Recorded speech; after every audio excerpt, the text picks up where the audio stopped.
Liberation Trilogy, the history of the American military's role in the liberation of Europe during World War II.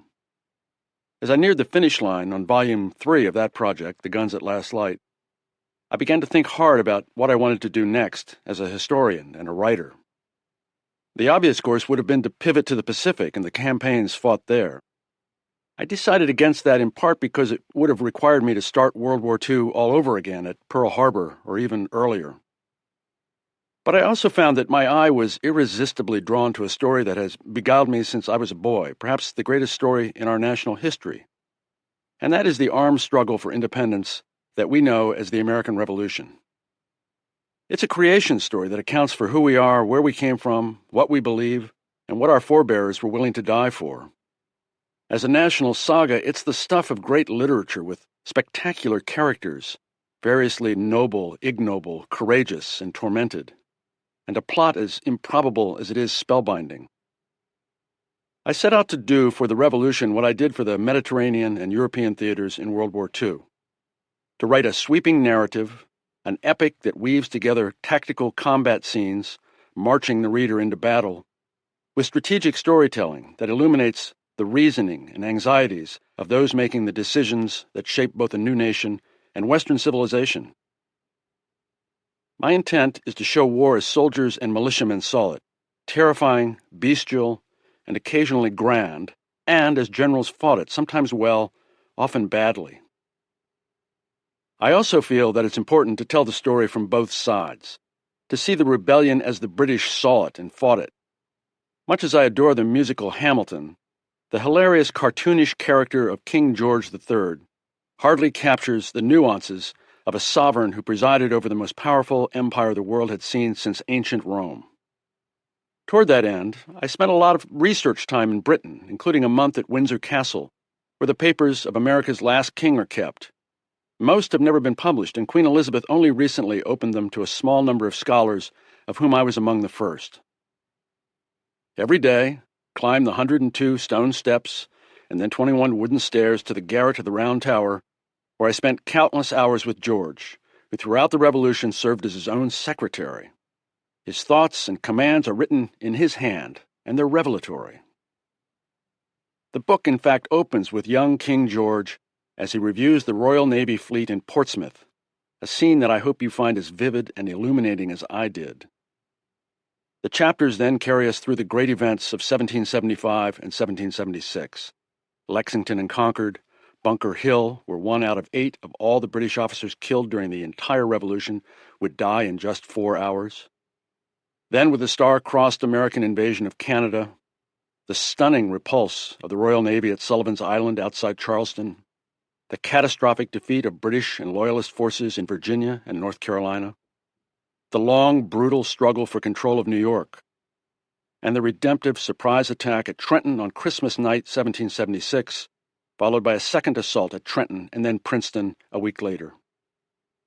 We follow the action on battlefields and behind closed doors in Quebec and Boston, Norfolk and Montreal, and in London, Paris, and Cork on the south coast of Ireland, where the British staged their fleets and battalions to wage war across the Atlantic. I spent years trawling through archives large and small in search of primary sources, diaries, letters, official and unofficial records, unpublished memoirs, newspaper dispatches. The author Shelby Foote once said that a fact is not a truth until you love it. I believe that my strength as a writer and a historian comes from finding facts to love, teasing coherence and intimacy from the past. I also believe that every page of The British Are Coming contains surprises and revelations. One of the narrative historian's tasks is to harness scholarship and lucid storytelling to bring back the dead, to breathe life into figures who can seem impossibly remote to a 21st century reader. I have the pleasure of living with incredible characters who, for the most part, will be with us for 3 volumes: George Washington, Henry Knox, Benjamin Franklin, Nathanael Greene, and Benedict Arnold, who incidentally is the finest combat commander on either side in 1776. I am in the way of duty, Arnold writes after he's badly wounded at Quebec on New Year's Eve, 1775, and I know no fear. And they're no less compelling on the British side. Not only the king, but his prime minister, Lord North, and the minister who runs the war, Lord Germain, not to mention the Howe brothers, Admiral Richard and General William, and General Henry Clinton, who will command British forces in America for 4 years, and who tells London that the key to victory is to gain hearts and subdue minds. And of course, there are many lesser figures you've perhaps not heard of, like Captain Glanville Evelyn of the King's Own Regiment, who rages against rebel traitors but comes to a bad, sad end. Every book that I've written is about expeditionary warfare, the need to transport armies a great distance into combat, just as we did in the world wars of the 20th century, and as we've done more recently in Vietnam, Iraq, and Afghanistan. During the Revolution, there certainly were great expeditionary difficulties for the Americans, in flinging an invasion force into Canada, for example. But no army and navy have ever had a greater challenge than the British military in fighting the Americans for 8 years across 3,000 miles of open ocean in the age of sail. Simply getting from Britain to America usually took 10 weeks and often much longer. As an illustration, of 36 transport ships sent from England and Ireland with food and other provisions for the British Army occupying Boston in the fall of 1775, fewer than half arrived. The rest were thwarted by storms or blown to the Caribbean or captured along the New England seaboard by rebel pirates. Of the ships that did reach Boston, the cargoes often were ruined by the rigors of the transatlantic passage. So, of 550 Lincolnshire sheep aboard, only 40 arrived alive, and only 74 of 290 hogs. Of 177 tons of potatoes shipped, nearly all of them spoiled in the cargo holds. Likewise, a year later, when London shipped 950 horses to New York so that General Howe, the British commander-in-chief, could move his artillery and his supply wagons, 412 of those horses perished at sea, and scores more were in such wretched condition that they died soon after arriving. The Americans had their own stupendous supply woes. For months after taking command of the Continental Army outside Boston in July 1775, Washington was frantically worried about stocks of gunpowder, of which he had virtually none. Among the 75 official letters General Washington wrote in January and February 1776, half mentioned munitions, often in pleading, fretful terms.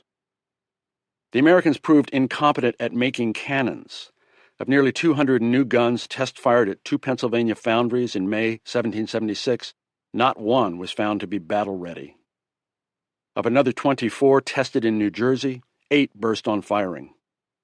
Lead for bullets was so scarce that lead weights were scavenged from fishing nets, clocks, and window sash cords, as well as lead from downspouts and pewter dishes. Many captured runaway slaves were punished by being sent to the brutal lead mines in rural Virginia. Salt was almost as vital as gunpowder and nearly as scarce. Without the preservative, armies and navies couldn't stockpile meat and fish, and without such food stocks, armies couldn't move far. 2 bushels of salt, more than 100 pounds, were needed to cure just 1,000 pounds of pork. But the British trade embargo ended most salt imports to America. The rebels bought salt from Indian tribes and encouraged salt works along the coast, although 400 gallons of seawater and great stocks of firewood were needed to boil off a single bushel. All the old women and children are gone down to the Jersey shore to make salt, John Adams wrote. Salt water is boiling all around the coast. Many other shortages threatened the war effort. New York begged farmers to raise hemp for rope and flax for linen. Wool was so critical that those who ate lambs or ewes were denounced as public enemies. Paper, made from rags and critical for currency and cartridges, grew so desperately short that paper makers were excused from army service. War was only part of the story during the Revolution. In North America between 1775 and 1782, 100,000 people died of smallpox, the so-called King of Terrors.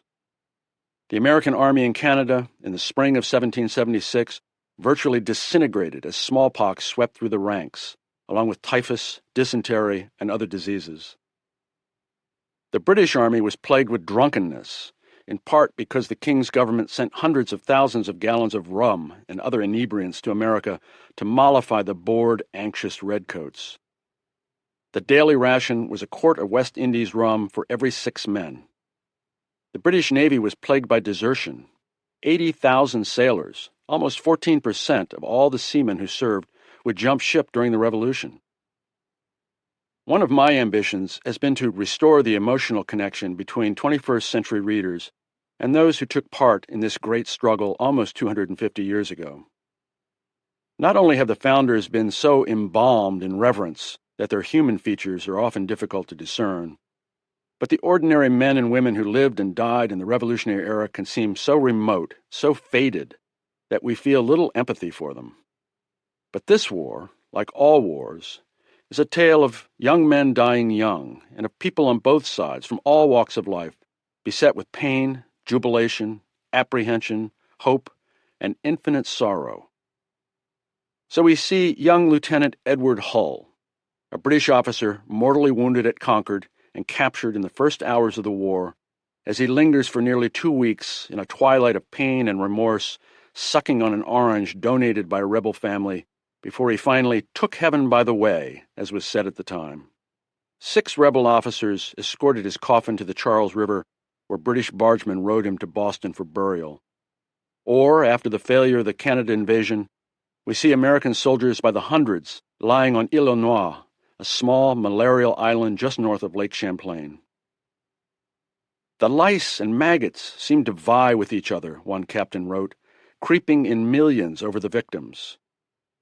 A surgeon added, "We had nothing to give them. It broke my heart, and I wept till I had not more power to weep." Or we see more than 1,000 Boston loyalists, shopkeepers, artisans, mariners, Anglican clergymen and their families, evacuating the town in March 1776 when the British Army is forced to leave, abandoning their homes, their shops, their friends, trying to scavenge a few possessions on a cart to be hauled to the docks while leaving everything else behind forever. Or we see Mary Pierce, whose husband was killed at Bunker Hill, requesting from the rebel government compensation of £5 and 12 shillings for his lost coat, trousers, stockings, shoes, buckles, handkerchief, knife, and tobacco box. Or we follow the struggles of Lois Peters and her husband, Captain Nathan Peters, through their letters to one another as she tries to keep the household together and their saddlery business solvent while he is away at war. "Pray come home as soon as possible," Lois writes him. "A visit from you at any time would be agreeable." She adds that if he sent her some cloth, she would sew him a shirt and take great pleasure in doing it. She signed her letter, "Your loving wife until dead." The Revolution, which lasted 3,089 days, was our first civil war with all the fraternal violence and heartbreak that implies. It not only brought forth a nation, afire with a sense of destiny, it embodied the enduring aspirations of an idealistic people. "The cause of America," wrote the essayist Thomas Paine, "is the cause of all mankind." I look forward to picking up the story of that cause in the 2 volumes of the Revolution trilogy still to come. Nearly 2.5 centuries later, the war offers clues to our national temperament. It remains a bright mirror in which we see traits that fashion the American character, from ingenuity and resilience to brutality and pugnacity. And this magnificent narrative, this epic, begins now. Thank you so much for listening. Prologue. England, June 1773 to March 1775. Inspecting the fleet. At 3:30 a.m. on June 22, 1773, 15 minutes before sunrise, a royal chaise pulled by 4 matched horses burst from the gates of Kew Palace, escorted by cavalry outriders in scarlet coats. South they rode, skirting the Thames Valley west of London, before rattling onto the Surrey Downs. Pearly light seeped into the landscape, and the brilliant green of an English summer day, the first full day following the solstice, emerged from the fens and fields. Even at this early hour the roads were crowded, for all England knew that a great review was planned at the Royal Dockyards in Portsmouth, a 4-day celebration of the fleet that a decade before had crushed France and Spain in the 7 Years' War to give rise to the British Empire. An exasperated message to the Admiralty headquarters in London earlier this week had warned of it being almost impossible to get horses on the road owing to the multitude of people going to Portsmouth. That throng, according to a newspaper account, included admirals, captains, and honest jack-tars in abundance, courtiers and parasites, placemen and pensioners, pimps and prostitutes, gamblers and pickpockets. Innkeepers on the south coast were said to demand 10 guineas a night for a bed. The king himself, a demon for details, had choreographed this 7-hour journey from Kew, arranging the postilions, footmen, and grooms like chess pieces. He had calculated the distance and duration of each leg along the 63-mile route, writing memoranda in his looping, legible hand, adorned only with a delicate filigree of ink that rose from each final lowercase d, as in God, to snake back across the paper like a fly fisherman's line.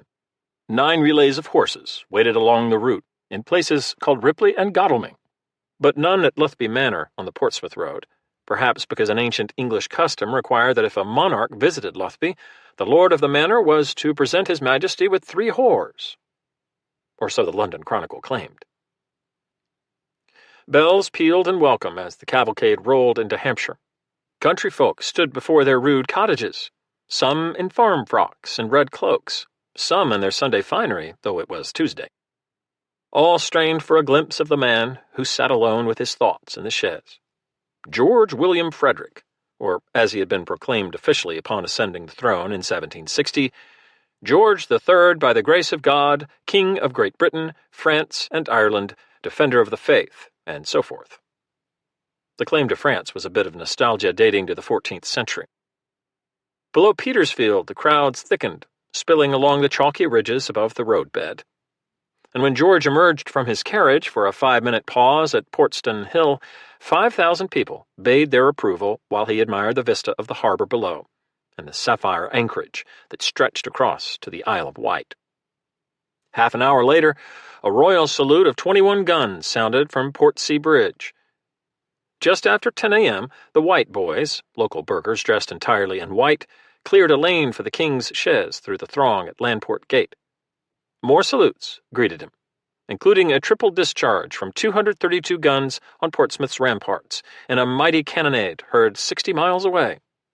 When the jubilant crowd pressed close, soldiers from the 20th Regiment prodded them back with bayonets until George urged caution. "My people," he said, "will not hurt me." Most of his cabinet ministers had traveled from London along with Privy Council members and a royal household contingent of physicians, surgeons, and apothecaries, who had been advised to bring ample spirits of lavender to calm the jittery. Dense ranks of Army and Navy officers, along with Portsmouth's better sort, jammed a public levee at the governor's house in hopes of kissing the king's hand. A prayer that the fleet may ever prove victorious was followed by a recitation of the wooden walls of England, a new 4-stanza tribute to the Navy. "Hail, happy isle! Spread then thy sails where naval glory calls. Britain's best bulwarks are her wooden walls." Then it was off to see those wooden walls. At 1:30 p.m., draped in a crimson boat cloak adorned with an enormous star of the Order of the Garter, George stepped aboard his 10-oar barge for the 3-mile trip to Spithead Anchorage. A flotilla trailed in his wake, filled to the gunwales with nobility, gentry, and sea dogs in blue and braid. The procession included the venerable Fubbs, the word was slang for chubby, a yacht named for a favorite mistress of Charles II's. A gentle June breeze rippled the sea, and in the clear sunshine 500 vessels large and small could be seen all around: brigs, corvettes, wherries, schooners, frigates, sloops. Most imposing were 20 ships of the line moored in 2 facing ranks along 5 miles of roadstead. Each wore new paint, their bowsprits steeved at a pugnacious tilt of 36 degrees above the horizon, their sterns boasting names like Royal Oak, Centaur, Terrible, and Triumph. Some 6,000 crewmen crowded their decks, and as the king drew near, 1,400 guns opened in another thunderous salute, salvo upon salvo. At last the cannonade stopped, the great gouts of smoke drifted off, and each vessel hoisted its colors, a bright riot of pendants and banners. 400 flags fluttered from Kent alone. Spectators lined the walls in Portsmouth and along the promenade in adjacent Gosport, where alehouse keepers had erected canvas booths to sell fried sausages and shilling lumps of veal and ham. Now the crowds pressed to the water's edge, delirious with pride, and their roar carried to the king's ear, still ringing from all those guns. As he braced himself on the rocking barge, he looked the part, this king, all silk and fine brocade, tall and full of dignity, as one observer recorded, his countenance florid and good-natured. At 35, George had the round chin and long nose of his German forebears, with fine white teeth and blue eyes that bulged from their orbits. He had been a sickly baby, not expected to survive infancy. Now he incessantly touted air, moderate exercise, and diet, and he could often be found on horseback in pursuit of stag or hare. Not for another 15 years would he be stricken with the first extended symptoms, perhaps caused by porphyria, a hereditary affliction that included abdominal pain, neuritis, incoherence, paranoia, and delirium. More attacks followed later in his life, along with the madness that wrecked his old age. Unkind and untrue things often were said of him, such as the claim that he could not read until age 11. In fact, at a much younger age, he could read and write in both English and German. There was no denying that he was an awkwardly shy boy, silent, modest, and easily abashed, as a courtier observed. In 1758, a tutor described the prince at 20, noting traits that would bear more than a passing resemblance to the adult king. He has rather too much attention to the sins of his neighbor. He has great command of his passions, and will seldom do wrong except when he mistakes wrong for right. Still, in the past decade or so, he had grown into an admirable man of parts, diligent, dutiful, habitually moderate, peevish, but rarely bellicose. Not easily duped, he had what one duchess called a wonderful way of knowing what is going forward. He was frugal in an age of excess, pious at a time of impiety. His interests ranged from physics and theology to horticulture and astronomy. He had built the Royal Observatory at Richmond to view the transit of Venus in 1769, and his tastes ran from high to low: Handel, Shakespeare, silly farces that brought his hearty guffaw ringing from the royal box. His 65,000 books would stock the British National Library. Even his idiosyncrasies could be endearing. Until blindness overtook him in the early 1800s, George served as his own secretary, meticulously dating his correspondence with both the day of the month and the precise time to the very minute. He copied out his own recipes for cough syrup: rosemary, rice, vinegar, brown sugar, all boiled in silver; and insecticide: wormwood, vinegar, lime, swine's fat, quicksilver. He kept critical notes on dramatic actors, had a formal gravity in his mien and a piercing eye, or more manly than elegant, of the middle stature, inclining to corpulency. He would personally decide which English worthies should get the pairs of kangaroos brought home by an expedition to Australia. Increasingly, his conversational style inclined to repetitive exclamation: "What, or sad accident, sad accident." His compulsion for detail drew him into debates on the proper placement of straps on foot guards' uniforms. Unlike the two German-born Georges who preceded him, the House of Hanover had been tendered the throne at Westminster in 1714, when Britain was desperate for a Protestant monarch. This George was thoroughly English. Born and educated in this country, he proclaimed, "I glory in the name of Britain." The three requirements of a British king came easily to him: to shun Roman Catholicism, to obey the law, and to acknowledge Parliament, which gave him both an annual income of £800,000 and an army. Under reforms of the last century, he could not rule by edict, but rather needed the cooperation of his ministers and both houses of Parliament. He saw himself as John Bull, the frock-coated commonsensical embodiment of this sceptred isle, while acknowledging that "I am apt to despise what I am not accustomed to." There was the rub. Unkind things were sometimes said of him, and not all were untrue. George disliked disorder, and he loathed disobedience. He had an inflexible attachment to his own prejudices, with, one biographer later wrote, "the pertinacity that marks little minds of all ranks." His unforgiving piety, in the phrase of a contemporary, caused him to resist political concession and to impute moral deficiencies to his opponents. He bore grudges. He saw himself as both a moral exemplar and the guardian of British interests, a thankless task, given his belief that he lived in the wickedest age that ever was seen. Royal duty required that he help the nation avoid profligacy and error. He was no autocrat, but his was the last word. Absent strong countervailing voices from his ministers, his influence would be paramount, particularly with respect to, say, colonial policy. His obstinacy derived not only from a mulish disposition, but from sincere conviction. The empire, so newly congealed, must not melt away. George had long intended to rule as well as reign, and as Captain General of Britain's armed forces, he took great pride in reciting the capital ships and his navy, in scribbling endless lists of regiments and army generals, in knowing the strong points of Europe's fortified towns and the soundings of naval ports, and how many guns the Royal Artillery deployed in America.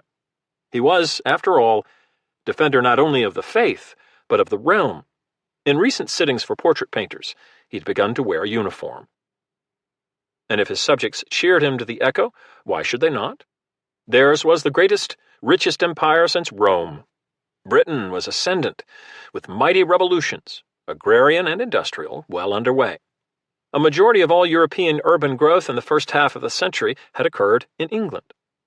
That proportion was now expanding to nearly three-quarters, with the steam engine patented in 1769 and the spinning jenny a year later. Canals were cut, roads built, highwaymen hanged, coal mined, iron forged. Sheep would double in weight during the century. Calf weights tripled. England and Wales now boasted over 140,000 retail shops. A nation of shopkeepers had been born. War had played no small role. Since the end of the last century, Britain had fought from Flanders and Germany to Iberia and South Asia. 3 dynastic coalition wars against France and her allies beginning in 1689 ended indecisively.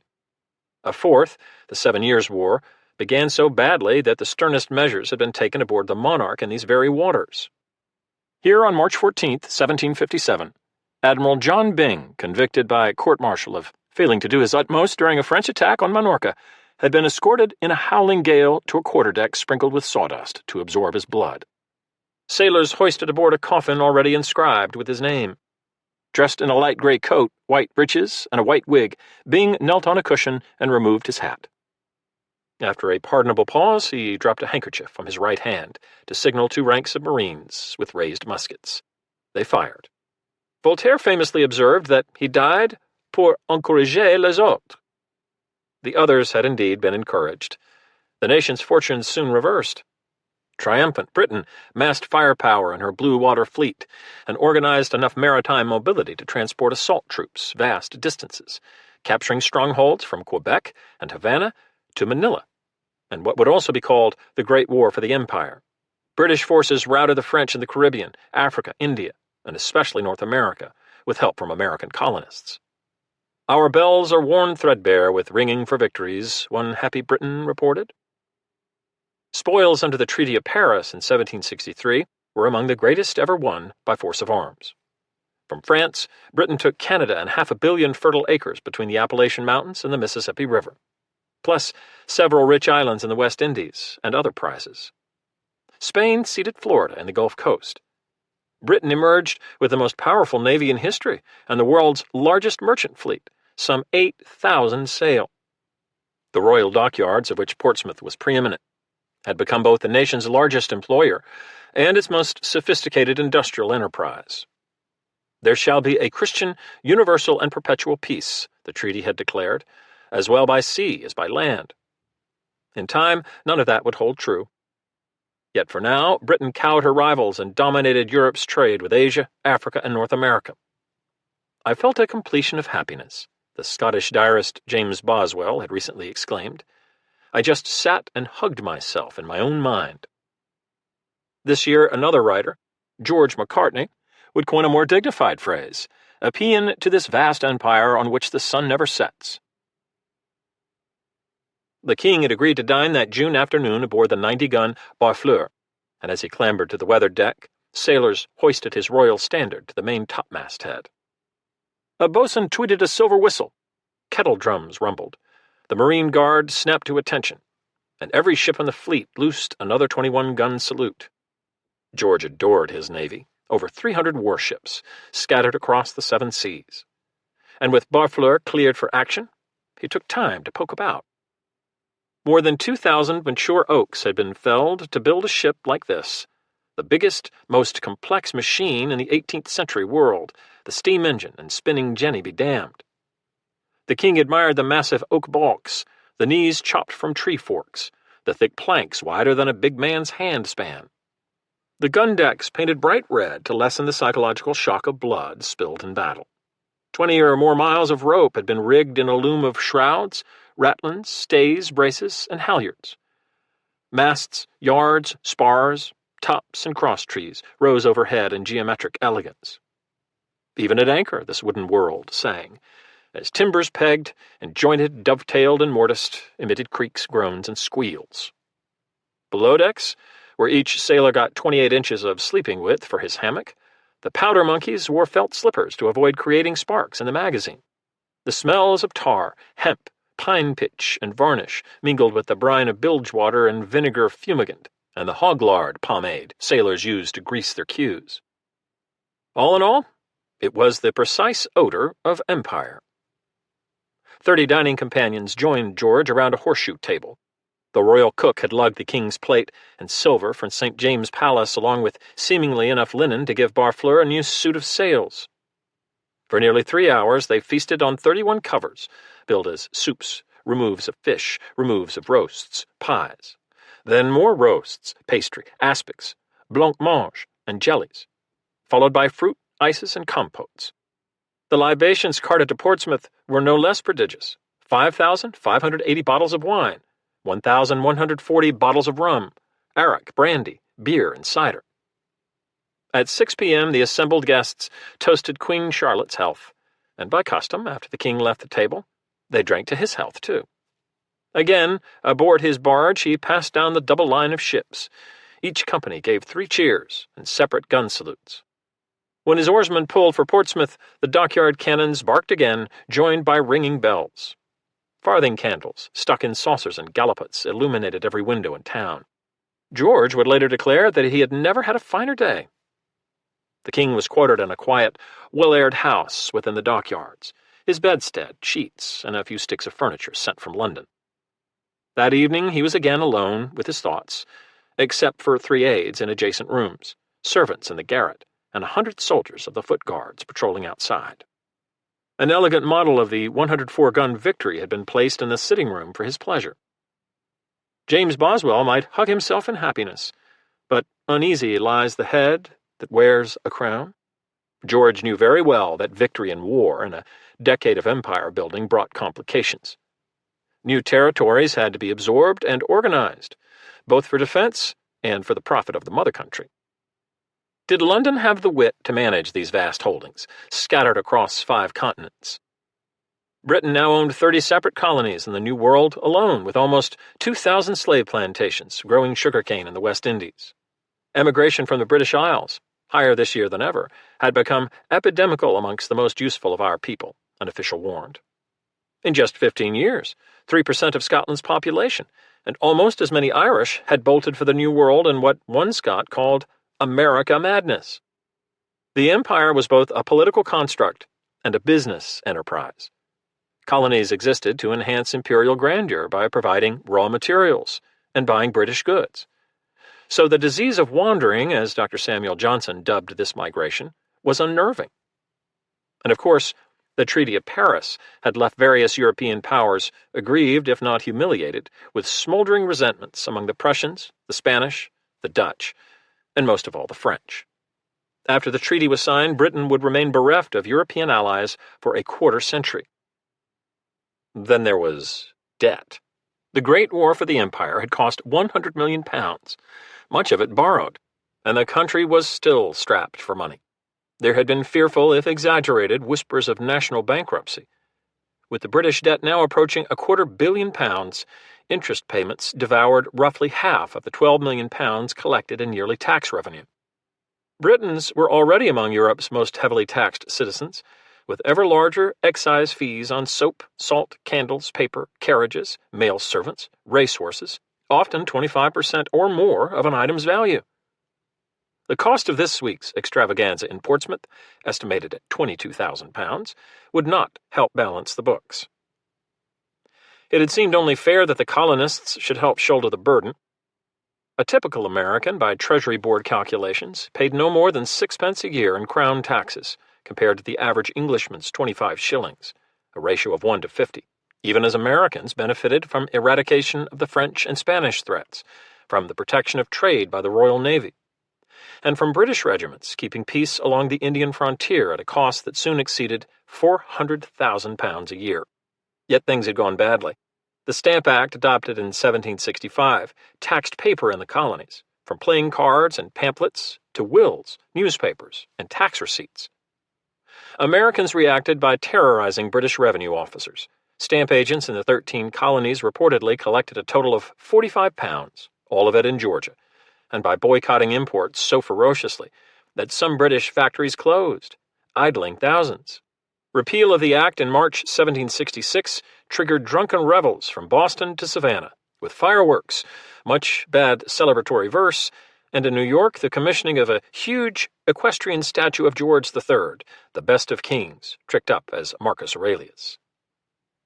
English workers in places like Sheffield and Birmingham also cheered, but the best of kings had doubts. "I am more and more grieved at the accounts in America," he had grumbled in December 1765. "Where this spirit will end is not to be said." 2 years later, the government tried again with the Townshend Acts, named for a witty, rambunctious Chancellor of the Exchequer known as Champagne Charlie. Import duties on lead, glass, paint, and other commodities provoked another violent American reaction, with British exports to the colonies plummeting by half. To maintain order in 1768, the government dispatched 4 regiments to fractious Boston. That, too, turned sour in March 1770, when skittish troops fired into a street mob, killing 5. 2 soldiers were convicted of manslaughter, their thumbs so branded, and the regiments discreetly decamped from town, including the vein openers, as Bostonians called the 29th Regiment troops involved in the massacre. That spring, Britain repealed all Townshend duties except for the trifling tax on tea, left intact to affirm Parliament's fiscal authority. An edgy calm returned to the colonies, but British moral and political authority had sloughed away bit by bit. Many Britons now viewed Americans as unruly, ungrateful children in need of caning. Many Americans nurtured an inflated sense of their economic leverage and pined for the traditional policy of salutary neglect, which for generations had permitted self-sufficiency and autonomy, including governance through local councils and colonial assemblies that had long controlled fiscal matters. Colonists also resented British laws that prohibited them from making hats, woolens, cloth, and other goods that might compete with manufacturers in the mother country. Almost imperceptibly, a quarrel over taxes and filial duty metastasized into a struggle over sovereignty. With no elected delegates in Parliament, the Americans had adopted a phrase heard in Ireland for decades: no taxation without representation. George had never traveled beyond England, and in his long life he never would. Not to Ireland, to the continent, not even to Scotland, and certainly not to America. None of his ministers had been to the New World either. There was much they did not know or understood imperfectly, that the American population, now 2.5 million, was more than doubling every quarter century, an explosive growth unseen in recorded European history, and fourfold England's rate, that 2/3 of white colonial men owned land compared to 1/5 in England, that 2/3 were literate, more than in England, that in most colonies 2/3 could vote compared to 1 Englishman in 6, that provincial America glowed with Enlightenment aspiration, so that a city like Philadelphia now rivaled Edinburgh for medical education and boasted almost as many booksellers, 77, as England's top 10 provincial towns combined. Also, that eradication of those French and Spanish threats had liberated Americans from the need for British muscle, that America now made almost 15% of the world's crude iron, foreshadowing an industrial strength that would someday dwarf Britain's. That, if lacking ships like Barfleur, the Americans were fearless seafarers and masters of windship construction, with an intimate knowledge of every inlet, estuary, and shoal from Nova Scotia to Barbados. That nearly 1,000 American vessels traded in Britain alone. And that, unlike the Irish and other subjugated peoples, the Americans were heavily armed. Not only were they nimble with firelocks, which were as common as kettles, they also deployed in robust militias experienced in combat against Europeans, Indians, and insurrectionist slaves. Sensing its own ignorance, the government had drafted a rudimentary questionnaire that would soon be sent to colonial governors. The 22 questions ranged from number 3, what is the size and extent of the province, the number of acres supposed to be contained therein, and number 4, what rivers are there, to number 10, what methods are used to prevent illegal trade, and are the same effectual, and number 21, what are the ordinary and extraordinary experiences of your government? No doubt some helpful answers would emerge. The remainder of the king's stay in Portsmouth flew past. George once asserted that 7 hours of sleep sufficed for a man, 8 for a woman, and 9 for a fool. No fool, he was up early each morning to stick his nose into every corner of the dockyard, asking questions and pondering the nuances of ship ballast and the proper season for felling compass timber.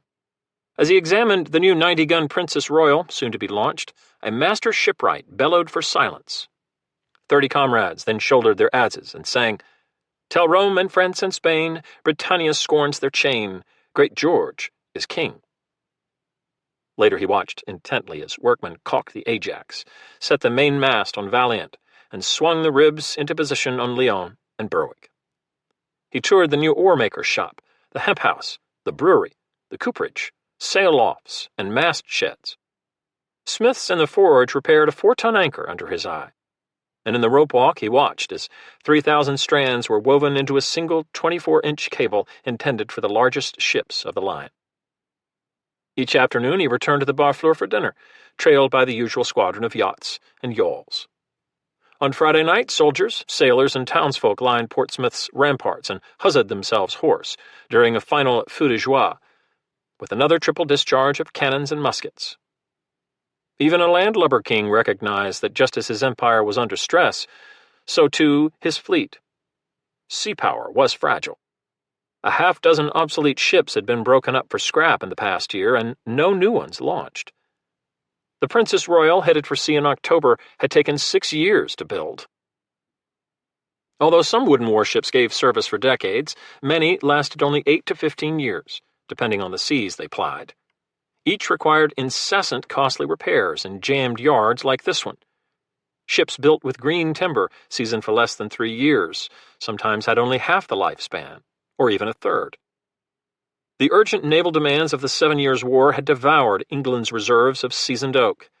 Many warships during and after the war were built green, which left them vulnerable to dry rot and other ills. New seasoning sheds were under construction to replenish timber supplies, but much of the British fleet was nearing the end of its life. Simply making a new 18-ton mainmast for a 100-gun ship, a white pine stick 40 yards long and 40 inches in diameter, took a dozen shipwrights 2 months. Portsmouth and other royal yards needed more skilled shipwrights, many more. It did not help recruitment that they earned the same 2 shillings and 1 penny per day paid in 1699. Uneasy lay the head, but at 6:45 a.m. on Saturday, June 26th, after pardoning debtors in the Portsmouth jail and dispensing a few royal favors, including £250 for the local poor and £1,500 to be divided among the dockyard workforce, the king climbed into his chaise for the return to Kew. A few final gun salvos boomed, and happy subjects ran after his cavalcade as it rolled beyond Portsea Bridge. In Godalming, he emerged from the cab to stand in flowers piled to his knees. A band crashed through God Save the King, sung with such fervor by the locals that George wept, then joined the chorus. "The king is exceeding delighted with his reception at Portsmouth," wrote the painter Joshua Reynolds, president of the Royal Academy of Arts. "He was convinced he was not so unpopular as the newspapers would represent him to be." Foreign ambassadors in London, who had been invited guests in Portsmouth, sent reports to their capitals with admiring descriptions of Britain's might, just as the government had intended. Particular note was taken of the courier who set out for Versailles from the French envoy's house in Great George Street. That dispatch reportedly described the review as most noble. Later in the year, the Portsmouth spectacle would be mounted as a stage production by the celebrated actor David Garrick, who hired a Parisian set designer to convert the Theatre Royal in Drury Lane into a dockyard and anchorage. Toy cannons popped, model ships sailed on billowing fabric that simulated a rolling sea, and the cast pressed toward the footlights. "Rule Britannia," they sang. "Britannia rules the waves." Avenging the tea. The celebratory mood soon faded. The next 18 months proved bleak.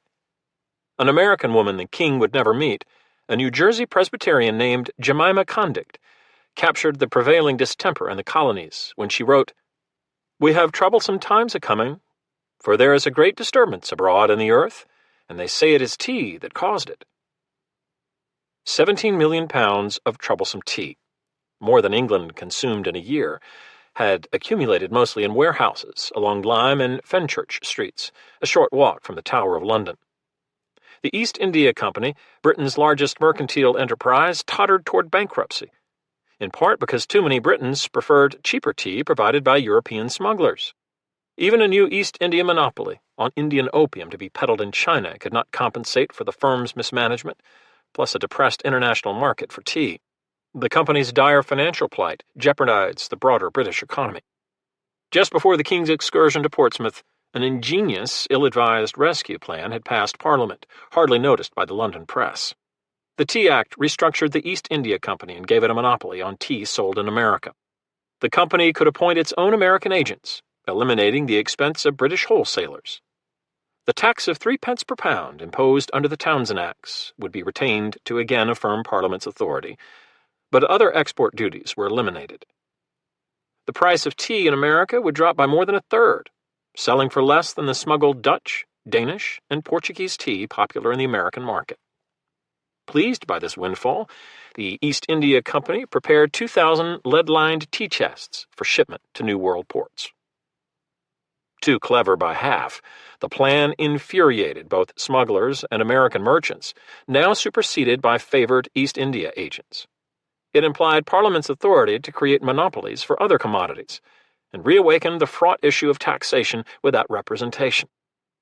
The cynical manipulation of colonial markets on behalf of British mercantile interests nudged American moderates toward common cause with radicals who deplored all British meddling in American affairs. In an attempt to stigmatize the beverage, one writer asserted that tea turned those who drank it into weak, effeminate, and creeping valetudinarians. English tea supposedly attracted insects, aggravated smallpox, and a Boston physician insisted caused spasms, vapors, hypochondrias, apoplexies of the serious kind, palsies, and dropsies. Others took bolder measures.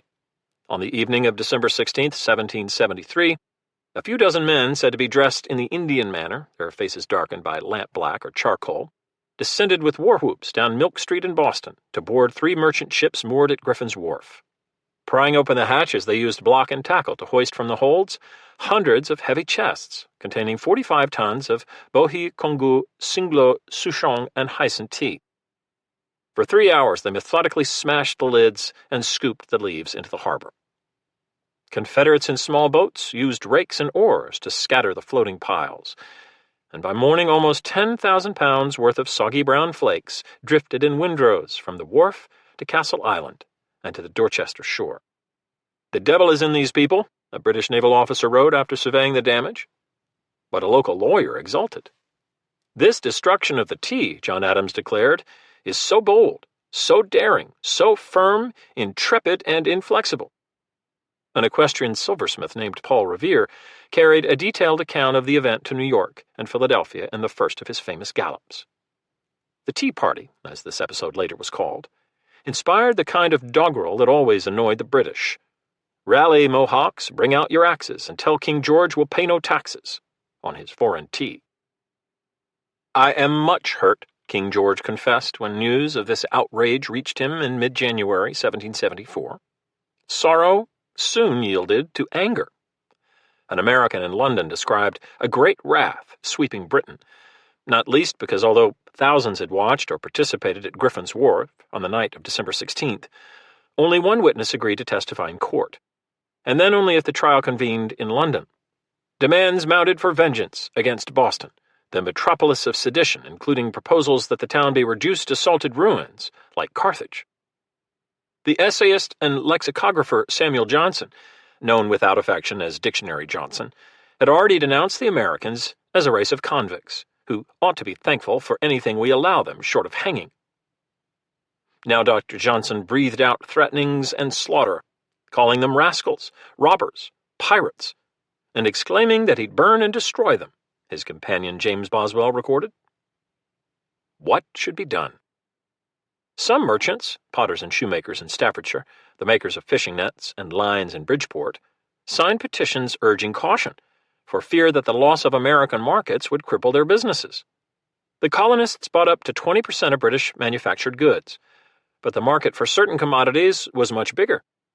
A quarter of British white salt and wrought brass, a third of refined sugar, tin, and worsted socks, half of wrought copper, glassware, and silk goods, and 2/3 to 3/4 of iron nails, English cordage, and beaver hats. The Scottish philosopher Adam Smith, at work on a sweeping study of political economy, titled The Wealth of Nations, to be published in 1776, argued that Britain would be better off jettisoning her colonies. The New World was not an empire, but the project of an empire, not a gold mine, but the project of a gold mine, mere loss instead of profit. Confusion and uncertainty plagued the government, beset with conflicting reports and opinions. Was this challenge to British authority widespread, or limited to a few scoundrels in New England? Was conciliation possible? Appeasement had failed after the Stamp and Townshend Acts. Would violence now be necessary? The king's heart hardened. Spurning petitions and appeals from those pleading for moderation, he vowed in March 1774 to stop the present disorders. To Parliament he denounced a dangerous spirit of resistance in America among my deluded subjects, who, according to a new legal opinion by the British Attorney General, were committing the crime of high treason. The troubles in Boston threatened anarchy, the most terrible of all evils. George's resolve helped his ministers rally around 3 critical assumptions, each of which proved false. That most colonists remained loyal to the Crown, notwithstanding troublemakers in Massachusetts capable of inciting a rabble. That firmness, including military firepower if necessary, would intimidate the obstreperous and restore harmony, and that failure to reassert London's authority would eventually unstitch the empire, causing Britain to revert to her primitive insignificancy in the map of the world, as a member of the House of Commons warned. Here, then, was the crux. The king and his men believed that British wealth and status derived from the colonies. The erosion of authority in America, followed by a loss of sovereignty, would encourage rebellions in Canada, Ireland, the Caribbean, India. Dominoes would topple. Destruction must follow disunion, the colonial secretary Lord Dartmouth warned. With the empire dismembered, an impoverished Great Britain, no longer great, would invite the scorn of Europe and exploitation by enemies in France, Spain, and elsewhere. Those windrows of wet tea leaves foretold political and economic ruin. From late March through June 1774, Parliament adopted 4 laws known collectively in Britain as the Coercive Acts, and later in America as the Intolerable Acts. The first was punitive. Boston's port must close until the cost of the ruined tea was paid to the East India Company. The other laws tightened British control over Massachusetts by converting an elected council into one appointed by the governor, by restricting town meetings and jury selection, and by permitting royal officials accused of serious crimes to be tried in England or another colony. British troops would return to Boston under a commander-in-chief who would also serve as the royal governor. With exquisitely bad timing, in June, Parliament passed another sweeping law, one that colonists assumed was part of the Tea Party retaliation, but that in fact had taken years to craft. The Quebec Act replaced military rule in newly acquired Canada with an autocratic civilian government, while legitimizing the Catholic Church's authority, and vastly extending the provincial boundaries west and south to the rich territory between the Mississippi and Ohio rivers. The empowerment of popery enraged Protestant New Englanders, who for more than a century had battled French Catholics and their Indian allies, colonists from New York through the Carolinas, keen to expand west of the Appalachians, were likewise infuriated at being confined to the Atlantic seaboard. "The die is now cast," George wrote. "The colonies must either submit or triumph. We must not retreat." The die was indeed cast. Despite London's hope of isolating Boston as a pariah, indignation and resentment swept the colonies. The Coercive Acts and the Quebec Act galvanized American resistance, empowering the radicals and further converting neutrals and moderates to a cause now touched with fire. Rather than shun those who staged the Tea Party, towns in New England and as far south as Charleston sent food, firewood, and money to sustain Boston when the port closed in June. In September, 55 delegates from a dozen colonies, Georgia remained ambivalent, gathered in Philadelphia, emboldened enough to call themselves the Continental Congress. Not only did they endorse resistance to the coercive acts, the delegates also agreed to halt trade with the British Empire over the coming months. Imports and exports would be forbidden in an escalating economic campaign intended to pressure London by hurting British merchants, manufacturers, and consumers. Elected committees of safety and inspection in every county, city, and town were to enforce this agreement on retaliatory trade restrictions known as the Association. Civic virtue would be measured by a colonist's refusal to consume British goods or trade with a mother country. Transgressors were to be publicly shamed, or worse. The association committees, revolutionary and robust, drew an estimated 7,000 Americans into political office for the first time. At the same time, American militia leaders had begun stockpiling gunpowder and other munitions. A most daring spirit of resistance and disobedience had infected the colonies, George told Parliament that November, with fresh violences of a very criminal nature. As Captain General and first soldier of the Empire, the king would do what was necessary to compel obedience from over 2 million recalcitrant subjects, even if they lived 3,000 miles away, in a country 6 times larger than England. What he would call his great lenity toward the Americans had been a mistake. He would not make it again. "I am not sorry that the line of conduct seems now chalked out," he wrote his Chief Minister Lord North in a note dated 48 minutes past midnight on November 18th. Blows must decide. London on the march toward war was much like London at peace, aggressive, vivid, and alive with animal spirits. Cockfights and bear-baiting remained popular, especially on Mondays and Tuesdays. Raucous crowds assembled on January 10, 1775, to see 6 criminals, 4 burglars and 2 thieves, trundled in carts down Oxford Street to the Tyburn gallows. Another 8 were condemned to death that week in an Old Bailey courtroom, among them a defendant who stole 6pence from a farm boy. The British Penal Code listed nearly 200 capital crimes, including such heinous offenses as demolishing fish ponds and wandering at night with one's face blackened, not unlike the Tea Party hooligans in Boston. Tyburn's hangmen would rarely be idle. The largest city in the Western world now held 750,000 souls. And what a din they made! The ball of balladmongers, knife grinders, itinerant musicians, and pleading beggars, some with rented babies on their hips. The clop and clatter of hooves and iron-wheeled carts on paving stones. The tinkling bells of scavenger drays. The cries of Thames ferrymen and higglers selling flowers or apples or jellied eels or quack potions. Watchmen known as Charlies, the office dated to Charles II's reign, called out the hour when clock struck, proclaiming good weather or bad. With noise came the stink of sea coal and wood smoke, and thick effusions from smithies, dyers' yards, and earthenware kilns. Pigs, chickens, and cows lived in cellars with their owners, and streets served as open sewers for tripe dressers, sausage makers, and the offal of catgut spinners. The city had 42 markets and countless public houses, including, by one later tally, 55 swans, 90 king's heads, 120 lions, but only one good man. The author Tobias Smollett claimed a man could get drunk for a penny and dead drunk for 2pence. Among the estimated 10,000 prostitutes, streetwalkers worked the Strand or the alleys near Covent Garden, where higher-priced courtesans preened in bay windows on the piazza, and men paid to be flogged by women known as posture moles. Freaks and frauds peopled the metropolis. A certain Mary Toffs, who supposedly gave birth to rabbits, an armless man who shaved with his foot, a Scot who broke glasses with a mighty shout, and shopkeepers who sold donkey as mutton and white bread kneaded with chalk or bone ash. But mostly it was a city that toiled hard. Clerks and barbers, merchants and printers, coal heavers and coppersmiths with their beards stained green.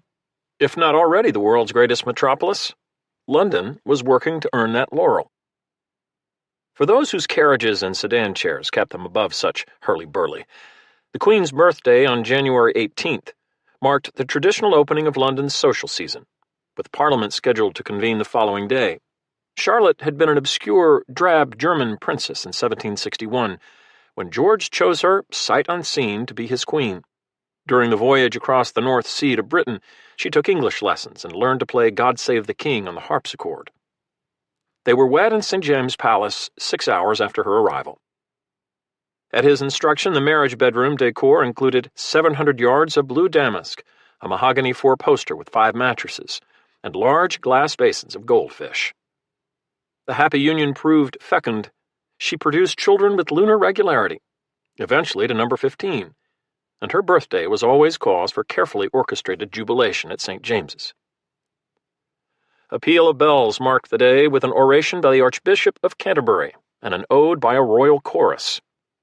The poet laureate scribbled verse to fill up strophes, antistrophes, and various declamations on Charlotte's virtues. The Tower guns fired at 1 p.m., and illuminations brightened Westminster. Those at the French ambassador's house were exceptionally radiant, a tribute, it was said, from Queen Marie Antoinette as a gesture of royal sisterhood. But it was the birthday ball that had kept West End milliners, mantua makers, and bespoke shoe cobblers in a stitching frenzy for weeks. The evening began badly. A fine day turned wet, and churning fog limited the visibility around St. James's to 5 yards. Even footmen wielding white wands could not prevent the collision of several coaches, with bones broken and horses entangled. Constables spotted 7 suspected pickpockets, sidling through the pandemonium, and marched them off to Bridewell Prison. The guests soldiered on, rescuing the night through determined elegance. Pigmented ceruse rouged the cheeks, and wigs were powdered to make the eyes appear brighter, an effect enhanced by false eyebrows made from mouse skins, which were applied with gum. The dresses were splendid and magnificent, much beyond anything I had ever before seen, one foreign visitor wrote. The Queen appears amiable. Of 177 peers of the realm, including 23 dukes and 77 earls, a gratifying number strode through the fog to attend their amiable queen, who wore a new diamond stomacher over her brocaded gown, with matching necklace and earrings. The minuets began at 9 p.m. and continued for 2 hours, followed by country dances. The Morning Chronicle would assure its readers that more brilliants were never there at one time than was seen last night. The king, regal in a suit of blue velvet trimmed in silver, appeared to be a happy man. Few knew that George's good spirits derived not only from a successful fête for his queen, but from hopes that a decisive strategy had emerged to crush the American insurgency once and for all. During secret meetings this week at offices in Cleveland Row, a narrow street behind St. James's, cabinet ministers, heeding their monarch's sensible request for a general plan, drafted a scheme to send more regiments, warships, cash, and marines to Boston, along with instructions for hunting down insurgent leaders. But first, Parliament would have to agree. For more than 200 years, the House of Commons had met in St. Stephen's Chapel, built within the Palace of Westminster in the 12th century for the monarch's private worship. Window glass depicted biblical stories. Peacock feathers and squirrels' tails had been used to paint angels on the walls and saints around the altar. White down plucked from the breasts of royal swans was daubed in paint to inflect the high blue ceiling with thousands of gold stars. When Henry VIII shifted to a new palace at Whitehall, old choir stalls became members' benches. A speaker's chair replaced the altar. Whitewash covered the wall paintings, and the spangled ceiling was lowered to improve the acoustics. Architect Christopher Wren added galleries above the debating chamber, which was smaller than a tennis court. The hall retained an ecclesiastical air, even as parliamentarians cracked nuts, peeled oranges, or wandered out through the lobby for a game of whist and a glass of Madeira. On January 19th, when the Commons reconvened after the Christmas holiday, members, as usual, were packed like sprats in a tin. With a thud, a clerk dropped 149 documents on a central table, announced that they were papers relating to the disturbances in North America, and in a somber tone began to read the titles of each. Royal Navy dispatches from American waters, seditious extracts from the Continental Congress, reports written by royal officials from New Hampshire to Georgia, official correspondence from London to colonial governors. Slouched on the Treasury bench to the right of the Speaker's chair, a corpulent, round-shouldered figure listened as the recitation droned on, his eyelids so heavy that he appeared to be dozing. Thick-lipped, with both brow and chin receding. He was said to have a tongue too large for his mouth, and prominent eyes that rolled about to no purpose. No matter, Lord Frederick North, a man without vanity who referred to himself as an old hulk, was always pleased to be underestimated. In the first decade of George III's reign, 6 men held the office of Prime Minister, better known at the time as Chief or First Minister. They had little in common other than slender competency and an unsteady handling of Parliament. In 1770, the king turned to a childhood playmate. He and North had acted together in a schoolboy production of Joseph Addison's Cato, and a political partnership began that would endure through a dozen difficult years.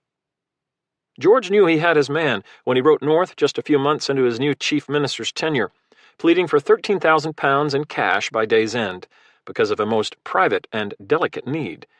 The Duke of Cumberland had successfully sued the king's younger brother after catching him in flagrante delicto with his wife.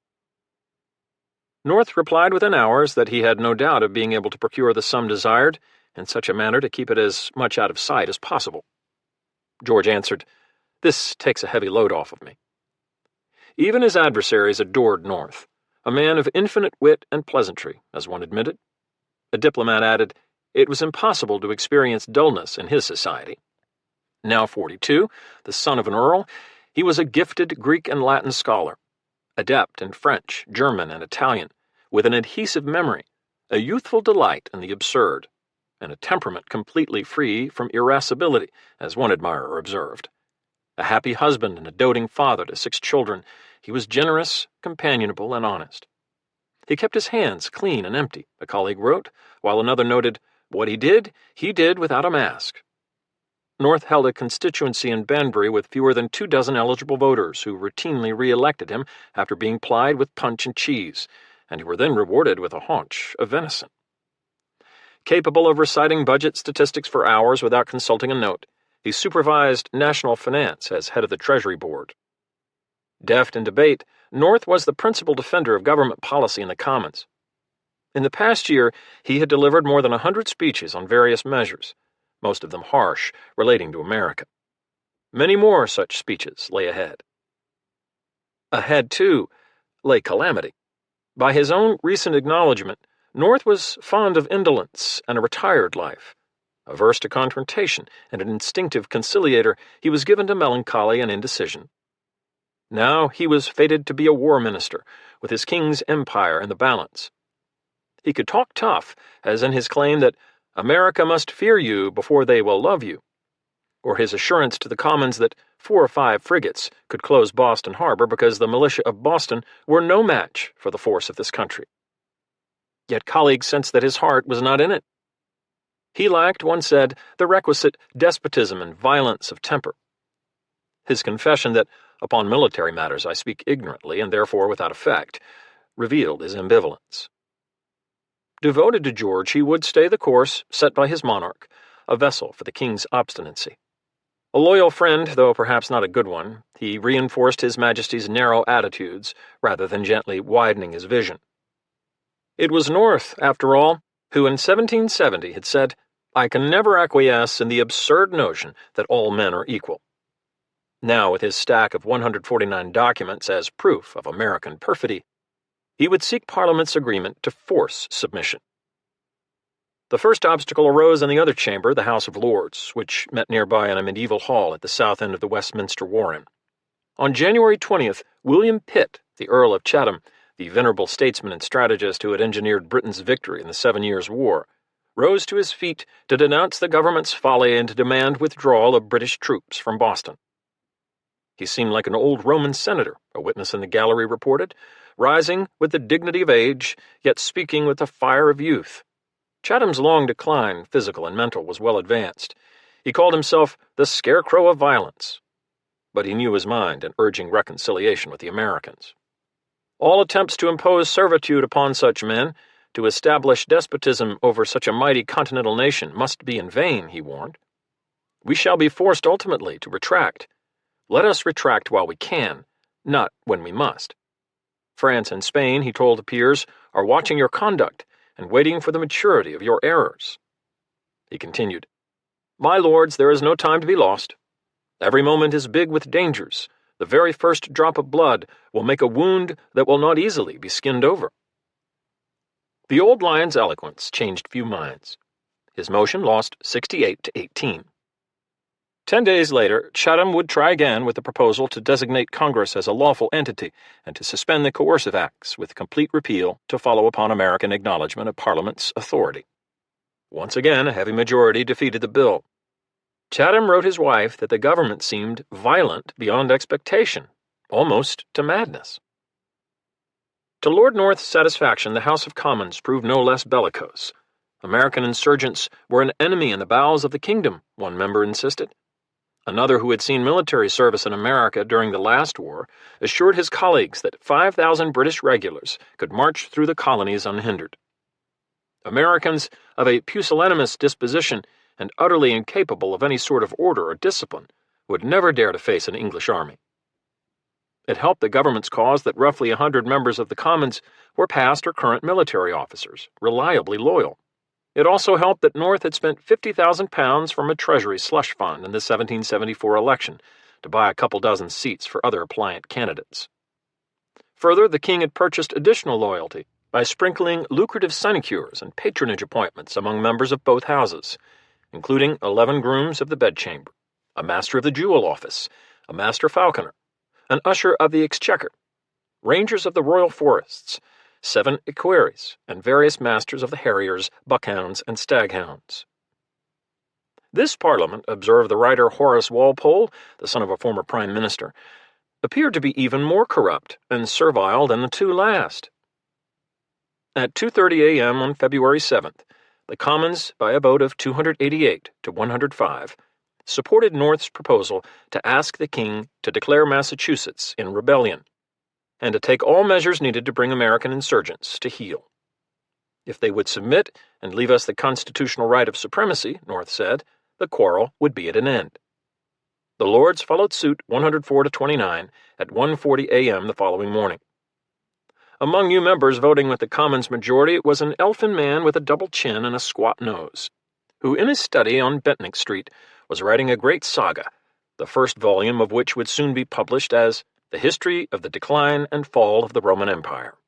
Few parliamentarians would be as steadfast for the crown as Edward Gibbon. "We have both the right and the power on our side," he had told a friend a week earlier. "We are now arrived at the decisive moment of preserving or of losing forever both our trade and empire." Yet few would be as reflective as when he later conceded, "I took my seat at the beginning of the memorable contest between Great Britain and America, and supported with many a sincere and silent vote the rights, though not perhaps the interest, of the mother country." For now, a few hours after casting his vote, Gibbon wrote, "With firmness all may go well, yet I sometimes doubt." The king had no doubts. Parliament's resolve ought to open the eyes of the deluded Americans, he wrote North on the morning of Wednesday, February 8th. But if it does not, it must set every delicate man at liberty to avow the propriety of the most coercive measures. Beyond majority votes in both houses, George wanted a theatrical public display of support. A few hours later, he again wrote North to propose a large attendance at St. James's the next day. Hundreds from the Commons and the Lords were to make the short journey to the palace as a group to demonstrate unity. "I therefore hope," he added, "you will insinuate the propriety of this." Shortly before 3 p.m. on Thursday, braving a blustery wind from the southwest, Parliament picked a path through the willows and poplars of St. James's Park to the red-brick octagonal towers of that irregular pile, as one critic described the palace. The London Gazette would report that there never was known so many of the bishops and peers to attend an address to His Majesty. There was also the greatest number of commoners ever known on a like occasion. Not far from the hearth inscribed with the initials of Henry VIII and his doomed Queen, Anne Boleyn, the king listened as Parliament's petition was read aloud. "We find that a part of your Majesty's subjects, in the province of the Massachusetts Bay, have proceeded so far to resist the authority of the Supreme Legislature, that a rebellion at this time actually exists. We consider it as our indispensable duty humbly to beseech your Majesty that you will take the most effectual measures to enforce due obedience to the laws and authority of the Supreme Legislature." George was nearsighted, and some faces around the room were blurry as he read his brief reply. composed with North's help. You may depend on my taking the most speedy and effectual measures for enforcing due obedience to the laws. It is my ardent wish that this disposition may have a happy effect on the temper and conduct of my subjects in America. Events now moved swiftly. That very day, the king ordered several regiments in Ireland to prepare for foreign service. On Friday, North introduced another bill, this one to prevent all New England colonies from trading with any foreign nations and to exclude them from the world's richest fishing grounds in the North Atlantic. That measure would again muster large majorities. A few days later, Parliament approved hiring another 2,000 sailors for the Navy. The government also requested money for an extra 4,400 soldiers, with the intention of expanding the Army in America to almost 11,000. In recent weeks, the king had considered ousting the military commander there, Lieutenant General Thomas Gage, on suspicion of insufficient grit. Instead, he chose to send 3 young major generals to stiffen Gage's spine. He told North to give each an extra £500 before they sailed. They had behaved so very properly and are so poor. Whatever Gage's shortcomings, North knew that nearly all of the 45 generals senior to him, some in their 80s, lacked the vigor, the experience, or the bloody-mindedness to take command in Boston. I do not know whether our generals will frighten the enemy, he supposedly quipped, but I know that they frighten me. Still, the king felt sure of his course. To North he wrote on February 15th at precisely 10:06 a.m., I entirely place my security in the protection of the divine disposer of all things, and shall never look to the right or left, but steadily pursue the track which my conscience dictates to be the right one. Preparing for war. For more than 3 centuries, the Tower of London had issued departing armies the ordnance needed to fight Britain's expeditionary battles, from field guns and shoulder arms to bullet molds, powder flasks, and musket flints. In the early spring of 1775, the place grew busy again. Many thousand firearms sent out of the Tower and shipped on board the transports, a visiting American artist wrote. Kegs of flints marked Boston on each keg, with all the implements of war. A Tower armory reportedly held 80,000 stand of arms, bright and shining. Visitors could pay 4 pence to view the royal train of artillery, from 6-pounders to 24-pounders, some with new leveling screws for quicker aim and greater accuracy. The train also included 13-inch mortars and carcass shells packed with combustibles designed to incinerate enemy towns. New brass cannons filled an adjacent storehouse more than 100 yards long, with sponges, rammers, handspikes, drag ropes, and other gunnery tools, plus 4,000 harnesses for pull teams. Obsolete weapons decorated tower walls and fantastic sculptures, like the 7-headed hydra constructed from old pistols. Stacked bayonets and ancient firelocks formed a corkscrew pillar 22 feet high. The place was a tabernacle of firepower. Gun shops clustered along the Thames below the tower walls assembled the flintlock musket known as the Brown Bess. Smiths fitted the barrels and locks, mostly forged in the Midlands from imported Swedish iron, to walnut stocks. Then they attached the furniture, brass and iron mounts, including triggers and butt plates. Each musket cost £1, 13 shillings, plus 4 pence to prove the barrel and fit a bayonet. Tower officials also tested the potency of gunpowder made in government and private mills. The British appetite for powder was voracious. Each foot regiment typically received 42,000 powder charges a year, enough for every soldier to fire 60 to 120 lead balls. That allotment would increase in heavy combat. A single warship of 100 guns might carry 535 barrels, nearly 27 tons. Even a small naval sloop could carry 6 tons, more powder than would be found in all the rebel magazines around Boston a few months hence. Incredible quantities of ammunition and stores shipped and shipping from Tower Wharf for America, another correspondent reported. Precisely how this formidable strength should be wielded against America remained in dispute among the king's men. A conquest by land is unnecessary, the Secretary at War, Lord William Barrington, had advised in December. When the country can be reduced first to distress and then to obedience by our marine. That marine, the Royal Navy, might have its own woes, but General Edward Harvey, the Adjutant General and the highest army official in Britain, agreed that attempting to conquer America internally with our land force is as evil an idea as ever controverted common sense. he added bluntly. It is impossible. The Army's small size fueled this consternation. In 1760, at the height of the 7 Years' War, Britain had mustered more than 200,000 men, including mercenaries. Now the Army's paper strength had dipped below 50,000, less than a third the size of France's army, and no more than 36,000 soldiers actually filled the ranks, of whom thousands kept the restive Irish in check. Recruiting was difficult, and although many of the Army's 3,500 officers had combat experience, the force had fought few major battles since Quebec and Minden, 16 years earlier.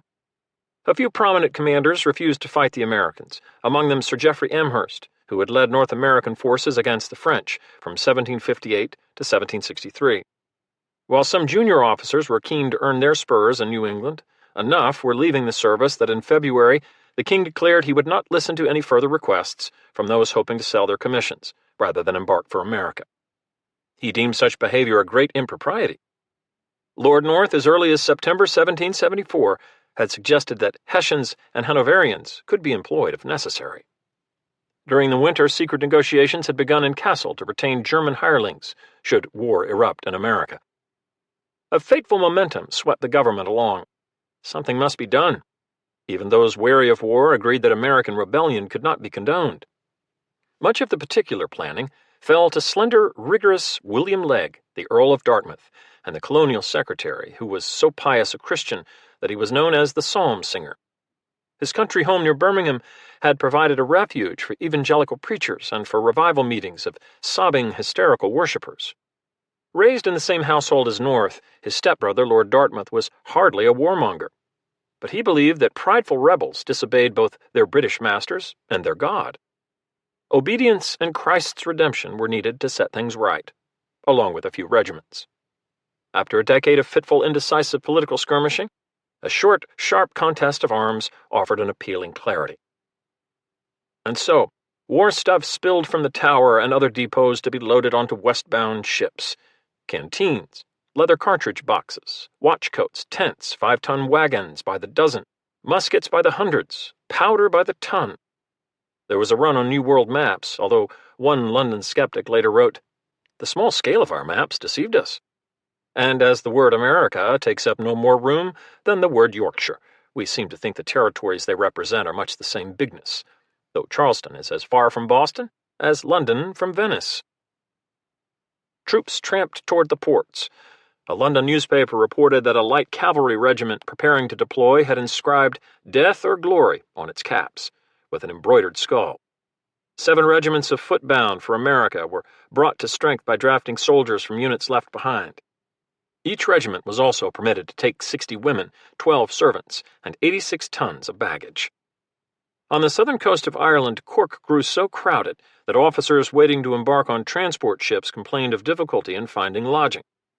Soldiers living in hovels on Blarney Lane or Brogue Market Street practiced the manual of arms, though some lacked muskets. Each would be issued a bunk, a bolster, a blanket, and a spoon for the voyage. The usual drunken sprees and fistfights between soldiers and sailors kept officers alert. Dragoons preparing to sail from Cork found the ship's holds stacked with so many casks of porter being smuggled for sale in Boston that they could not reach the stalls to feed their horses. As the squadrons awaited a fair wind, a vague unease drifted through the kingdom. "Our stake is deep," wrote Horace Walpole. "It is that kind of war in which even victory may ruin us." But the man who reigned over that kingdom remained constant as ever. "When once these rebels have felt a smart blow," George told his admiralty, "they will submit." Blows would decide, as the king had predicted. Yet no one could foresee that the American War of Independence would last 3,059 days, or that the struggle would be marked by more than 1,300 actions, mostly small and bloody, with a few large and bloody, plus 241 naval engagements, in a theater initially bounded by the Atlantic seaboard, the St. Lawrence and Mississippi rivers, and the Gulf of Mexico, before expanding to other lands and other waters. Roughly 250,000 Americans would serve the cause in some military capacity. At least 1 in 10 of them would die for that cause. 25,674 deaths by one tally, as many as 35,800 by another. Those deaths were divided with rough parity among battle, disease, and British prisons. a larger proportion of the American population to perish in any conflict other than the Civil War. If many considered the war providential, ordained by God's will and shaped by divine grace, certainly the outcome would also be determined by gutful soldiering, endurance, hard decisions, good and bad, and luck, good and bad. The odds were heavily stacked against the Americans. No colonial rebellion had ever succeeded in casting off imperial shackles. But as Voltaire had observed, history is filled with the sound of silken slippers going downstairs and wooden shoes coming up. This would not be a war between regimes or dynasties, fought for territory or the usual commercial advantages. Instead, what became known as the American Revolution was an improvised struggle between two peoples of a common heritage, now sundered by divergent values and conflicting visions of a world to come. Unlike most European wars of the 18th century, this one would not be fought by professional armies on flat, open terrain with reasonable roads, in daylight and good weather. And though it was fought in the age of reason, infused with Enlightenment ideals, this war, this civil war, would spiral into savagery with sanguinary cruelty, casual killing, and atrocity. Those 3,059 hard days would yield two tectonic results. The first was in the United Kingdom, where the reduction of the empire by about 1/3, including the demolition of the new dominions in North America, proved to be as divisive as any misfortune to befall the nation in the 18th century, at a cost of £128 million and thousands of British lives. The broader conflict that began in 1778 with the intervention of European powers on America's behalf led to the only British defeat in the 7 Anglo-French wars fought between 1689 and 1815. Of course, what was lost by force of arms could be regained, and a second British Empire in different garb would flourish in the next century. The second consequence was epical and enduring: the creation of the American Republic. Surely among mankind's most remarkable achievements, this majestic construct also inspired a creation myth that sometimes resembled a garish cartoon, a melodramatic tale of doughty yeomen resisting moronic, brutal lobsterbacks. The Civil War that unspooled over those 8 years would be both grander and more nuanced, a tale of heroes and knaves, of sacrifice and blunder, of redemption and profound suffering. Beyond the battlefield, then and forever, stood a shining city on a hill. An unusual bustle disturbed placid Craven Street on Monday morning, March 20th, 1775. At number 27, a looming townhouse with 14 fireplaces, crates and trunks had been packed and prepared for shipment. Visitors in fine carriages had recently been seen wheeling up and wheeling off, bidding goodbye, adieu, bon voyage. Among the neighbors, it was rumored that after almost 2 decades in London, Dr. Franklin was going home. He was famous in Craven Street, as he was famous everywhere, though he still referred to himself as B. Franklin, printer.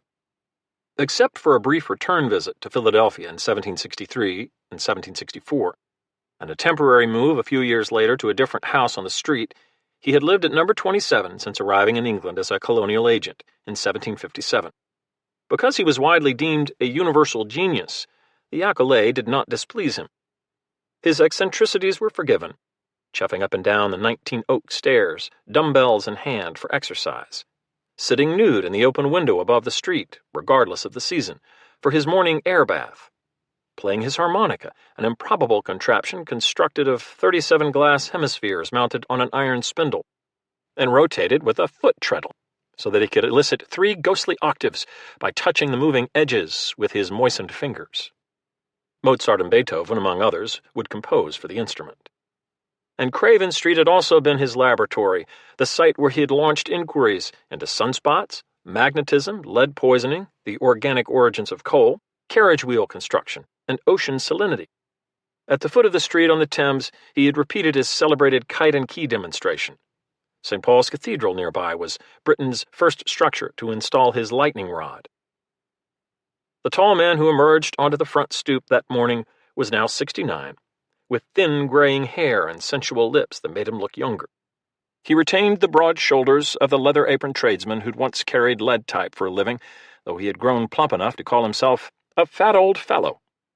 Furrows creased the prominent dome of his forehead, and the hooded blue eyes sagged. "Anxiety begins to disturb my rest," he had written a friend in America a few weeks earlier, "and whatever robs an old man of his sleep soon demolishes him." He had chosen to spend this final day in London in semi-seclusion with Joseph Priestley, a fellow natural philosopher who lived a mile distant. As Franklin made his way across the city he had once loved, those anxieties weighed on him. How far he had traveled, this 15th child of an impoverished Boston candlemaker. With only 2 years of formal schooling, he had become not only a prosperous printer, but the largest bookseller in Philadelphia, and the most prominent paper merchant in America. At 42, self-made, he retired from the trades to devote himself to good causes: smallpox inoculations, paper money, and streets made safer by night watchmen paid through public taxes. He also threw himself into practical science, with inventions ranging from bifocals to efficient stoves. He had once told his mother that for his epitaph, "I would rather have it said, 'He died usefully,' than 'He died rich.'" His 1751 treatise, Experiments and Observations on Electricity, brought international fame for discoveries lauded by a contemporary as the greatest, perhaps, since the time of Sir Isaac Newton. He not only invented the first device for storing electrical charges, he also named it the battery, as he named other things in this new field: conductor, charge, discharge, armature. Electrical experimenters in France were known as Franklinistes. The German philosopher Immanuel Kant called him the new Prometheus, a man who had captured heaven's fire. He was proud, perhaps prideful. The ink-stained printer became Dr. Franklin, thanks to the honorary degrees from Oxford and St. Andrews, and he was not above snickering at American provincialism.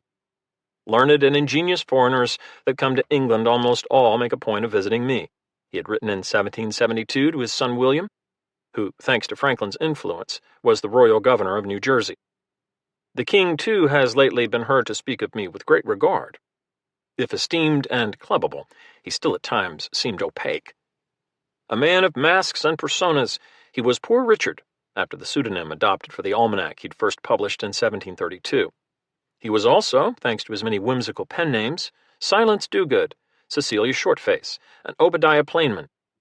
Since moving to London at age 51 to represent Pennsylvania and then other colonies, he had used 42 different signatures on his published articles. So, too, was he a creature of contradiction. An advocate for the rights of man, he had owned slaves for 30 years, complaining that most of them were thieves. A man of temperance and discretion, he enjoyed intrigues with low women that fell in my way, and took a common-law wife in 1730. Perhaps most confounding, he had been a zealous citizen of the empire, so exuberant in his Anglophilia that in September 1761 he curtailed a trip to the continent to attend George III's coronation. He had long favored excluding Germans and other non-English emigres from the colonies. "Americans love and honor the name of Englishmen," Franklin had written in the London Chronicle in 1770, "aping English manners, fashions, and manufacturers. They have no desire of breaking the connections between the two countries." Yet in the past year he had become so hostile to Britain that now he could fulminate like a Boston radical, his face white with rage. Franklin these days was a few steps ahead of an arrest warrant. His good friend Priestley, beak-nosed and thin-lipped, offered a sympathetic ear. As librarian and companion to the Earl of Shelburne, Priestley lived in the Earl's sprawling mansion just off Berkeley Square. The son of a Calvinist cloth dresser, he, too, was a universal genius, one who, it was said, wrote books faster than people could read them. The previous August he had discovered the gas called oxygen, and he would be credited with identifying nitrogen, ammonia, carbon monoxide, and other gases, as well as photosynthesis, the principles of combustion, and the recipe for soda water. On this Monday he and Franklin pondered electricity and sundry scientific mysteries, as they had for years. Then the conversation turned to politics, and what Franklin called the impending calamities. Much of the time was employed in reading American newspapers, Priestley later wrote of that day with Franklin, especially accounts of the reception which the Boston Port Bill met with in America. And as he read, the tears trickled down his cheeks. The coming war would likely last 10 years, Franklin predicted, and he would not live to see the end of it. He wept, not least for his own shortcomings. For decades he had championed a greater Great Britain, an Anglo-American union of mutual strength and mutual advantage. As political upheaval strained those blood ties, he sought to palliate matters with various compromises, including an offer to pay for Boston's drowned tea from his own pocket. Even now he considered the schism to be a matter of punctilio, which 2 or 3 reasonable people might settle in half an hour. But by degree he had grown vexed, then angry at what he called the insolence, contempt, and abuse of arrogant British officials toward his countrymen. The condescending reference to Americans as foreigners infuriated him. His writings turned acerbic. He proposed to answer the British practice of shipping convicts to America by exporting rattlesnakes to England, and his Swiftian essay, Rules by Which a Great Empire May be Reduced to a Small One, postulated that a great empire, like a great cake, is most easily diminished at the edge. Then 2 years later, disaster had struck, when a wise man did a foolish thing. Someone whose identity remained obscure gave Franklin a sheaf of private letters written by a Crown official in Massachusetts to a British undersecretary, urging stern measures by the government against New England troublemakers. One passage even advocated an abridgment of what are called English liberties. In December 1772, Franklin sent the letters to Boston as confidential intelligence for Patriot leaders, but 6 months later they were published, causing an uproar in New England, and then in Britain. Franklin eventually placed a notice in the London Chronicle disclosing his responsibility. British newspapers vilified him as this old snake, old double-face, and a base, ungrateful, cunning upstart thing. On January 29, 1774, he appeared before the King's Council in the cockpit, a Whitehall amphitheater once used for cockfights. For more than an hour, Franklin was pelted with invective, denounced as a man without honor and a hoary-headed traitor who had forfeited all the respect of societies and men. The packed gallery jeered while he stood as still as statuary, wearing a fine blue suit of spotted Manchester velvet. It was the greatest humiliation of his life, and a day later he was sacked as Deputy Postmaster General for North America. He had made a serious error of judgment, but so had Britain, by demeaning the Crown's best American ally and promoting imperial harmony. In the months since that wretched day, he had shrugged off the ordeal to continue mediating between Crown and colonies. He took meetings, public and private, enduring endless palaver with men of influence and no influence, men of goodwill and ill will, men with potential remedies and men spouting nonsense. Franklin admitted to growing irritated and heated. He insisted on repealing the coercive acts, withdrawing the fleet from Boston, and removing British soldiers to Quebec or Florida. The true art of governing the colonies, he believed, lies in only letting them alone. The government secretly intercepted and read his mail, carefully repairing the seals and making copies with a cover note that labeled him this arch traitor. Public hopes for reconciliation ascended, then subsided, only to rise again. The stock market jumped in late December on false news that he and Lord North had reached a peace deal. But there would be no peace. These febrile efforts, he wrote, availed no more than the whistling of the winds. While government officials considered him the great director of New England radicals, the radicals themselves wondered if he was too much of an Englishman. He felt like a thing out of its place, and useless because it is out of its place. Like many Americans, he found that the middle ground was narrow and perilous. He, too, gradually chose insurrection. Britain, he concluded, had become this old rotten state. He was reduced to quoting from Horace's Odes. What is bad now may not always be. Franklin spent his final night on Craven Street. The last of his books, papers, and scientific instruments packed. He caught the post coach for Portsmouth on March 21st. Beyond the political turmoil, 2 personal matters gnawed at him as he rolled through Surrey on a route similar to that taken by the King to the dockyards 21 months earlier. In New Jersey, Governor William Franklin, the great man's son, seemed intent on remaining loyal to the Crown. You, who are a thorough courtier, Franklin wrote in a letter, see everything with government eyes. And in Philadelphia, his common-law wife of 44 years, Deborah, had died in December after a long decline. Although a faithful correspondent, Franklin had not seen her in a decade. Regret and perhaps guilt dogged him up the gangplank onto the Pennsylvania packet, moored along the Portsmouth waterfront. Franklin never went to sea without vowing never to go again. Yet here he was in his 70th year, a large man in a small cabin on a small ship. He had resolved to stay busy during the passage, scrutinizing the heavens with his telescope, and frequently measuring ocean temperatures with a thermometer suspended on a long rope, as part of his perpetual study of the Gulf Stream. He promptly started a letter to William, which began, "Dear Son," and grew to 20,000 words on 250 foolscap pages, as it became a detailed account of his failed diplomacy in Britain. That failure had taught him lessons in patience, tact, intrigue, and power, lessons that would prove useful, since his best days as a diplomat, perhaps the greatest America ever produced, still lay ahead of him. The bells of Philadelphia would ring for joy upon his arrival 6 weeks hence. The man who had felt like a thing out of place would find his rightful place. Among the slurs hurled at him in the cockpit was the accusation of being a true incendiary. That much was certain, as befitted the American Prometheus. He was the best of his breed, this kite flyer, this almanac maker, this lightning tamer. The Pennsylvania packet shrugged off her moorings and crowded on sail, bearing him home, where he belonged. Part 1. Chapter 1. God Himself, Our Captain. Boston, March 6th through April 17th, 1775. The mildest winter in living memory had yielded to an early spring. Not once had the Charles River iced over, and even now whispers of green could be seen on the common sward and across the tumbling hills to the north. By reducing the need for firewood, this extraordinary weather for warlike preparations, as one pugnacious clergyman called it, had preserved Boston from even greater suffering in the 9 months since British warships had closed the port. Still, warehouses stood vacant, shipyards idle, wharves deserted, shop shelves barren. The only topsail vessels in view were the 8 Royal Navy men-of-war plugging the harbor approaches.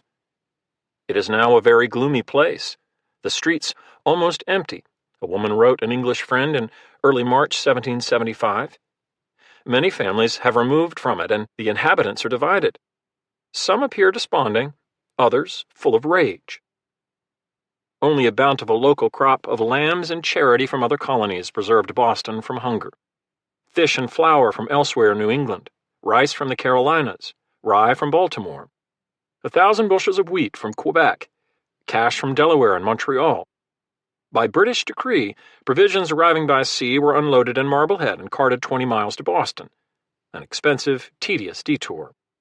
Town selectmen launched projects to employ the unemployed, street paving, well digging, building a new brickyard. But gangs of idle sailors, longshoremen, rope makers, riggers, and carpenters could often be found loitering by the docks or in the town's 90 taverns. Even in better days, Boston had known ample misery, smallpox and measles epidemics, Quaker and witch hangings. For the past 3 decades, the population had stagnated at 15,000 people, all of them wedged into a pear-shaped 1,000-acre peninsula with 17 churches, no banks, no theaters, and a single concert hall in a room above a shop. Puritan severity was not far removed.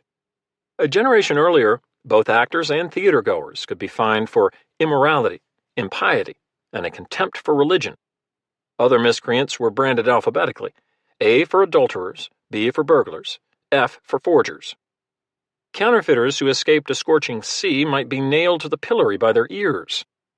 But never had the town seemed more abject or more menacing. These days there were as many British soldiers in Boston as adult male civilians. One resident watching the regiments at drill lamented that the common glows with warlike red. On Monday morning, March 6th, the gloomy place abruptly sprang to life. Hundreds and then thousands filled the streets, most of them walking, since by ordinance no carriage or wagon could be driven at speeds faster than foot pace, without risk of a 10-shilling fine. The annual commemoration of the 1770 Boston Massacre would be held a day late this year to avoid profaning the Sabbath, and Dr. Joseph Warren, a prominent local physician, intended to deliver a speech titled, "The Baleful Influence of Standing Armies in Time of Peace." An immense concourse of people, as one witness described it, made for Milk and Marlborough streets, where an octagonal steeple rose 180 feet above the Old South Meeting House, with its distinctive Flemish bond brick walls, enormous clock, and split banner weather vane. By 11 a.m., 5,000 packed the place to the double rafters and cambered tie beams. More than 100 box pews filled Old South's floor with high-paneled sides to block chilly drafts and wooden writing arms for those inclined to take notes on the day's sermon. An upper gallery with benches wrapped around the second floor. Between the arched compass-headed windows rose a high pulpit, now draped in black and crowned with a sounding board. People's expectations are alive for the oration, the lawyer John Adams had recently written. An uneasy murmur rose from the congregants, along with the smell of damp wool, perspiration, and badly tanned shoe leather. It was rumored that mass arrests were likely this morning, and that British officers had agreed that if the king were insulted, they would draw swords and slaughter the offenders. "We may possibly be attacked in our trenches," Samuel Adams had warned, and a witness reported that almost every man in attendance had a short stick or a bludgeon in his hand. The murmur in Old South grew louder when several dozen red-coated officers clumped through the door and stood in the aisles. Samuel Adams was ready for them. An undistinguished petty official who had squandered a family malt-house fortune, Adams ran an impressive political organization, deftly shaping public opinion through a newspaper syndicate that for years had told other colonies, often with lurid hyperbole, what life was like in a free town occupied by combat troops. "He eats little, drinks little, sleeps little, thinks much," an adversary later wrote, "and is most decisive and indefatigable." Now 52 and afflicted with a pronounced tremor in his head and hands, he often stood on his toes when excited, and surely he was on his toes now. He quickly cleared the front pews and beckoned the officers so that, as he later explained, they might have no pretense to behave ill.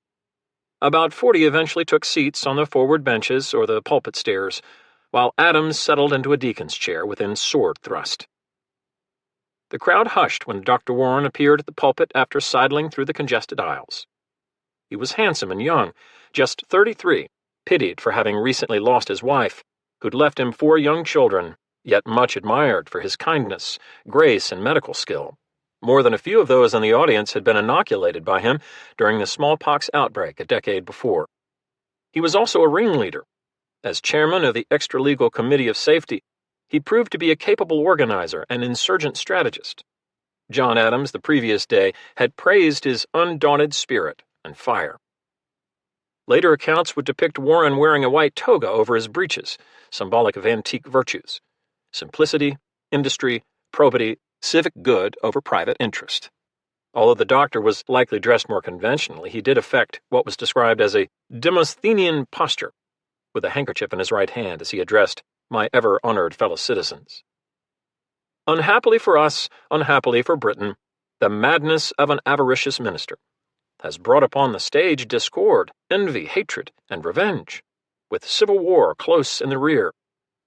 Our streets are again filled with armed men, our harbor is crowded with ships of war. But these cannot intimidate us. Our liberty must be preserved. It is far dearer than life. Warren invoked the long struggle to carve a country from the New England wilderness. He described Britain's recent efforts to assert hegemony over that country, and the shootings 5 years before that left the stones bespattered with your father's brains. Then came the coercive acts, insult upon injury. Our wish is that Britain and the colonies may, like the oak and the ivy, grow and increase in strength together, Warren said. But if these specific measures are ineffectual, and it appears that the only way to safety is through fields of blood, I know you will not turn your faces from your foes. Several British officers hissed and rapped their sticks on the floor in disapproval. A captain, sitting on the pulpit steps, allegedly held up several lead bullets in his open palm, a menacing gesture. Although one skeptic would describe the oration as true puritanical wine, Dr. Warren knew his audience: farmers and merchants, seamen and artisans, with their queued hair, knee buckles, and linen shirts ruffled at the cuff, their pale upturned faces watching him intently. They were a borderland people, living on the far rim of empire, where in 6 or 7 generations the American clay had grown sturdy and tall. They were patriots, if that term implied political affiliation rather than a moral state of grace, who were disputatious and litigious, given to violence on the frontier and in the street. A gentle people, they were not. Their disgruntlement now approached despair, with seething resentments and a conviction that designing, corrupt men in London, the king's men, if not the king himself, conspired to deprive them of what they and their ancestors had wrenched from this hard land. They were, a Boston writer concluded, panting for an explosion. Reasonably democratic, reasonably egalitarian, wary of privilege and outsiders, they were accustomed to tending their own affairs, choosing their own ministers, militia officers, and political leaders. Convinced that their elected assemblies were equal in stature and authority to Parliament, they believed that governance by consent was paramount.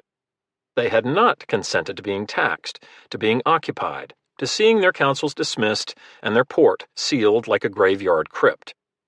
They were godly, of course, placed here by the Almighty to do His will. Sometimes political strife was also a moral contest between right and wrong, good and evil. This struggle, as the historian Gordon S. Wood later wrote, would prove their blessedness. Warren circled round to that very point. Our country is in danger, but not to be despaired of. Our enemies are numerous and powerful, but we have many friends, determining to be free. On you depend the fortunes of America. You are to decide the important question on which rests the happiness and liberty of millions yet unborn. Act worthy of yourselves. Applause rocked Old South. One British lieutenant would denounce a most seditious, inflammatory harangue, although another concluded that the speech contained nothing so violent as was expected. Swords remained sheathed, but when Samuel Adams heaved himself from his chair to move that the thanks of the town should be presented to Dr. Warren for his elegant and spirited oration, the officers answered with more hisses, more stick-rapping, and shouts of, "Oh, fie, fie!" That was but a consonant removed from fire. Panic swept the meeting house, a scene of the greatest confusion imaginable, Lieutenant Frederick Mackenzie told his diary. Women shrieked, men shouted, "Fire!" sniffing for smoke. Others thought a command to shoot had been issued, an error compounded by the trill and rap of fifes and drums from the 43rd Regiment, which happened to be passing in the street outside. 5,000 people tried getting out as fast as they could by the doors and windows, wrote Lieutenant John Barker of the 4th Regiment of Foot. The nimbler congregants in the galleries swarmed down gutters like rats, then hied through Cooper's Alley, Cow Lane, and Queen Street. A tense calm finally returned to a tense town. To be sure, Ensign Jeremy Lister of the 10th Foot later wrote, the scene was quite laughable. Across the street from Old South in the 3-story brick mansion called Province House, Lieutenant General Gage was not laughing. Worried that the morning's oration would turn violent, he had placed his regiments under arms and on alert. The risible stampede came as a relief. Thomas Gage was a mild, sensible man with a mild, sensible countenance. Only a slight protrusion of his lower lip suggested truculence. Now in his mid-50s, with thinning gray hair and a fixed gaze, he was the most powerful authority in North America as both military commander-in-chief and the royal governor of the province of Massachusetts Bay. Comrades knew him as Honest Tom, and even an adversary conceded that he was a good and wise man surrounded with difficulties. As a young officer, he had seen ghastly combat in the British defeat by the French at Fontenoy in 1745, and in the British victory over rebellious Highlanders at Culloden a year later. In 1755, he led the vanguard of General Edward Braddock's expedition against the French in western Pennsylvania, where a disastrous ambush at the Monongahela River killed his commander and several hundred comrades. Swarming bullets grazed Gage's belly and eyebrow, ventilated his coat, and twice wounded his horse. 3 years later, Gage was a senior commander when the French battered a British expedition in New York at Fort Caroline, subsequently named Ticonderoga. These actions revealed a soldier without conspicuous gifts as a combat leader, a man perhaps meant to administer rather than command. It was Gage's misfortune to live in turbulent times. Even so, 20 years of American service had been good to him, providing Gage with high rank, a comely American wife, the New Jersey heiress Margaret Kemble, and vast tracts of land in New York, Canada, and the West Indies. He evinced little sympathy for American political experiments. Democracy is too prevalent in America, he had declared in 1772, when his headquarters was in New York. The Tea Party had pushed his lower lip out a bit more. In an uncharacteristic fit of bravado during a return visit to London in February 1774, he assured King George that 4 regiments in Boston should suffice, perhaps 2,000 men, since the Americans would be lions whilst we are lambs, but would turn very meek in the face of British resolve. Other colonies were unlikely to support Massachusetts. Southerners especially talk very high, but the fear of slave rebellions and Indian attacks will always keep them quiet. The 13 colonies seem too geographically scattered and too riven by diverse interests to collaborate effectively. Promises of suppression on the cheap appeal to the shilling pinchers in Lord North's government. Gage's views had also helped shape the coercive acts by feeding the pleasant delusion in Britain that insurrection was mostly a Boston phenomenon, organized by a small cabal of ambitious cynics able to gull the masses. Gage's report so encouraged the king and his court that the general was dispatched to Massachusetts as both governor of the colony and military chief of the continent. Respectful Bostonians had greeted him with an honor guard, banners and toasts in Faneuil Hall, although 2 weeks later he shifted his headquarters to Salem upon closing Boston Harbor at noon on June 1, 1774. His marching orders from the government urged him to quiet the minds of the people, to remove their prejudices, and by mild and gentle persuasion to induce submission on their part. He imposed neither martial law nor press censorship. Troublemakers were permitted to assemble, to travel, to drill their militias, to fling bellicose insults at the king's regulars. Gage had evidently learned little on the Monongahela or at Fort Caroline about the hazard of underestimating his adversaries.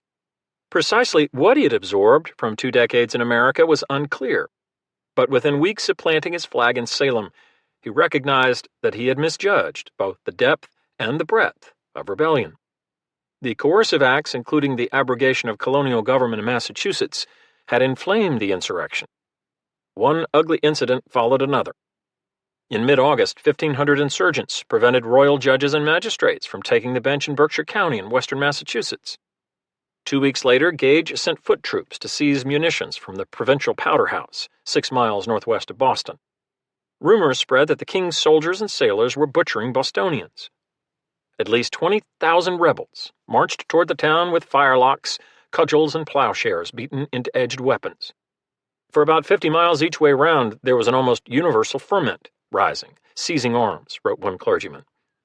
An Irish merchant described how at every house women and children were making cartridges and pouring molten lead into bullet molds. The insurgents found Boston unbruised and the British regulars back in their fortified camps. But the powder alarm emboldened the Americans, demonstrated the militancy of bumpkins in farms and villages across the colony, and revealed how crippled the Crown's authority had become. Popular rage has appeared, Gage advised London. Additional episodes followed. More than 4,000 militiamen lined the main street in Worcester in early September, closing the royal courts and requiring 24 officials to walk a quarter-mile gauntlet, hats in hand, each recanting his loyalty to the Crown 30 times aloud. A Massachusetts Provincial Congress convened in Salem in early October 1774 to elect the wealthy merchant John Hancock as president, a vain, petulant, empty barrel in John Adams's estimation. Of more than 200 Massachusetts communities, only 21 failed to send delegates. Like similar congresses soon established in other colonies, this extra-legal assembly acted as a provisional government to circumvent British authority by passing resolutions, collecting revenue, and coordinating colonial affairs with the Continental Congress in Philadelphia. Amassing military supplies and making other martial preparations were entrusted to the Committee of Safety, led by Dr. Warren. Such committees in Massachusetts and other colonies enforced loyalty oaths, stigmatized ideological opponents, and compelled fence straddlers to make hard choices. In December, rebel raiders seized 44 British cannons on Fort Island in Rhode Island. 2 days later, several hundred men stormed a fortress in Portsmouth, New Hampshire, overpowered the 6-man garrison, snatched nearly 100 barrels of powder from the magazine, and lowered the British flag. A day later, they returned to haul away 16 cannons and 60 muskets. Fearing for his own safety, Gage had abandoned Salem for Province House in Boston in late summer. Set back from Marlborough Street with broad stone steps and the royal coat of arms affixed over the front door, the house featured wall tapestries, an iron fence, and ancient shade trees. Atop the 8-sided cupola swiveled a weather vane of hammered copper, a glass-eyed Indian in a feathered bonnet, drawing his bow and bedazzling the eyes of those who looked upward, like an angel of the sun, as a local author named Nathaniel Hawthorne would later write. From his high-ceilinged study, Gage had sent a volley of gloomy dispatches to London that fall. Civil government is near its end, he warned in September, revoking his earlier optimism. Conciliating, moderation, reasoning is over. Nothing can be done but by forcible means. To Lord Dartmouth, the colonial secretary, he expressed shock that the country people could have been raised to such a pitch of frenzy. American farmers for the past decade had generally been more restrained than their urban brethren in protesting British rule, but they now seemed just as bellicose. The imperial insult of closing the Boston port had proved especially offensive to them. Militia companies were training intensely. Some had formed quick reaction units called Minutemen, who reportedly carried their muskets even to church. The disease of insurrection, Gage wrote, had become so universal there is no knowing where to apply a remedy. Connecticut had ordered 6 militia regiments equipped for active service. Companies were drilling in New Hampshire and Rhode Island, and every county in Virginia was said to be arming soldiers. In obedience to the Continental Congress's declared boycott of British goods, thousands of provincials would soon serve on local committees throughout the colonies, enforcing the ban and rooting out enemies of American liberty, with threats, public scoldings, and violence. As local assemblies and committees of safety grew stronger, royal governors grew weaker. To Barrington, the Secretary at War, Gage pleaded in November, "If you think 10,000 men sufficient, send 20.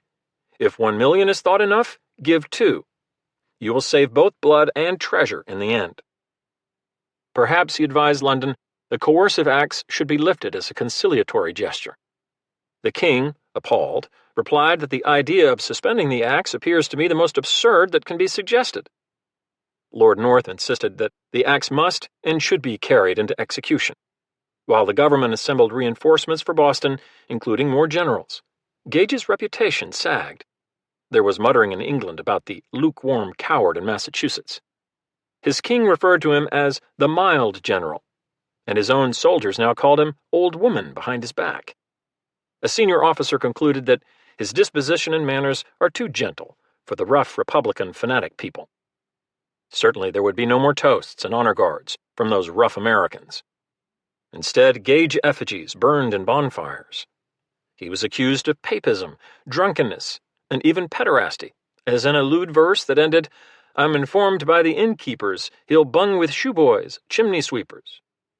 On the last day of 1774, Barrington wrote, "I pity, dear sir, the situation you are in." The new year brought only new troubles. Every day, every hour widens the breach, Dr. Warren warned.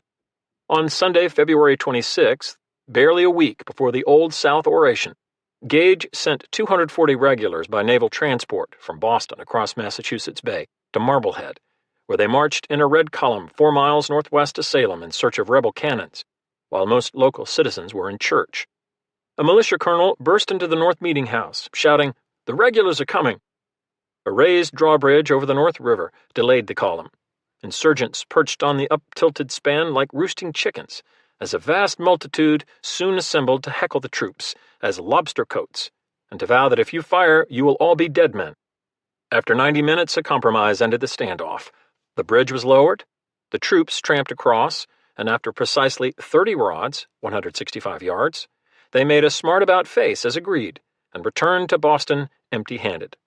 "Go home," a young nurse named Sarah Tarrant barked from an open window, "and tell your master he has sent you on a fool's errand." Gage could only agree.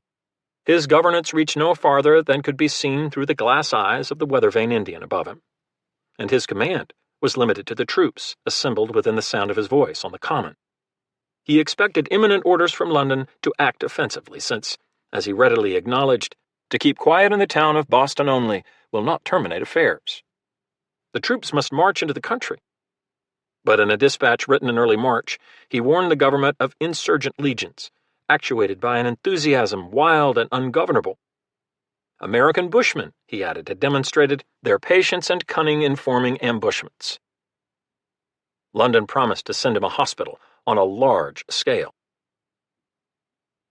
The 6 weeks following Dr. Warren's oration were suffused with dread suspense, as the Reverend William Emerson of Concord later wrote. Yet daily life plodded on. Goods smuggled or stockpiled before the port closing could be found for a price, including candles for 5 shillings a pound in the Faneuil Hall market, along with indigo and a few hogsheads of sugar. Greenleaf's auction room sold German serges, Irish linens, and Kippen's snuff by the cask. Harbottle Door Shop in Union Street advertised spades, smith's anvils, and brass kettles, none of which had been imported since the port was shut up. A vendor near Swing Bridge offered fish hooks, cod lines, and nails of all sorts. With spring coming on fast, W.P. Bartlett's shop in Salem sold seeds for crimson radishes, yellow Spanish onions, tennis ball lettuce, and several kinds of peas, including black-eyed, sugar blue Union, and speckled. Choice cayenne cocoa could be found on Hancock's Wharf, and pearl dentifrice, reputedly invented by the Queen's dentist for the preservation of the teeth, was peddled in a shop on Ann Street. The London bookstore in Cornhill, owned by gregarious young Henry Knox, offered lottery tickets and globes, showing the reach of that empire on which the sun never set. For 4 pence on Marlborough Street, those desperate to glimpse a brighter tomorrow could buy a calculator that displayed the projected annual increase of colonial populations in America. Auction houses sold the furniture of distraught residents determined to move, to England, to Halifax, deeper into New England, or just away. Mahogany tables, feather beds, and looking glasses went for a song. For those who preferred to dance away their troubles, an unlikely new school in Boston offered lessons in minuets, hornpipes, and English country steps, in the most improved taste. The Boston Gazette, known to Loyalists as the Weekly Dung Barge, reminded readers that lofty talk of freedom had limits. A March 6th advertisement touted a healthy Negro girl about 20 years of age. She is remarkably good-natured and fond of children. Her price is £40. Another ad offered a reward for a runaway servant for life, using the Massachusetts euphemism for a slave. This one, named Caesar, is supposed to be strolling about in some of the neighboring towns, walks lame and talks much of being free. Had on, when he went away, a blue jacket. A Boston ordinance required the night watch to take up all Negroes, Indians, and mulatto slaves that may be absent from their master's house after 9 o'clock at night, unless they carried a lighted lantern and could account for themselves. Freeholders gathered for meetings as usual in Faneuil Hall. The town agreed to borrow £600 to buy grain for the almshouse poor. A report in late March noted that 38 smallpox patients were quarantined on a hospital scow in the Charles River, some distance from the wharf. Freeholders voted to continue a recent ban on inoculation. Many now feared that it posed a greater risk of epidemic than natural infection. Any household with sick inhabitants was required to display a large red flag on a 6-foot pole or incur a £50 fine. For those intent on inoculation, newspapers advertised the services of a private hospital in New York. Friction between patriots and loyalists intensified. Hundreds of Tories, as they often were called, with a sneer, arrived from the provinces to seek the king's protection in Boston. The once happy town was now a cage for every unclean bird, in Mrs. Samuel Adams' estimation. Humbling the Tories had become a blood sport in Massachusetts Bay, with excrement smeared on houses or dumped through open windows, with severed sheep's heads tossed into open chaises, or with loyalists locked in smokehouses, the chimney flues obstructed, until they renounced the crown. A tavern keeper in South Danvers was forced to recite in public, "I, Isaac Wilson, a Tory I be. I, Isaac Wilson, I sells tea."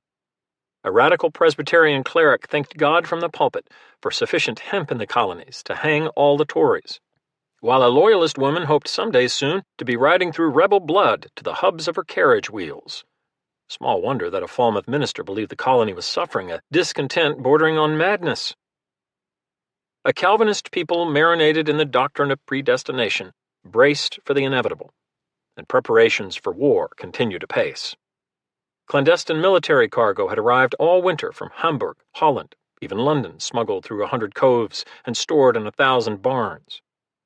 The Simsbury Iron Works in Connecticut cast cannonballs. Salem women secretly cut and stitched 5,000 flannel powder cartridges for field guns. The Provincial Congress, meeting first in Cambridge and then in Concord, ordered enough military stores amassed for 15,000 militiamen. Canteens, bell tents, field tents, Russian linen, wooden spoons. By April, the provincial stockpile included 21,549 firelocks, 9 tons of gunpowder, 11 tons of cannonballs, 10,000 bayonets, 145,000 flints.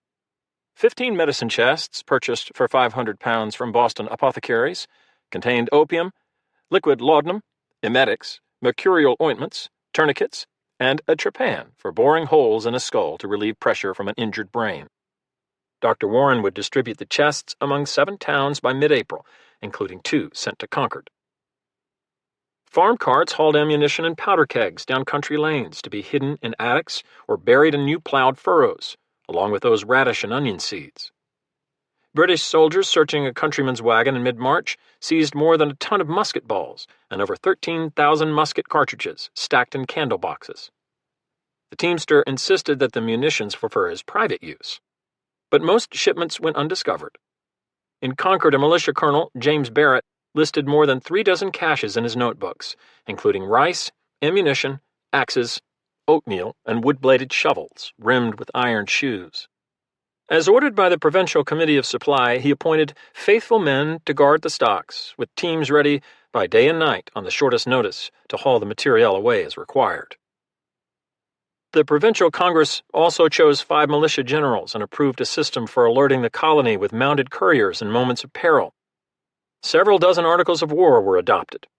The first 2 required soldiers to attend church and to avoid profane oaths, with a fine of 4 shillings per cuss for officers, less for privates.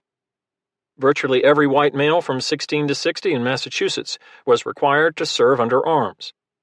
The parson as well as the squire stands in the ranks with a firelock, a Boston merchant wrote. Instead of exercising once every 3 months, many companies now met 3 times a week.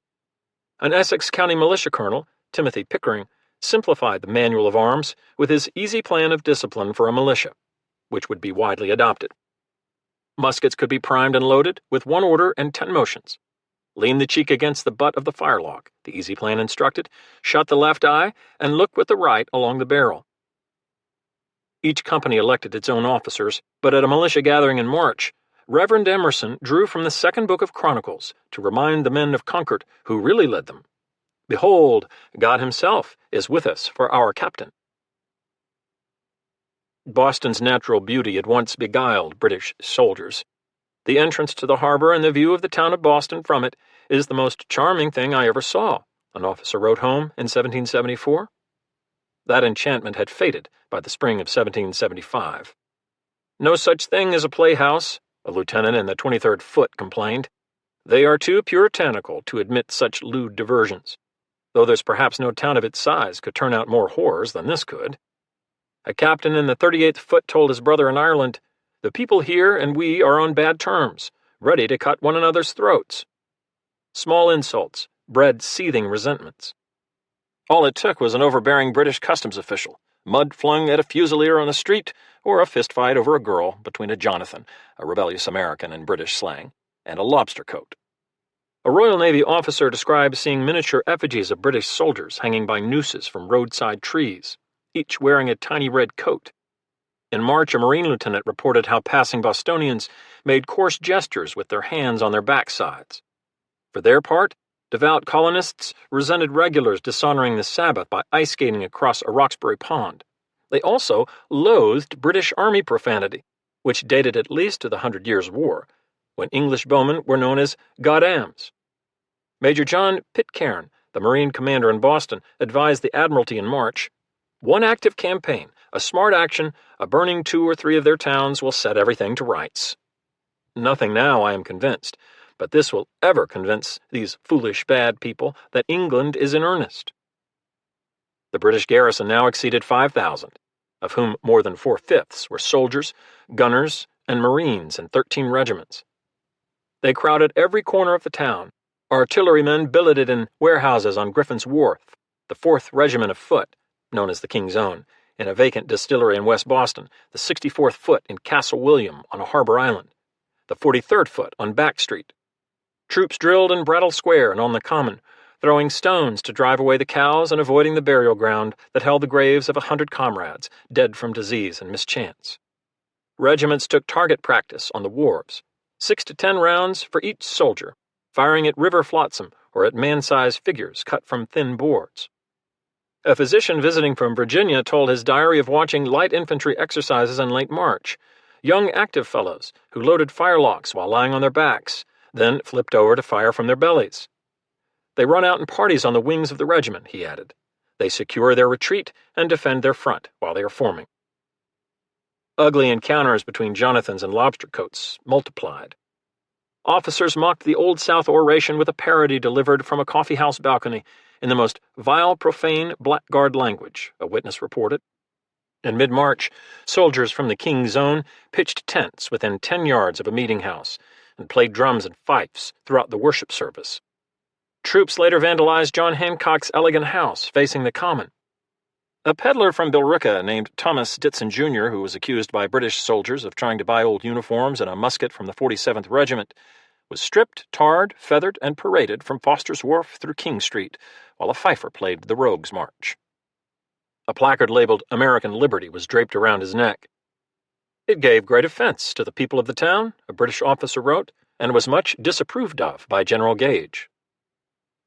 The indiscipline of a bored, anxious army weighed on Gage. Gambling had become so pernicious that he imposed wager limits and established the anti-gambling club. Worse still was inebriation in a town awash with cheap liquor. Regulars preferred West Indies rum, although it was often contaminated with lead. But 140 American distilleries also produced almost 5 million gallons a year, which sold for less than 2 shillings a gallon. The rum is so cheap that it debauches both Navy and Army and kills many of them. Major Pitcairn, the Marine, warned the Admiralty in March. It will destroy more of us than the Yankees will. A soldier caught trading his musket for a jug of New England Kill Devil could draw 500 lashes with a 9-quart cat, enough to lay bare the ribs and kidneys. Lieutenant Frederick Mackenzie of the 23rd Foot, the Royal Welch Fusiliers, recorded in his diary that many men are intoxicated daily, and that 2 had died of alcohol poisoning in a single night. When the soldiers are in a state of intoxication, he added, they are frequently induced to desert. And desert they did. Drunk or sober, redcoats were lured by Americans who offered farm smock disguises, escape horses, and 300 acres to any absconding regular. Estimates of British Army desertions over the past year ranged from 120 to more than 200.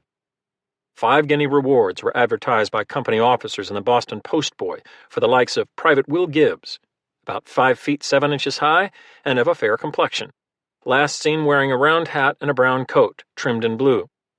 The problem was even worse for naval captains. More than 20,000 British seamen had jumped ship in American ports since early in the century, and nearly another 80,000, almost 14% of all Jactars who served, would abscond during the coming war, including those who deserted in home waters. Many had been forced into service by press gangs. While some detested the harsh life at sea, all resented the paltry 19 shillings a month paid seamen since the reign of Charles II. Boston was particularly notorious for desertion, and the Royal Navy ships now blockading the harbor had remained at anchor through the winter with their gun ports caulked and their topmasts housed against the weather, unable to berth for fear of mass defections. Floggings, and worse, had limited deterrence. Private Valentine Duckett, barely 21, had been sentenced to die after a 3-day trial for desertion in the fall. I am now to finish a life which by the equitable law of my country I just forfeited, he told his comrades while being lashed to a stake on the beach below the Common. The 6-man firing squad botched the job even at 8 yards range. But after a coup de grace to the head, the entire army was ordered to march, in a slow, solemn step, to view Private Duckett in his coffin. Private William Ferguson, of the 10th Foot, a former tailor now dressed in a white shroud, suffered a similar fate on December 24th. The execution, a lieutenant observed, was the only thing done in remembrance of Christmas. On March 13th, Gage commuted the death sentence of Private Robert Vaughan. But after more soldiers deserted the next day, the High Command announced that this would be the last man he will pardon. Vaughan took advantage of his reprieve to flee again a month later, this time without getting caught. By contrast, many young British officers hankered for action. Among them was a tall, dark-eyed captain in the King's Own, the eldest son of a vicar from County Antrim. William Glanville Evelyn, now 33 and still unmarried, had a shark fin nose, a dimpled chin, and the faint spatter of smallpox scars across his cheeks. He had soldiered for the king since the age of 18, and was ever alert for the patron and cash needed to secure his next promotion. Most army commissions came with a price tag, ensuring that only the better sort filled the officer ranks. A lieutenant colonelcy in a foot regiment might cost £3,500. In one of the 16 surviving letters he would write from America, Evelyn assured his father that he was pretty well known to General Gage, and that other senior officers in Boston had been very civil to me. The 4th Foot, raised a century earlier and designated the King's Own to honor George I in 1714, was serving the Empire at a critical moment in a vital place. To properly dress the part, Evelyn had asked that a Bedford Street cloth merchant in London send out scarlet, white, and blue material for 2 new uniforms, plus the proper quantity of regimental buttons, a pair of epaulets, and 2 hats with silver buttons. 9 months of duty in Boston had showed young Glanville Evelyn that a New England posting was not all hardship and tedium. "We get plenty of turtle, pineapple, and Madeira," he wrote. "The weather is delightful beyond description." Yet his contempt for the Americans had increased week by week. "There does not exist so great a set of rascals and poltroons," he told his father a month after arriving in Boston.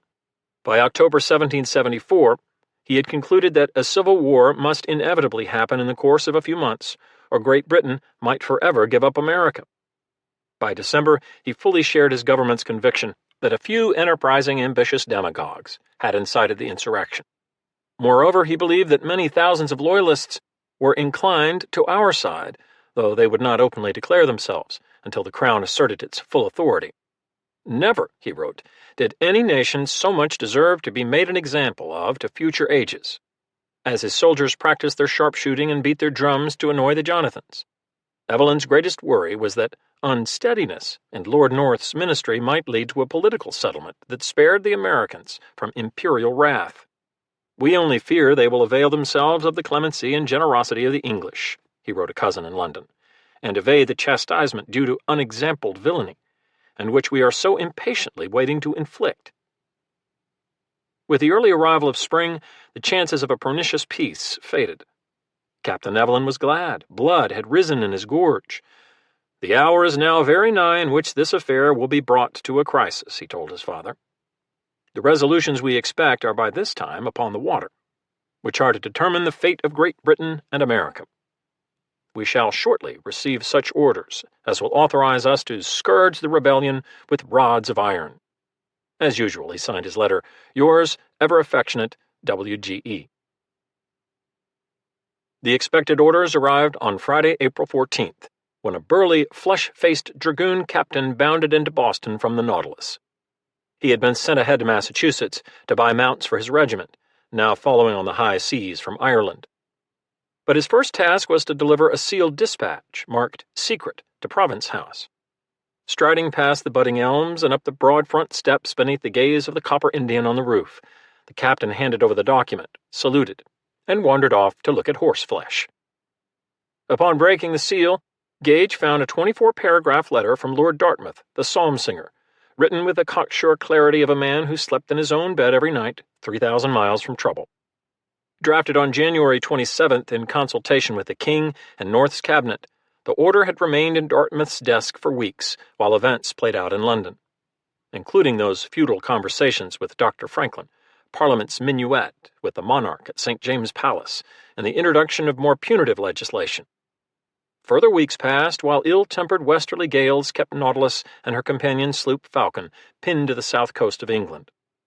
But at last, the fatal command had arrived. "The violences committed by those who have taken up arms in Massachusetts have appeared to me as the acts of a rude rabble, without concert, without conduct. And therefore I think that a small force now, if put to the test, would be able to conquer them.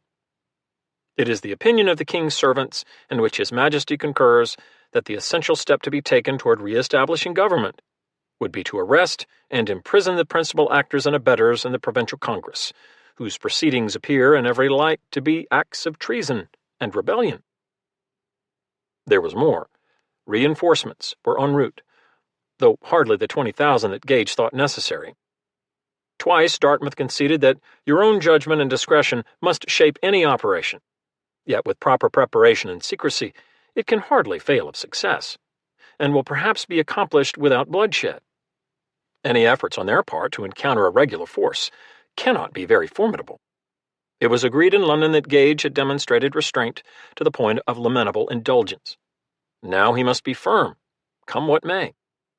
The king's dignity and the honor and safety of the empire require that in such a situation force should be repelled by force. Although clear enough, this dispatch from Dartmouth was actually a duplicate. The original, with appended documents, was aboard the Falcon, and Gage, ever scrupulous, ever cautious, would await that vessel's arrival in Boston before striking. Meanwhile, there was plenty to do, and orders flew from Province House. Newly repaired Navy longboats were to be lashed at the sterns of the Somerset, Boyne, and Asia for quick repositioning. The fortifications at Boston Neck, the slender isthmus leading into the town from Roxbury, would be double-checked for strength and security. Rumors were afoot that insurgents intended to burn Boston before British reinforcements arrived. A moat now stretched across the neck, filled by each rising tide, and the defenses included a drawbridge, mud breastworks with walls 12 feet thick, wooden blockhouses, and more than 20 cannons. Gage had no cavalry for a quick, bold strike into the countryside.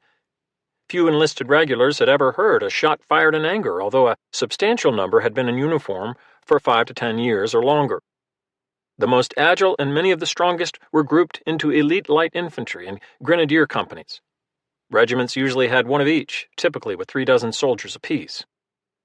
Forced to rely on infantry plotters, Gage ordered these elite troops, relieved of their regular duties on Saturday, April 15th, and formed into a makeshift brigade with 21 companies, 11 of grenadiers and 10 of light infantry, some 800 men altogether.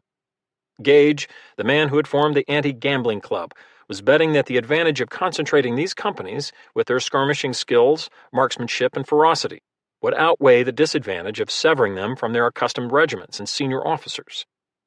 Word of this improvisation quickly spread through Boston. "I dare say they have something for them to do," Lieutenant Barker told his diary. But what? And where? Small day-long expeditions had marched beyond Boston repeatedly in recent weeks. 5 regiments here, 2 there, trampling grain fields, toppling fences, gathering intelligence, and not least, spooking the Jonathans. Gage also had dispatched officers capable of taking sketches of a country. Dressed in country clothes, the disguises fooled no one. British scouts wandered into Suffolk and Middlesex counties with instructions to mark out the roads and distances from town to town. They also were to note the depth and breadth of rivers, to determine the steepness of creek banks, and to assess whether various churchyards are advantageous spots to take post in, and capable of being made defensible. Gage also had a clandestine espionage network. Through American spies on the British payroll, he knew that militia generals had been appointed. He knew that several dozen men, mostly artisans and mechanics, routinely met at the Green Dragon Tavern, a 2-story brick building with symmetrical chimneys, to coordinate surveillance of British troop movements. At each meeting, they swore themselves to secrecy on a Bible. Further, Gage had been told that mounted rebel couriers could quickly rouse 7,500 Minutemen, and that caches of military stores were hidden in Worcester, Watertown, and other settlements.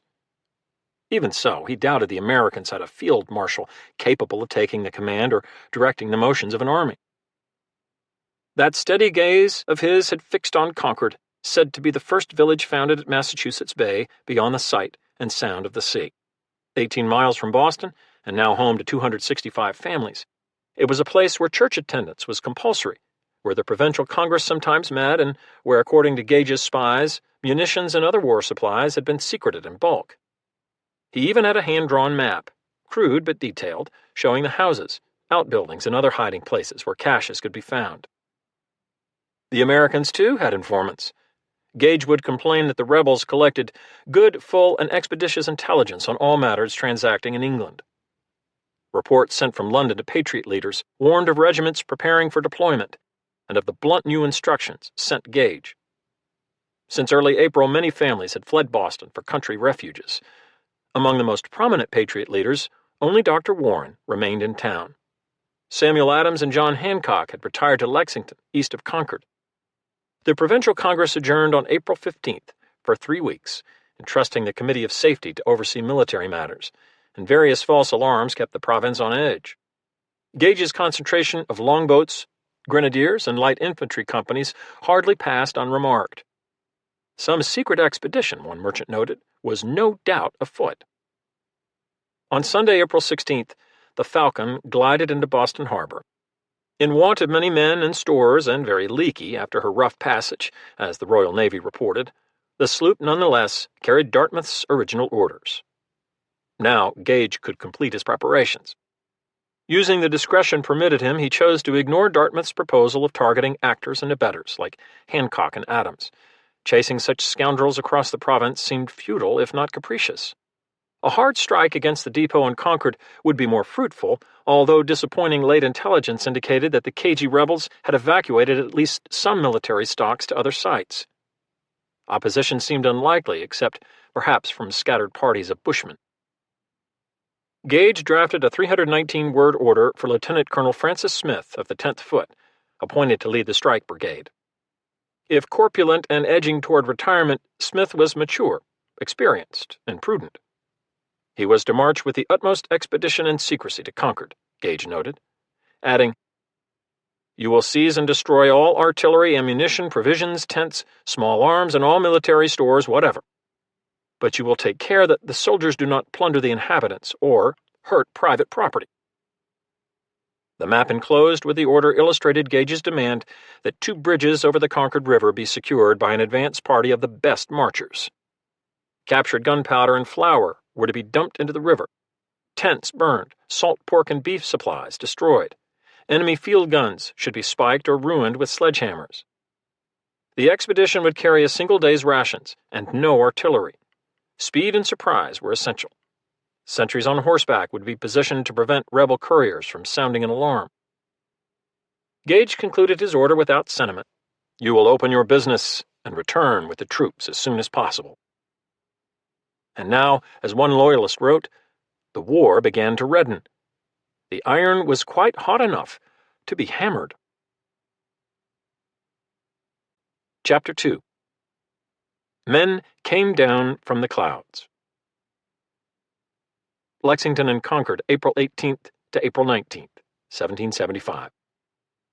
Shadows scuttled beneath the elm and linden trees along Boston Common. Hoarse whispers carried on the night air along with the creak of leather and the clatter of a stone kicked down a lane. It would later be reported that a barking dog was bayoneted to enforce the silence. Not until the moon rose at 10 p.m. on Tuesday, April 18th, 3 nights past full but still radiant, did shape and color emerge from the hurrying gray figures to reveal hundreds of men in blood-red coats congregating on the beach near the town magazine, close to where Privates Duckett and Ferguson had been shot for desertion. Moonglow glinted off metal buttons and silvered the tall bearskin caps of the grenadiers. The soldiers reeked of damp wool and sweat, mingled with the tang of the brick dust and pipe clay used to scour brass and leather. Their hair had been greased, powdered, and clubbed into queues held with leather straps. The moon also gave tint to the facings on their uniform coats. Purple or green, buff or royal blue, depending on the regiment from which each man had been plucked for the march to Concord. The Navy had collected only 20 longboats, and 2 lifts would be needed to shuttle all 800 men to marshy Leechmere Point, a mile distant across Back Bay. Sailors bent to their ash oars against the tide, and the standing soldiers swayed with every stroke. Each man's kit included the 11-pound Brown Bess, 3 dozen rounds of ammunition in a cartridge box, and a haversack to carry bread and salt pork. Beneath the heavy coats and crossbelts, they wore wool waistcoats, white linen shirts, breeches buckled at the knee, and canvas or linen gaiters to keep pebbles from their low-topped brogans. Most wore black leather caps or felt hats, with the brim stitched up to give a forepeak and 2 corners. Gorgets hung by neck cords at the officers' throats. Small silver or gilt crescents worn as an emblem of rank, a last remnant of medieval armor. Loading was haphazard, and as the soldiers clambered from the boats to wade through the reeds on the far shore, sergeants hissed and clucked to reassemble the 10 discomposed companies of light infantry and 11 of grenadiers. "We were wet up to the knees," Lieutenant Barker later reported. Midnight had passed by the time the second lift arrived, and further delays followed as Navy provisions in the boats were handed out, supplies that, Barker added, most of the men threw away. Boarding a shallow inlet on the edge of Cambridge further wetted each shivering man to his waistcoat. But at last they reached the wide road leading west, unpaved except for napped stones and gravel shoveled into mud holes. Few knew their destination. 2 a.m. had come and gone as they put on speed. With their wet shoes squelching at more than 100 steps per minute, their pace approached 4 miles an hour. Past apple and plum orchards they tramped, past smokehouses and cider mills and oblique driftways that led into cow pastures. The heavy footfall rattled pewter dishes on dressers and in cupboards, and an 8-year-old boy, awake when he should have been sleeping, later recalled a wondrous sight on the road outside his window. A long, bobbing column of red like a flowing river, sweeping northwest beneath the gibbous moon. A brigade of armed men tiptoeing through Boston in the middle of the night had not gone unnoticed. The town, a British Fusilier acknowledged, was a good deal agitated. Joseph Warren may have watched the mustering troops himself. He lived in a rented house on Hanover Street, barely a mile from the foot of the Common, and several companies had made for the boats from his North End neighborhood. Regardless, he was soon well informed. 2 weeks earlier, the Provincial Congress had agreed that an enemy force greater than 500 men leaving town with baggage and artillery ought to be considered a threat to the province, and met by an assembled army of observation, to act solely on the defensive so long as it can be justified. This British force, even without heavy guns, was threatening enough for Dr. Warren. Before the first boats pulled off the Boston beach, he had summoned 2 couriers to carry the alarm to Samuel Adams and John Hancock, holed up in a Lexington parsonage, and to alert the wider countryside. The first herald was a beefy, slab-jawed tanner in a slouched hat. William Dawes, Jr., barely 30, still lived in Ann Street, where he had been raised by a Puritan stock so strict that children were forbidden to look outside the window on Sundays, and the instructive school of good manners advised, "Let thy recreations be lawful, brief, and seldom." Dawes had overcome such constrictions to become an adept smuggler, a patriot messenger, a militia adjutant, and an intelligence agent. While surveilling British officers, he supposedly sometimes posed as a vegetable peddler, sometimes as a miller, sometimes as a drunk. At Warren's instruction, he would now ride through the Boston Neck Gate on a slow-jogging horse, then loop northwest through Cambridge, rousing households on the way to Lexington. The second herald had already proved his value as a trusted courier in nearly a dozen rides to New York, Philadelphia, New Hampshire, and twice, so far this month, Lexington and Concord. Paul Revere had often been mentioned in various newspapers over the past year because of the dispatches he carried hither and yon from Boston. He had, as the historian David Hackett Fisher would write, a genius for being at the center of great events. Now 40, with the brown eyes of his French Huguenot forebears, a broad, ruddy face, and the sinewy arms of a metalworker, he had run his own business as a silver and goldsmith for more than 20 years, making teapots, mending spoons, inventing alloys, and setting false teeth, including 2 for Dr. Warren. He had become a skilled copperplate engraver, a concoctor of allegory and caricature, who also made plates for playing cards, broadside illustrations, and paper money. For all his legendary bravura, Revere's life was stained with tragedy. He would father 16 children, his little lambs, and most would die before their time. This was his time. After a brief consultation with Warren, he hurried to his nearby house in Clark Square, snatched up his riding boots and a long surtout, then picked his way through the twisting North End alleys to the waterfront. 2 Confederates waited with a dinghy.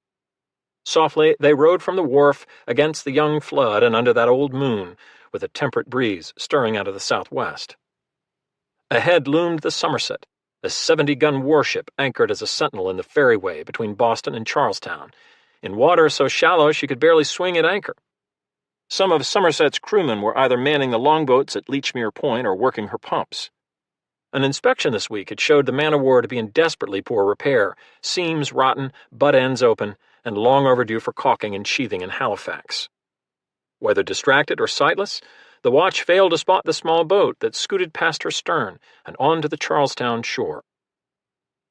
In 1775, America had more than 3,000 churches, representing 18 denominations. But none was more important on this April night than Christ Church in Boston's Salem Street. Known as Old North, the church featured 8 great bells cast in England, a magnificent quartet of hand-carved wooden angels perched above the nave, and a towering steeple, long used as a landmark by navigators entering the harbor and featured in a Boston panorama engraved by Revere the previous year. As carefully planned earlier in the week, another Confederate, Revere identified him only as a friend, climbed 154 stairs, and then a rickety ladder to a window in the steeple's north face, lugging 2 lanterns of tinned steel with glass panels, pewter finials, and metal rings for hanging or carrying. For plain-spun Boston, the lanterns, or at least the one that has survived, were fancy artifacts, 14 inches high, 6 inches wide and deep, with 200 perforations in the top, arranged to throw exquisite shadows shaped as circles, diamonds, and Maltese crosses. Flint and steel soon lighted the candles, and twin gleams could be seen across the harbor. As Revere intended, rebel leaders beyond the Charles now knew that British troops were on the move via Back Bay. 2 if by sea, rather than taking the more circuitous 1 if by land route through Roxbury. Dramatic as the signal was, and as enduring in American iconography, it proved to be superfluous, since both Dawes and Revere successfully eluded British patrols to spread the word themselves. Handed the reins to a big brown New England mare, Revere swung into the saddle and took off at a canter across Charlestown Neck, hooves striking sparks. Rider and steed merged into a single elegant creature, bound for glory. 2 hours later, Revere trotted into Lexington, his mount thoroughly lathered after out-galloping a pair of Gage's equestrian sentinels near Charlestown. Veering north toward the Mystic River to avoid further trouble, Revere had alerted almost every farmstead and minute captain within shouting distance. Popular lore later credited him with a stirring battle cry, "The British are coming!" But a witness quoted him as warning more prosaically, "The regulars are coming out." Now he carried the alarm to the Reverend Jonas Clark's parsonage, just up the road from Lexington Common. Here Clark had written 3,000 sermons in 20 years. Here he called up the stairs each morning to rouse his 10 children, Polly, Betsy, Lucy, Liddy, Patty, Sally, Thomas, Jonas, William, Peter, get up! And here he had given sanctuary in a bedroom to the left of the front door to the renegades Hancock and Samuel Adams. A squad of militiamen stood guard at the house as Revere dismounted, spurs clanking. 2 warnings had already come from the east. As many as 9 mounted British officers had been seen patrolling the Middlesex roads, perhaps upon some evil design.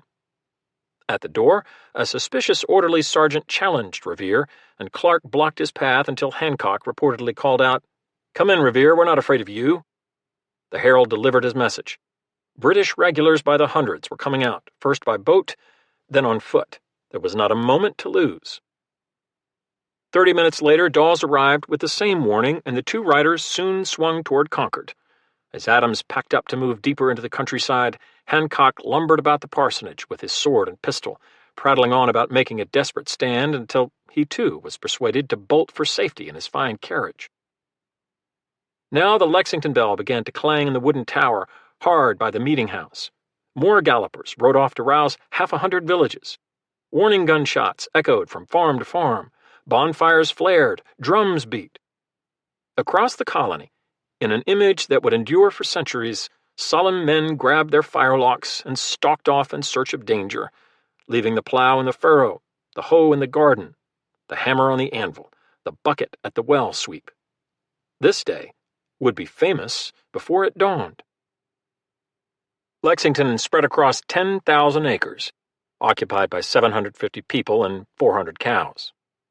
Hardwood copses separated fields and pastures, and many small creeks snaked toward the distant Charles and Mystic rivers. 2 cleared acres had been given over to the Common, where the 11-mile road from Charlestown approached straight and level for the final 500 yards, then forked at the 3-story meeting house, big and homely as a barn, before continuing to cover the 6 miles to Concord. On these 2 acres, some 130 militiamen, summoned by that insistent pealing, milled about, stamping their feet against the nighttime chill. They awaited orders from their captain, John Parker, described as a great tall man with a high, wide brow. Now 45, a farmer, father of 7 and sometime town assessor, he had fought as a sergeant in the French and Indian War at Louisbourg and Quebec. Shadows falling across the Common deepened the dark sockets around Parker's eyes, symptomatic of the pulmonary tuberculosis that would kill him 5 months later. Massachusetts Bay had been the first colony to form its militia into regiments, 1 per county in 1636, in an effort to fashion a military organization suitable for more than haphazard local defense. Each generation since had gone to war at least once. An estimated 1 in 4 able-bodied Massachusetts men had served in the last French War. Some militia units were little more than armed rabble, saluting unsuspecting officers by firing blank charges at their feet, or sneaking up on young women before shooting into the air in a weird courtship ritual. Lexington's troops, ranging in age from 16 to 66, were more disciplined. Under militia rules, any man interrupting the clerk while he called the roll was fined 2 shillings. The town had no minute company, but had voted money for drums, a carriage to bury the dead, and gunpowder now stored in the meeting house. A scout dispatched in search of redcoats returned around 3 a.m. to advise Parker that none could be found. Perhaps this was another false alarm, or a British feint. Rather than keep his men out in the cold to no purpose, the captain dismissed the company with orders to reassemble at the sound of a drum. Some men ambled home. Most headed to the red-doored Buckman Tavern, an ancient public house of entertainment with a double-hip roof on the edge of the common. Here they could find a crackling fire and a mug of warm flip heated at the hearth with a hot iron. Parker's scout had not ventured far enough east. The British were coming on hard, spurred by the distant pop of warning shots and the gleam of alarm fires flaring on the horizon. Lieutenant Colonel Smith, the expedition commander, had heeded Gage's order to lunge for the Concord River bridges with a party of the best marchers. 6 light infantry companies now hurried ahead of the main column. Assured by a passing teamster that 1,000 rebels were in arms, Smith also sent a courier to Boston to plead for reinforcements. A wise impulse. The vanguard making for Concord was led by John Pitcairn. Not only was Major Pitcairn, the Marine, now on horseback and far from the sea to which he was accustomed, he was commanding more than 200 men from a half-dozen army regiments to whom he was a stranger. The Scottish son of a Fifeshire minister, portly and affable, with heavy brows and full lips, Pitcairn could usually be found in Old North Church on Sundays, although his weekday profanity was described as a Boston legend. Now in his mid-50s, he did not extend his geniality to rebels who deserved only severe chastisement. "If I draw my sword but half out of my scabbard," he had asserted, "the whole banditti of Massachusetts will run away." The major, an American clergyman later suggested, was a good man in a bad cause.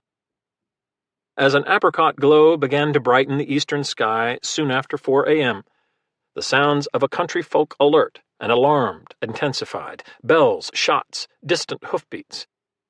Pitcairn ordered his troops to halt and load their weapons, a portentous command. With practiced motions, each soldier plucked a paper cartridge from his waist pouch, bit open the end with his teeth, dribbled some powder grains into the musket flash pan, then poured the rest, close to half an ounce, down the muzzle, followed by the bullet and the cartridge wadding, which were tamped home with a steel ramrod. There was nothing precise about the Brown Bess, that outspoken, flinty-lipped, brazen-faced jade, in Rudyard Kipling's description. Imperfect barrels, imperfect balls, a lack of sights, variable powder, and windage between ball and barrel meant the musket was marginally accurate at 50 yards, hopeless beyond 100. But that hardly mattered when bullets were fired in swarms at close range. The enormous lead slug, nearly 3/4 of an inch in diameter and an ounce in heft, could stop a charging bull. At Pitcairn's command, the men seated their ramrods and surged forward, breathing hard, pulses pounding. The 14-inch bayonets on their muskets protruded above their heads like a picket fence. Scraps of cartridge paper spat out, littered the road behind them. The British were less than 2 miles from Lexington when another scout brought word to Parker of their approach. The drum beat to arms, and that infernal bell tolled again. Men in Buckman Tavern set their tankards next to the guttering candles and scrambled out to the common.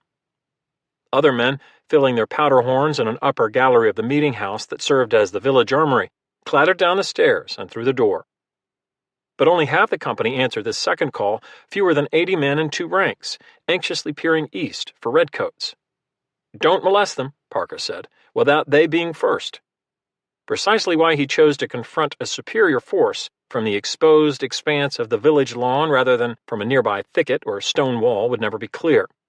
Perhaps, dying himself, he had lost all impulse to seek shelter. Certainly he seemed fixed on something larger than this life. When an anxious militiaman said, "There are so few of us, it is folly to stand here," the captain replied, "The first man who offers to run shall be shot down." Full dawn brought the loamy smell of plowed fields, and another mild, pleasant morning. The British vanguard swung into view.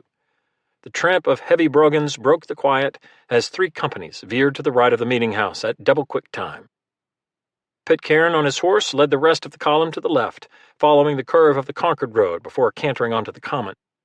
A guttural roar began to build in the ranks, more growl than cheer. "Soldiers, don't fire," Pitcairn yelled, according to a British lieutenant. "Keep your ranks, form and surround them." Spectators gawking from the road heard other officers yell, "Throw down your arms, you villains, you rebels, and disperse, you rebels, immediately."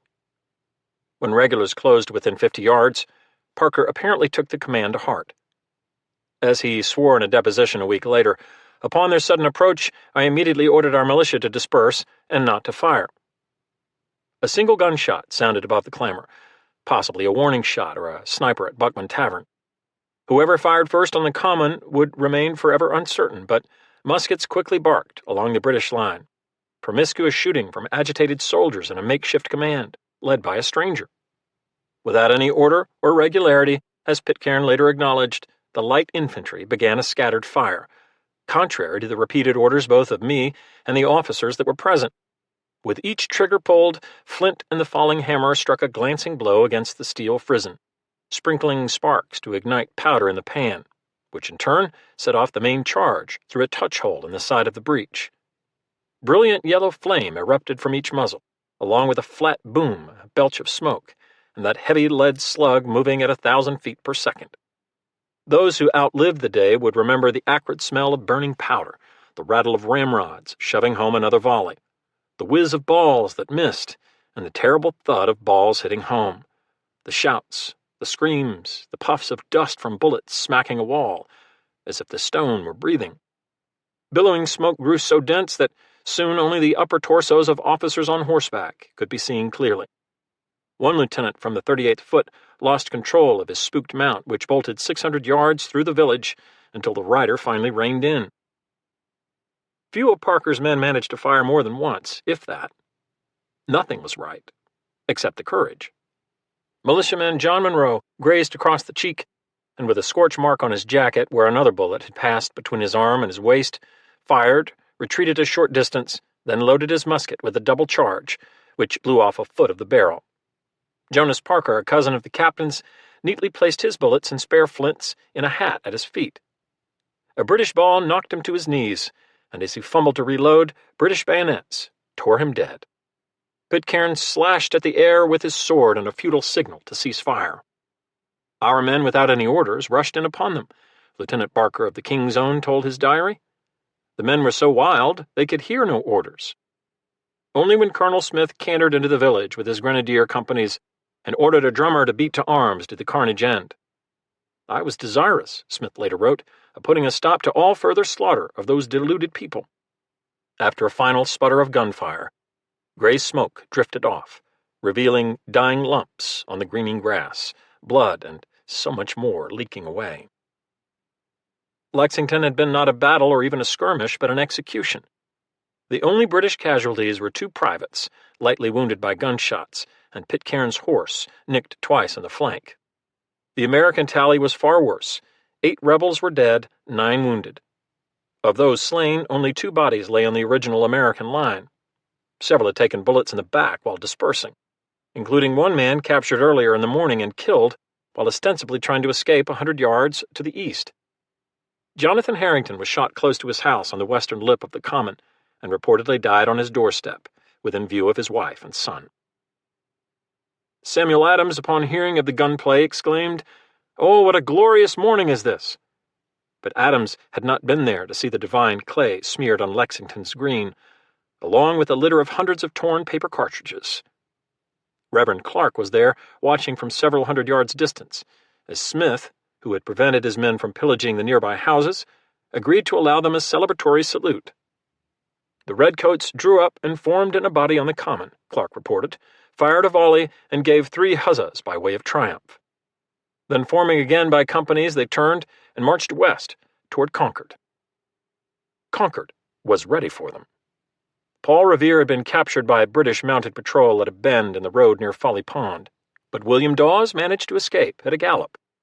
Continuing his charmed morning, Revere, saucy and unrepentant, even with a pistol clapped to his head, was soon released, though without his brown mare, to make his way on foot back to the Clark parsonage. But others had carried warnings into Concord, where a sentinel at the courthouse fired his musket and heaved on the bell rope. The clanging, said to have the earnestness of speech, and pitched to wake the dead, soon drove all 1,500 living souls from their beds. Reports of shooting in Lexington spread like electric fire by one account, though some insisted that the British would only load powder charges without bullets. Many families fled west or north or into a secluded copse called Oakey Bottom, clutching the family Bible and a few place settings of silver while peering back to see if their houses were burning. Others buried their treasures in garden plots or lowered them down a well. Boys herded oxen and milk cows into the swamps, flicking at haunches with their switches. Militiamen, alone or in clusters or in entire companies with fife and drum, rambled toward Concord, carrying pine torches and bullet pouches, their pockets stuffed with rye bread and cheese. They toted muskets, of course, some dating to the French War or earlier, but also ancient fowling pieces, dirks, rapiers, sabers hammered from farm tools, and powder and cow horns delicately carved with designs or calligraphic inscriptions, an art form that had begun in Concord decades earlier and spread through the colonies. Some wore long stockings with cowhide shoes, a witness wrote. The coats and waistcoats were loose and of huge dimensions, with colors as various as the barks of oak, sumac, and other trees of our hills and swamps could make them. In Acton, 6 miles to the northwest, nearly 40 Minutemen gathered at Captain Isaac Davis's house, polishing bayonets, replacing gunlock flints, and powdering their hair with flour. Davis, a 30-year-old gunsmith with a beautiful musket, bade goodbye to his wife and 4 youngsters with a simple, "Hannah, take good care of the children." It seemed as if men came down from the clouds, another witness recalled. Some took posts on the 2 bridges spanning the Concord River, which looped west and north of town. Most made for the village green or Wright Tavern, swapping rumors and awaiting orders from Colonel James Barrett, the militia commander, a 64-year-old miller and veteran of the French War who lived west of town.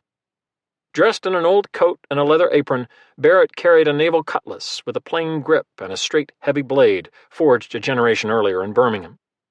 His men were tailors, shoemakers, smiths, farmers, and keepers from Concord's 9 inns. But the appearance of tidy prosperity was deceiving.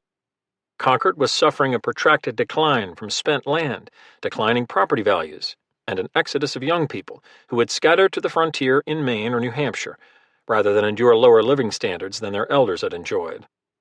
This economic decay, compounded by the coercive acts and British political repression, made these colonial Americans anxious for the future, nostalgic for the past, and in the moment, angry. Sometime before 8 a.m., perhaps 200 impatient militiamen headed for Lexington to the rap of drums and the trill of fifes. 20 minutes later, 800 British soldiers hove into view barely a quarter mile away, like a scarlet dragon on the road near the junction known as Merriam's Corner. The sun shined on their arms, and they made a noble appearance in their red coats, Thaddeus Blood, a 19-year-old Minuteman, later testified. We retreated. They fell back in an orderly column as if leading an enemy parade into Concord, the air vibrant with competing drum beats. We marched before them with our drums and fifes going, and also the British drums and fifes, Militiaman Amos Barrett recalled. We had grand music. Past the meeting house the militia marched, past the Liberty Pole that had been raised as an earnest of their beliefs. A brief argument erupted over whether to make a stand in the village. If we die, let us die here, urged the militant minister William Emerson. But most favored better ground on the ridge line a mile north across the river.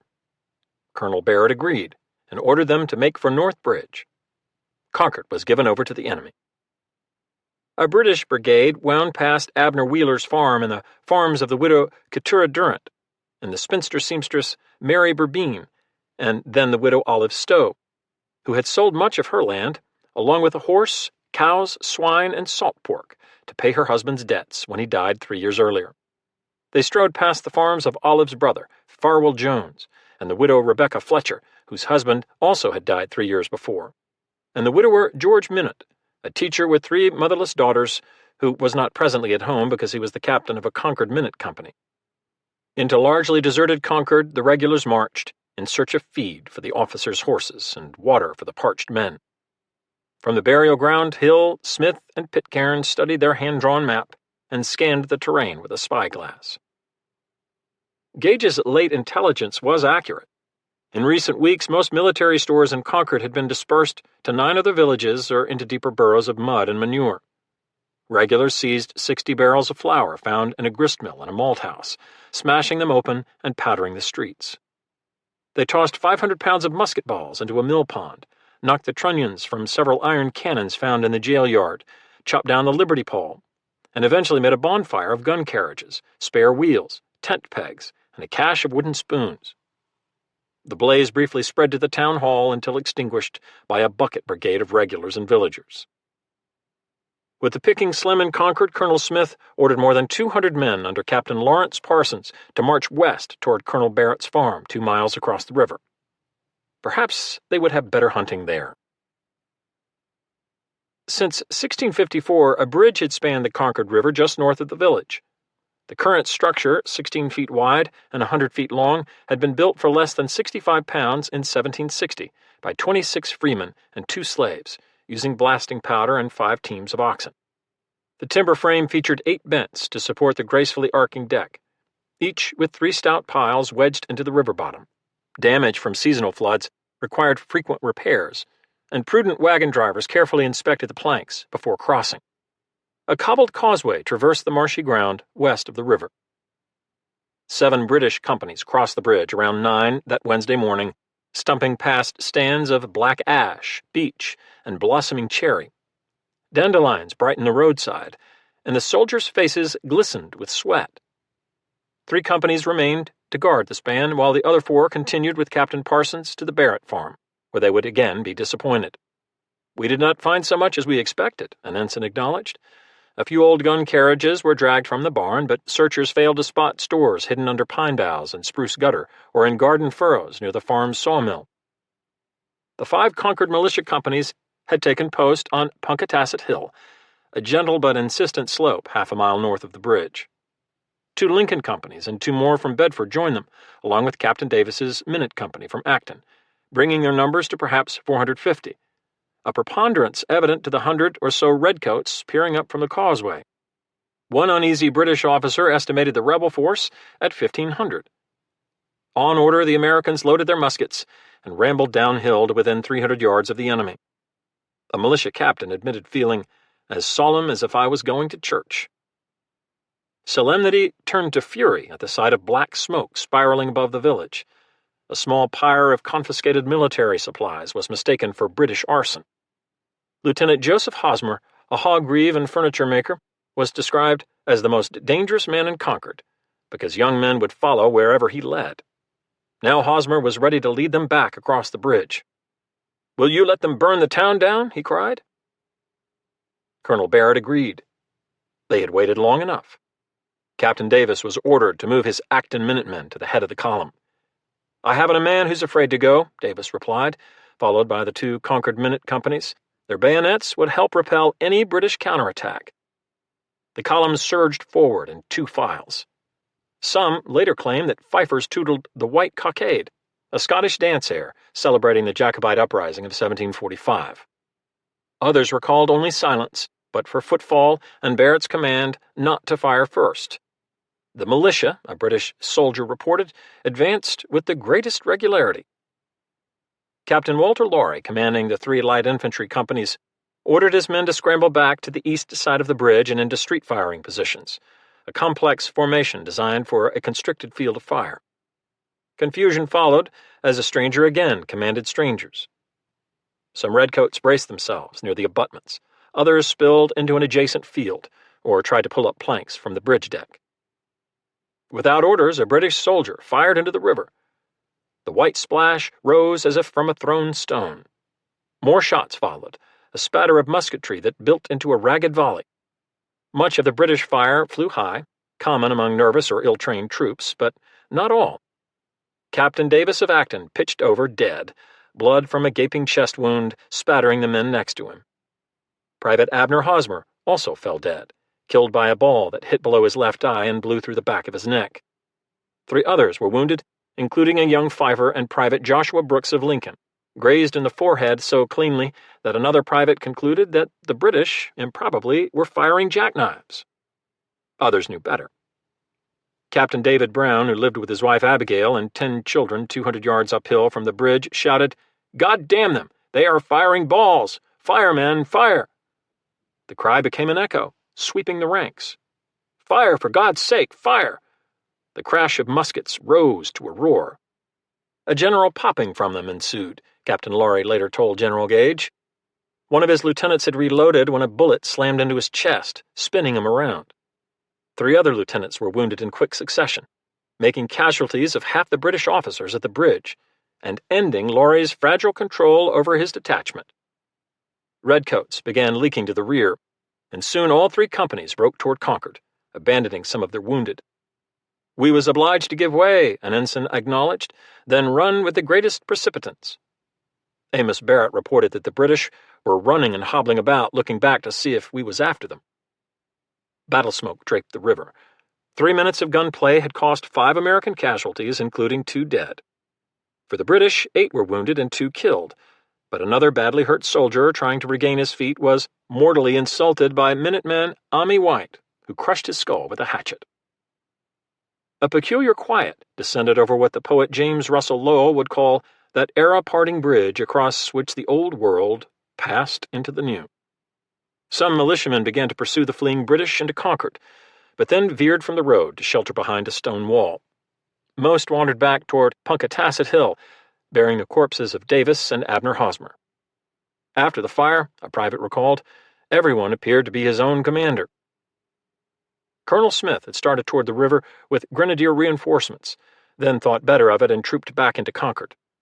The 4 companies previously sent with Captain Parsons to Barrett's farm now trotted unhindered across the bridge, only to find the dying comrade mutilated by White's axe, his brains uncapped. The atrocity grew in the retelling. Soon enraged British soldiers claimed that he and others had been scalped, their noses and ears sliced off, their eyes gouged out. As Noah Parkhurst from Lincoln observed moments after the shooting stopped, "Now the war has begun, and no one knows when it will end." No fifes and drums would play the British back to Boston. From his command post in Wright Tavern, Smith, described by one of his lieutenants as a very fat, heavy man, moved with unwanted agility in organizing the retreat. Badly wounded privates would be left to rebel mercy, but horse-drawn chaises for injured officers were wheeled out from Concord's barns and stables. Troops filled their canteens. Companies again arranged themselves in march order, and a final round of food and brandy was tossed back. Before noon, the red procession headed east, silent and somber, every man aware that 18 miles of danger lay ahead. The first mile proved almost tranquil. The road here was wide enough, 4 rods or 66 feet, for the troops to march 8 abreast in a column stretching 300 yards or more. Using tactics honed during years of combat in North American woodlands, scores of light infantry flankers swept through the tilled fields and apple orchards, stumbling over frost-heaved rocks while searching for rebel ambushers. The country was an amazing strong one, full of hills, woods, stone walls, etc. Lieutenant Barker of the King's Own would tell his diary. They were so concealed there was hardly any seeing them. But the rebels were there. Arrowhead Ridge loomed above the north side of the road, offering a sheltered corridor through the great fields for hundreds of militiamen hurrying from North Bridge to Merriam's Corner. Here the road narrowed to a causeway across boggy ground, canalizing and slowing the column. Skirmishers in slouch hats could be seen loping behind outbuildings and across the pastures and meadows. British soldiers wheeled and fired, but again threw their shot high. This ineffectual fire gave the rebels more confidence, one officer observed. A return volley killed 2 redcoats and wounded several more. Some officers dismounted to be less conspicuous. The morning had demonstrated how American marksmen, with the most unmanly barbarity, a redcoat complained, already had begun targeting those with shiny gorgets at their necks and the bright vermilion coats commonly worn by the higher ranks. Now the running gun battle began in earnest, with crackling musketry and spurts of smoke and flame. The provincial ranks swelled to 1,000, 1,200, 1,500, more by the hour. Monstrous numerous, a British soldier would write to his mother. The road, Battle Road as it would be remembered, angled past Joshua Brooks's tannery, The smell of tannins rose from the pits, drying racks, and courier shop, and a sharper odor wafted from the nearby slaughterhouse that sluiced offal into Elm Brook. Just to the east, past where the wetlands had been ditched and drained to create a hay meadow, the road began to climb through a cut made in the brow of a wooded hill, then nearly doubled back on itself in a hairpin loop, soon known as the Bloody Curve. Here was a young growth of wood, well filled with Americans, a Minuteman wrote.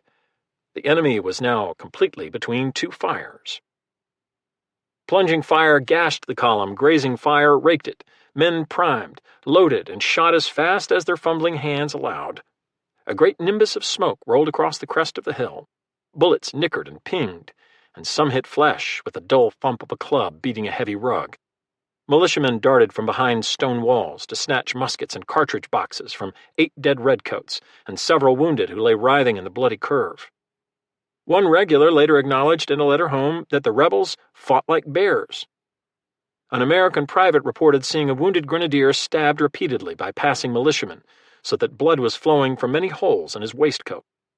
He later reflected, "Our men seemed maddened by the sight of British blood, and infuriated to wreak vengeance on the wounded and helpless." More vengeance lurked a mile and a half ahead. Captain John Parker's company had suffered 17 casualties in Lexington 8 hours earlier. But Parker and his men, perhaps 100 or more, were keen to fight again. 2 miles west of the common, they dispersed above a granite outcrop and a 5-acre woodlot thick with hardwood, hickory, beech, chestnut, red and white oak, and huckleberry bushes. Battle noise drifted from the west, and around 2 p.m., the thin red line came into view 600 yards down Battle Road, moving briskly despite more than 60 wounded, not to mention the 24 dead already left behind. A small bridge at a sharp bend in the road again constricted the column, and as the British vanguard approached within 40 yards, the rebels fired. Bullets struck Colonel Smith in the thigh and Captain Parsons in the arm. Major Pitcairn galloped forward to take command as redcoats sprayed the woodlot with lead slugs. When enemy soldiers began to bound up both flanks, Parker and his men turned and scampered through the trees, drifting toward Lexington to join other lurking ambuscades. The plaguey fire, as one British captain called it, now threatened the column with annihilation. "I had my hat shot off my head 3 times, a soldier later reported. 2 balls went through my coat and carried away my bayonet from my side. Gunfire seemed to swarm from all compass points at Bloody Bluff, and 500 yards farther on at Fiske Hill. Pitcairn's horse threw him to the ground, then cleared a wall and fled into the rebel lines. The major wrapped up his injured arm and pressed on. Ensign Jeremy Lister was shot through the right elbow. The surgeon's mate extracted the ball from under his skin, but a half-dozen bone fragments would later be removed, some the size of hazelnuts. The combat grew even more ferocious and intimate at Ebenezer Fiske's house, still 13 miles from Boston Harbor. James Hayward, a 25-year-old teacher, had left his father's farm in Acton that morning with a pound of powder and 40 balls. At Fiske's well, he abruptly encountered a British soldier. Both fired. The redcoat died on the spot. Hayward would linger for 8 hours before passing, shards of powder horn driven into his hip by the enemy bullet. Several wounded British soldiers were left by their comrades in the Fiske parlor, and there they died. Our ammunition began to fail, and the light companies were so fatigued with flanking, they were scarce able to act. Ensign Henry de Benier later wrote, "We began to run rather than retreat." Officers tried to force the men back into formation, but the confusion increased rather than lessened.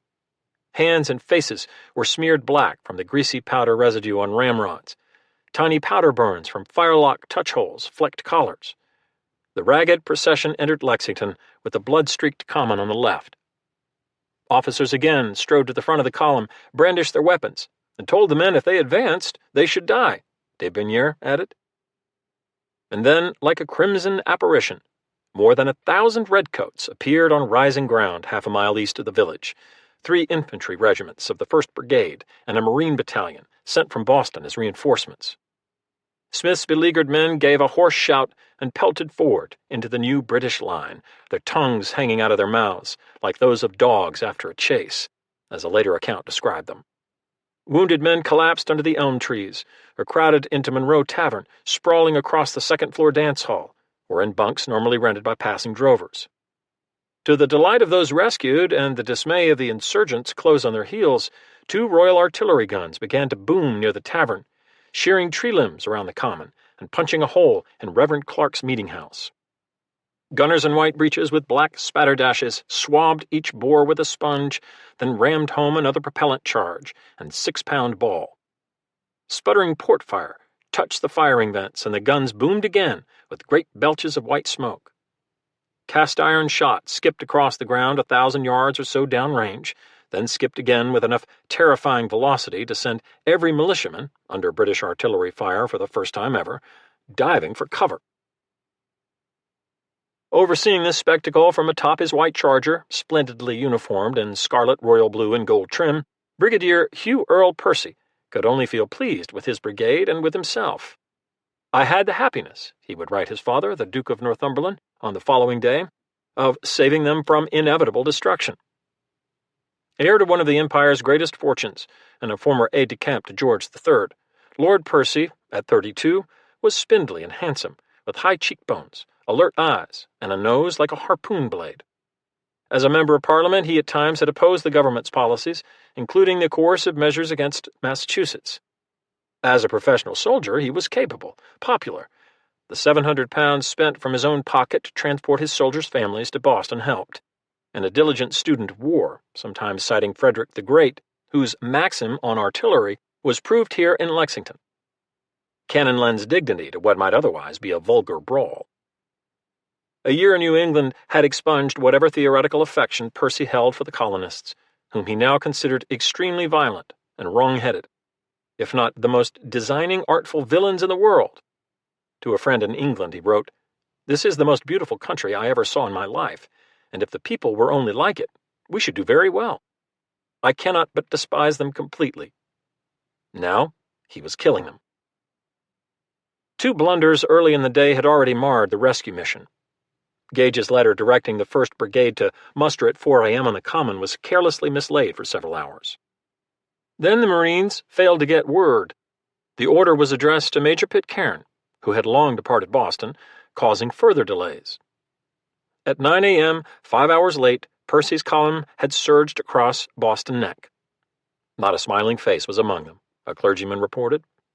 Their countenances were sad. To lift spirits, fifers played a ditty first heard on a Philadelphia comic opera in 1767, with lyrics since improvised by British soldiers. "Yankee Doodle came to town for to buy a firelock. We will tar and feather him, and so we will John Hancock." Not until 1 p.m., after passing the village of Menotomy, 5 miles from Lexington, did Percy first get word that Smith's beleaguered expedition was retreating in mortal peril. By that time, a 3rd mishap was playing out behind them. Desperate to make speed from Boston, Percy had declined to take a heavy wagon loaded with 140 extra artillery rounds. Until reprovisioned, his gunners would make do with the 24 rounds carried for each 6-pounder in their side boxes, just as each infantryman would make do with his 36 musket cartridges. 2 supply wagons had eventually followed the column, only to be ambushed by a dozen exempts, men too old for militia duty, at an old cider mill across from the Menotomy meeting house. 2 soldiers and 4 horses were killed, and several other redcoats were captured after reportedly tossing their muskets into Spy Pond. Rebels dragged the carcasses into a field, hid the wagons in a hollow, and swept dust over bloodstains on the road. At 3:15 p.m., Percy ordered his troops, now 1,800 strong, back to Boston. The Royal Welch Fusiliers formed a rear guard, and Smith's exhausted men tucked in among their fresher comrades. The wounded hobbled as best they could, or rode on gun barrels, or the side boxes, spilling off whenever gunners unlimbered to hurl more iron shot. Percy was unaware that his supply train had been bushwhacked, and that rebel numbers were approaching 4,000 as companies from the other counties arrived. Despite those dignified cannons, he was in for a vulgar brawl. Looting began even before the column cleared Lexington. In light infantry slang, lob meant plunder taken without opposition. Grab was booty taken by force. There never was a more expert set than the light infantry at either grab, lob, or gutting a house, a British officer later acknowledged. Lieutenant Barker complained in his diary that soldiers on the return march were so wild and irregular that there was no keeping them in any order. The plundering was shameful. Sheets snatched from beds served as peddlers' packs to carry beaver hats, spinning wheels, mirrors, goatskin breeches, an 8-day clock, Delftware, earrings, a Bible with silver clasps, a dung fork. Many houses were plundered, Lieutenant Mackenzie wrote. I have no doubt this inflamed the rebels. Some soldiers who stayed too long in the houses were killed in the very act of plundering. Every mile brought heavier fire. We were attacked on all sides, wrote Captain Glanville Evelyn, whose King's Own company accompanied Percy, from woods and orchards and stone walls, and from every house on the road. They are the most absolute cowards on the face of the earth. The day's bloodiest fighting erupted in monotony, street to street, house to house, room to room. Here, 25 Americans and 40 British would die, with scores more wounded. All that were found in the houses, Lieutenant Barker wrote, were put to death. Over 100 British bullets perforated Cooper's tavern while the innkeeper and his wife cowered in the cellar. 2 unarmed patrons were killed upstairs, according to a deposition, their brains dashed across the floor and walls. At the Jason Russell house, Danvers militiamen piled up shingles as a breastwork in the yard, only to be outflanked and caught in a British crossfire. Some fled into the house as balls poured through the windows, making havoc of glass. Russell was shot on his doorstep and bayoneted nearly a dozen times. Timothy Monroe ran for his life and escaped, despite a bullet in the leg, and buttons on his waistcoat shot away. 8 militiamen who barricaded themselves in the cellar survived after shooting a regular who ventured down the stairs, but others upstairs were killed, perhaps executed. A dozen bodies later were laid side by side in the south room, their blood soaking the plank floor. We retired for 15 miles under an incessant fire which, like a moving circle, surrounded and followed us wherever we went, Percy would write the following day. It was impossible not to lose a good many men. He would have lost a good many more had he not made the best British tactical decision of the day. As his vanguard approached Cambridge around 5 p.m., Percy studied 2 paper sheets pinned together as a sketch map of the road ahead. Rather than returning via the only bridge over the Charles River to reach Roxbury and Boston Neck, he ordered the column to pivot left into Kent's Lane and head for Charlestown. The route would require ferrying his men into Boston, but Somerset and other warships would offer protection. As he suspected and later confirmed, a large rebel force had tossed the bridge planks into the Charles, and militiamen waited in ambush behind barricades. Had the column not veered away, a senior British general later concluded, there would have been an end that day of British government in America. The final miles to Charlestown were harrowing enough. Casualties climbing, ammunition dwindling, sun sinking, men at the last pitch of exhaustion. The column avoided an ambush at Harvard Square, but several soldiers died in another gunfight near the future Beach and Elm Streets, while 3 rebels who had built a redoubt at Watson's Corner were encircled and bayoneted. William Marcy, described as a simple-minded youth who thought he was watching a parade, was shot dead while sitting on a wall, cheering. Percy's white Charger was also hit. He found another nonplussed to see American gunmen who, he wrote, advanced within 10 yards to fire at me and other officers. Ensign Jeremy Lister slumped on a horse and, faint with blood loss from his shattered elbow, found the balls whistled so smartly about my ears I thought it more prudent to dismount. It was said that footsore soldiers flung themselves onto low ground near the Charles and drank like dogs from an old pond. Now everyone's tongue was hanging out. Taking the whole together, a militiaman wrote, it was the most fatiguing day's work I ever heard of. Of Cambridge's 800 residents, many hid a mile west at Fresh Pond. Hannah Winthrop, the wife of a Harvard mathematics professor, wrote that a remote house there was filled with women whose husbands had gone forth to meet the assailants, 70 or 80 of these, with numbers of infant children, weeping and agonizing for the fate of their husbands. In Charlestown, the chatter of musketry and an occasional cannon boom carried from Milk Road on the approach to Charlestown Neck. Dusk brightened each muzzle flash, and scarlet bursts limned the line of retreat. Some Charlestown residents fled across the Mystic River at Penny Ferry, or scurried along the marshes toward Medford. Others hid in clay quarries below the high pasture that would soon be known as Breed's Hill. Terrified women and children huddled in the local pest house, usually reserved for the infectious. Returning British officers crowded a tavern near the town hall. All was tumult and confusion, the witness reported. Nothing but drink called for everywhere. Edward Barber, the 14-year-old son of a sea captain, was shot dead while watching the column from his front window. Rumors spread quickly that the British were massacring children. The shooting ebbed and finally faded away, along with this very long day. Percy ordered the grenadiers and light infantry to the Charlestown wharves, where boat crews waited to row them the half-mile to Boston. 500 fresh regulars arrived to garrison the heights below Charlestown Neck, including Bunker Hill. Militiamen scraped beds from the hillsides north of the Neck or stumbled back into Cambridge to sleep on their arms. "The Civil War has begun at Concord this morning," a parson told his diary. "Lord direct all things for his glory." A Roxbury physician said simply, "Well, the nail is driven." The great spire atop Old North loomed above the river, keening carried from the homes of the dead. The moon rose, a bit later than the previous night, and found the world changed utterly. 1,000 campfires glittered from the high ground in a semicircle around Boston, tracing the contours of the siege that would last for almost a year. Rebel sentinels posted the Neck at Roxbury, and patrols scuffed through the night. "We had as much liquor as we wanted," Private Samuel Hawes wrote in his journal, "and every man drawed 3 biscuit, which were taken from the regulars the day before, which were hard enough for flints."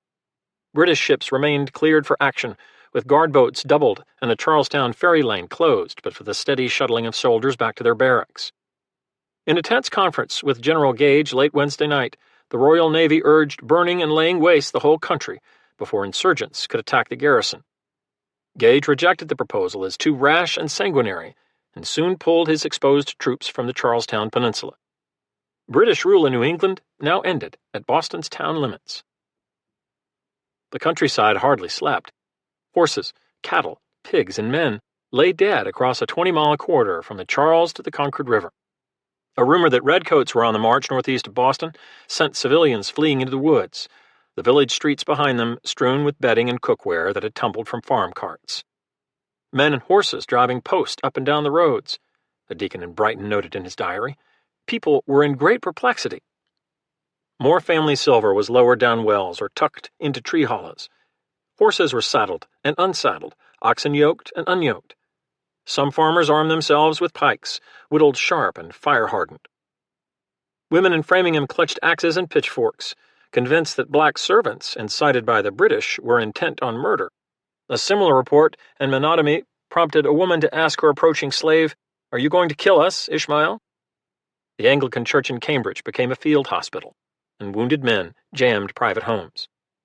Nathaniel Cleves of Beverly would receive a 3-shilling bill from a surgeon for amputating finger, sutures, etc., and Israel Everett was also charged 3 shillings for extracting a bullet from the cubitus, the forearm.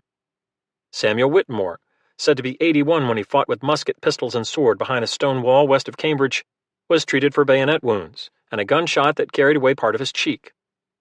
He would live to see his great-great-grandchildren, according to the obituary published when he died at 98 in 1793. Young John Tolman, shot between the shoulder blades and left for dead, also recovered to write in his old age, "Freedom or independence was the hobby I mounted, sword in hand, neck or nothing, life or death." In Boston, surgeons toiled in the barracks, and wherever wounded regulars had collapsed, snipping off bloody uniforms, lopping away ruined arms and legs, dosing their patients with Jesuit's bark in an effort, often vain, to prevent mortification. Officer casualty rolls listed the wounds with anatomical simplicity: thigh, breast, throat. One British doctor complained in a letter home that American balls were deliberately scored to shatter on impact and inflict greater damage.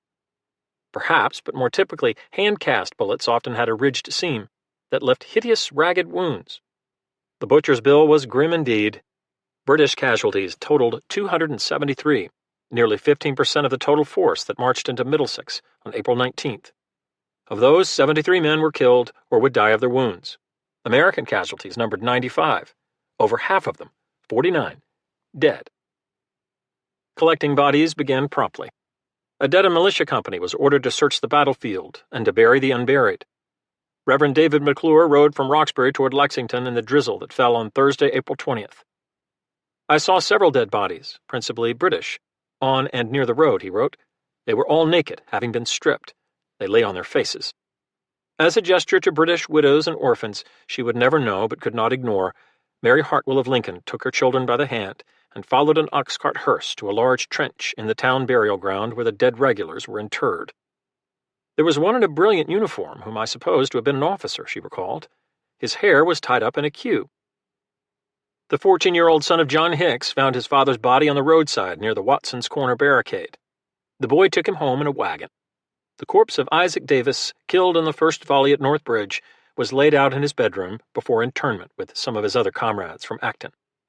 His countenance was pleasant and seemed little altered, his widow Hannah would recall in 1835 when she was 89. Davis's epitaph deemed him a loving husband, a tender father, a kind neighbor, an ingenious craftsman, and serviceable to mankind. In Danvers, a young girl noted that the 7 dead men stacked on a cart all wore gray homespun stockings. 2-minute companies with reversed arms and muffled drums escorted them to their common grave. A dozen corpses and menotomy were hauled to a burial trench on an ox-drawn sled, legs and arms splayed and rubbery. They were buried, a witness reported, head to point, with their clothes on just as they fell. The 8 dead from Lexington were laid in rude coffins described as 4 large boards nailed up. Villagers dug a trench close to the tree line in the cemetery. I saw them let down into the ground, a daughter of Reverend Clark recalled. It was a little rainy, but we waited to see them covered up with clods. Using pine and oak boughs, the parson himself helped hide the raw gash in case the British should return in a mood of desecration.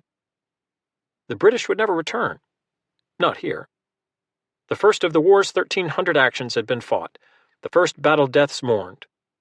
58 towns and villages from Acton to Woburn had sent men into the fight. 14,000 had marched against the regulars, of whom about 4,000 actually heaved themselves at the British column.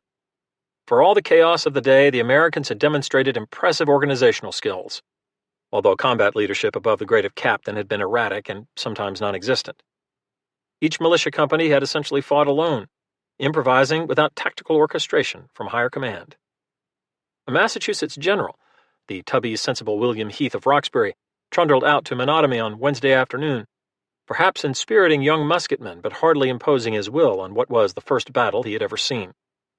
On Thursday he would be supplanted by Major General Artemus Ward, who shrugged off an excruciating attack of kidney stones to ride 40 miles from his Shrewsbury farm to Cambridge. The limits of the musket, even in close combat, were clear enough after the day-long battle. Later scholars calculated that at least 75,000 American rounds had been fired, using well over a ton of powder. But only 1 bullet and almost 300 had hit home. The shot heard round the world likely missed. Fewer than 1 militiaman in every 10 who engaged the column drew British blood, despite the broad target of massed redcoats. A combat bromide held that it took a man's weight in bullets to kill him, and on Battle Road that equation was not far exaggerated. Still, British survivors emerged from the maelstrom with a new respect for American fighters. Whoever looks upon them as an irregular mob will find himself very much mistaken, Percy wrote General Harvey, the adjutant general in London, a few hours after returning to Boston. They have men amongst them who know very well what they are about. Lieutenant Mackenzie acknowledged his foe's violent and determined spirit.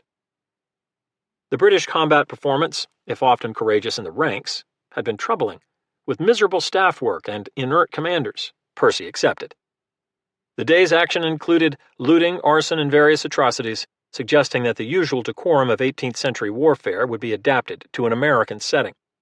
On April 21st, Gage publicly rebuked his men for great inattention and neglect to the commands of their officers. He demanded that they behave with more discipline and in a more soldier-like manner. General Harvey, upon reading accounts of April 19th, later wrote, "I am much concerned at the wild behavior of the men." To Percy he added, "It was an unlucky day." Like a burning fuse, accounts of that day raced across New England and down the seaboard, carried in some instances by Paul Revere for a 4 shilling per diem plus expenses for self and horse. "To arms!" criers cried. "Gage has fired upon the people." A rider appeared on a Providence wharf where deckhands were unloading salt. "War, war, boys!" he called. "There is war!" Newspapers printed stories of variable accuracy, beginning with a 26-line account in the Loyalist Boston Newsletter on April 20th, deploring this shocking introduction to all the miseries of a civil war. The New Hampshire Gazette's headline read, "Bloody News." In barely 3 weeks, the first reports of the day's action would reach Charleston and Savannah. Lurid rumors spread quickly, of grandfathers shot in their beds, of families burned alive, of pregnant women bayoneted. Americans in 13 colonies were alarmed, aroused, angry. The times are very affecting, Reverend Ezra Stiles told his diary in Rhode Island on April 23rd.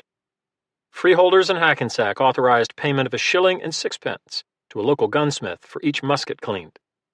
8,000 citizens rallied for a town meeting in Philadelphia, where an observer noted that the rage militaire, as the French calls a passion for arms, has taken possession of the whole continent. A New Yorker wrote a friend in London, "There is no such thing as being a looker-on." Militia companies in Pennsylvania rushed to order drums and colors. Soon men in uniform, said to be as thick as bees, were exercising twice daily under arms, including many broadbrims, as John Adams called the pacifist Quakers. Meeting in Concord on April 22nd, the Massachusetts Provincial Congress appointed a committee to take sworn statements from nearly 100 eyewitnesses to be published promptly in colonial newspapers.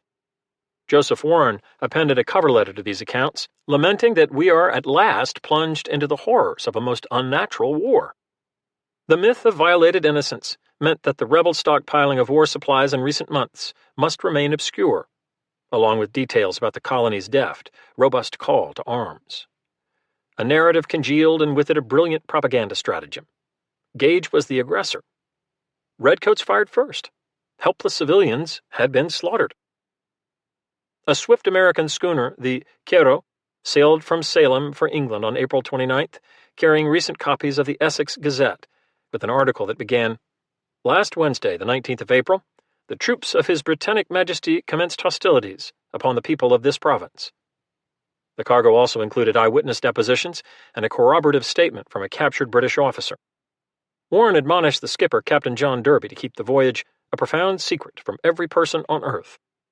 After an unmolested crossing in just 29 days, Derby delivered his packet in London, where the accounts appeared in the threepenny Evening Post, to be read by, among others, George III and Lord North. The king's resolve was unshaken. He still believed that with firmness and perseverance, America would be brought to submission. Others in England were less sanguine. The government was unable to offer a coherent rejoinder to the American claims except to plead for a suspension of belief. "This looks serious," Edward Gibbon wrote, "and is indeed so." The news of Concord flew like wildfire and threw the whole continent into a flame, Horace Walpole told his journal. Bitter invectives were published every day against the governing party. The guard at St. James's Palace reportedly was doubled. Even staunch supporters of North's regime felt bewildered. "All my prejudices are against the Americans," the theologian John Wesley wrote Lord Dartmouth, "but waiving all considerations of right and wrong, I ask, is it common sense to use force toward the Americans?" Gage's laconic, tardy version of events sent aboard the sluggish brig Suki did not arrive in England until June 9th. The commander-in-chief's dispatch, only 4 paragraphs long, hardly reassured his monarch, his government, or his fellow Englishmen, particularly since he closed by noting, "Several thousand are now assembled about this town, threatening an attack and getting up artillery, and we are very busy making preparations to oppose them." Preparations also continued in the American camp. Citizens in Concord retrieved cannons and musket balls from mill ponds, thickets, and various hiding places. A 7-year-old in Braintree named John Quincy Adams later recalled how militiamen took the pewter spoons out of our kitchen to melt them into bullets. Men in Menotomy pried the shoes from the 4 horses killed while pulling Percy's ill-fated supply wagons. A scavenged red coat was draped across a brace of sticks in a greening field as both a scarecrow and a warning. On the Sunday following the battle, and for many Sundays to come, preachers drew from Lamentations to remind parishioners that their suffering reflected divine judgment on their own imperfections. The joy of our heart has ceased. Our dance is turned into mourning. Yet many also felt vibrant, even exhilarated, and aware that something clear and fine had transpired, as the historian Alan French would write a century and a half later. They are now swept up in events grander than themselves, in the meeting of strong men at the beginning of great things. True enough, but something opaque and awful also had happened, a fraternal bloodletting. The enmity of recent years had curdled into hatred. Young men had died in agony, as befell young men in war, and many, many more were still to die. One of them was Lieutenant Edward Hull of the 43rd Foot. Shot at North Bridge, then shot again in a chaise ambulance during the retreat through Menotomy, Hull had been left behind in rebel care. A day after the battle, Reverend McClure found the young Scot in obvious anguish from 3 bullet wounds, yet still of a youthful, fair, and delicate countenance. Sprawled across a feather bed in Samuel and Elizabeth Butterfield's house near Cooper's Tavern, he wore a greatcoat and fur hat provided by his captors, since his own men had stripped him of his tunic, waistcoat, and shirt before the militia snatched his shoes and buckles. His bloody breeches lay beside him on the bed, and he sucked on an orange donated by a neighbor. I asked him if he was dangerously wounded, McClure wrote. He replied, yes, mortally. Lieutenant Hull would linger for nearly 2 weeks in a twilight of pain and remorse. Then on May 2nd, he took heaven by the way, as the expression went. 6 rebel officers escorted his coffin to the Charlestown ferryway, where British bargemen rowed him to Boston for burial. He, at least, would be drummed into the next world. The graves of many others remained unmarked and unremembered, except for the long bones and the ribs and the skulls that over the years pushed to the surface in Middlesex meadows and woodlands. Memento mori, from one raving afternoon on Battle Road. Chapter 3. I wish this cursed place was burned. Boston and Charlestown, May to June 1775.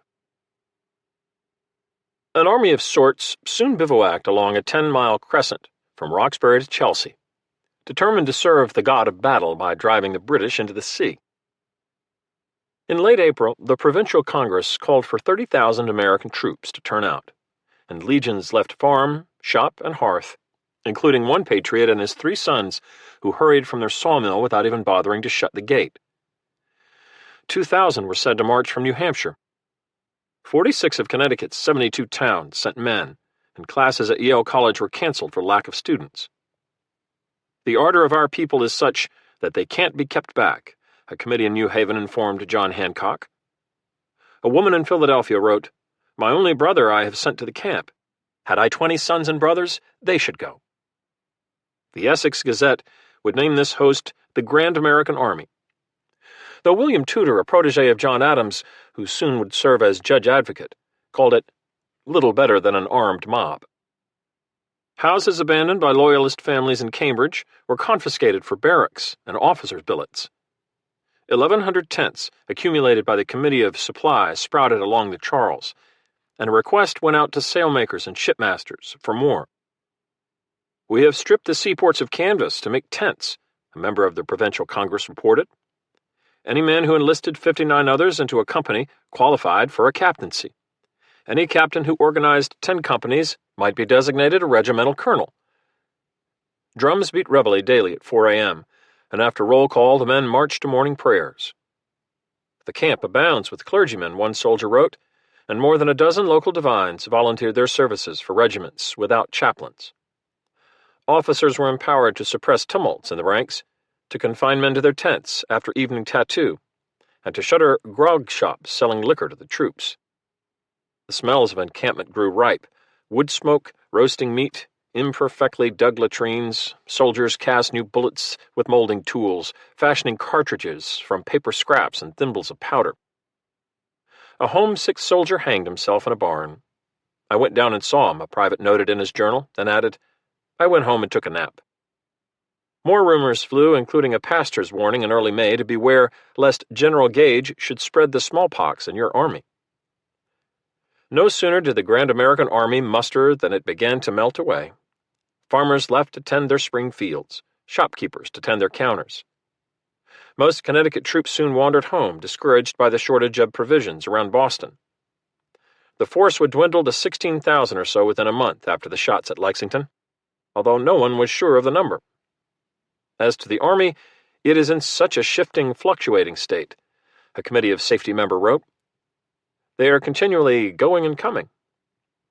To deceive the British in mid-May, a brigade of 700 men in Roxbury marched round and round a hill to feign preponderance.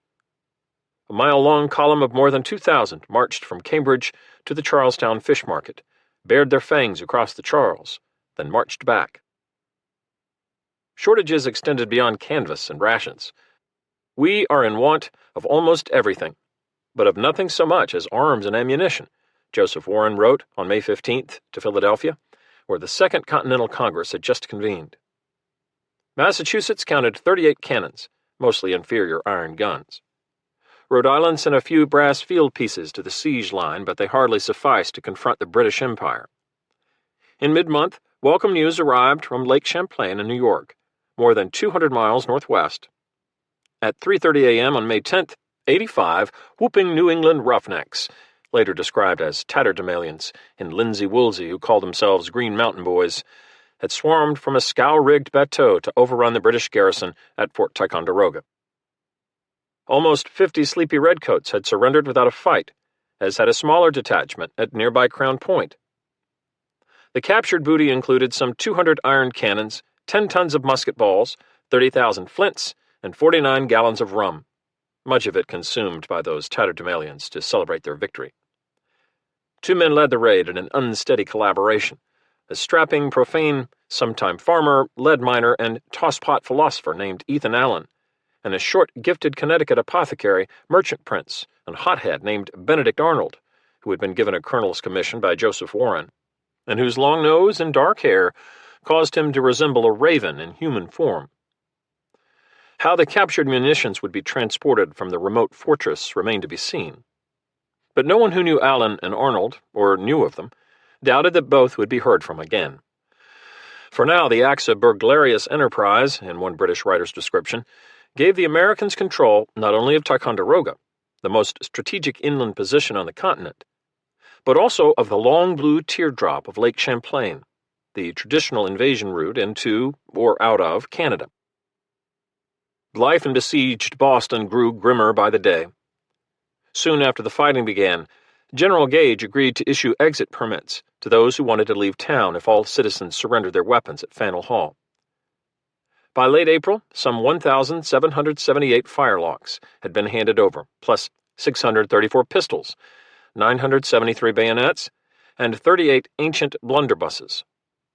Gage insisted that swords also be added to the pile. Nearly half the inhabitants have left the town already, the merchant John Andrews wrote a friend on May 6th. You see parents that are lucky enough to procure papers, with bundles in one hand and a string of children in the other, wandering out of town, not knowing where they'll go. Provisions grew short, prices soared, fresh food vanished. Pork and beans one day, Andrews wrote, and beans and pork another. Loyalists from the countryside slipped into Boston for Crown protection, then complained bitterly to Gage that allowing all rebel sympathizers to leave would invite bombardment of the town. Hostages must be kept to discourage attack. Gage saw the point, and the exodus largely stopped, except for those able to sneak out by boat. It is inconceivable the distress and ruin this unnatural dispute has caused to this town and its inhabitants, the surveyor Henry Pelham wrote on May 16th. Almost every shop and store is shut. No business of any kind is going on. A British lieutenant observed after taking a stroll, "I can't help looking on it as a ruined town. I think I see grass growing in every street." More grass was needed. Provender for British horses by late May was short by 3,000 tons. Warming weather and a diet of salt meat brought widespread illness. Reverend Henry Kaner, a loyalist, would write to London, "It is not uncommon to bury 20 to 30 a week among the troops and inhabitants. If our lives must pay for our loyalty, God's will be done." Another loyalist clergyman, Reverend John Wiswall, who took refuge with his family in Boston from Cape Cod, noted in his journal, "My daughter died the 23rd, and my wife the 26th, buried in family tomb the 28th. From his Provincetown headquarters, Gage awaited reinforcements and braced against a rebel assault. Regiments built several small batteries on the Common and a larger redoubt on Beacon Hill. Gunners at Boston Neck were ordered to keep lighted matches by their cannons at all times. Regulars patrolled the wharves every half hour. Loyalist volunteers with white cockades in their hats kept vigil in the streets at night. "We are threatened with great multitudes," Gage wrote Lord Dartmouth in mid-May. "The people called friends of government are few." News from the other provinces was bleak. Connecticut, Rhode Island, and New Hampshire were in open rebellion, he told London. They are arming at New York and, as we are told, in Philadelphia and all the southern provinces. The Royal Mail was no longer secure.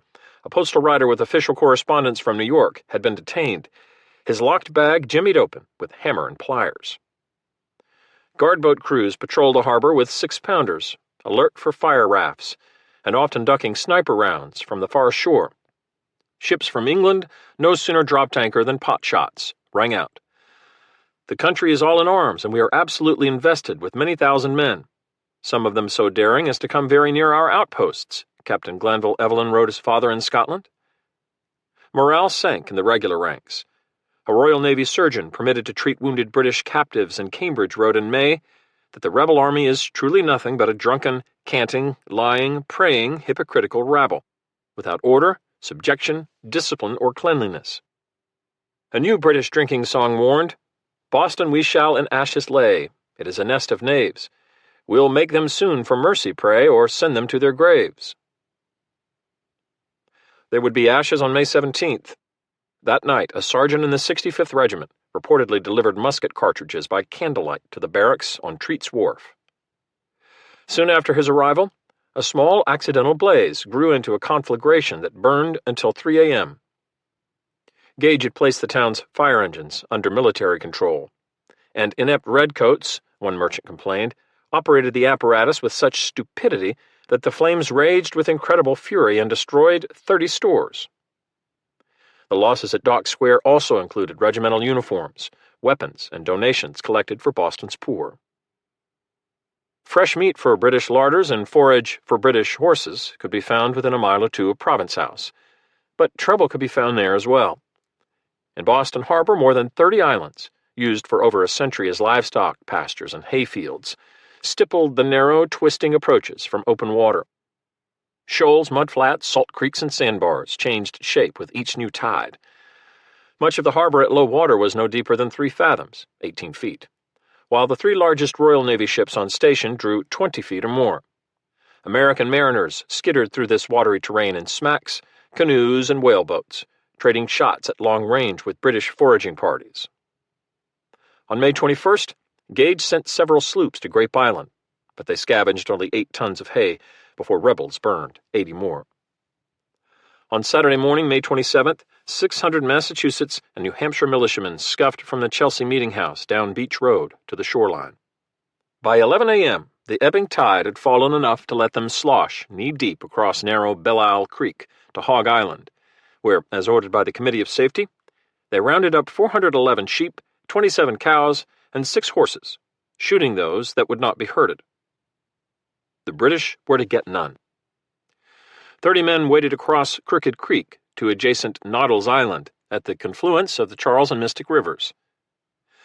At 700 acres, Noddle's was the largest of the harbor isles, once a refuge for Baptist apostates driven from Boston by Puritans, and long a favorite dueling ground for aggrieved parties of all denominations. Here the rebels set fire to a barn piled high with salt hay.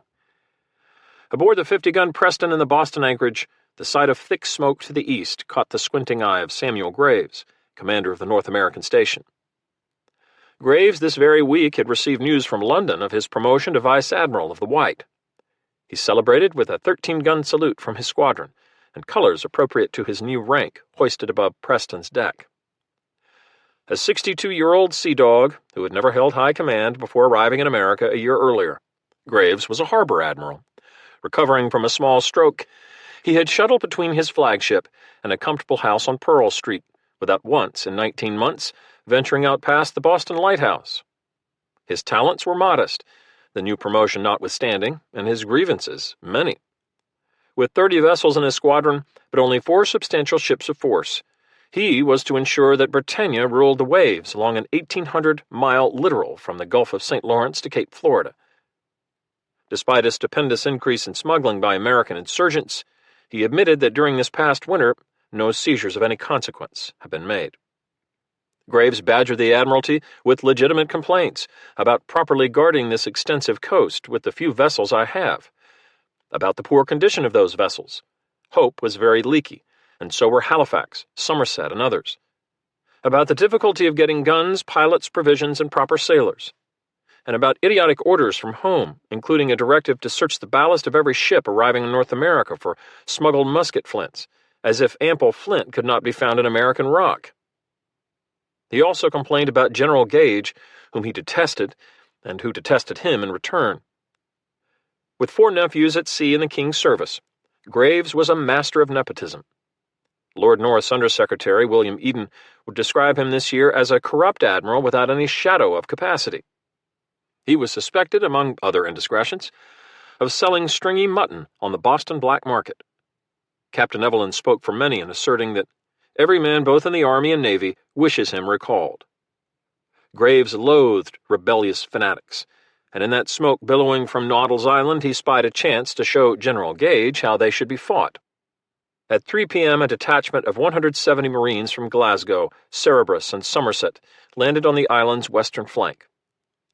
At the same time, the Diana, a new 120-ton armed schooner just that morning back from chasing gunrunners in Maine under the command of Lieutenant Thomas Graves, from the Quartet of Nephews, worked her way into Chelsea Creek, which separated the mainland from Noddle's and Hog Islands. More Marines followed Diana in a dozen longboats to cut off the rebel retreat. The pop of militia muskets now sounded from behind stone walls around the Winnisimmett ferry landing. Diana answered with grape shot and bore down on rebel drovers herding livestock through the shallows and onto Beach Road. 15 militiamen squatted in a Noddle's marsh as a rear guard swapping volleys with the regulars. The bullets flew very thick, Corporal Amos Farnsworth of Groton reported. The balls sung like bees round our heads. From the Cerberus quarterdeck, Marines manhandled a pair of 3-pounders ashore and, from a sandy embankment, shelled the ferry landing.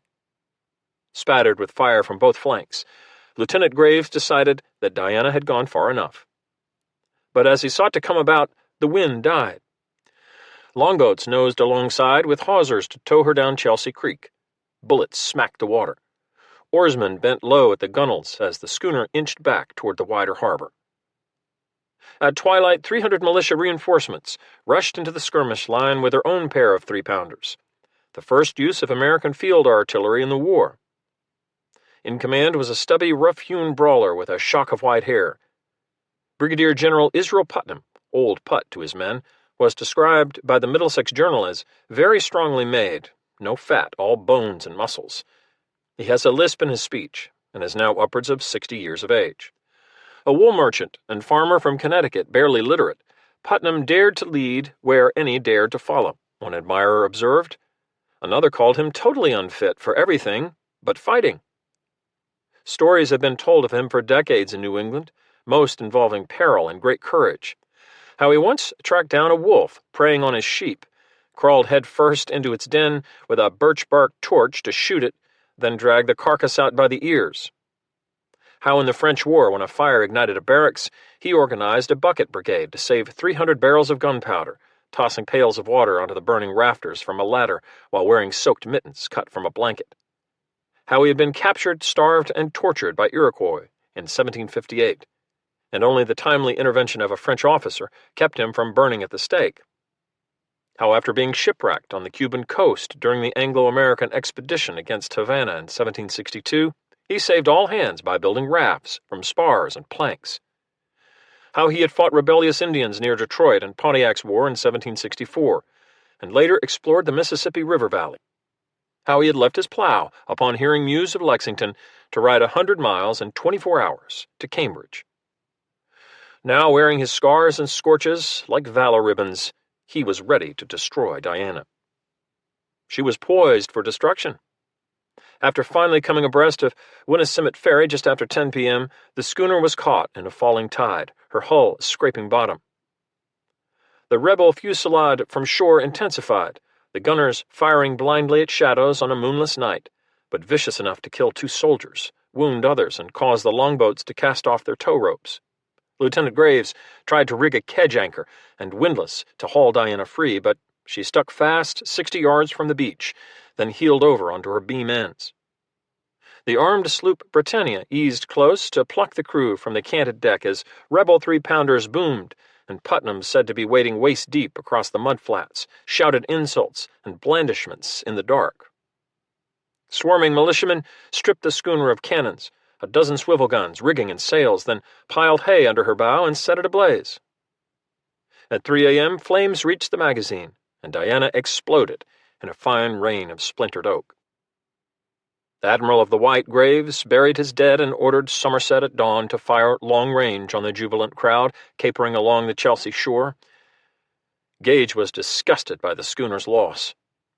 The general, an aide wrote, by no means approved of the admiral's scheme, supposed it to be a trap, which it proved to be.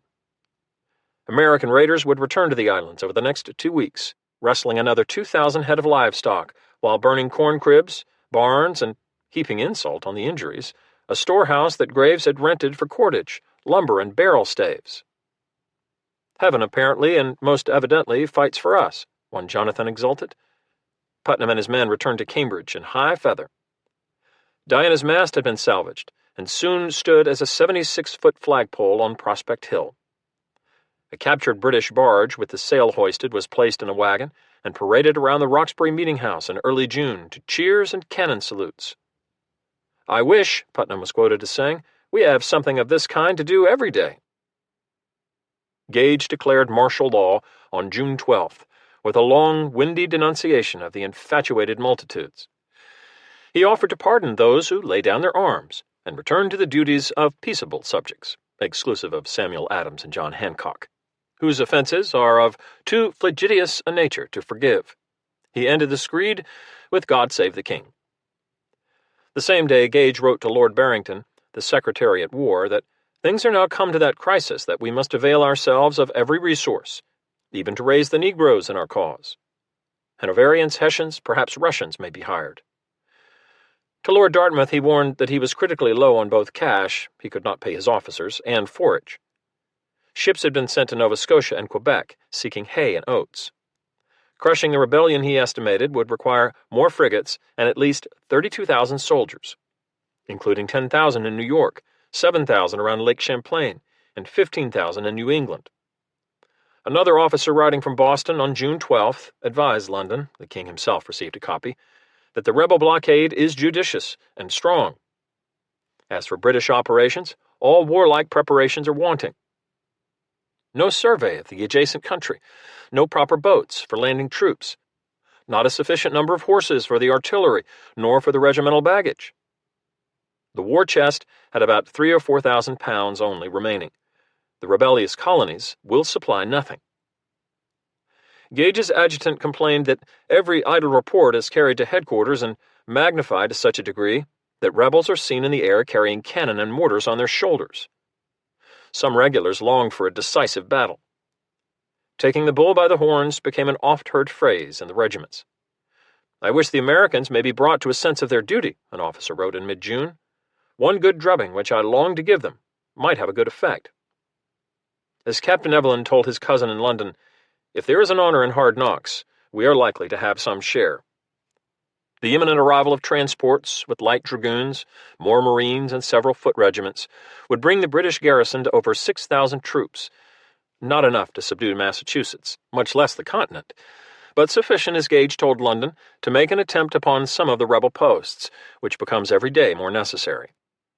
2 alluring patches of high ground remained unfortified, and Gage knew from an informant that American commanders coveted the same slopes. The elevation beyond Boston Neck, known as the Dorchester Heights, and the dominant terrain above Charlestown called Bunker or Bunker's Hill. A battle plan was made to seize the former on Sunday, June 18th, with a bombardment of Roxbury while the rebels were at church, followed by the construction of 2 artillery redoubts on the heights.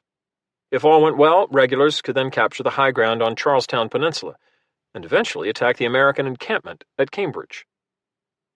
No sooner was the plan conceived than it leaked to the Committee of Safety.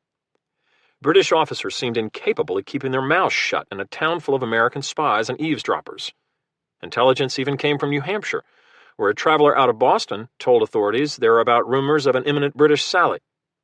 Meeting in Hastings House, a gambrel-roofed mansion near the Cambridge Common, the committee on June 15th voted unanimously that the hill called Bunker's Hill in Charlestown be securely kept and defended. Dorchester Heights would have to wait until more guns and powder could be stockpiled. The American camps bustled. Arms and ammunition were inspected, with each marching soldier to carry 30 rounds. A note to the Committee of Supply advised that the army is destitute of shirts and trousers, and if any are in store, pray they may be sent.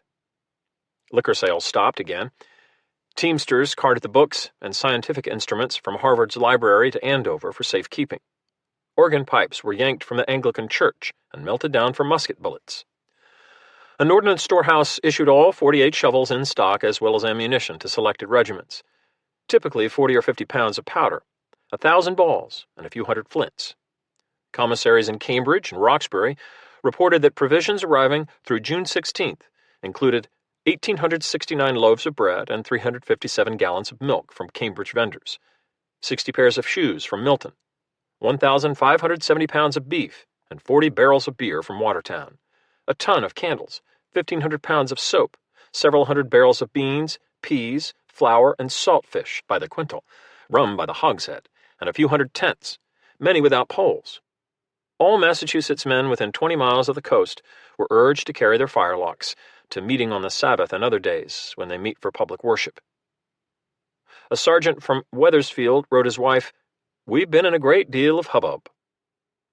Orders spilled from the headquarters of Major General Ward, who occupied a southeast room on the Hastings House ground floor. Portly and sallow, sporting a powdered wig, boots, and a long coat with silver buttons, Artemus Ward, now 47, had been chosen in February to command the Massachusetts militia on the strength of his long tenure in colonial politics. As a Harvard student, he once helped lead a campaign against swearing and cursing at the college. As a justice of the peace in Shrewsbury, he levied fines against the profane and could be found in the street, reprimanding those who dishonored the Sabbath with unnecessary travel. Massachusetts, he believed, was home to the chosen people. Ward had never fully recovered his health after the rigors of the French War, from which he'd emerged as a militia lieutenant colonel despite seeing little action. Attacks of the stone, kidney stones, still tormented him.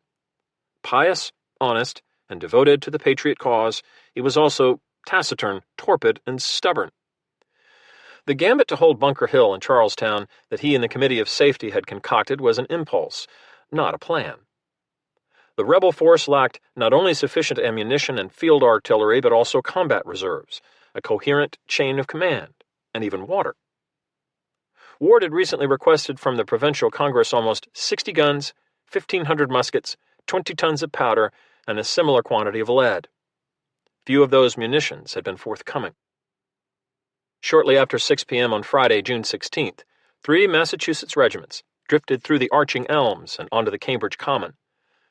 They wore the usual homespun linen shirts and breeches tinted with walnut or sumac dye. Most carried a blanket or bedroll, often with a tump-line strap across the forehead to support the weight on their backs. A clergyman's benediction droned over their bowed heads, and with a final amen, they replaced their low-crowned hats and turned east down the Charlestown road. Twilight faded and was gone, and the last bird-song faded with it. The first stars threw down their silver spears. Little rain had fallen in the past month, and dust boiled beneath each step. Candlelight gleamed from the rear of 2 bull's-eye lanterns carried by sergeants at the head of the column. Officers commanded silence, and only the rattle of carts, stacked with entrenching tools, broke the quiet. Through parched orchards and across Willis Creek they marched, and past the hulking shadows of Prospect and Winter Hills. As they turned right toward Charlestown, a couple hundred Connecticut troops joined the column, bringing their strength to 1,000 men. General Ward had remained in his Hastings House headquarters, and the column was led by a sinewy, azure-eyed colonel wearing a blue coat with a single row of buttons and a tricorn hat. He carried a linen banyan. William Prescott of Pepperell, 49 and bookish, had fought twice in Canada during wars against the French, earning a reputation for cool self-possession under fire. In this war, he reportedly had vowed never to be taken alive. He was a bold man, one soldier later wrote of him, and gave his orders like a bold man. Bold orders this evening would prove to be ill-considered. As the procession crossed Charlestown Neck, barely 10 yards wide at high tide, Prescott briefly conferred with the irrepressible Israel Putnam and Colonel Richard Gridley, an artilleryman and engineer who had also fought twice in Canada with distinction. From just below the isthmus, the 3 officers contemplated the dark contours of Charlestown Peninsula, an irregular triangle a mile long and less than half that in width, bracketed by the Mystic and Charles rivers. Even at night, the dominant terrain was obvious. Bunker Hill rose gradually from the neck for 300 yards to a rounded crown 110 feet high, commanding not only the single land route off the peninsula, but the approach roads from Cambridge and Medford, as well as the adjacent waters. From the crest, a low ridge swept southeast another 600 yards to the patchwork of pastures, 75 feet high and sutured with rail fences, that would be called Breed's Hill. Some fields had been scythed, the grass laid in windrows and cocks, and others, it still stood waist high. Brick kilns and clay pits pocked the steep eastern slope of the Breed's pastures. Gardens and small orchards lay scattered to the west, backing the 400 houses, shops, and buildings in Charlestown. Most of the 3,000 residents had fled inland. The rising moon, 3 days past full, laved the town in amber light. Beyond the ferry landing and a spiny-masted warship in the Charles lay slumbering Boston. For reasons never explained and certainly never understood, when the conference ended, Prescott ordered the column to continue southeast. Colonel Gridley quickly staked out a redoubt, an imperfect square with sides about 130 feet long, not on nearly impregnable Bunker Hill, as the Committee of Safety had specified, but on the southwest slope of Breed's pasture land. Accustomed to pick and shovel work, the men grabbed tools from the carts and began hacking at the hillside. Striking clocks in Boston, echoed at higher pitch by a ship's bell, told them it was midnight. The rhythmic chink of metal on hard ground carried to the Lively, another of those leaky vessels in the British squadron, now anchored astride the Charlestown ferryway. As coral light seeped across the eastern horizon at 4 a.m. on Saturday, June 17th, the graveyard watch officer strained to decipher the odd sounds above the groan of the ship's yards and the Charles whispering along her hull. He summoned the captain, whose spyglass soon showed hundreds of tiny dark figures tearing at the distant slope with spade and mattock. The ship beat to quarters. Sailors tumbled from their hammocks, feet clapping across the deck as they ran to their battle stations. A windlass groaned as the crew winched Lively on her cable to align the starboard cannons. A shouted command carried across the gun deck, and tongues of flame burst from the ship in a broadside of 9-pounders. Breaching ropes kept the guns from flying across the deck in recoil.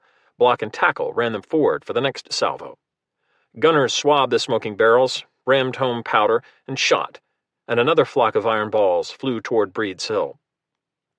Other ships eventually joined in: Glasgow, Symmetry, Falcon, Spitfire, more than 70 guns all told, along with 24-pounders from the Copp's Hill Battery in Boston's North End. Dawn, that great revealer of predicaments, had fully disclosed Colonel Prescott's. Screaming cannonballs, tea kettles in rebel slang, streaked overhead or punched into the hillside, smashing 2 hogsheads containing the American water supply. The danger we were in made us think there was treachery and that we were brought here to be all slain, young Peter Brown would write his mother in Rhode Island.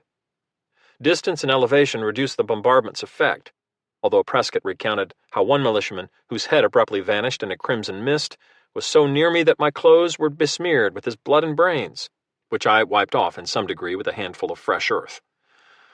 When other men dropped their tools to gawk at the corpse, Prescott snapped, "Bury him," then strolled off with conspicuous nonchalance, hatless now, waggling his sword and urging the men to dig faster. The redoubt taking shape was formidable enough, with thick dirt walls 6 feet high, fire steps for musketmen inside to stand on, and a sallyport exit to the north. But no embrasures had been left for cannons. Worse yet, Prescott recognized that the British could outflank him on either side.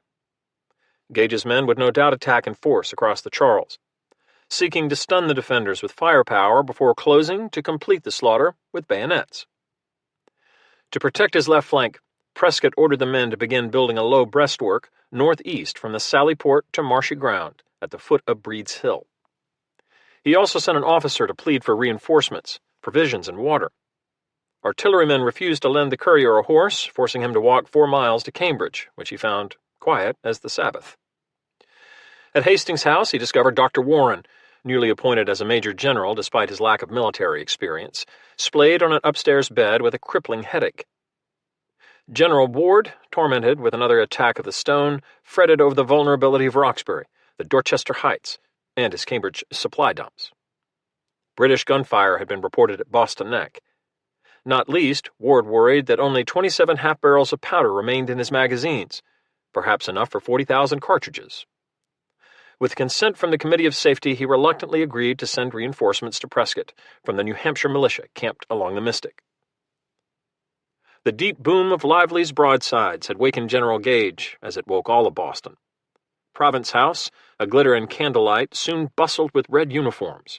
Messengers skipped up the broad stone steps from Marlborough Street with news of rebel entrenchments, then skipped back down with orders to find and fetch various commanders. Young officers eager to join the coming attack loitered in the hallway, hoping to be noticed. Sleepy aides fumbled about for decent maps, of which the British still had precious few. Concussion ghosts from the harbor bombardment rattled the windows, and the rap of drums beating assembly carried from the camps. Several senior officers joined Gage in the council chamber, including Percy, who arrived from his house in nearby Winter Street. But it was three newcomers who drew the eye this morning. Major Generals William Howe, John Burgoyne, and Henry Clinton had reached Boston in late May aboard the Cerberus after a stormy voyage that killed two favorite horses, but gave the three men ample time to find common ground for the campaign ahead despite their inevitable rivalry. The sentiments of Howe, Clinton, and myself have been unanimous from the beginning, Burgoyne declared. The king had personally approved their selection, fearing that without vigorous new leadership in America, we shall only vegetate. They were deemed the fittest men for the service in the army, as one official in London observed, forming what Burgoyne called a triumvirate of reputation. Others were not so sure. Horace Walpole, ever astringent, told his diary that Howe was reckoned sensible, though so silent that nobody knew whether he was or not, while Burgoyne was a vain, very ambitious man with a half-understanding that was worse than none. Clinton, he declared, had not that fault, for he had no sense at all. Their arrival at Long Wharf, aboard a frigate named for the mythical three-headed hound guarding the gates of Hades, inspired the war's most enduring doggerel. Behold the Cerberus, the Atlantic plow, her precious cargo, Burgoyne, Clinton, Howe, bow, wow, wow. Thereafter known as the Three Bow Wows, they had wasted little time in undercutting Gage's authority, as in Burgoyne's barbed observation to General Harvey earlier that week, that it was no reflection to say he is unequal to his present station, for few characters in the world would be fit for it. It requires a genius of the very first class. As the windows trembled and the old South clock across the street struck the hours, the high command, genius or otherwise, heatedly debated what to do. General Clinton, a dimple-chinned, prickly, and gifted tactician, proposed the boldest course. Early that morning he had made his own reconnaissance in the dark along the Boston waterfront, listening to the racket from the rebel entrenchment. If Howe and the main British force crossed directly from the north end to Charlestown, Clinton would lead 500 men ashore in a surprise flanking attack within musket shot of the isthmus, severing the American line of retreat and trapping the enemy on the peninsula. This scheme found little favor around Gage's council table. Dividing the force would risk defeat in detail of the separate detachments, particularly if thousands of rebel reinforcements stormed the battlefield from Cambridge. Naval support would be tenuous. Even shallow draft vessels had difficulty in the Mystic, which had not been thoroughly sounded, and a mill dam west of Charlestown Neck complicated navigation there. No one had forgotten Diana's fate in shoal water. Every small boat would be needed to ferry at least 1,500 regulars from Boston to Morton's Point on the peninsula. The amphibious assault would have to be made at full sea, high tide, close to 3 p.m., so that artillery could be manhandled onto dry land rather than through the muddy shallows. Gage chose a more conventional, direct assault to be led by Howe, the senior major general. As in the march to Concord, most flanker companies, light infantry and grenadiers, had been peeled from their regiments and collected in special battalions. 10 companies of each would muster at Long Wharf, bolstered by several other regiments. The remaining light infantry and grenadiers, backed by additional regiments, would embark at North Battery, with sundry Marines and regulars in reserve. Gage ended the conference with a stark order. Any man who shall quit his ranks on any pretense, or shall dare to plunder or pillage, will be executed without mercy. With a clatter of boots across the floor, officers hurried down the hall and out the door to prepare their commands for battle. Admiral Graves, meanwhile, had left his flagship to board the 70-gun Somerset, now anchored in deep water across Boston Harbor. From her gently rocking quarterdeck he could see rebels swarming across the Charlestown hillside around the new earthworks. Many were already entrenched to their chins, as a British officer noted.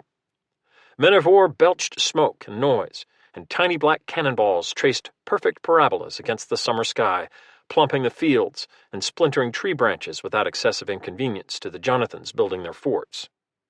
To Graves's frustration, the waters lapping Charlestown were too shallow for Somerset and other dreadnoughts to warp close. His larger ships would be limited to sending seamen, ammunition, and boats to their smaller sisters.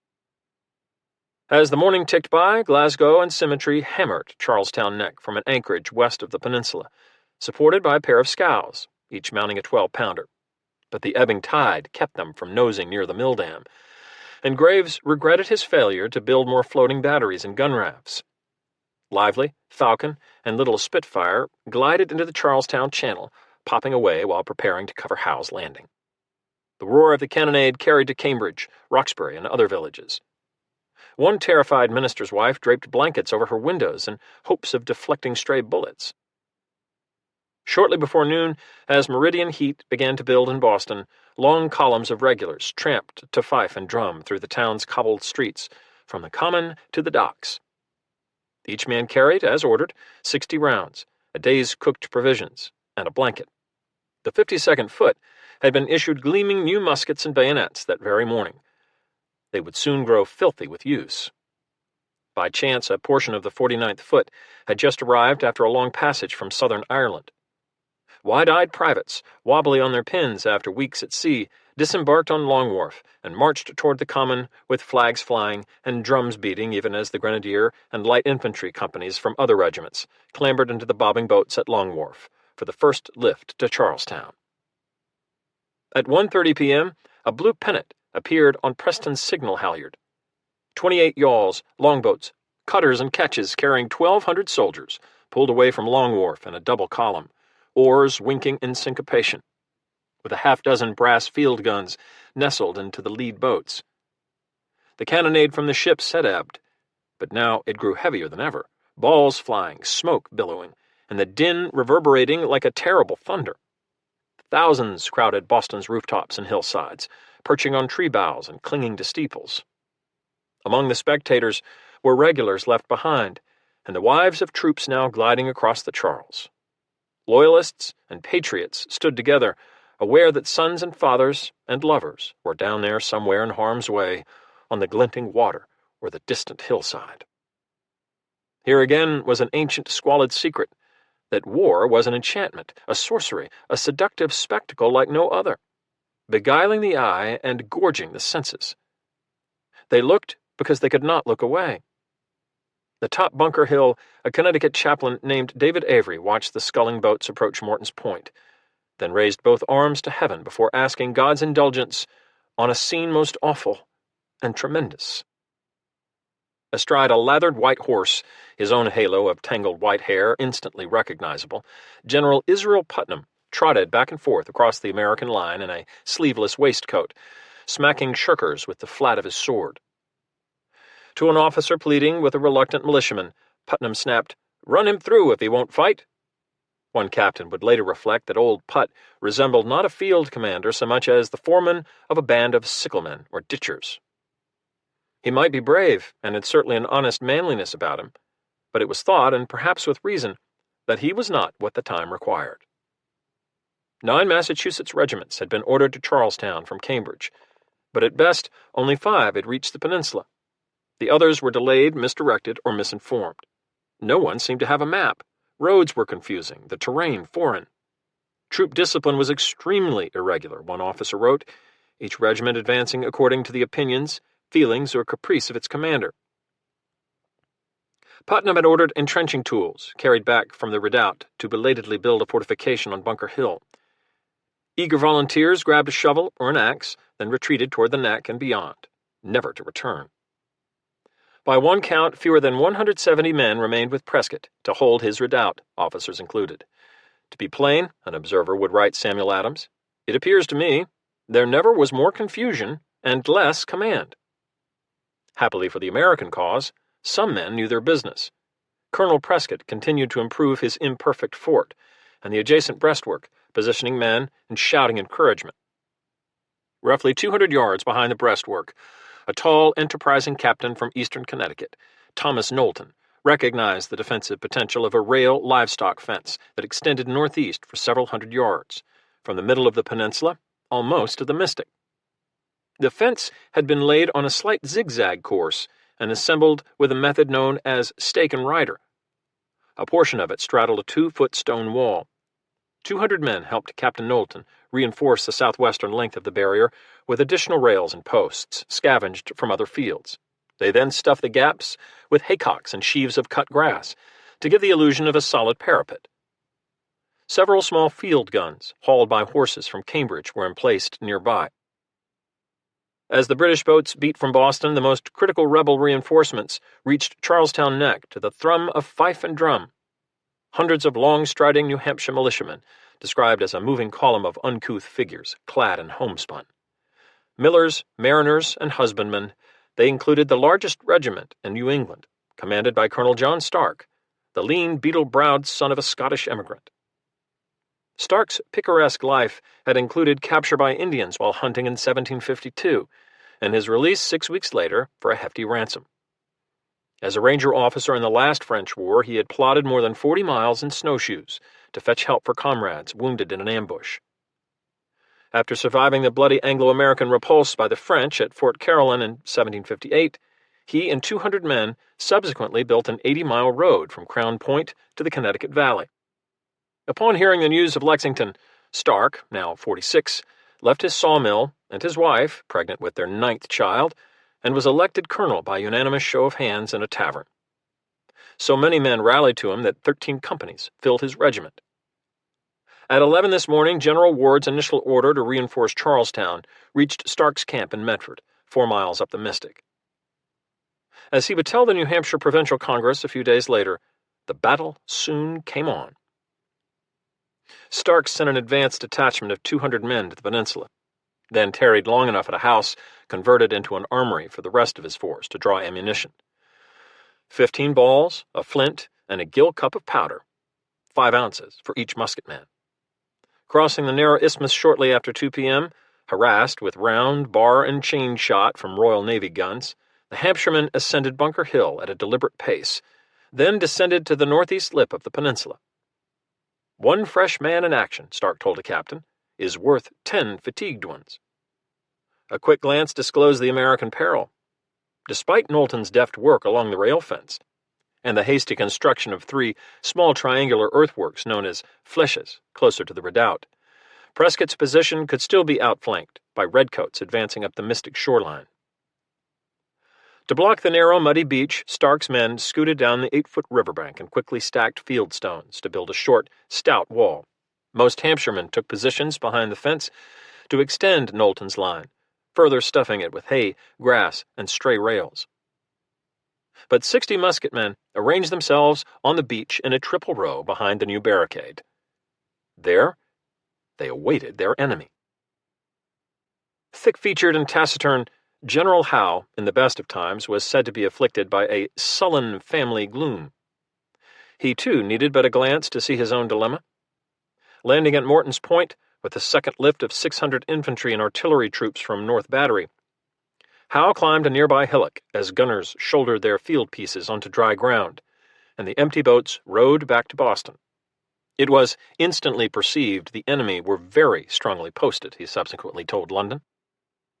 On his far left, rebel gunmen infested rooftops and barns in Charlestown, while up the pasture slopes, 500 yards from where Howe stood watching with his command group, a large bastion had sprouted from the hillside. The rest of the rebel defenses came into view. The triangular flèches, several guns throwing an occasional ball inaccurately toward the British lines, and the long fence, or was it a wall, bristling with men stripped to their shirt sleeves. The fields and pastures ended in a short plunge down to the Mystic shoreline. With more rebels clustered atop Bunker Hill and spilling across Charlestown Neck, despite the naval gunfire, Howe calculated that he faced between 5,000 and 6,000 Americans, half again their actual number. He sent a courier flying to Province House with the request that Gage send reinforcements immediately. The attack would await their arrival. Redcoats poised to march near Morton's Point broke ranks, grounded their muskets, and sat in the grass to smoke their pipes or gobble a quick dinner of bread and salt meat.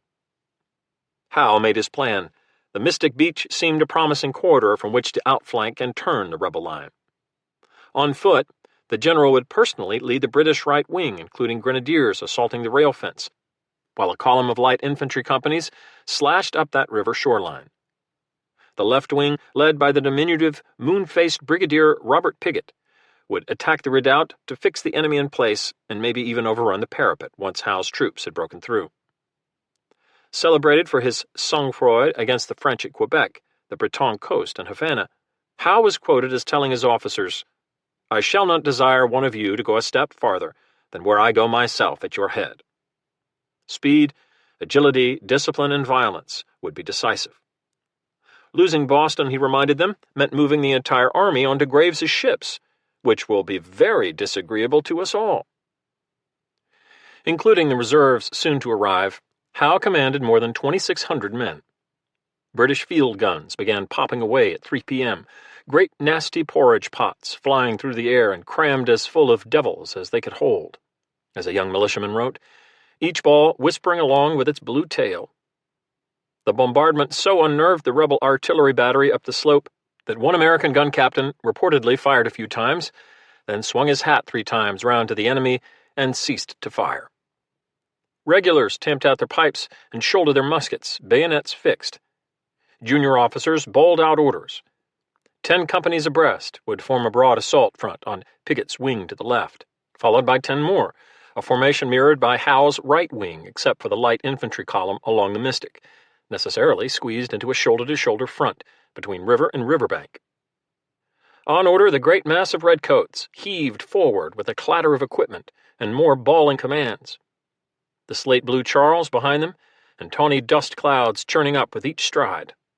"Push on," the troops yelled, "push on!" Drummers rapped a march cadence, periodically punctuated by the boom of field guns, towed forward with drag ropes. Howe marched with the deliberation of a man who had done this before, his eyes on the hillside ahead, trailed by aides, staff officers, and an orderly said to have carried a silver tray with a decanter of wine. Watching from the redoubt as this red tide advanced, Captain Ebenezer Bancroft of Dunstable, Massachusetts, would give voice to every patriot on the battlefield. It was an awful moment. The moment grew more awful. For 2 months, Admiral Graves had longed to rain destruction on rebel heads, and while Howe drafted his plan on Morton's Point, the admiral arrived by barge to note the hazard that enemy snipers in Charlestown posed to Piggott's left flank. Did General Howe wish to have the place burned? Graves asked. As a precaution, brick furnaces aboard several warships had prepared all morning to heat cannonballs. General Howe, indeed, wished it so. A midshipman hurried to relay the order, and fiery balls soon fell on Charlestown like tiny meteors. Worse destruction came from Copp's Hill in the North End, where early Boston settlers had once sought refuge from the great annoyances of wolves, rattlesnakes, and mosquitoes. British troops had muscled mortars and several mammoth 24-pounders to the edge of the ancient burying ground at Snow and Hill Streets, 60 feet above the Charles. While Generals Clinton and Burgoyne watched, gunners loaded combustible shells known as carcasses, each packed with gunpowder, Swedish pitch, saltpeter, and tallow. The Charlestown Meeting House, with its slender, towering steeple, provided a conspicuous aiming stake. The first shell fell short, bursting near the ferry slip. Gunners corrected their elevation, and within minutes, the whole was instantly in flames, Burgoyne would write. Fire loped through Charlestown streets like a thing alive, igniting buildings at the foot of Chestnut Street and around Malden's shipyard. Other structures along the docks followed in quick succession: distilleries, a tannery, warehouses, shipwrights, a cooperage. Fire climbed the pitched roofs, a grand and melancholy sight, one loyalist observed, then licked through houses away from the waterfront and up to the marketplace, incinerating the courthouse and the Three Cranes Tavern. North of the market on Town Hill, more houses and another distillery caught fire. The light breeze shifted from southwest to east, as it often did on fine summer days, and flames drove lengthwise through Charlestown. Fire ignited more wharves and a ship chandlery. Ebony smoke rose in a column as wide as the town, then hung like a thundercloud over the contending armies, an American officer reported. Rebel musketmen scurried from the burning buildings to hide behind stone walls on Breed's Hill and in a nearby barn. The church steeples, being made of timber, were great pyramids of fire above the rest, wrote Burgoyne, who had a way with words. The roar of cannon, mortars, musketry, the crash of churches, ships upon the stocks, the whole streets falling together in ruin to fill the ear. All in all, the conflagration was one of the greatest scenes of war that can be conceived. Gawkers and gapers now climbed not only Boston rooftops and hillsides, but the masts of such ships as were unemployed in the harbor, all crowded with spectators, friends and foes, alike in anxious suspense. It was great, it was high-spirited. They too looked because they could not look away. The rebels waited, now killing mad. At 4 p.m., well over 2,000 regulars ascended the slope in two distinct corps. Swallows swooped above the hills, and the stench of a cremated town filled the nose. Many militiamen had loaded buck and ball, a lead bullet, and 2 or 3 buckshot known as Yankee peas. "Fire low," officers told the men. "Aim at their waistbands."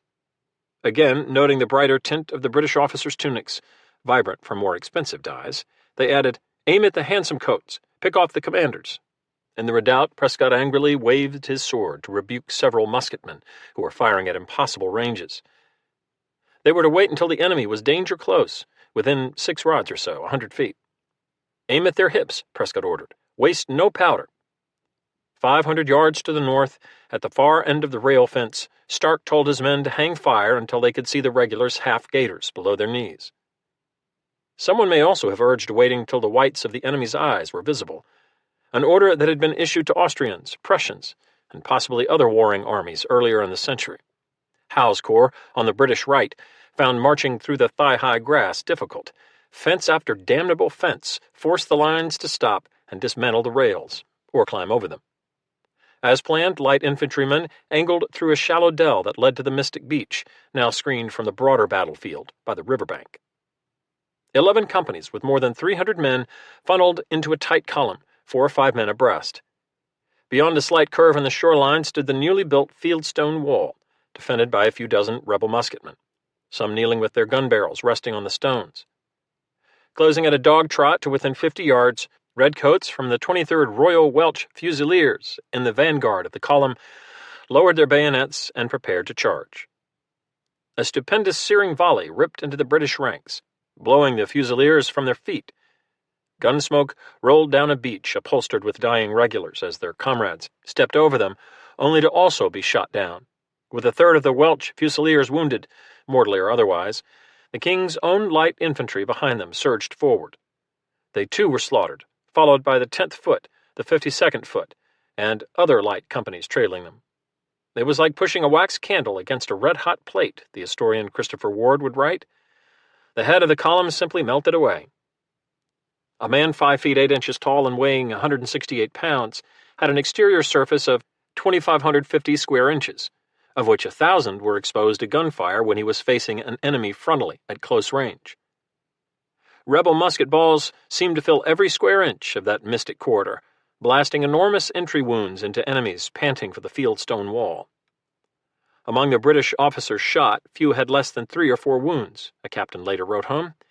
Men miraculously unharmed by bullets or buckshot were spattered with wedges of tissue, dislodged teeth, and skull fragments. After a final futile surge, the regulars turned and ran in a very great disorder, a witness reported. They left behind 96 comrades, dead as mutton. Howe heard the commotion below the riverbank to his right, but the rail fence just ahead, stiff with hundreds of American gunmen, drew his full attention. As he and the grenadiers took another stride, the top rail erupted in flame and filthy smoke, quickly followed by a volley from the rebel second rank. The whole line was one blaze, a young Sudbury militiaman named Needham Maynard later recalled. They fell in heaps, actually in heaps. The bodies lay there very thick. Howe was unhurt, but men on either side of him crumpled. Disemboweled grenadiers, some screaming, some silent, tumbled one atop another. I discharged my gun 3 times at the British, taking deliberate aim as if at a squirrel, wrote Simon Phobes, a 19-year-old private from Bridgewater. I had become calm as a clock. Regulars from 2 trailing regiments hurried forward to fill gaps in the grenadier line only to be gunned down. A crackle of musketry from the 3 flèches to Howe's left swept his corps with crossfire. Wounded redcoats dragged themselves through the grass amid shrieks, curses, and plaintive wails for mother. The British return fire tended to fly high. A stand of apple trees behind the American line had few enemy balls embedded in the trunks, but the branches above were literally cut to pieces. Captain Henry Dearborn reported. A few lightly wounded rebels reloaded muskets for their upright comrades, trimmed lead bullets to fit odd-sized barrels, or acted as spotters. There, see that, officer? Howe pulled his men back briefly to regroup. Long enough for us to clean our guns, Maynard, the Sudbury militiaman, noted, then heaved forward again, only to be smashed once more. Their officers were shot down, Maynard added. There seemed to be nobody to command them. The British wounded included Lieutenant Colonel James Abercrombie, the grenadier commander, shot in the thigh by jittery light infantrymen who had joined the rail fence fight after the carnage on the beach. Before he died a week later, Abercrombie would tell London that his own army gave me a plumper, a volley, and killed 2 officers and 3 privates, while wounding 20 others in fratricidal mayhem. The undisciplined light companies, he suggested, must be drilled before they are carried to action again. A jeering rebel who recognized the crippled man being helped from the field shouted, "Colonel Abercrombie, are the Yankees cowards?" A dozen men in Howe's command retinue were now dead or wounded. For near a minute, an officer observed, he was quite alone. At last Howe turned and trudged down the hill unscathed, though his white stockings were slick with British blood. There was a moment, he subsequently told General Harvey, that I never felt before. Brigadier Piggott had suffered few casualties in feinting toward the redoubt. Cannonballs from the 24-pounders on Copp's Hill kept defenders crouched beneath their parapet. But now the weight of the British assault necessarily shifted to his corps. Marines, 3 regiments, and various detached companies pressed toward the crest of Breed's Hill, bedeviled by fences, stone walls, and what Burgoyne called 1,000 impediments. Approaching the redoubt, the line was stopped by some brick kilns and enclosures, and exposed for some time to the whole of its fire, a British ensign wrote. And it was here that so many men were lost. Volley upon volley crashed from the redoubt and the protruding breastwork, so that the enemy fell like grass when mowed, a rebel fifer said. Ebenezer Bancroft, the militia captain from Dunstable, observed, "Our first fire was shockingly fatal. When a well-aimed fusillade ripped into the regulars, a militiaman bellowed, 'You have made a furrow through them.' A diarist in the 47th Foot wrote that for about 50 minutes it resembled rather a continual sheet of lightning and an uninterrupted peal of thunder than an explosion of firearms. Some regulars used dead redcoats to build their own breastworks. An American captain reported that he fired all 35 rounds in his ammunition pouch and then threw stones. Among the fallen was Major John Pitcairn, the conqueror of Lexington Common, now dying in the grass from at least 1 ball in the chest. A major in the 52nd Regiment was described by a subordinate as lying about 10 yards from the redoubt in great agony from 5 wounds. 3 dead captains lay near him. They advanced toward us in order to swallow us up, Private Peter Brown told his mother in Rhode Island, but they found a choky mouthful of us. An Irish comrade added, "Diamond cut diamond, and that's the whole story." Not quite, for Diamond would now cut back. Bloody but unbowed, William Howe drew up a new plan. With more than 500 reserve troops preparing to cross the Charles from Boston, he would renew the attack on the redoubt by shifting 2 regiments and the surviving grenadiers from his own corps to Piggott's on the left. Companies would advance in tight columns rather than broad assault lines. The regulars would lighten their loads by leaving superfluous kit behind, and they were to attack swiftly with bayonets only, rather than pausing to shoot and reload. Moreover, 8 field pieces now on the battlefield would be hauled by drag ropes. Each brass 6-pounder weighed a quarter ton, to positions east of the redoubt, to batter the defenders. Howe was disgusted to learn that his artillery fire had slackened during the earlier assaults, because side boxes on the guns were found to contain 12-pound balls, which were too fat for 6-pound muzzles. He ordered gunners to instead use grape shot, plum-sized iron balls packed in canvas bags that blew open when fired. Peering over the parapet from his battered redoubt, Colonel Prescott watched the red tide again creep up the Breed's pasture land. The 150 or so Americans remaining in his small fort, their faces blackened from soot and powder, as if they'd been toiling in a coal yard, had little ammunition left. Militiamen searched pockets for stray cartridges, or tapped the final grains from powder horns, tearing strips from their shirt tails for wadding. Prescott ordered the last artillery cartridges torn open and the loose powder distributed to his infantry. Except for a single 2-gun battery, The 4 American artillery companies sent into battle had been all but useless this afternoon, beset with cowardice, confusion, and technical ineptitude. Of 6 guns that reached the peninsula, 5 now stood silent, and the 6th had been hauled away. The failure of General Ward's headquarters to resupply the redoubt was almost as disheartening as the dearth of reinforcements. Among the few doughty souls to arrive in mid-battle was a familiar if unlikely figure. Dr. Joseph Warren, elegantly dressed in a light coat, a white satin waistcoat with silver lace and white breeches, strode through the sallyport gripping a borrowed gun, his earlier headache gone, or ignored, or mended by the huzzas that greeted him. Despite the high rank conferred several days earlier by the Provincial Congress, Warren declined offers of command, insisting that he take post in the line with other musketeers.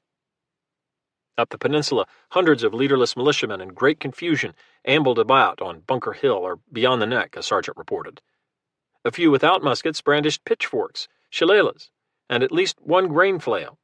Captain John Chester, who had just arrived with his Connecticut company, found chaos. 30 men cowering behind an apple tree, others behind rocks or haycocks, 20 more escorting a single wounded comrade toward Cambridge, when not more than 3 or 4 could touch him to advantage. Others were retreating seemingly without any excuse. One colonel, described as unwieldy from excessive corpulence, lay sprawled on the ground, proclaiming his exhaustion. British gunners aboard Glasgow and Symmetry continued to scorch the Neck with iron shot, giving pause to even the lion-hearted. The orders were, press on, wrote Lieutenant Samuel Blakey Webb, now skittering toward the redoubt with Chester's Connecticut company. Good God, how the balls flew! I freely acknowledge I never had such a tremor come over me before. The sun had begun to dip in the southwestern sky, dimmed by the black coils of smoke above Charlestown, when Pigot's legions again drew near, high-stepping their dead. British grape shot spattered the earthworks, driving defenders from the parapet even as American fire wounded a dozen gunners, shouldering the field pieces into position. They looked too handsome to be fired at, Corporal Francis Merrifield lamented, but we had to do it. Prescott told his men to wait until the British vanguard was within 30 yards of the redoubt walls. On command, militiamen hopped up on their fire steps, and a point-blank volley staggered the enemy ranks again. A ball clipped the skull of Captain George Harris, commanding the 5th Foot Grenadier Company. Dragged through the grass by a lieutenant, Harris cried, "For God's sake, let me die in peace." Of 4 grenadiers who carried him to a nearby copse, 3 were wounded, 1 mortally. But the battle had turned. Regulars pressed close on 3 sides, leaping across a narrow ditch to hug the berm before scaling the steep ramparts.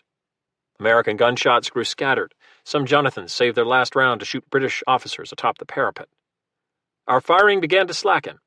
At last, it went out like an old candle, Needham Maynard recalled. More redcoats tumbled into the redoubt, now shooting. "Take their guns away," Prescott yelled. "Twitch 'em away." Enemies grappled, grunting and swearing. A brown miasma of smoke and churning dust hung in the air. Americans swung their muskets as clubs, fighting more like devils than men, a regular reported.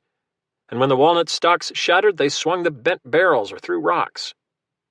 Prescott was among the last to escape, stepping long with his sword up, parrying bayonet thrusts that snagged his banyan but not his flesh. Peter Brown scrambled over the wall and ran for half a mile. Musket balls, he told his mother, flew like hailstones. Captain Bancroft fought his way out, first with a musket butt, then with his fists, bullets nicking his hat and coat and shearing off his left forefinger.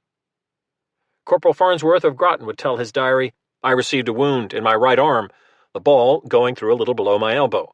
Another ball struck my back, taking a piece of skin about as big as a penny. I was in great pain." They were the lucky ones. Nothing could be more shocking than the carnage that followed the storming of this work, wrote Lieutenant John Waller of the 1st Marines. "We tumbled over the dead to get at the living, who were crowding out of the gorge of the redoubt.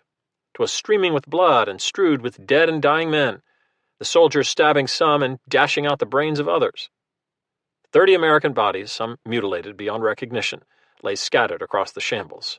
The triumphant, vengeful roar of British regulars could be heard in Boston." Lieutenant Webb and his Connecticut militia arrived to see the melee spill from the Sallyport. "I had no other feeling but that of revenge," he wrote. 4 men were shot dead within 5 feet to me. I escaped with only the graze of a musket ball on my hat. Dr. Warren did not escape, 60 yards from the redoubt, a bullet hit him below the left eye and blew through the back of his head. He toppled without a word. By 5:30 p.m., rebel forces were in full retreat up the peninsula, bounding from fence to fence, barn to barn, leaving a debris trail of cartridge boxes, tump lines, goatskin knapsacks, even coats and hats shed in the heat of the day.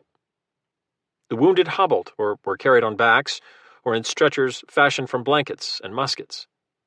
On their heels came not only Pickett's regiments, but Howe's regular regiments and grenadiers, who had bulled through the breastworks and the three flèches.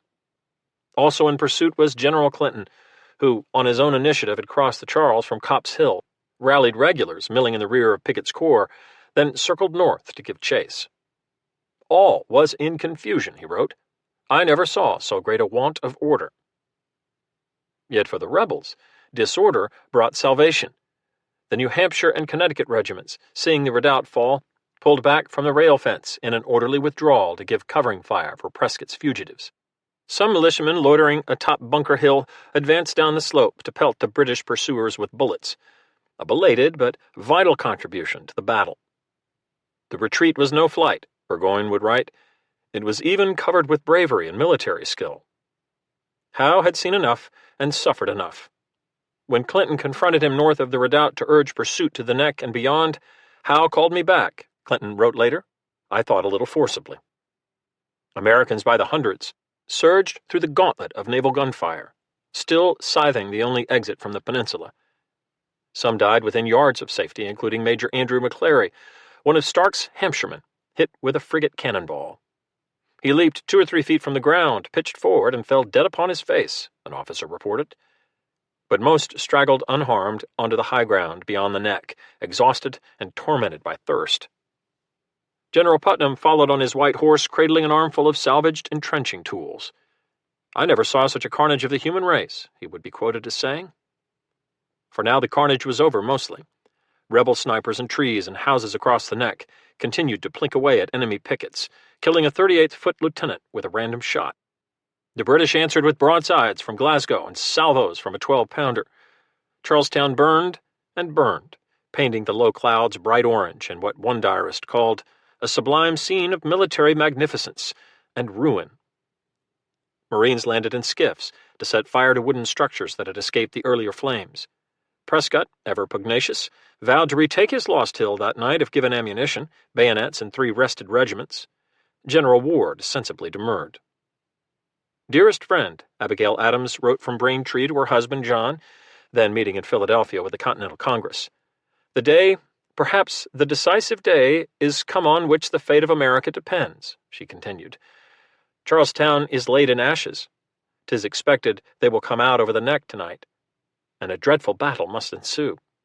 The constant roar of the cannon is so distressing that we cannot eat, drink, or sleep. Night fell. The British did not come. From Prospect and Winter Hills above the Cambridge Road came the excavating sounds of mattock and spade, as militiamen once again stacked their muskets and began to dig the next line of resistance. British medicos scuffed through the high grass to feel with their feet for the dead and the merely dying, then held their flickering lanterns close to distinguish between the two. Those with a pulse or a glint in the eye were hoisted onto drays and wheeled to barges on the Charles for transport to Boston. The cries and moans of the dying was shocking, wrote General Clinton, who also picked his way across the battlefield. I had conversation with many of these poor wretches in their dying moments. Later studies by the British Army would demonstrate that soldiers wearing conspicuous red uniforms were more than twice as likely to be shot in combat as those in muted blues and grays. The tally at Breed's Hill seemed to anticipate those findings. Gage's army had regained roughly a square mile of rebel territory at a cost exceeding 1,000 casualties, or more than a man lost per acre won. Over 40% of the attacking force had been killed or wounded, including 226 dead. Losses were especially doleful in the elite flanker companies, the light infantry and grenadiers. 19 officers also had been killed. Of all the King's officers who would die in battle during the long war against the Americans, more than 1 out of every 8 had perished in 4 hours on a June afternoon above Charlestown. Casualties in some units were calamitous. All but 4 grenadiers from the King's Own were killed or wounded. Of 38 men in the 35th Foot Light Company, only 3 escaped rebel bullets. With every officer, sergeant, and corporal hit, the senior private led other surviving privates. After sustaining 123 casualties, British Marines were nonplussed to find that their tents in Boston had been plundered during the battle, apparently by regulars not in the field. The Admiralty voiced astonishment that it could have happened, but declined to pay compensation because of the precedent such reimbursement would set. Howe, who lost virtually his entire staff to death or injury, admitted to General Harvey that when he studied the casualty lists, "I do it with horror." Through Saturday night and all day Sunday, as artillery grumbled in the distance, blood-slick wagons, chaises, sedan chairs, wood carts, and barrows hauled broken men from the wharves to makeshift hospitals, barracks, and rooming houses. The streets were filled with the wounded and the dying, the sight of which, with the lamentations of the women and children over their husbands and fathers, pierced one to the soul, a British official wrote. A woman in Boston told her brother of watching redcoats hobble through town, tormented by flies and pleading for water, some without noses, some with but one eye, broken legs and arms. Shock and hemorrhage killed many before they reached a surgeon's table. Gangrene would kill more. The first coach to the manufactory house, built 2 decades earlier for the working poor to make linen and now a general hospital, contained a dying major and 3 dead captains. The second coach carried 4 more dead officers. The Loyalist Judge Peter Oliver encountered a soldier stumbling through town, his white waistcoat, breeches, and stockings being very much dyed by a scarlet hue. The man told Oliver, "I have 3 bullets through me," then tottered off. The captain who arrived from England on Sunday wrote his father of finding wounded and dead officers on every street, bells tolling, wounded soldiers lying in their tents and crying for assistance to remove some men who had just expired. They remained in this deplorable situation for 3 days. Captain George Harris, shot in the head near the redoubt, was saved by trepanning, the boring of a hole in the skull to relieve the pressure from bleeding. "Doctors positioned a mirror so as to give me a sight of my own brain," he later told a cousin. "It may convince you and the rest of the world that I have such a thing." Others were less jocular. "I have received 2 balls, one in my groin and the other near the breast," a wounded soldier wrote his family, according to an account published after the war. "The surgeons inform me that 3 hours will be the utmost I can survive." Richard Hope, a surgeon in the 52nd Foot, described how the regiment suffered 30 privates killed in action and 80 wounded, a 4th part of whom will die. "It would pierce a heart of stone to hear the daily shrieks and lamentations of the poor widows and fatherless left desolate and friendless 3,000 miles from home." The dead included Major Roger Spendlove, who in 4 decades with the 43rd Foot had survived wounds at Quebec, Martinique, and Havana. Private Clement Nicholson of the 38th Foot had survived 1,000 lashes for desertion the previous year, meted out in 4 ferocious sets of 250, but Bunker Hill would kill him too.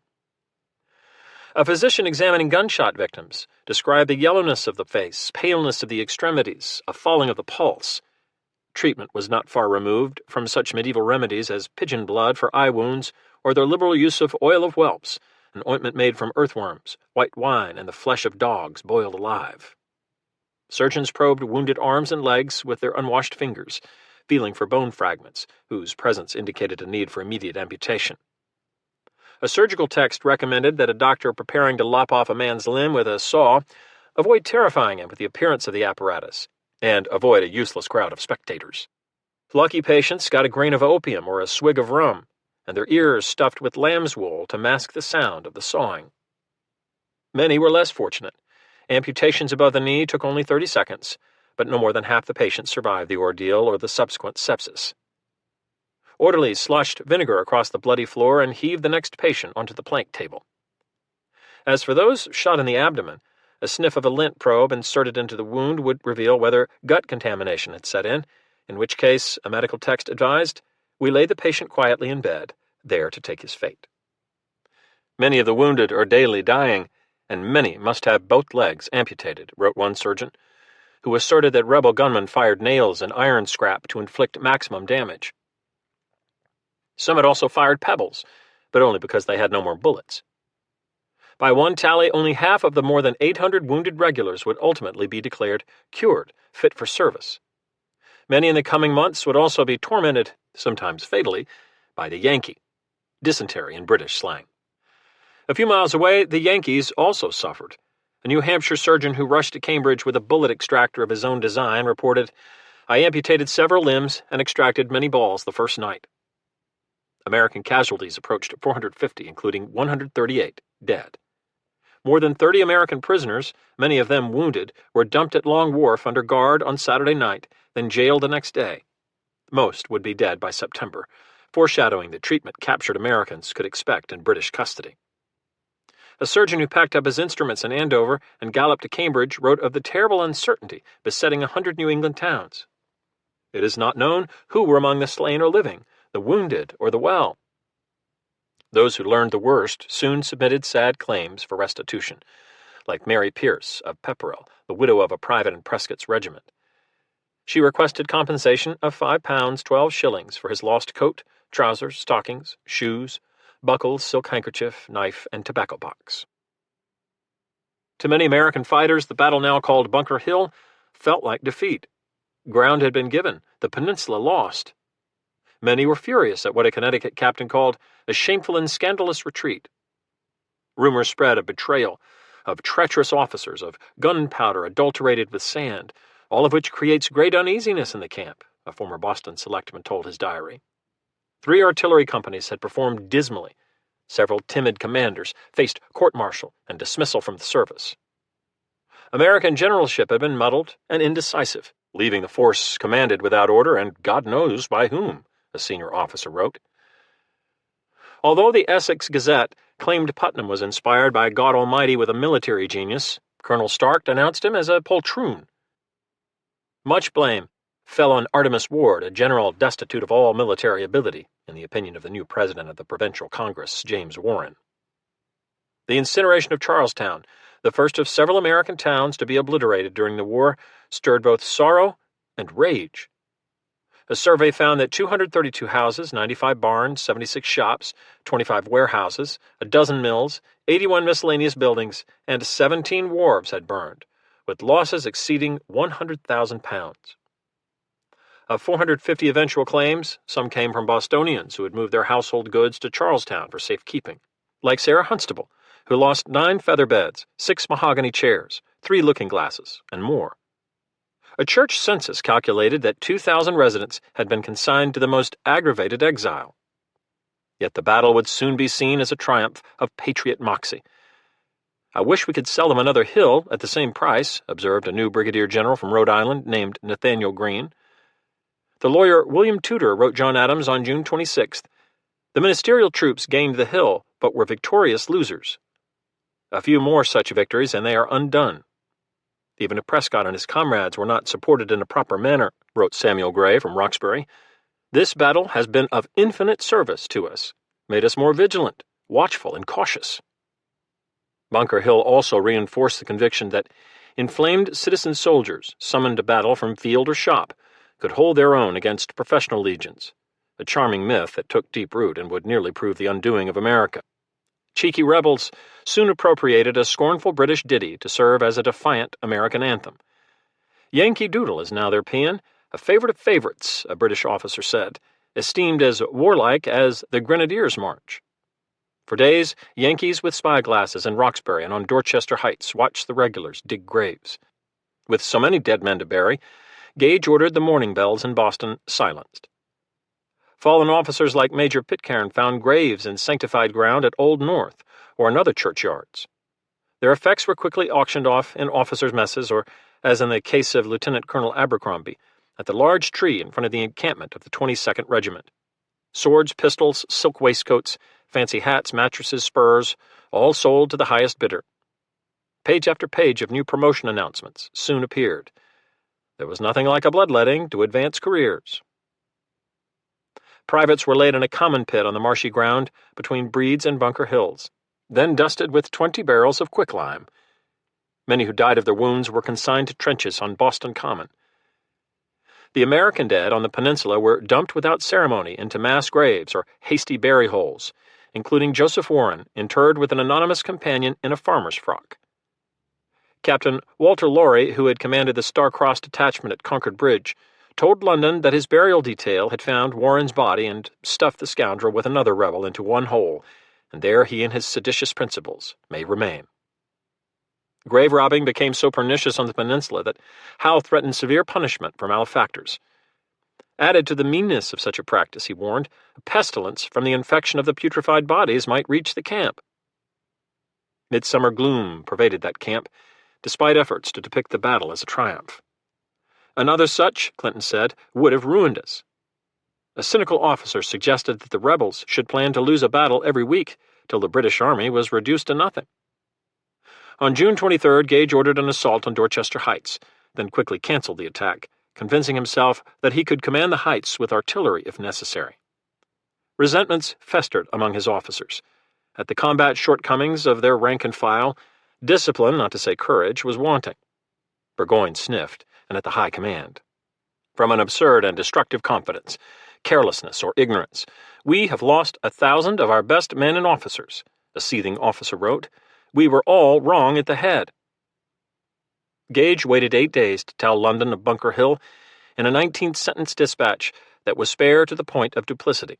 This action, he asserted, has shown the superiority of the King's troops, who defeated above 3 times their own number.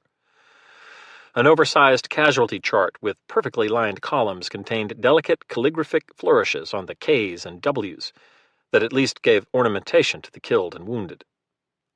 But in a private note to Lord Dartmouth, Gage conceded that casualties were greater than our force can afford to lose. The rebels are not the despicable rabble too many have supposed them to be.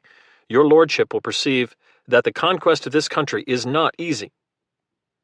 In a letter to Barrington on June 26th, Gage added, These people are now spirited up by a rage and enthusiasm as great as ever people were possessed of. He continued, You must proceed in earnest, or give the business up. The loss we have sustained is greater than we can bear. Small armies can't afford such losses. I wish this cursed place was burned. The news stunned England. Newspapers promptly published maps of Bunker Hill, which were studied intently by fretful readers. The ministers now saw America was lost, or not to be recovered, but by long time and expense, Walpole told his journal. Yet not daring to own their miscarriage, pushed on. Rumors circulated that fratricide had caused half of all British losses, that regulars had thrown down their arms rather than fight, that a disgraced General Gage had returned to England dressed as his wife. In fact, Margaret Kemble Gage came home dressed as herself aboard the 3-masted Charming Nancy, accompanying 60 widows and orphans, plus 170 badly wounded soldiers. Correspondents who met the ship in Plymouth described a most shocking spectacle, including some without legs and others without arms, and their clothes hanging on them like a loose morning gown. Many were said to be in a state of complete alcoholic dependence. The Plymouth Guildhall collected donations for the widows, 16 shillings each. One writer, upon viewing this homecoming, concluded that 60,000 men would not be able to bring the Americans under subjection. William Eden wrote Lord North, If we have 8 more such victories, there will be nobody left to bring the news of them.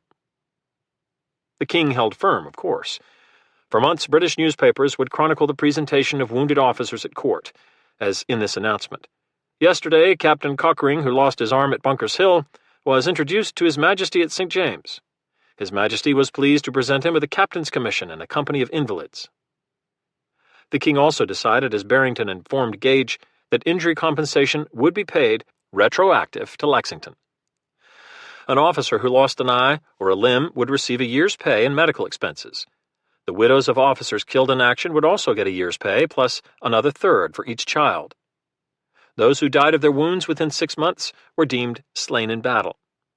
No bonuses were announced for enlisted men. Another deranged afternoon had come and gone in Massachusetts, and yet that awful Saturday lingered for every man in harm's way. Some other mode must be adopted than gaining every little hill at the expense of 1,000 Englishmen, Glanville Evelyn of the King's Own told his family. Just before midnight on June 17th, Evelyn had taken a moment to write his will, philosophically reflecting that those in the profession of arms hold their lives by a more precarious tenure than any other body of people.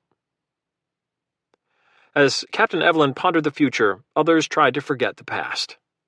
Reverend David Osgood, a New Hampshire regimental chaplain, would recall as an old man how, for the remaining 8 years of war after Bunker Hill, a burden lay upon my spirits. Visions of horror rose in my imagination and disturbed my rest. A British officer in the 63rd Regiment of Foot could only agree.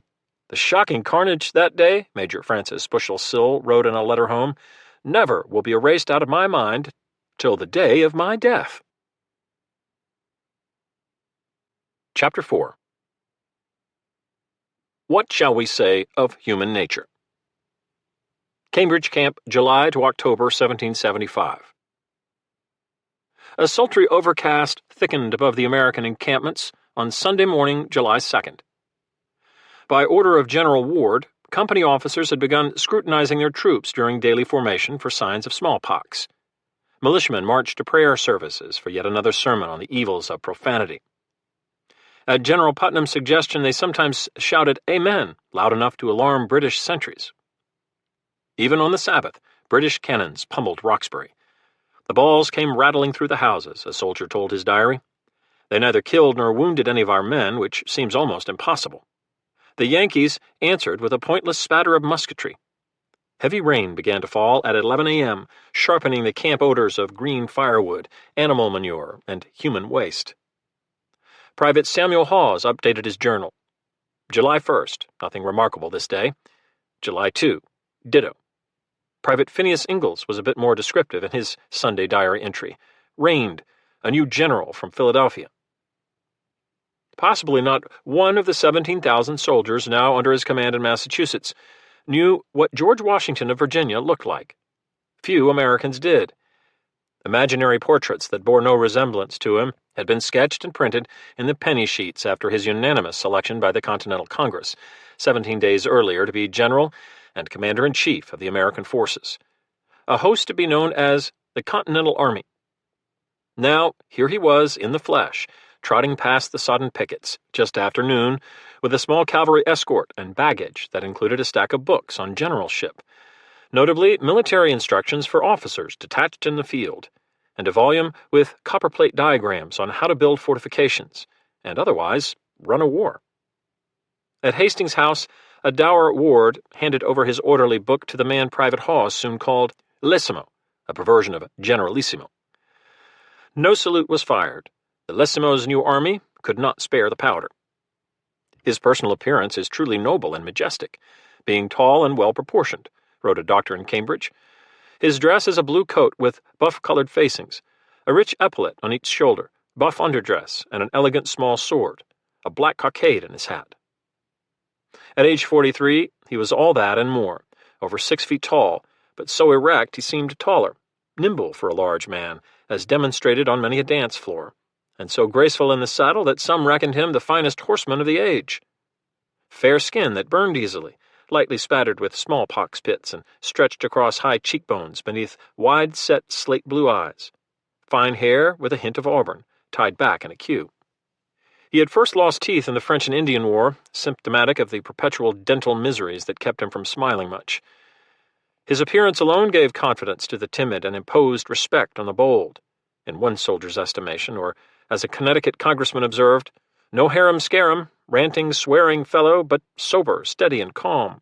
Abigail Adams, who would invite Washington to coffee soon after his arrival, told her husband John, "Dignity with ease and complacency, the gentleman and soldier look agreeably blended in him.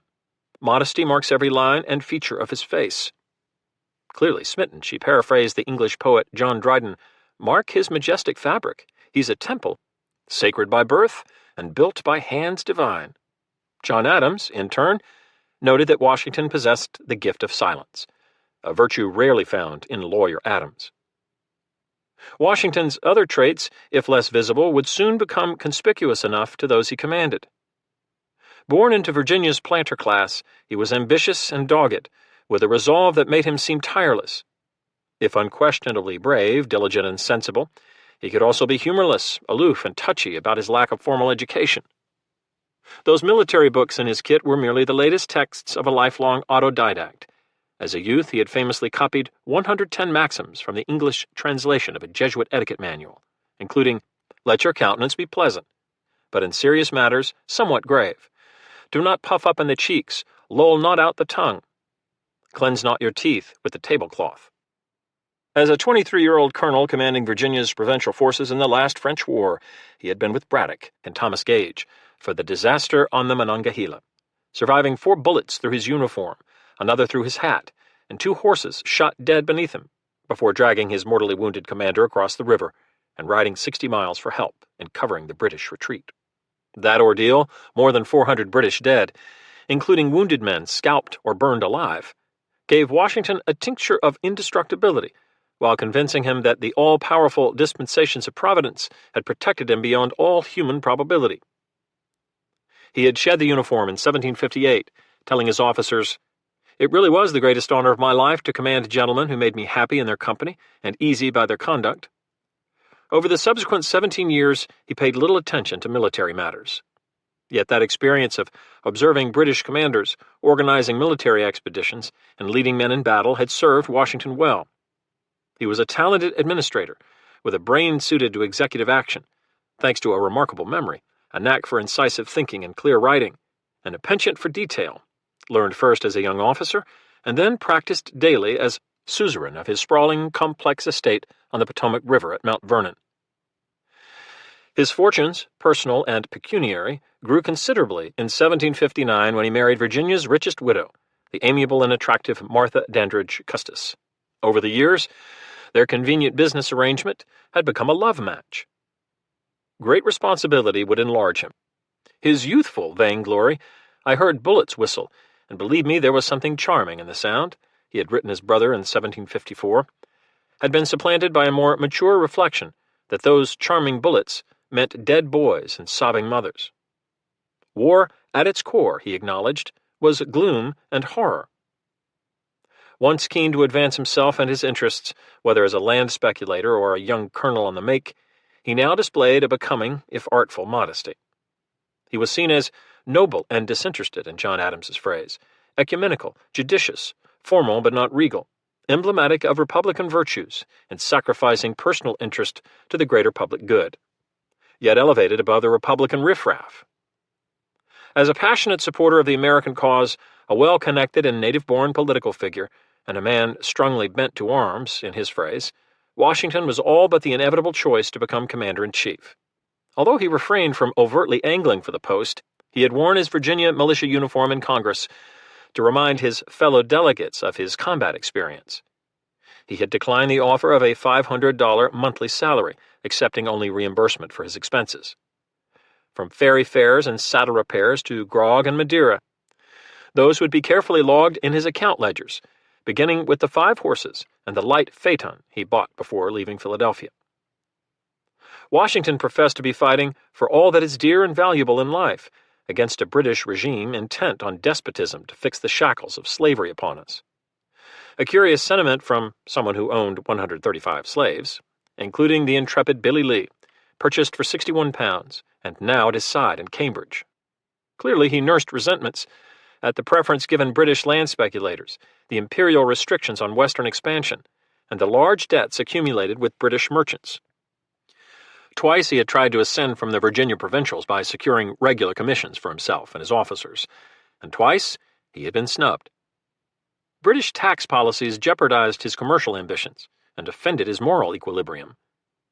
The royal governor in Virginia had threatened, through a technicality, to annul land grants issued 20 years earlier, which would have stripped Washington of 23,000 wilderness acres. Yet just as clearly he saw the glory of the American cause, a continental empire to be built upon Republican ideals, buttressed with American mettle, ambition, and genius. He also knew that it could all end badly on a Tower Hill scaffold, as it had for the Jacobite rebels of 1745. Thousands had been arrested and at least 80 hanged or beheaded. Some of their skulls were still displayed on spikes at Temple Bar in central London. As a precaution, Washington had drafted his will before leaving Philadelphia. Few would guess that the imposing, confident figure who rode into Cambridge that Sunday afternoon concealed his own anxieties and insecurities. In tears, he had told a fellow Virginian, Patrick Henry, "From the day I enter upon the command of the American armies, I date my fall and the ruin of my reputation." He also lamented leaving Martha alone in Virginia. "It has been a kind of destiny that has thrown me upon this service," he wrote her. "I go fully trusting in the Providence, which has been more bountiful to me than I deserve. I retain an unalterable affection for you, which neither time or distance can change." To his brother he confided, I am embarked on a wide ocean, boundless in its prospect, and from whence perhaps no safe harbor is to be found. Washington would soon move his headquarters into the vacant Vassal House in Cambridge, a gray 3-story Georgian mansion that had been abandoned by its loyalist owner. The orchards, outbuildings, and sweeping vista of the Charles evoked his beloved Mount Vernon, although the house had been used by medicos after Bunker Hill, and then as a bivouac by a Marblehead regiment. Sanding grease and filth from the floors took more than a week. Washington chose a high-ceilinged ground-floor room with Delft tile for his bedchamber, parked his new phaeton and saddle horses in the stable, and then set out to fulfill his marching orders from Congress. Take every method in your power, consistent with prudence, to destroy or make prisoners of all persons who are now or who hereafter shall appear in arms against the good people of the United Colonies. Greene, the young Rhode Island general, would later observe of Washington's arrival, "It seemed as if the spirit of conquest breathed through the whole army." Washington needed little time to grasp the lay of the land. The former surveyor's mahogany and brass spyglass showed two armies barely a mile apart, squinting at one another like wild cats across a gutter, in one officer's description. The enemy was strongly entrenched on Bunker's Hill, Washington wrote on July 10th to John Hancock, who as new president of the Continental Congress would be his primary correspondent in Philadelphia. Charlestown Neck had been ditched, palisaded, and phrased to thwart an American attack. White British tents covered the peninsula, and 3 floating batteries on the Mystic commanded the isthmus. In Roxbury, felled trees and earthen parapets blocked the neck.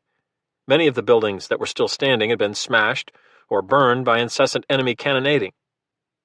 Washington's own troops of the United Provinces of North America, as he grandly called them, occupied more than 230 buildings from Cambridge to Brookline, 24 of which were used as hospitals. The enemy's strength was reckoned at 11,500, almost twice the number Gage actually had fit for duty. "Between you and me," Washington wrote a Virginia friend, "I think we are in an exceeding dangerous situation." Commands cascaded from his headquarters, the first of 12,000 orders and letters to be issued in his name over the next 8 years. Officers of the Guard were to stop bantering with British sentries. All strong points must be defended. Officers were to examine batteries to be sure that American guns were actually pointed toward the enemy. Pikes should be greased twice a week, and 13-foot lances would be made to complement the hundreds of shorter spears already ordered, though chestnut and other brittle wood ought to be avoided. Blacksmiths were authorized to work on Sundays. Because so few Yankees wore uniforms, rank would be color-coded. Senior field-grade officers were to wear red or pink cockades in their hats.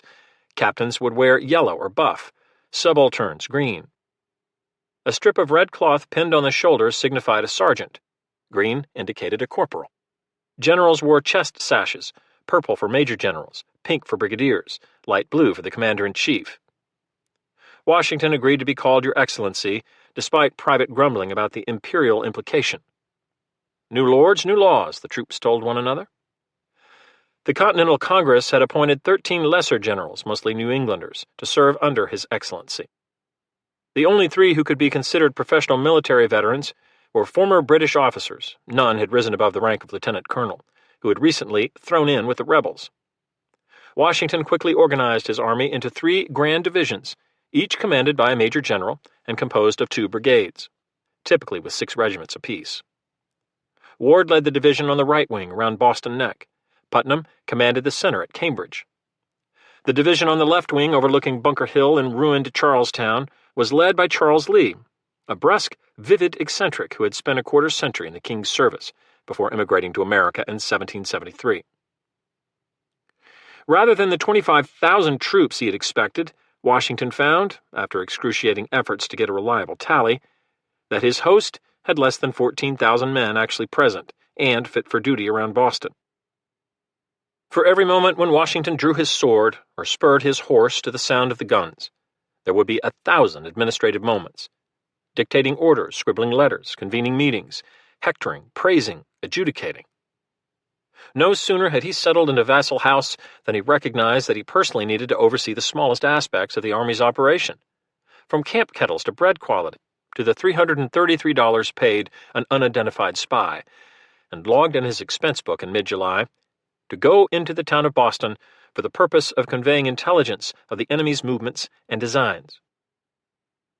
He quickly saw that unlike the fantasy army that existed in congressional imaginations, grandly intended, as Washington's commission declared, for the defense of American liberty and for repelling every hostile invasion thereof. This army was woefully unskilled, bereft of artillery and engineering expertise. It was led by a very thin officer corps. We found everything exactly the reverse of what had been represented, General Lee complained. Not a single man of them is capable of constructing an oven. Washington also recognized that his own 5 years as a callow regimental officer had left him, as he wrote, with the want of experience to move upon a large scale. Like every other American commander, he knew little of cavalry, artillery, the mass movement of armies, or how to command a continental force. Still, service under British officers had deeply imprinted him with European orthodoxy, including strong preferences for offensive warfare, firepower, logistical competence, and rigid discipline. He was no brigand chieftain.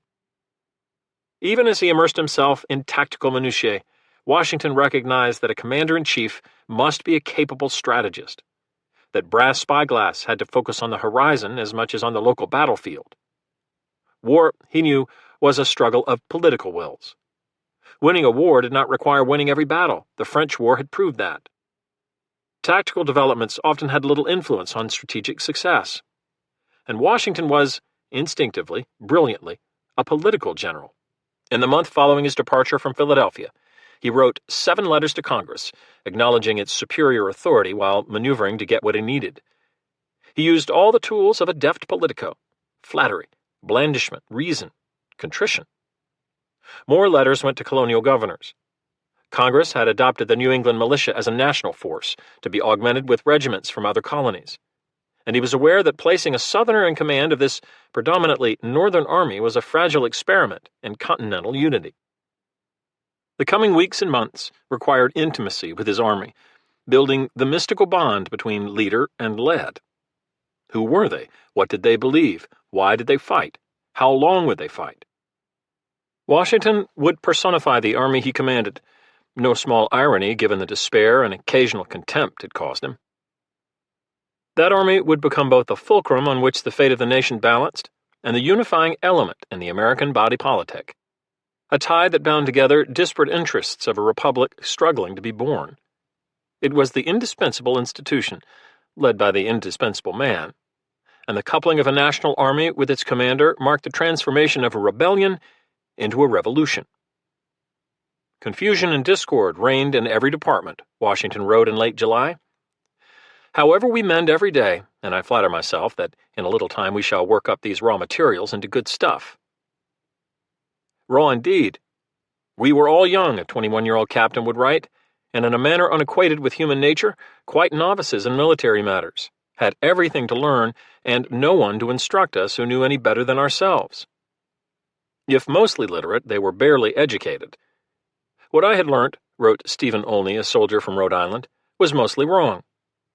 The camps were full of Old Testament names: Joshua, Jabez, Ezekiel, Amos, Caleb, Nathan, Nehemiah.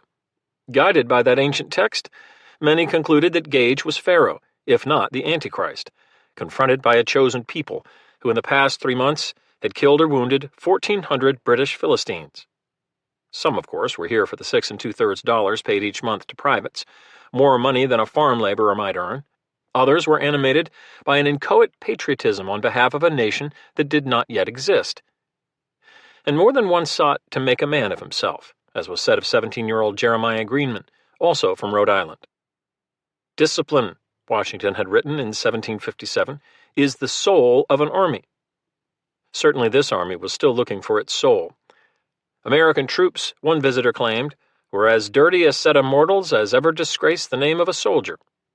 Each man lived in a kennel of his own making.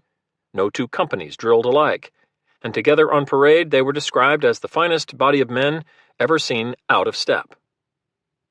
Their infractions were legion: singing on guard duty, voiding excrement about the fields perniciously, promiscuous shooting for the sake of noise, a tendency by privates to debate their officers, unnecessary drum beating at night, insolent murmuring, pilfering 30 bushels of cherries, 30 barrels of apples, and 500 cabbages from one Chelsea farmer alone. When a small reward was offered for each British cannonball retrieved so that they could be reused, every ball, as it fell, was surrounded with a great number of men to see who would get it first. A lieutenant in Roxbury reported several lost their feet before the bounty was canceled. The junior officers were not much better, notably those who used soldiers for personal farm labor, or falsified company returns to draw extra provisions, or pointed cocked pistols at their sergeants. Some officers, a Washington aide wrote in mid-August, were not only ignorant and litigious but scandalously disobedient. Many regiments elected their captains, lieutenants, and even lowly subalterns, often on the basis of civilian friendships, social rank, or political influence. The Army was said to suffer from a nightmare of liberty, inimical to executive power. As for senior officers, few issues plagued Washington more than the endless jockeying for rank. Brigadier generals sulked and bickered all summer over seniority. When one threatened to resign in a snit, Lee wrote him in late July, "For God Almighty's sake, for the sake of your country, of mankind, and let me add, of your own reputation, discard such sentiments." John Trumbull, a soldier artist and the son of Connecticut's governor, wrote while serving in Roxbury, "Officers grumbling about rank and soldiers about pay, everyone thinking about himself ill-used and imposed upon." For hours and days on end, Washington rode from Chelsea to Roxbury and back, inspecting, correcting, fuming, then returned to Vassal House to issue another raft of detailed, exhortatory commands. In the 3 months following his arrival in Cambridge, the commander-in-chief on 5 occasions, in general orders, condemned excessive drinking. 4 times he demanded better hygiene. 13 times he pleaded for accurate returns from subordinate commanders to gauge the size and health of the Army. Company rolls were to be called twice daily, and orders read aloud to ensure comprehension, if not obedience. No man was to appear on sentry duty who was not perfectly sober and tolerably observing, nor was anyone to appear in formation without having on his stockings and shoes. Fines were levied, a shilling for swearing, 2 shillings 6 for unauthorized gunplay. Courts-martial dealt swift justice to erring officers. More than 24 would be convicted in Washington's first months of command, for offenses ranging from cowardice or other misbehavior at Bunker Hill. 5 officers found guilty, to defrauding men of their pay, embezzling provisions, and stabbing a subordinate. Most were cashiered in disgrace. Washington's conceptions of military justice had been shaped by his years under stern British command. In the spring of 1757 alone, he had approved floggings averaging 600 lashes each, enough to cripple a man or even kill him, and presided over courts-martial that imposed more than a dozen death sentences. Such draconian measures were impossible in an army saturated with democratic principles, and Congress stayed his hand by restricting floggings to 39 stripes, soon to be increased to 100 at his insistence. If a bit less vindictive, the cat-o'-nine-tails still fell routinely across the backs of convicted men tied to a whipping post known as the adjutant's daughter. "Saw 2 men whipped for stealing," a corporal wrote. Oh, what a pernicious thing it is for a man to steal and cheat his fellow neighbors, and how provoking to God.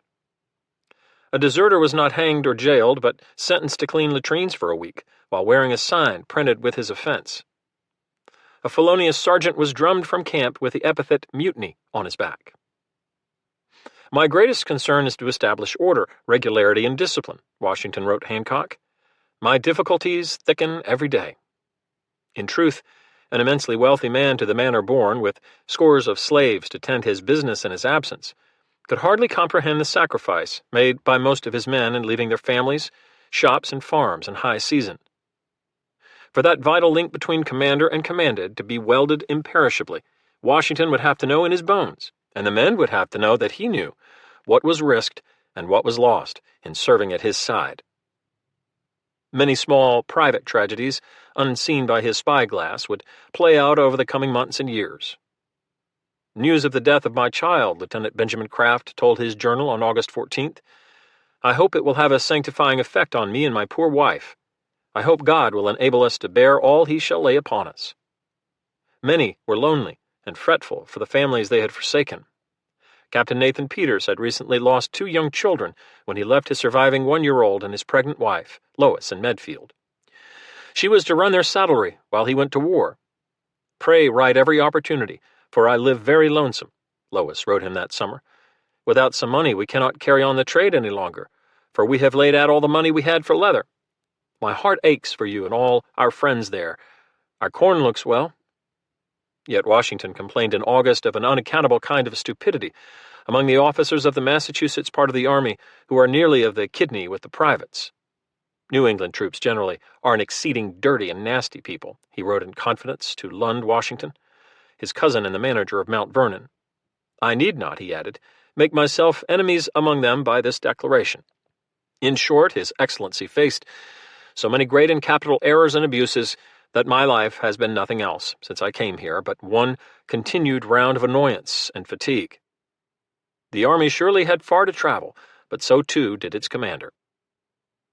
Aggressive and even reckless, Washington longed for a decisive, bloody battle that would cause Britain to lose heart and sue for a political settlement. That appeared unlikely in Boston, where it is almost impossible for us to get to them, he wrote. Instead, the summer and fall would be limited to skirmishes, raids, and sniping. Both armies kept squibbing at each other, wrote the Loyalist Judge Peter Oliver, but to little purpose. American whaleboats continued to bedevil Admiral Graves, who warned all seafaring people that rebels were trying to lure British ships into shoal water with false lights. After raiders burned part of the tall stone lighthouse on Little Brewster Island, a rocky speck 8 miles east of Boston, Graves sent carpenters guarded by almost 36 Marines to make repairs and relight the beacon. At 2 a.m. on Monday, July 31st, a British sergeant roused the detachment there with a strangled cry. The whaleboats are coming, more than 300 baying Yankees in 33 boats, led by Major Benjamin Tupper of Rhode Island, pulled for the shoreline. Marines stumbled to the water's edge, though not without great confusion, a British midshipman recorded, many of them in liquor and totally unfit. Rebel musket balls peppered the wharf and the stone tower, killing a Marine lieutenant and several others. A few workmen escaped by swimming toward warships and Lighthouse Channel, but most were captured, along with 24 Marines. Raiders seized the lantern and lamp oil, then set fire to the outbuildings, the keeper's house, and the tower staircase before rowing to the mainland to receive Washington's praise for their gallant and soldier-like behavior. One patriot observed that the once formidable navy of Britain is now degraded to a level with the corsairs of Barbary. The British Army tended to agree. The admiral is thought much to blame, Gage's aide reported, while General Burgoyne was even harsher in a letter to London. It may be asked in England, what is the admiral doing? I can only say what he is not doing. Graves seethed and plotted his revenge against the rebels. Yet squibbing would not winkle the British from Boston, nor provoke them to give battle. Moreover, Washington could hardly wage a protracted campaign, given that his army was short of virtually everything an army needed: camp kettles, entrenching tools, cartridge boxes, straw, bowls, spoons. The carpenters will be obliged to stand still for want of nails, a supply officer warned, while another advised in late July, we are in want of soap for the army. American troops, badly housed, badly clothed, and badly equipped, were at war with the world's greatest commercial and military power, long experienced in expeditionary administration. As an ostensible national government, Congress had begun to improvise the means to fight that war, from printing money and raising regiments to collecting supplies. But the effort thus far seemed disjointed and often half-baked. Although Congress had appointed quartermaster and commissary chiefs, the jobs were neither defined nor supported, and other critical supply posts, notably for ordnance and clothing, would not be created for another 18 months. Simply feeding the regiments around Boston had become perilous. Commissary General Joseph Trumbull, a Harvard-educated merchant and another of the Connecticut governor's sons, frantically tried to organize butchers, bakers, storekeepers, and purchasing agents. Coopers were needed to make barrels for preserved meat, and salt, increasingly scarce, was wanted to cure it. Forage, cash, and firewood also grew scarce. An inquiry found that much of the beef examined was actually horse. To feed the army through the following spring, Trumbull told Washington he needed 25,000 barrels of flour, 13,000 barrels of salt beef and pork, 28,000 bushels of peas or beans, 11 tons of fresh beef 3 times a week, and 22,000 pints of milk, plus 200 barrels of beer or cider every day at a total cost of 200,000 pounds. By late September, as prices spiraled and supply agents rode to New York to beg for flour, Trumbull worried that by spring the army would face starvation and thus have to disband. A commissary with 20,000 gaping mouths opened full upon him and nothing to stop them with, he wrote, must depend on being devoured himself. But no shortage was as perilous as that discovered in early August. Washington's staff calculated that an army of 20,000 men and 39 regiments with 100 cannons required 2,000 barrels of gunpowder, 100 tons. Powder was the unum necessarium, as John Adams wrote, the one essential. Each pound contained roughly 7,000 grains, enough for a volley from 48 muskets. A big cannon throwing a 32-pound ball required 11 or 12 pounds of powder per shot. An 18-pounder used 6 or 7 pounds. A survey taken soon after Washington's arrival reported 303 barrels in his magazines, or 15 tons, enough to stave off a British attack, but too little for cannonading. "We are so exceedingly destitute," he told Hancock, "that our artillery will be of little use." Precisely how destitute became clear from the report laid before the War Council that convened at Vassal House on Thursday, August 3rd. The earlier gunpowder estimate had erroneously included stocks used at Bunker Hill and in various prodigal skirmishes over the summer. Despite generous shipments to Cambridge from other colonies, the actual supply on hand, including the powder in all New England magazines, totaled 9,937 pounds, less than 5 tons, or enough for about 9 rounds per soldier. Washington was gobsmacked. The general was so struck that he did not utter a word for half an hour, Brigadier General John Sullivan told the New Hampshire Committee of Safety. Everyone else was equally surprised. When he finally regained his tongue, Washington told his lieutenants that our melancholy situation must be kept a profound secret. This dire news, he added, was inconceivable. More orders fluttered from the headquarters along with desperate pleas. "Our situation in the article of powder is much more alarming than I had the most distant idea of," Washington wrote to Congress on Saturday. "The existence of the Army and the salvation of the country depends upon something being done for our relief, both speedy and effectual." Every soldier's cartridge box was to be inspected each evening. Some regiments levied 1 shilling fines for each missing round. Civilians were asked not to fire a gun at beast, bird, or mark without real necessity. Even the Camp Reveille gun should be silenced. Desperate raids were contemplated to Halifax or Bermuda. Pleading the most distressing want, Massachusetts requested powder from New York, which replied that it too was afflicted and astonished, with less than 100 pounds for purchase. A rebel schooner from Santo Domingo in the West Indies sailed up the Delaware River in late July under a false French flag with almost 7 smuggled tons hidden in the hold beneath molasses barrels.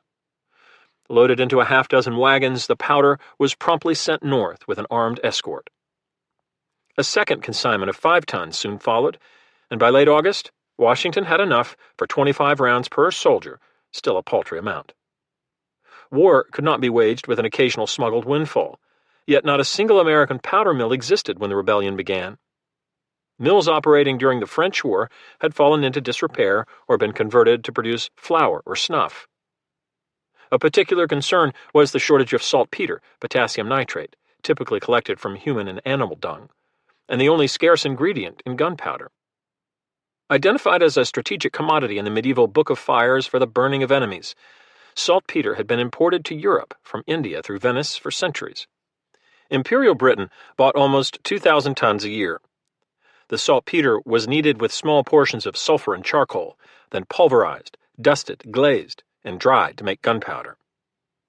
Saltpeter recipes soon appeared in American newspapers and pamphlets for patriots willing to collect the effluvia of animal bodies, from outhouses, barns, stables, tobacco yards, and pigeon coops, preferably moistened from time to time with urine. Massachusetts offered 14 pounds per 100 pounds, triple the price paid by Britain for Indian saltpeter. "I am determined never to have saltpeter out of my mind," John Adams declared in October. "It must be had." Yet it would not be had in sufficient quantities to supply Washington's magazines, which also lacked bayonets, good muskets, cartridge paper, bullet lead, and even shaped flints. In the next 2 years, at least 90% of American gunpowder, or the saltpeter to make it, would somehow have to come from abroad. For now, the shortage required a very severe economy, as one Washington aide wrote, curtailing tactical operations and imposing a quiescent status quo on the siege of Boston. By early fall, virtually all American cannons had fallen silent, but for a single 9-pounder on Prospect Hill, fired occasionally in ornery defiance.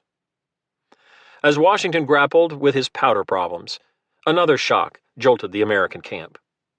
On Tuesday, October 3rd, 9 generals gathered for a war council with the commander-in-chief in a large front room at Vassal House. Outside the south windows, autumn colors tinted the elm trees, and the distant Charles glistened with a pewter hue. Wasting no time, Washington informed the council that an anonymous encrypted letter in characters, addressed to a British major, had been intercepted in Newport, Rhode Island, and brought to the Cambridge headquarters. The original courier, a woman described by her former husband as a very lusty woman much pitted with smallpox, had been apprehended and bundled to Cambridge on the rump of a horse for interrogation. Washington dramatically placed the pages on a table. An unbroken, nonsensical sequence of letters covered the first sheet for 26 lines, then spilled onto a second page. After the letter's capture, he said 2 copies had been sent for decipherment to trusted men with a knack for puzzles. This code substituted a different letter for each letter in the alphabet. It could be solved by identifying the most frequently used symbols in the cipher, and assuming they represented the most common letters in English, starting with E, then T, then A, then O, and so forth. Both decryptions had been completed the previous night, and the solutions were identical. Washington laid one of the translations before his lieutenants. The letter, more than 850 words long, provided details on American strength, artillery in New York, Bunker Hill casualties, troop numbers in Philadelphia, ammunition supplies, and recruiting. 18,000, brave and determined, with Washington and Lee at their head, are no contemptible enemy, the writer had advised. Remember, I never deceived you. A view to independence grows more and more general. Make use of every precaution, or I perish. From clues in the letter and a confession extracted from that lusty, pitted courier, the secret author had been identified as Dr. Benjamin Church, recently appointed as the Army's Surgeon General. He had been arrested, Washington said, and was confined to a room on the 2nd floor of his hospital headquarters, just down the street from Vassal House. A search of his papers had yielded no incriminating evidence. The next day, Dr. Church, 41, florid, and impeccably tailored, appeared under guard before the War Council. He seemed an unlikely turncoat. A Mayflower descendant, Harvard-educated and medically trained in London, a writer of elegy and satire who could quote Virgil in Latin, he was an expert on smallpox inoculation, a physician for the public almshouse, and a radical firebrand who had performed the post-mortem examinations of Boston Massacre victims. As a member of the Committee of Safety, he had supported Benedict Arnold's attack on Ticonderoga and personally escorted Washington into Cambridge 3 months earlier. True, he had long had a reputation for high living, much drove for money, it was said, with a fine house in Boston, a country estate, and various mistresses. Church quickly admitted authorship, but he insisted the letter was a ruse to influence the enemy to propose immediate terms of accommodation. His intent, if foolish and indiscreet, was to gull the enemy with a strong idea of our strength, in order to forestall a British attack. Little information had been disclosed that Gage's officers could not read in the newspapers. I can honestly appeal to heaven for the purity of my intentions, Church insisted. I have served faithfully. I have never swerved from my duty through fear or temptation. After questioning from each general, he was dismissed and marched back to confinement. Not a man believed him, least of all Washington. Good God, John Adams wrote upon hearing the news. What shall we say of human nature? The infamous letter, Adams conceded, is the oddest thing imaginable. There are so many lies in it, calculated to give the enemy a high idea of our power and importance. Don't let us abandon him for a traitor without certain evidence. But what should be done? British statutes dating to the 14th century clearly defined treasonous offenses, including imagining the death of our lord the king, mounting a rebellion, or seducing the queen. Yet the Articles of War recently adopted in Philadelphia fail to address espionage or treason. Uncertain about how best to proceed, Congress sacked Church as Surgeon General on October 14th and instructed Massachusetts to decide his fate. At 10 a.m. on Friday, October 27th, Church was bundled into a chaise by the county sheriff and escorted by 20 soldiers with fife and drum 3 miles to the Watertown Meeting House.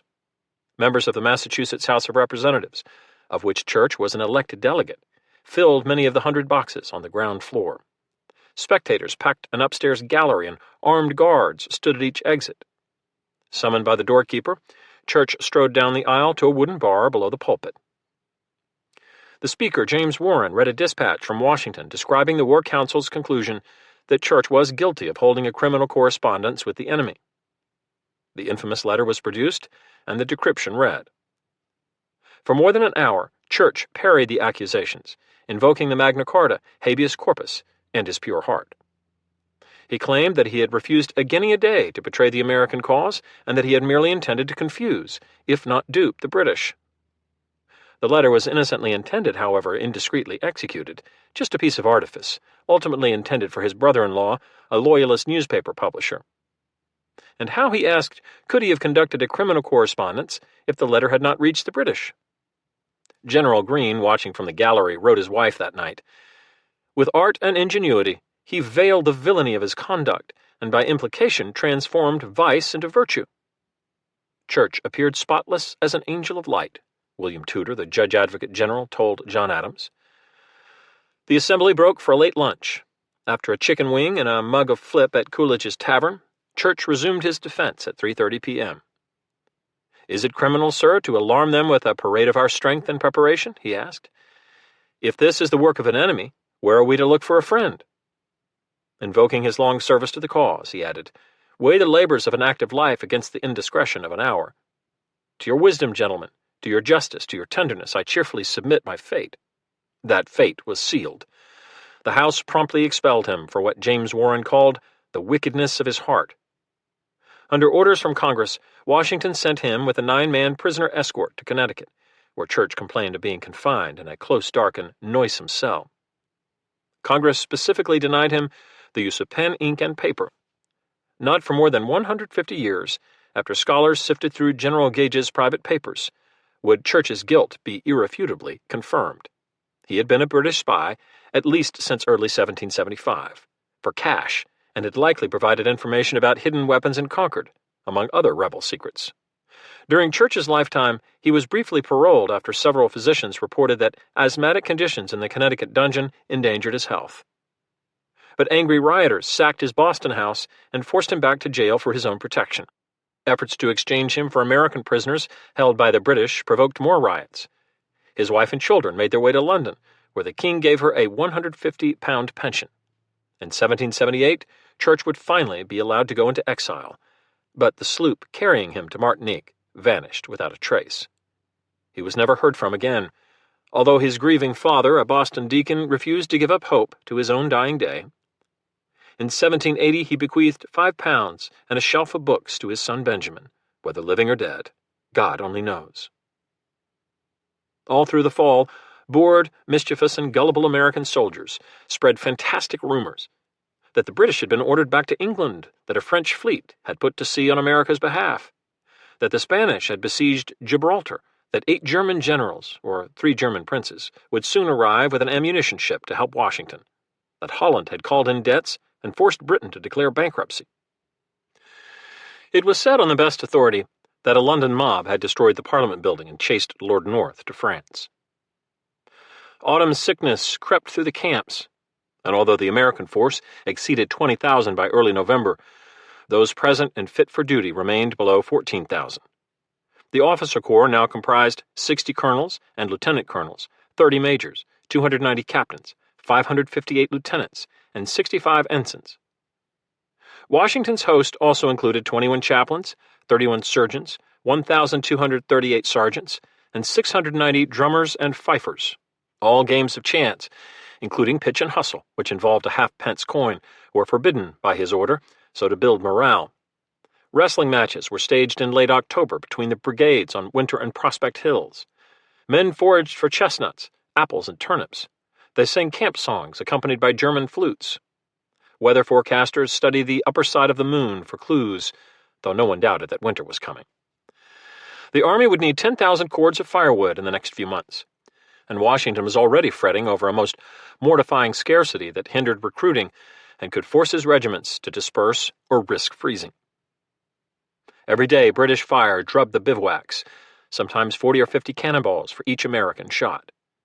At about 9 a.m., we flung 2 18-pound balls into Boston from the lower fort, just to let them know where to find us, for which the enemy returned 90 shots, a soldier told his diary in October. A comrade wrote of the same incident. One man had his arm shot off there, and 2 cows killed. Nothing new. Local newspapers carried dozens of reward offers for deserters, including one Jonathan Hantley, a well-set fellow about 5 feet 9 inches in height, talks with a brogue, pretends to doctor, professes to have great skill in curing cancers. And Simeon Smith, about 5 feet 4 inches high, had on a blue coat and black vest, his voice in the hermaphrodite fashion. And Matthias Smith, a small, smart fellow, is apt to say, I swear, and between his words will spit smart. For more than 20 years, Washington had doubted that amateur citizen soldiers could form what he called a respectable army, capable of defeating trained, disciplined professionals. Nothing he had seen in Cambridge changed his mind. Militiamen called to arms for a few weeks or months will never answer your expectations, he had once written. No dependence is to be placed upon them. They are obstinate and perverse. With most enlistments due to expire in December and January, Washington told Hancock on October 30th that perhaps half of all the junior officers were likely to leave the Army, and I fear will communicate the infection to the enlisted ranks. I confess, he added, I have great anxieties upon the subject. All the more reason to strike the British before winter arrived and his army drifted away. Yet his wish for a speedy finish of the dispute found little support among his generals. A proposed amphibious assault on Boston, supported by artillery and a frontal attack at the neck, was unanimously rejected by his war council for fear that Boston would share Charlestown's charred fate. Washington suggested another plan, and it too was rejected, to a man, on October 18th. Too great a risk, General Lee advised. Not practicable under all circumstances, General Greene added. He had little recourse but to husband his gunpowder, stockpile firewood, and launch an occasional raid or a sniping sortie with the 10 companies of riflemen Congress had sent from Virginia, Maryland, and Pennsylvania. Unlike muskets, rifle barrels were grooved to spin bullets for greater stability and accuracy. A capable marksman might hit a bullseye at 200 yards, although the weapon was slower to load. The projectile had to be wrapped in a greased linen patch and painstakingly wanged down the tighter bore. Moreover, no bayonet had yet been invented that would fit over a rifle muzzle. Riflemen were lethal and exotic, happily demonstrating their sharp-shooting prowess while firing from their backs, or while running, or with trusting comrades holding targets between their knees. Many wore fringed hunting shirts, moccasins, and even Indian paint. Throngs of admiring civilians turned out to cheer them as the long-striding companies made their way toward Cambridge. They also proved maddening to their commanders, their boorish or insubordinate behavior sometimes leading to arrests and shackles. Washington has said he wished they had never come, General Ward told John Adams on October 30th. Lee called them damned riffraff, dirty, mutinous, and disaffected. Still, a Washington aide reported that rifle fire so unnerved the British that nothing is to be seen over the breastwork but a hat. A Yankee newspaper warned, General Gage, take care of your nose. But General Gage had gone, and he took his nose with him. In late September, Scarborough arrived in Boston with orders summoning Gage home, a decision made soon after the news of Bunker Hill reached London. The king had insisted that the general's feelings be spared by pretending that he was being recalled to plan the 1776 campaign.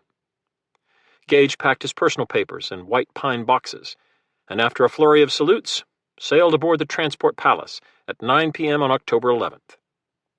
He was soon forgotten, both in America and in England, though he continued to draw a salary as the Crown's governor of Massachusetts. Horace Walpole joked that he might be hanged for the errors of his masters. William Howe moved into Province House as the new general and commander-in-chief of all His Majesty's forces within the colonies laying on the Atlantic Ocean from Nova Scotia to West Florida, inclusive, etc., etc., etc. Major General Howe's sentiments on the occasion could not be discerned, for he remained relentlessly taciturn. Never wastes a monosyllable, Walpole quipped. The better to hide his indecision.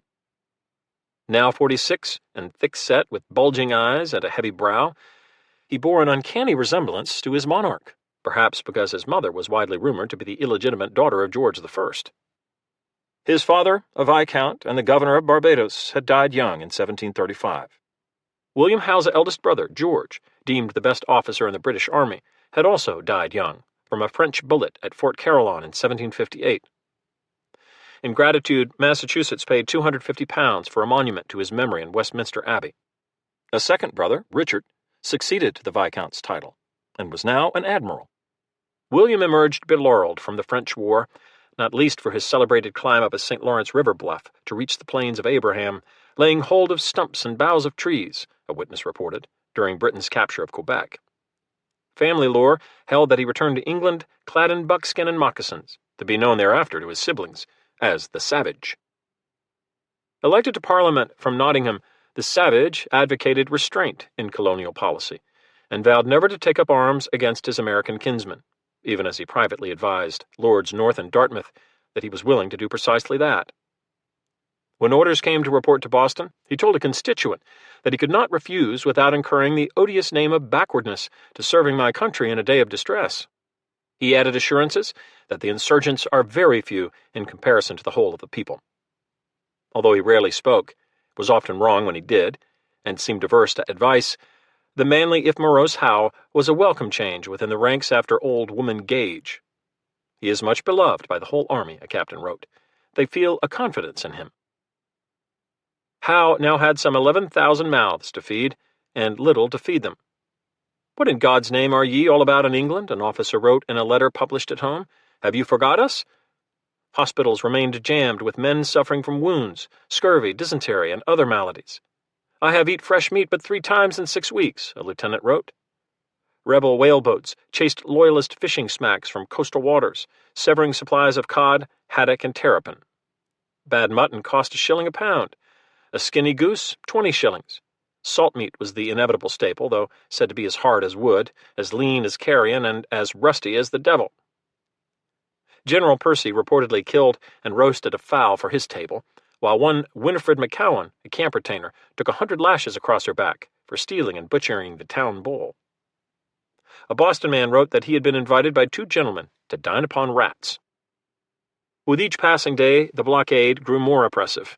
"They are burrowing like rabbits all around us," wrote Captain Glanville Evelyn, now commanding a light infantry company encamped in leaky tents on Bunker Hill. "There's nothing reconciles being shot at, so much as being paid for it." General Burgoyne was in high dudgeon. "Our present situation is a consummation of inertness and disgrace," he wrote. "Driven from one hill, you will see the enemy continually retrenched upon the next. Could we at last penetrate 10 miles, perhaps we should not attain a single sheep or an ounce of flour, for they remove every article of provisions as they go." By Howe's calculations, to move 32 regiments beyond Boston would require 3,662 horses, plus nearly 50 tons of hay and oats daily to feed them, and 540 wagons.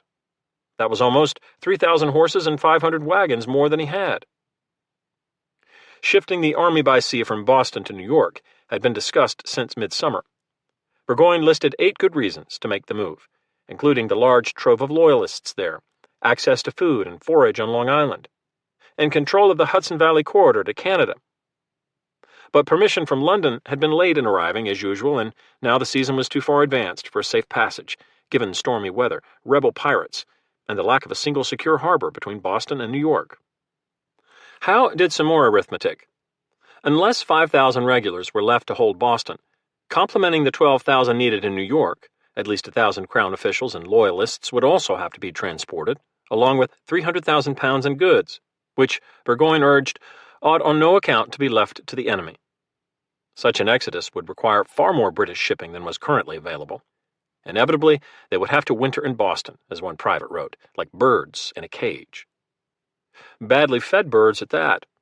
"Starve them out," had been a Yankee rallying cry since April. Britain had never maintained a large army several thousand miles from home without buying local food and fodder. Living off the land by plunder was generally impossible for armies in the 18th century, even when the land was accessible.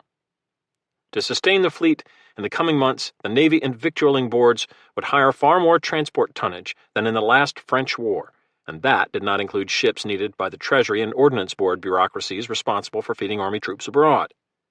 As Cardinal Richelieu, the great French statesman during the 30 Years' War, had warned, history knows many more armies ruined by want and disorder than by the efforts of their enemies.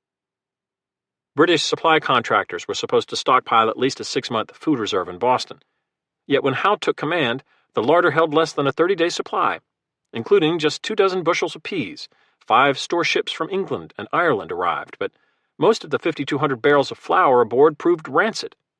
Regulars composed an impious parody: "Give us each day our daily bread, and forgive us our not eating it." Strong boxes stuffed with cash were shipped from London to Boston aboard Centurion, Greyhound, and other warships. By late fall, more than 300,000 pounds had been requisitioned. But rebels often thwarted British efforts to buy supplies in New York, Baltimore, and elsewhere. Moreover, transaction fees had risen to a staggering 23% of the sum spent. Shortages of fodder required slaughtering milk cows in Boston for meat. More than 36 vessels sailed to Quebec and the Bay of Fundy in search of hay and oats, an unfortunate, if necessary, use of precious shipping. In mid-November, Howe sent London another set of beautiful charts, with exquisite clerical calligraphy and precise double lines drawn in red pencil to separate the columns, all to demonstrate that there are not provisions for the army in store to serve longer than the beginning of March 1776. Lieutenant William Fielding of the British Marines wrote home, "Nothing but a desire of scourging the insolent rebels of our country keeps up the soldier's spirit." Alcohol helped too. American rum was deemed new and unwholesome. So in September, the British government signed an initial contract for 100,000 gallons of West Indies rum to be delivered to the Army, complementing 375,000 gallons of porter to help combat scurvy. By spring, 500,000 gallons of rum would be purchased for the Boston garrison at 3 to 5 shillings a gallon, the largest single item of expense among government provisions. 10 times more was spent on rum than on medicines. The Treasury Board also saw to it that British officials in America received hydrometers, each composed of a glass cylinder, a thermometer, and various weights carefully marked for Jamaica, Grenada, St. Vincent, and other sources of West Indies rum, along with 3 pages of instructions on how to test each lot to ensure that contractors delivered the usual and proper proof.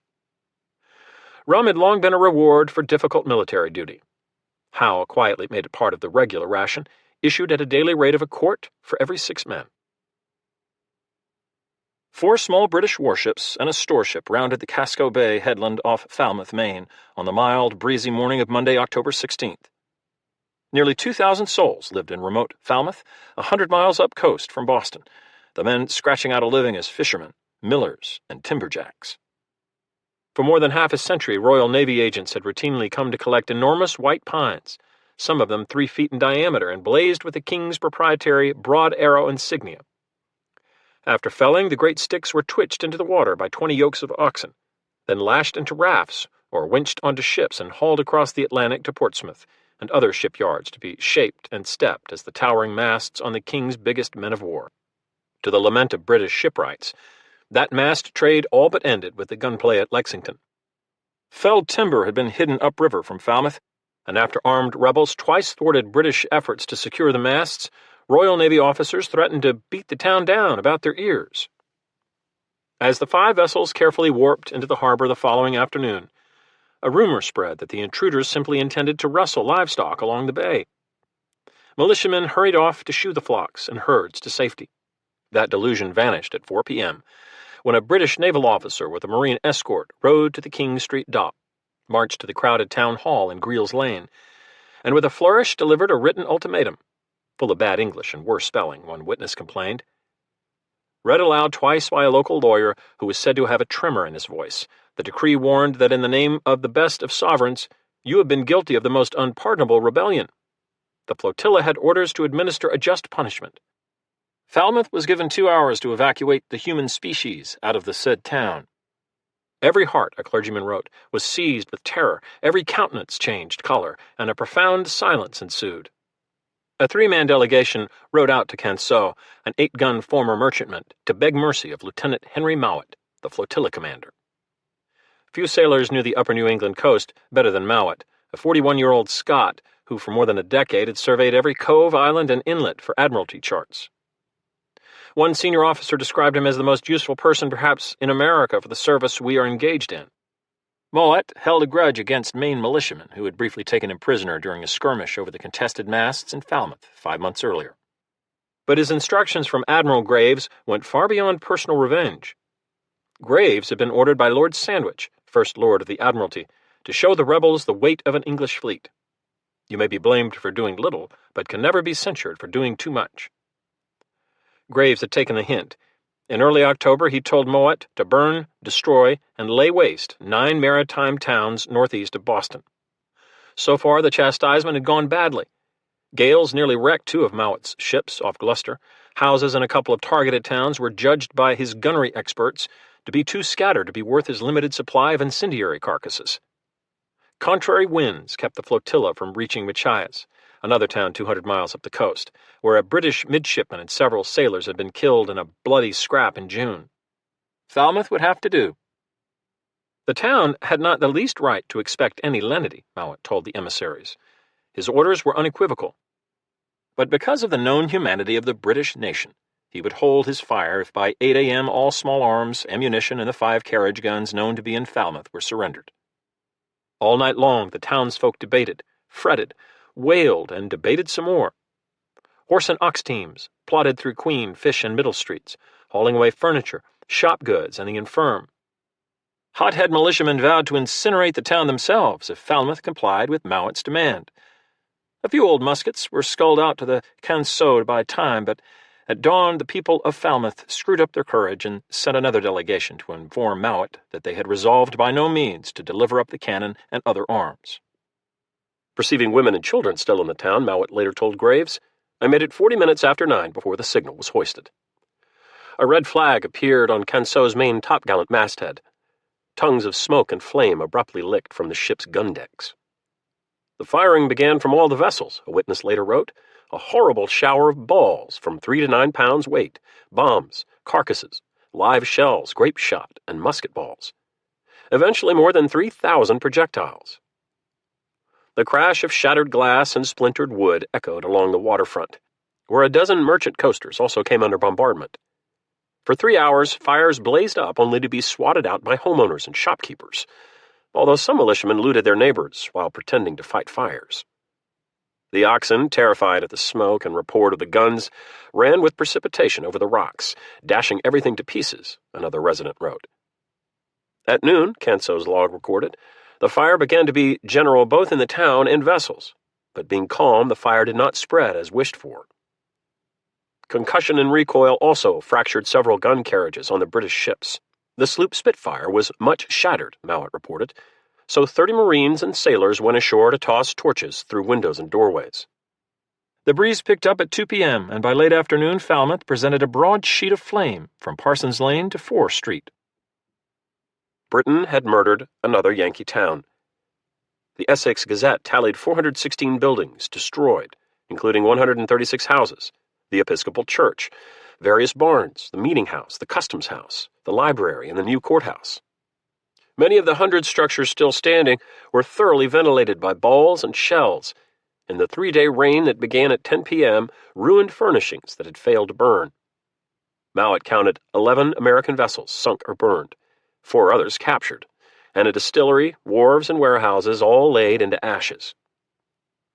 With his ammunition nearly spent and the flotilla badly in need of repairs, he anchored overnight in 10 fathoms, then sailed for Boston. The remaining 8 towns on Admiral Graves's chastisement list would be spared.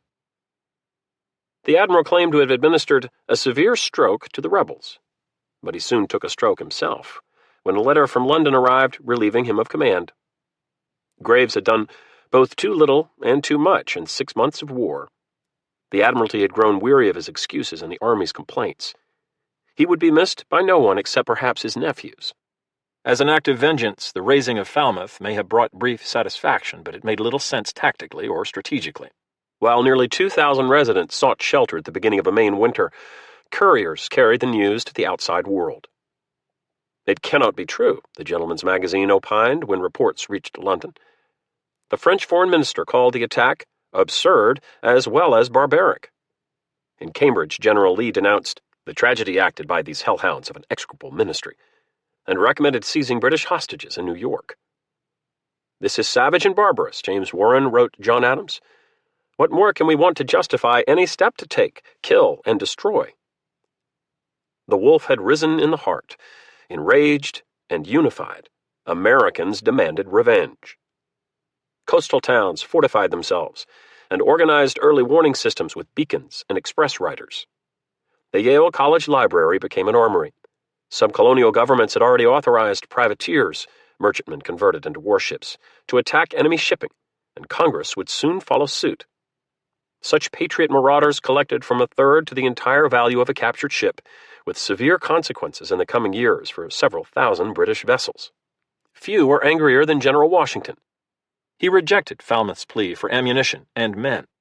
The commander-in-chief could hardly disperse his modest army among coastal enclaves.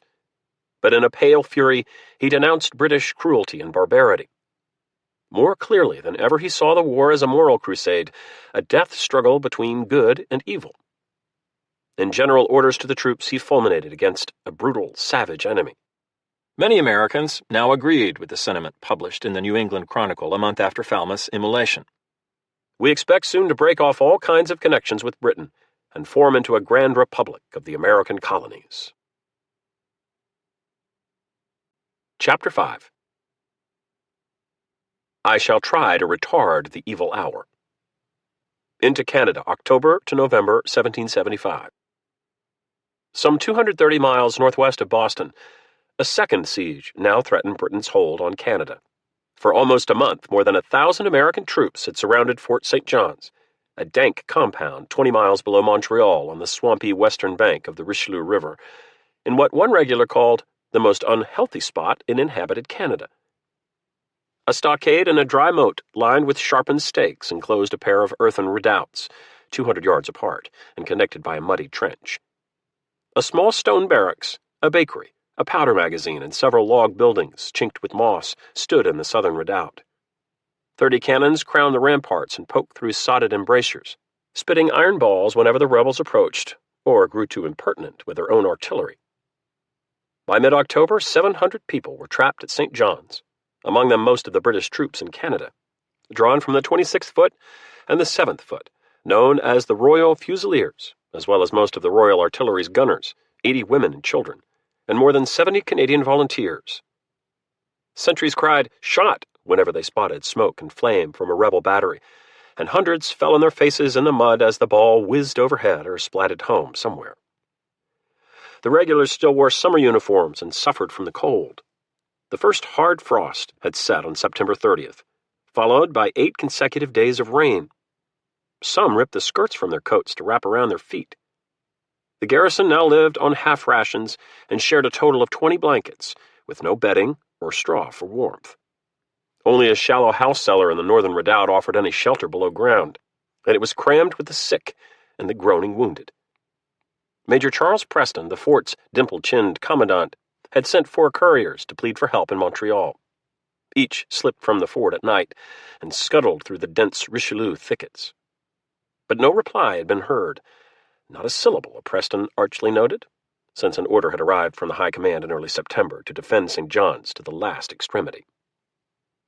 At 1 p.m. on Saturday, October 14th, many cries of "shot" were heard when the rebels opened a new battery with 2 12-pounders and 2 4-pounders barely 300 yards away on the river's eastern shore. One cannonball ricocheted from a chimney, demolishing the house and killing a lieutenant. Another detonated a barrel of gunpowder in an orange fireball, killing another man and wounding 3. Balls battered the fort's gate and clipped its parapet. A 13-inch shell from a rebel mortar called Old Sow punched through the barracks roof, blowing out windows while killing 2 more and wounding 5. "The hottest fire this day that hath been done here," an officer told his diary. The next day was just as hot. 140 rebel rounds bombarded the fort on Sunday, perforating buildings and men. A Canadian cook lost both legs. A 12-gun British schooner, the Royal Savage, was moored between the redoubts along the western riverbank, although the crew fled to the fort after complaining that it was impossible to sleep on board without being amphibious. Rebel gunners now took aim at Royal Savage with heated balls, punching 9 holes in the hull and 3 through the main mast, then demolishing the sternpost holding the rudder. The schooner sunk up to her ports, and her colors, which lay in the hold, were scorched, a British lieutenant, John Andre, wrote in his journal. She soon sank with a gurgle into the Richelieu mud. Major Preston and most of his men remained defiant, despite the paltry daily ration of roots and salt pork, despite the awful smell seeping from the cellar hospital, despite the rebel rifleman who crept close at dusk for a shot at anyone careless enough to show his silhouette on the rampart. British ammunition stocks dwindled. But gunners still sought out rebel batteries, smashing the hemlocks and the balm of Gilead trees around the American positions north and west of the fort. Yet without prompt relief, whether from Montreal, London, or heaven, few doubted that the last extremity had drawn near. "I am still alive," wrote one of the besieged in late October, "but the will to live diminishes within me." For nearly a century, Americans had seen Canada as a blood enemy. New Englanders and New Yorkers especially never forgave the atrocities committed by French raiders and their Indian Confederates at Deerfield, Schenectady, Fort William Henry, and other frontier settlements. Catholic Quebec was seen as a citadel of popery and tyranny. The French, as a Rhode Island pastor proclaimed in 1759, were children of the scarlet whore, the mother of harlots. Britain's triumph in the 7 Years' War and its acquisition of New France in 1763, known in Quebec as the Conquest, gladdened American hearts. Many French Canadians decamped for France. Priests lost the right to collect tithes and the benefit of an established state religion. A small commercial class of English merchants, friendly to American traders, took root. The Canadian population, under 100,000, less than New Jersey, was still largely rural, illiterate, dependent on farming and fur, and essentially feudal. Most were French Canadian inhabitants, or peasants, now known as new subjects, since their allegiance to the British crown was barely a decade old and deeply suspect. Many secretly hoped that France would win back what had been lost, or that the Londoners, Englishmen, would tire of the weather and go home. Largely descended from Norman colonists sent to the New World by Louis XIV, the habitants were described by an 18th century author as loud, boastful, mendacious, obliging, civil, and honest. A few thousand old subjects, Anglo merchants and crown officials, congregated in Montreal and Quebec City. Nova Scotia and the maritime precincts remained wild, isolated, and sparsely peopled. As tensions with Britain escalated, many Americans, Benjamin Franklin and Samuel Adams among them, considered Canada a natural component of a united North America. The First Continental Congress in October 1774 sent Canadians an open letter, at once beckoning and sinister. "You have been conquered into liberty. You are a small people compared to those who with open arms invite you into fellowship." Canadians faced a choice between having all the rest of North America your unalterable friends or your inveterate enemies. The Quebec Act, which took effect in May 1775, infuriated the Americans and altered the political calculus. Canada would be ruled not by an elected assembly, but by a royal governor and his council, a harbinger, in American eyes, of British tyranny across the continent. Even more provocative were the provisions extending Quebec's boundaries south and west into the rich lands beyond the Appalachians, for which American colonists had fought both Indians and the French, and the recognition of the Roman Catholic Church's status in Canada, including the right of Catholics to hold office and citizenship, to again levy parish tithes, to serve in the army, and to retain French civil law. These provisions riled American expansionists, 50,000 of whom now lived west of the mountains, and revived fears of what one chaplain described as this vast extended country, which has been for ages the dwelling of Satan. Catholic hordes, likened to a mythical beast found in the book of Revelation, drunk with the wine of her fornications, could well descend on Protestant America. It was said that hundreds of pairs of snowshoes had been readied, should Canadian legions be commanded to march southward. War in Massachusetts and the American capture of Ticonderoga and Crown Point brought matters to a head. Congress dithered, initially proposing to return the two forts, rather than end any chance of reconciliation with Britain. Then decided to keep them, then dithered some more, over whether to preemptively attack Quebec when it became clear that Canada was unlikely to send delegates to Philadelphia, despite an invitation to the oppressed inhabitants to make common cause as fellow sufferers. The debate raged for weeks.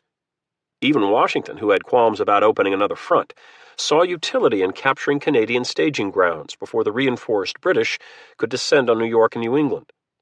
Others saw a chance to seize the Canadian granary and fur trade, to forestall attacks by Britain's potential Indian allies, and to preclude the need to rebuild Ticonderoga and other frontier defenses. Britain reportedly had fewer than 700 regulars scattered across Quebec, 2 of the 4 regiments posted there had been sent to Boston in 1774 at Gage's request. Canada conceivably could be captured and converted into the 14th American province, with fewer than 2,000 troops, in a quick, cheap campaign. Skeptics argued that an invasion would convert Americans into aggressors, disperse scarce military resources, and alienate both American moderates and British supporters of the colonial cause. Some recall that during the last war, more than 1 million British colonists and regulars had needed 6 years, several of them disastrous, to subdue less than 70,000 Canadians and their French allies. In late June, Congress finally ordered Major General Philip Schuyler, a well-born New Yorker, to launch preemptive attacks to prevent Britain from seizing Lake Champlain. He was authorized to take possession of St. John's, Montreal, and any other parts of the country, if practicable, and if the intrusion will not be disagreeable to the Canadians. Under the guise of promoting continental peace and security, Congress promised to adopt them into our Union as a sister colony. Canada was to be obliterated as a military and political threat. Most Canadians were expected to welcome the incursion, a fantasy not unlike that harbored by Britain about the Americans. This would be the first, but hardly the last, American invasion of another land under the pretext of bettering life for the invaded.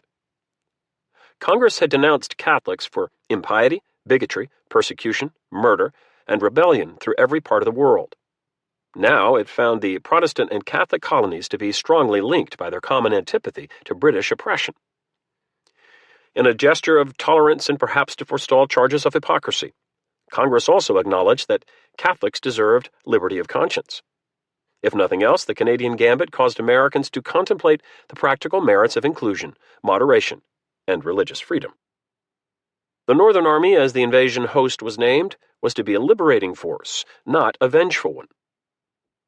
For 2 months, little had gone right in the campaign. The Northern Army comprised 1,200 ill-trained, ill-equipped, insubordinate troops, many without decent firelocks or gunsmiths at hand to fix them. When General Schuyler reached Ticonderoga at 10 p.m. on a July evening, the lone sentinel tried unsuccessfully to waken the watch and the rest of the garrison. "With a penknife only," Schuyler wrote Washington, "I could have set fire to the blockhouse, destroyed the stores, and starved the people here." 3 weeks later, having advanced not a step farther north, he reported that he had less than a ton of gunpowder, no carriages to move his field guns, and little food. His men, scattered along the Hudson Valley, seemed much inclined to a seditious and mutinous temper. Carpenters building flat-bottomed bateaux to cross Lake Champlain lacked timber, nails, pitch, and cordage. When Schuyler requested reinforcements, the New York Committee of Safety told him, "Our troops can be of no service to you. They have no arms, clothes, blankets, or ammunition. The officers no commissions. Our treasury no money." Tall, thin, and florid, with kinky hair and a raspy voice, Philip Schuyler was among America's wealthiest and most accomplished men. The scion of émigré Dutch land barons, he owned 20,000 acres from New York to Detroit, including a brick mansion on a ridge above Albany with a view of the Catskills and hand-painted wallpaper depicting romantic Roman ruins. His country seat on Fish Creek in Saratoga abutted sawmills and a flax plantation that spun linen. He spoke French and Mohawk, understood lumber markets, mathematics, boat building, slave owning, navigation, hemp cultivation, and from service in the last war, military logistics. British officers had praised his zeal, punctuality, and strict honesty. The body of his young friend, Lord George Howe, slain by the French at Ticonderoga, lay in the Schuyler family vault for years, before permanent burial in a lead casket beneath St. Peter's chancel in Albany. As a delegate to Congress, Schuyler sat with Washington on a committee to collect ammunition and war material, then rode north with him from Philadelphia after both received their general's commissions. Among other services rendered the Northern Army, Schuyler helped persuade Iroquois warriors to renounce their traditional allegiance to Britain and to remain neutral, at least for now, in what he described during pipe-smoking negotiations at Cartwright's Tavern in Albany as a family quarrel. To impress the Indians with American strength, he had ordered troops to march in circles through the town, magnifying their numbers. For all his virtues, Schuyler was wholly unfit to command a field army in the wilderness. His urbane patrician mien could seem haughty and overbearing, as one chaplain wrote, especially to New Englanders who habitually disliked the New York Dutch because of border disputes and ethnic frictions. Almost from the start of the campaign, the general was accused of being a secret Tory and of sabotaging the Canadian expedition. Not yet 42, he also suffered from a barbarous complication of disorders, including gout, malaria, and rheumatic afflictions. His clinical bulletins to Washington routinely described a very severe fit of the ague, or a copious sorbutic eruption, or a copious discharge from an internal imposthume in my breast. He was not a well man. Alarming reports in late August of British vessels at St. John's preparing to sortie onto Lake Champlain forced the Americans into motion. Brigadier General Richard Montgomery set out from Ticonderoga on August 31st with 1,200 men and 4 12-pounders aboard a schooner, a sloop, and a mismatched flotilla of bateaux, row galleys, and canoes. He urged the ailing Schuyler, his superior, to follow us in a whaleboat. It will give the men great confidence in your spirit and activity. Despite the inflexible severity of my disorders, Schuyler subsequently headed north in early September with a stack of proclamations in French to be scattered across Quebec. We cannot doubt that you are pleased that the Grand Congress have ordered an army into Canada. From Cambridge, Washington wrote, I trust you will have a feeble enemy to contend with and a whole province on your side. Wishing did not make it so. Reunited on the upper reaches of Lake Champlain, Schuyler and Montgomery led their men down the Richelieu, which flowed north from the lake for almost 80 miles to the St. Lawrence River. The invaders disembarked on September 6th, just short of Fort St. John's, about a third of the distance to the St. Lawrence, then struggled toward the compound in a tangled way for a quarter mile through a swampy woodland, only to be ambushed by Indians and regulars in a confused melee that left 9 Americans dead and as many wounded. For more than a week, the invasion stalled. Priests in Montreal celebrated Canada's deliverance in a Thanksgiving Mass with a jubilant Te Deum. Another American advance on the fort turned to fiasco when strange noises spooked the men who ran like sheep, in Montgomery's contemptuous phrase. With difficulty and a threat of bayonets, they were restrained from pushing off in the boats and abandoning their officers on the shoreline. Such a set of pusillanimous wretches never were collected, Montgomery wrote his wife. Could I, with decency, leave the army in its present situation, I would not serve an hour longer. If Montgomery could not abandon the Northern Army, Schuyler could, and did. Crippled by rheumatic and perhaps malarial miseries, he reported to Philadelphia that, I am now so low as not to be able to hold the pen. On September 16th, soldiers hoisted him into a covered boat and rowed him in the rain back to Ticonderoga sickbed.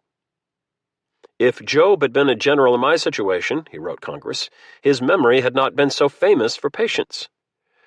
Further misfortune befell the invaders when Ethan Allen, the conqueror of Ticonderoga, foolishly decided to storm Montreal with a small band of henchmen rather than enlist Canadian recruits in the countryside, as he had been instructed. Described by one acquaintance as a singular compound of local barbarisms, scriptural phrases, and oriental wildness, Allen hoped for the glory of a quick victory.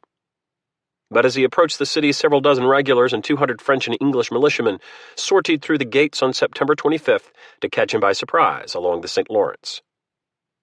The last I see of Allen, one of his men wrote, he was surrounded, had hold with both hands the muzzle of a gun, swinging it around. Captured and paraded through Montreal, he would be shipped to England in 30-pound leg irons and imprisoned in the lower reaches of Pendennis Castle on the southern coast of Cornwall. A cautionary tale for traitors to the crown. Allen's rash and ill-concerted measure, an American chaplain told his journal, not only served to dishearten the army and weaken it, but it prejudiced the people against us, and both made us enemies and lost us friends. Montgomery added in a dispatch to Schuyler, I have to lament Mr. Allen's imprudence and ambition. Despite such misfires and misadventures, Montgomery, tall, bald, and Dublin-born, soon had the whip hand of St. John's. Reinforcements streamed north across Lake Champlain in October, including Connecticut regiments and a New York artillery detachment with siege guns, bringing American strength to 2,700. Gunners built batteries south of the fort and across the Richelieu to the northeast. More than 350 men slipped 10 miles down the river to fire a few cannonballs at the high-walled British fort at Chambly. The 84-man garrison promptly surrendered on October 18th, handing over 124 barrels of gunpowder, 233 muskets, 6,600 cartridges in copper-hooped barrels, and ample stocks of flour, pork, and marine supplies.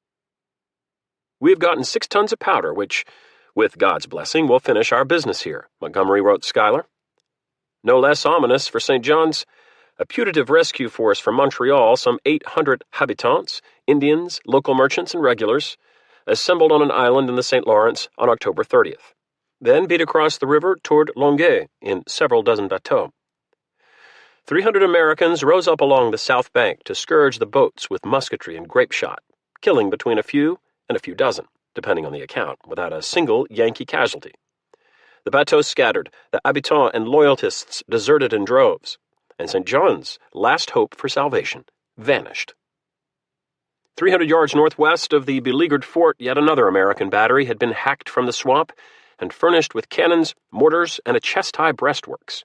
Men lugged iron balls from the Richelieu on their shoulders or in slings made from their trousers, while gunners packed the newly acquired powder into cartridges and explosive shells.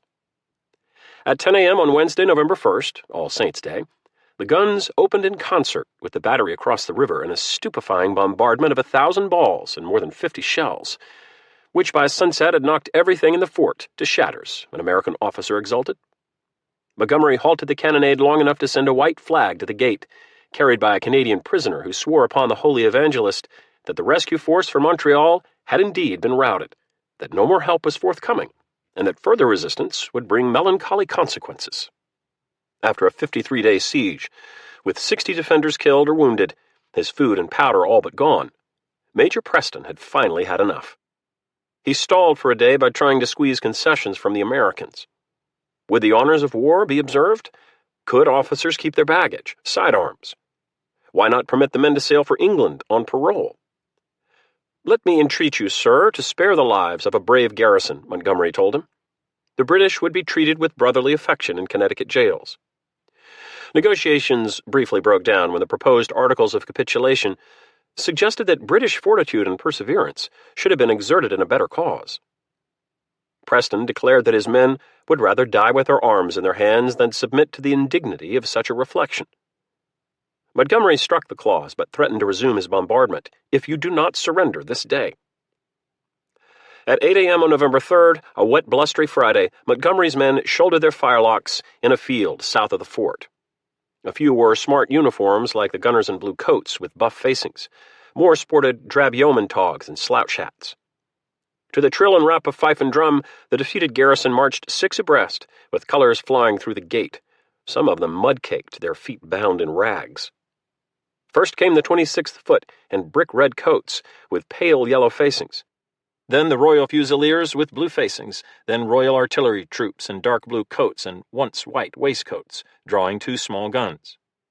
And finally, sailors in pigtails, Indians in blankets and feathers, a few kilt-clad Scots, carpenters, cooks, servants, and a gaggle of women and fretful children. At least one officer kept a locket portrait of his lover hidden under his tongue in case the Yankees began to pilfer. Major Preston strutted to the front of the American ranks. "The tears run down his cheeks," a Connecticut soldier reported, and he cried like a child. On Preston's order, the troops stacked their muskets. Officers kept swords and sidearms, then shuffled into the waiting bateau for the long journey across Champlain to captivity in New England. More than 3/4 of the British regulars in Canada had now been captured or killed, along with virtually all of the trained artillerymen. The booty from St. John's included 17 fine brass guns, 2 brass howitzers, 22 iron guns, 800 stand of small arms, sails, pitch, tar, and precious nails. The cost of the long siege to the American invaders was steep: 100 combat casualties, and another 1,000 men, including their commanding general, sent back to New York with various ailments. But the front door to Canada had swung open, and thousands of additional Yankees stood ready to march through. As the last of his captives vanished up the gray Richelieu, Brigadier General Montgomery took a moment to scribble his wife a note. "If I live," he wrote, "you may depend upon it that I will see you this winter." That Richard Montgomery now prepared to finish conquering Canada for the American cause was no small irony, for as a young regular officer in an earlier life, he had helped to conquer it for the British Empire.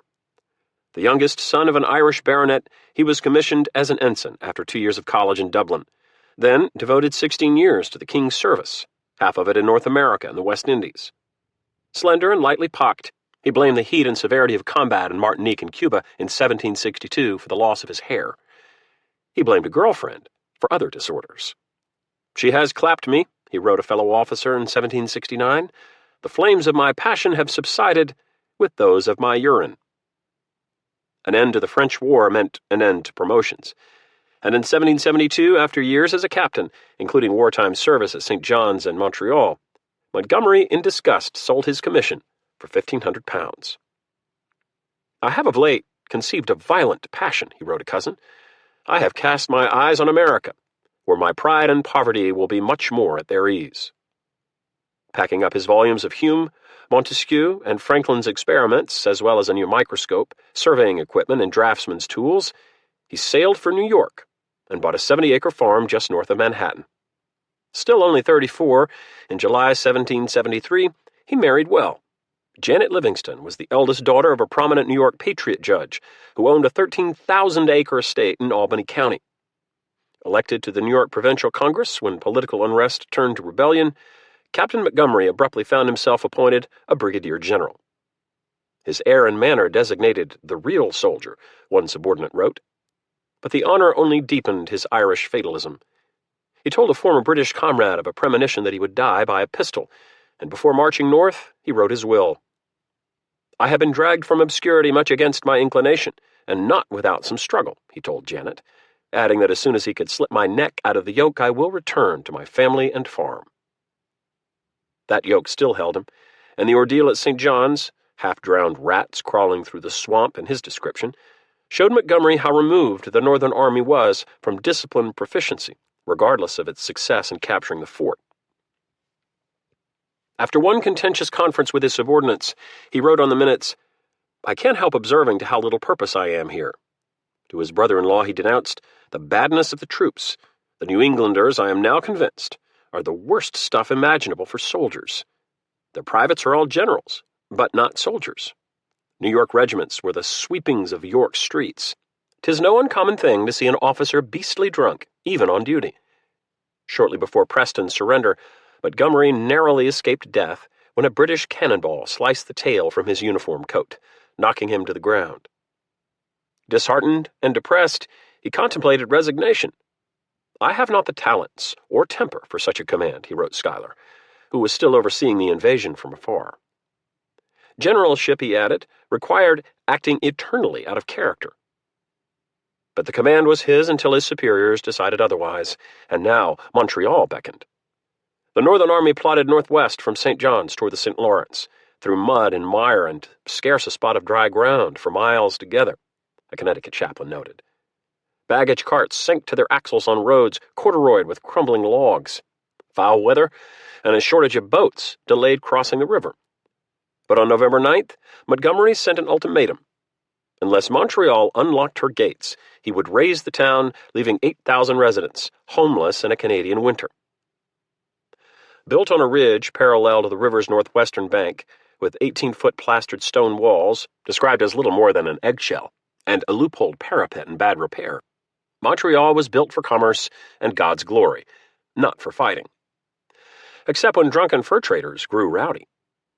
Sometimes called Ville Marie, the City of Mary, it was founded in the mid-17th century as a shrine to the Virgin, a prayerful place of ecstasies, visions, converted Indians, and beaver pelts.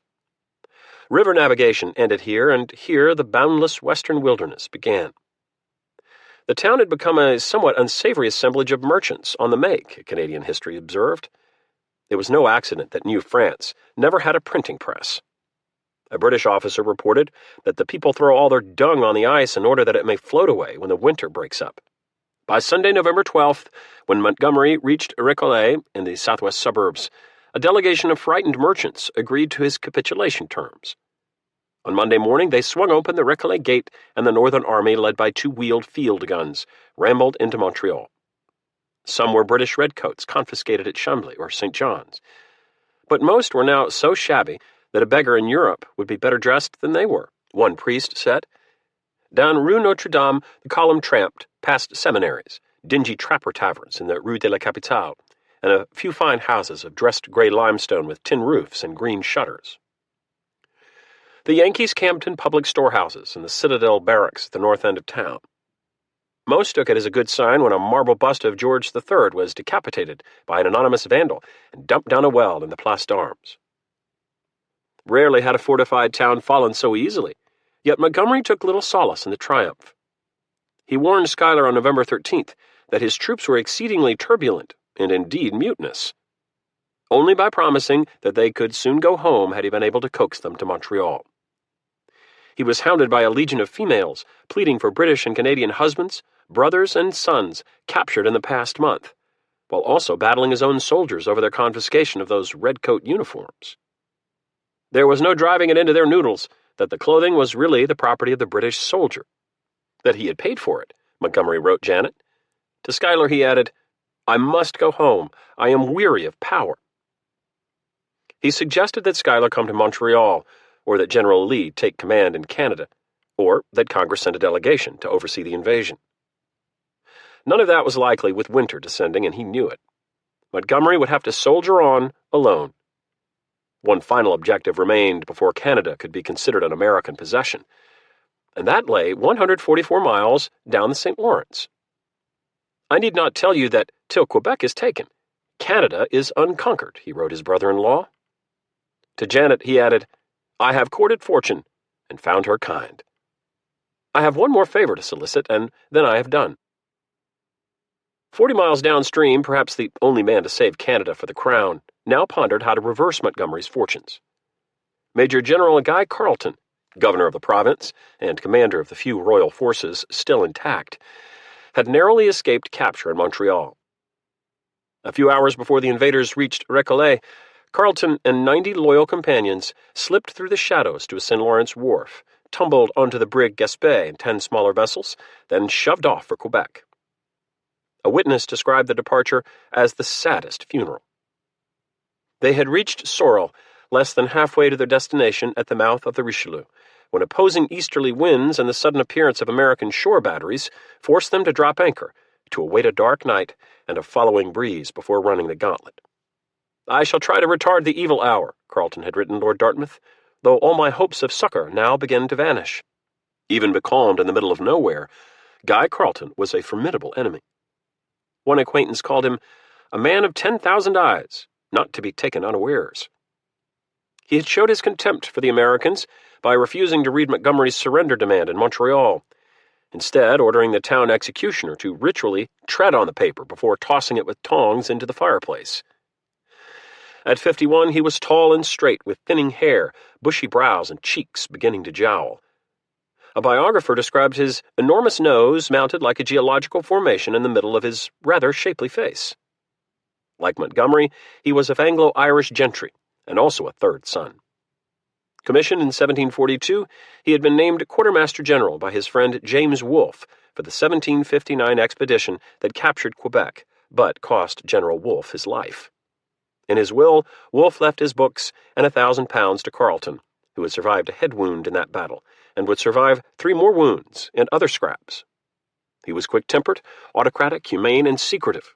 Everything with him is mystery, a British major observed. Another subordinate called him one of the most distant, reserved men in the world. He has a rigid strictness in his manner, very unpleasing. In time of danger, he possesses a coolness and steadiness. The king himself had praised Carleton, calling him gallant and sensible, and noting that his uncorruptness is universally acknowledged. Appointed governor of Canada in 1768, he soon returned to England, in one of his 14 Atlantic crossings, to advocate the bold progressive reform that became known as the Quebec Act.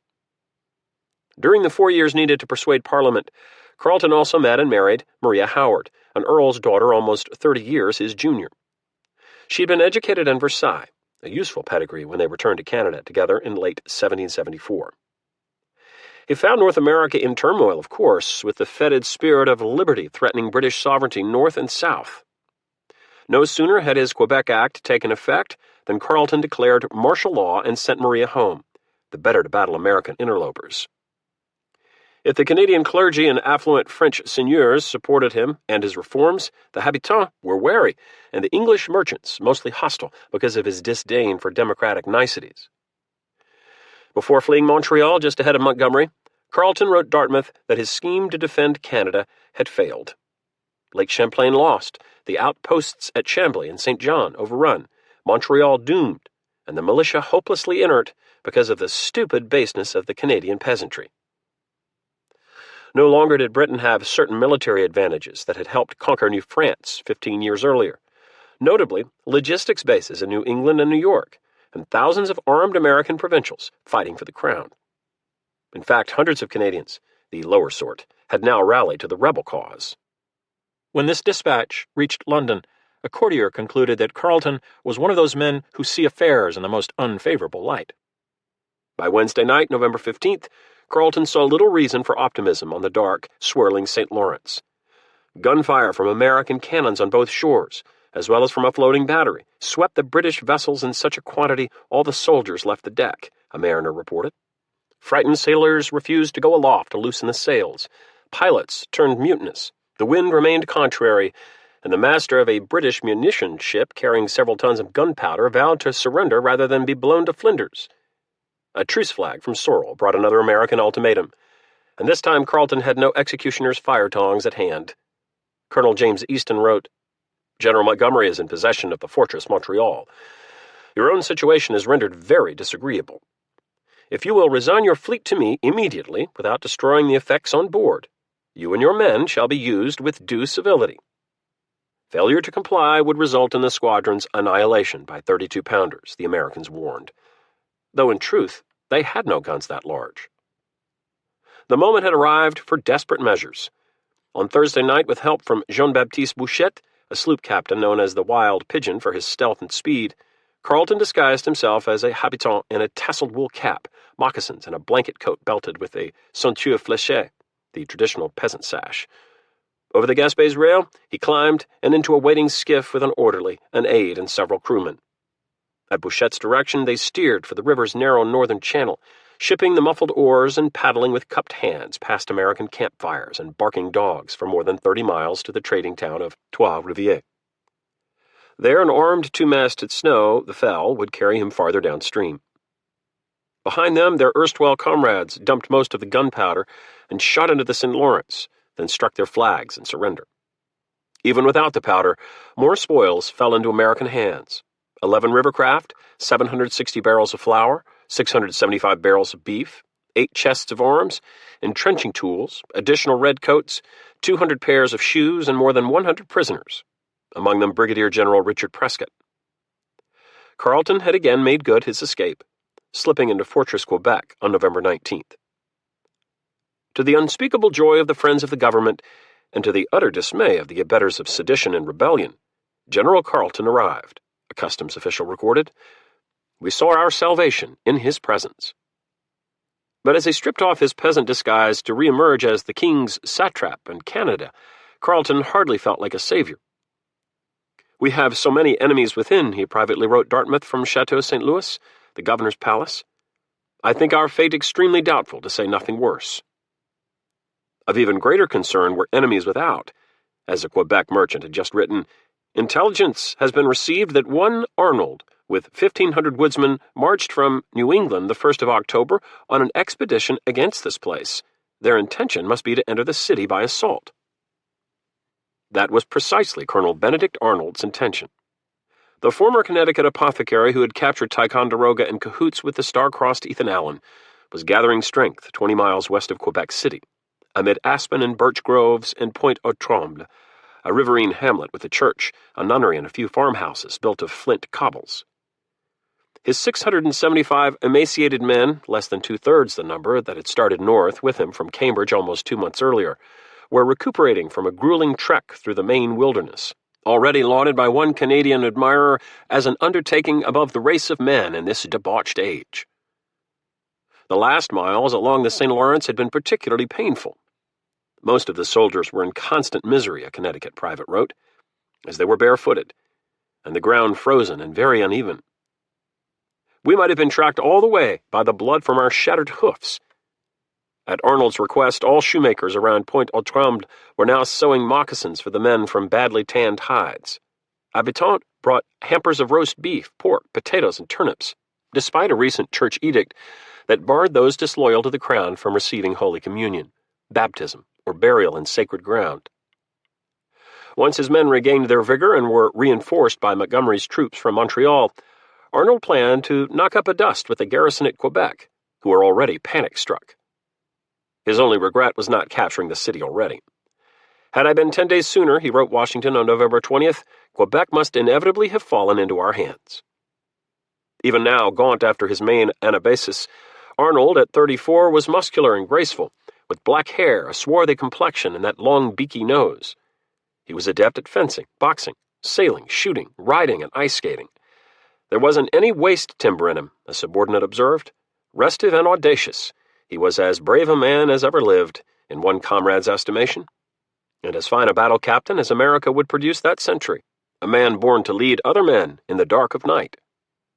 Yet he would forever be an enigma, beset with both a gnawing sense of grievance and a nattering enmity of lesser fellows. His destiny, as the historian James Kirby Martin later wrote, encompassed both the luminescent hero and the serpentine villain. His Christian name meant blessed, but that came to be a central irony in his life, for his was an unquiet soul. His father was a drunk merchant who had started life as a cooper's apprentice, rising high only to tumble low, from the owner of a fine house and a prominent pew in the First Church of Norwich to arrest for public inebriation and debt. Young Benedict was forced to leave school, abandoning the family plan for him to attend Yale. Instead, he was apprenticed in 1756 to two brothers who ran a successful pharmacy and trading firm. The boy would later describe himself as a coward until forced to head his household at 15. Be dutiful to superiors, obliging to equals, and affable to inferiors, if any such there be, his mother had told him before her death 3 years later, adding, "Don't neglect your precious soul, which once lost can never be regained." His masters were generous and trusting. They sent him on trading voyages to the West Indies and London, and when he turned 21, provided him with a handsome grubstake of 500 pounds. He set up his own emporium in the growing seaport of New Haven, selling Bateman's pectoral drops, Francis's female elixir, and tincture of valerian, an aphrodisiac, as well as earrings, rosewater, surgical instruments, and books ranging from Paradise Lost to Practical Farrier. His black and gold storefront sign proclaimed "Sibi Totique" for himself and for everyone, and he did not correct customers who called him Dr. Arnold from London. His ambitions grew with his business. He bought a 40-ton sloop, the Fortune, running her from Montreal to the Bay of Honduras, trading livestock, furs, Spanish gold, cheese, slaves, cotton, and salt. By 1766, at 25, Captain Arnold owned 3 ships and was an adept smuggler of contraband rum and Central American mahogany. More than once he ran afoul of associates who accused him of jackleg business practices. In that same year, he was briefly arrested after failing to pay £1,700 to his London creditors. Even so, as one of New Haven's most prosperous merchants, he married, had 3 sons, joined the Freemasons to widen his social and business circles, and built a house overlooking the harbor with a gambrel roof, marble fireplaces, wainscoting, and an orchard with 100 fruit trees. But British commercial repression pinched him. He grew political, then radical, and in March 1775 was elected captain of a militia company, the Foot Guards, by comrades who saw him as a stalwart, worldly leader. With the seizure of Ticonderoga and Crown Point, Arnold burst into American history, never to leave. After securing both forts in May 1775, wearing a scarlet militia uniform coat with buff facings and big epaulets, he led 36 men on a brief raid across Lake Champlain into Canada to capture 13 prisoners on a sloop, the George, which he renamed Enterprise, in what the biographer Willard Stern Randall would call the first American naval assault, as well as the first American attack of a foreign country. In a long letter to the Continental Congress, Arnold was also among the first to urge an invasion of Canada via St. John's, Chambly, and Montreal, offering to lead the expedition himself with the smiles of heaven. Congress approved the plan, but not the planner, selecting Schuyler and Montgomery instead. A few weeks later, Arnold rode into Cambridge to settle his financial accounts with the Provincial Congress, which had subsidized the Ticonderoga escapade. He took the opportunity to convince Washington that he was the right man to lead a second invasion force directly to Quebec, along a rugged trace used in the past century by Indian raiders, Jesuit missionaries, and French trappers. His proposed route followed the Kennebec and Chaudière rivers from the coast of the eastern country, still part of Massachusetts, but later to become Maine, to the St. Lawrence Valley. The boy in the shop apron had made good. Yet throughout his remarkable ascent he was bedeviled by episodes that suggested a trajectory forever wobbling between shadow and bright light. An accusation in 1770 that he was a drunken whoremonger who had contracted a venereal disease in the West Indies led to a lawsuit, depositions from business colleagues in regard to my being in perfect health, and a duel. In another incident, Arnold allegedly dragged a sailor from a tavern and administered 40 lashes for gossiping about his smuggling activities. Success at Ticonderoga was followed by an ugly quarrel over who was in command. "I took the liberty of breaking his head," Arnold wrote after thrashing another militia colonel, in a brief mutiny during which Arnold was locked in the Enterprise cabin. "Colonel Arnold has been greatly abused and misrepresented by designing persons," one soldier wrote, but others saw him as headstrong and arrogant. After departing Crown Point in a huff, he learned that his wife had abruptly died, leaving him with 3 boys under the age of 8.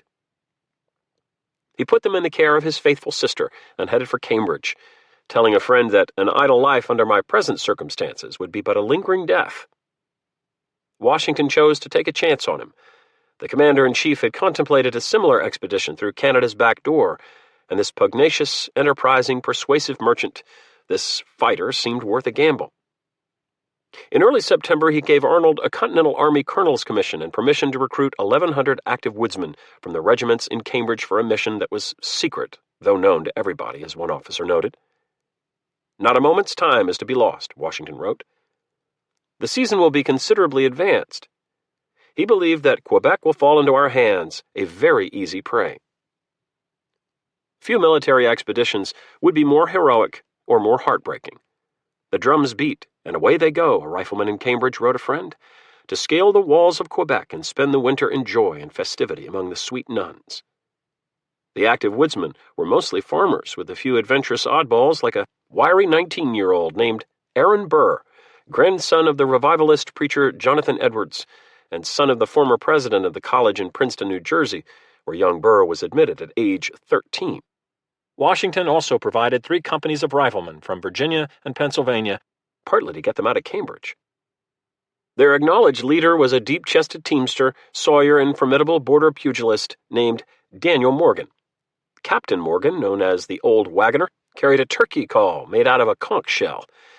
He also wore scars from a savage British flogging administered after he beat up an insolent regular in 1755, and from an Indian musket ball that perforated his cheek a year later.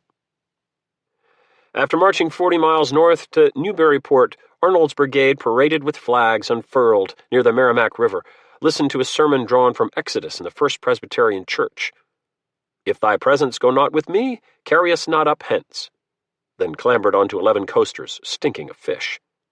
"Weighed anchor," the soldier Ebenezer Wild told his journal, "with a pleasant gale, our colors flying, drums beating, fifes playing, and the hills all around covered with pretty girls weeping for their departing swains." The men soon grew seasick. "Indifferent whether I lived or died," as one wrote, despite the 200 pounds of ginger Arnold distributed as an antidote. But by September 22nd, they had traveled over 100 miles up the Maine coast, past Honeywell Head and Merrymeeting Bay to Reuben Colburn's shipyard on the banks of the Kennebec. Here, on Washington's orders, 220 flat-bottomed bateaux were under construction, with flaring sides, tapered ends, and more than 1,300 paddles, oars, and setting poles. One sniff told the men that unseasoned green pine boards had been used. Not only were the boats cursedly heavy, but they leaked from the moment they touched water, requiring constant bailing. With seams opening faster than they could be caulked, casks of dried peas, salt fish, and beef swelled and spoiled. 100 tons of provisions, the men ate 3,000 pounds of food each day, dwindled at an alarming rate as the Armada nosed north. Shallows scraped the bateau bottoms, forcing men into the frigid river for miles on end, pushing from the stern, pulling by the painters, and cursing the boat builders as infamous villains. "You would have taken the men for amphibious animals," Arnold wrote Washington, as they were a great part of the time underwater. Surveyor John Pierce told his diary, "Every man's teeth chattered in their heads. They chattered more upon waking on the bitter night of September 29th to find wet clothing frozen a pane of glass thick, as another man wrote, which proved very disagreeable being obliged to lie in them. Arnold urged them on with cries of 'To Quebec and victory!' Hemlock and spruce crowded the river banks, and autumn colors smeared the hillsides. But soon the land grew poor, with little game to be seen. Taconic Falls was the first of 4 cataracts on the Kennebec, and the first of many portages that required lugging bateaux, supplies, and muskets for miles over terrain ever more vertical. From sea level, they would climb 1,400 feet. This place, one officer wrote as they rigged ropes and pulleys, is almost perpendicular. Sickness set in. A sad plight with the diarrhea, noted Dr. Isaac Center, the expedition surgeon, followed by the first deaths from pneumonia, a falling tree, an errant gunshot. More than 130 miles upriver, they left the Kennebec in mid-October and crossed the Great Carrying Place, a 13-mile, 5-day portage, much of it ascending to reach the Dead River, a dark, reedy stream that slithered like a black snake toward the Canadian uplands. A terrible storm on October 21st, perhaps the tail of an Atlantic hurricane, caused the dead to rise 8 feet in 9 hours, sweeping away bedrolls, guns, and food. With trees tumbling on all quarters, the brigade clung to hilltops and ridgelines. 6 inches of snow fell 3 nights later. More men grew sick, or worse, in what Dr. Center described as a direful, howling wilderness. Jemima Warner, among the few women camp followers, tended her sick husband until he died. A comrade recorded that, lacking a shovel, she covered him with leaves, and then took his gun and other implements, and left him with a heavy heart. In late October, Arnold learned that his rear battalion, under Lieutenant Colonel Roger Enos, had turned back without permission, taking 300 troops and much of the expedition's reserve food supply. Our men made a general prayer, Captain Henry Dearborn wrote in his diary, that Colonel Enos and all his men might die by the way or meet with some disaster. Back in Cambridge, Enos would be arrested, court-martialed, and acquitted. Those who could testify to his venality were in Canada. "We are in an absolute danger of starving," a Rhode Island captain wrote. By the time Enos's betrayal was discovered, their food stocks had dwindled to 5 pints of flour and less than an ounce of salt pork per man. Dollars were offered for bits of bread as big as the palm of one's hand, Ebenezer Wild recorded. Then even that was gone. "A dozen hunters killed 1 partridge and divided it into 12 parts," John Pierce wrote on October 29th. John Joseph Henry, a 16-year-old Pennsylvania rifleman, described how a small duck was shot and carved by his comrades, most fairly into 10 shares, each one eyeing the integrity of the division. Stews were boiled from rawhide thongs, moose skin breeches, and the rough hides that lined the bateau floors. Men gnawed on shaving soap, tree sap, birch bark, and lip balm. "This day I roasted my shot pouch and eat it," wrote Rifleman George Morrison. "It was now 4 days since I had eat anything save the skin of a squirrel." Young John Henry was offered a greenish broth, said to be bear stew, but this was instantly known to be untrue. It was that of a dog. He was a large black Newfoundland dog that had belonged to Captain Dearborn, a New Hampshire physician who had fought at Bunker Hill. Men also gobbled down the feet and skin. Jeremiah Greenman described adding the head of a squirrel with a parcel of candlewicks boiled up together, which made a very fine soup without salt, thinking it was the best that I ever eat. They trudged on across a snowy plateau known as the Height of Land, then skirted Lac Mégantic before starting down the wild shallow Chaudière, the word meant boiler, which tumbled north 100 miles to the St. Lawrence. More men died, fell behind, or wandered into the trackless forest, never to be seen again. "I must confess that I began to be concerned about our situation," Lieutenant William Humphrey told his journal. "There was no sign of any humane being." By early November, a rifleman wrote, "Many of the company were so weak that they could hardly stand. They reeled about like drunken men." Salvation appeared as a bovine apparition. At midday on Thursday, November 2nd, 40 miles north of Lac Mégantic, a small herd of horned cattle ambled up the riverbank, driven by several French Canadians. "It was the joyfulest sight that I ever saw," Jeremiah Greenman wrote. "Some could not refrain from crying for joy." Ravenous men slashed open a heifer and threw skin, entrails, and everything that could be eat upon an open fire. Engorged, they sliced savage shoes from the hide for their ruined feet. "Blessed our stars," Dr. Center noted in his diary. They also blessed Arnold, for he had saved them, though only after badly miscalculating the distance and duration of their journey. From Colburn's shipyard to Quebec was 270 miles, not 180, as he had told Washington, and the journey would take 6 weeks. not 20 days. Yet his fortitude and iron will won through. In late October, aware that his men were failing fast, he had lunged ahead with a small vanguard down the Chaudière, racing through the rapids, smashing 3 bateaux against the rocks and capsizing others, before reaching Sardigan, a hardscrabble settlement of whitewashed houses with thatched roofs and paper windows. Astonished Canadian farmers, he wrote, received us in the most hospitable manner. Arnold sent the horned cattle upriver, soon followed by mutton, flour, tobacco, and horses to evacuate the lame. In the coming days, his troops straggled into Sardigan more like ghosts than men, wrote one rifleman. Filthy, feeble, their clothes torn and their beards matted, they resembled those animals of New Spain called orangutans, another man wrote. A captain told his family, "We have waited 100 miles. Of the 1,080 who set out from Cambridge in September, about 400 had turned back, or had been sent home as invalids, or had died on the trek, their bones scattered as mileposts across the border uplands. Our march has been attended with an amazing deal of fatigue," Arnold told Washington, "with 1,000 difficulties I never apprehended."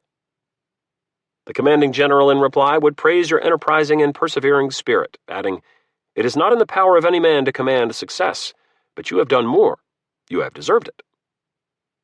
Ever aggressive, Arnold next resolved to seize Quebec immediately. Over the following week, as the men regained health and weight, he hired carpenters and smiths to make scaling ladders, spears, and grappling hooks. Firelocks were repaired, canoes purchased. Company by company, the men moved north to Point Levis, 3 miles up the St. Lawrence from Quebec, where locals welcomed them with a country dance featuring bagpipes, fiddle music, and drams of rum. John Pierce wrote of his hosts, "They have their saints placed as big as life, which they bow down to and worship as they pass them." At 9 p.m. on November 13th, a calm, cold Monday with a late moonrise, the river crossing began in 40 canoes. Carefully skirting 2 British warships that had recently appeared on the St. Lawrence, the Lizard, a frigate, and Hunter, a sloop, 500 Americans landed at Wolf's Cove by 4 a.m. on Tuesday. They soon climbed the escarpment that nimble William Howe had scaled in 1759 to reach the Plains of Abraham, barely a cannon shot west of Quebec's massive walls. Later in the day, Arnold's men paraded within a few hundred yards of the St. Louis gate, marching to and fro while shouting insults in a bootless effort to entice the defenders to fight in the open, just as Wolfe had baited the French 16 years earlier.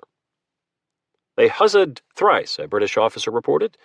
"We answered them with 3 cheers of defiance, and saluted them with a few cannon loaded with grape and canister shot." They did not wait for a second round. Arnold also dispatched a white flag with a written ultimatum. "If I am obliged to carry the town by storm, you may expect every severity practiced on such occasions." The demand, a Canadian historian later complained, included the usual mixture of cant, bombast, threats, and bad taste, so characteristic of the effusions of this generation of American commanders. British gunners answered with an 18-pound ball fired from the parapet, spattering Arnold's envoy with mud. Even Colonel Arnold knew when the hour demanded prudence. He had no artillery, few bayonets, little cash, and almost 100 broken muskets. A tally revealed that his men averaged only 5 reliable cartridges each. Informants told him the Quebec garrison had nearly 1,900 men after reinforcement by the Royal Navy, merchant seamen, and other armed loyalists, more than he'd expected. Although half were obliged to bear arms against their inclination, as Arnold wrote Montgomery, he calculated that 2,000 attackers would be needed to carry the town. The informants also warned him that the defenders planned a sudden sally to catch him unawares. He ordered the men assembled, and at 3 a.m. on November 19th, they staggered west on bloody feet for Point aux Trembles to await Montgomery. "Very cold morning," Pierce told his diary, "ground frozen very hard." An armed 2-masted Snow passed them, heading down the St. Lawrence for Quebec. On deck, they would later learn, stood General Carleton in his habitant disguise. Having survived unspeakable hardship, many men desperately missed their homes and families. "God deliver me from this land of ignorance," Pierce wrote, "and in his own due time return me once more where they can pronounce English." Yet most recognized that more hardship lay ahead. "We have a winter's campaign before us," Captain Samuel Ward, Jr. told his family in Rhode Island, "but I trust we shall have the glory of taking Quebec." Good news out of Canada sparked jubilation from Cambridge to Philadelphia and beyond. The invasion gambit had all but succeeded. General Montgomery controlled the Lake Champlain-Richelieu corridor, as well as Montreal and the western St. Lawrence Valley. He soon would move east to join forces with Colonel Arnold, now hailed as an American Hannibal for a feat likened to crossing the Alps with elephants in midwinter. Canadian volunteers flocked to the American standard despite the clergy's threat of eternal damnation. Some publicly acknowledged asking God to help les Bostonnais, as they called all Yankees. Habitants from 16 parishes around Quebec City alone would assist the invaders by confiscating British supplies, detaining loyalists and overzealous priests, and ransacking the estates of wealthy seigneurs in a spate of score settling. Others provided firewood, built scaling ladders, and stood guard around American camps. "We can expect no assistance from the Canadian peasantry," a Quebec merchant wrote. "They have imbibed a notion that if the rebels get entire possession of the country, they'll be forever exempted from paying taxes." For the American invaders, the delay in taking St. John's was nettlesome. A quicker capture of Montreal in early fall might have bagged Carleton and permitted the seizure of defenseless Quebec in a swift coup de main. Aware that Britain would likely dispatch a robust force in the spring to recoup the Empire's losses in Canada, both Washington and Schuyler believed that Fortress Quebec must be quickly reduced in the coming weeks, then manned and fortified over the winter to withstand the anticipated assault. Although more than 6 tons of gunpowder had been sent to the Northern Army, mostly from South Carolina and New York, shortages persisted of everything from food and winter clothing to money and munitions. Still, with Montgomery and Arnold leading their famine-proof veterans, victory in the North seemed at hand. A Virginia Congressman, Richard Henry Lee, spoke for many when he declared in Philadelphia, "No doubt is entertained here that this Congress will be shortly joined by delegates from Canada, which will then complete the union of 14 provinces." Chapter 6. America is an Ugly Job. London, October to November 1775. By late morning on Thursday, October 26th, tens of thousands of high-spirited Londoners filled the streets around Parliament, lured by pleasant fall sunshine and the titillating expectation of trouble. Constables clustered outside the Swan Tavern at Westminster Bridge and in St. James's Park, and foot guards were issued 10 musket cartridges apiece as a precaution.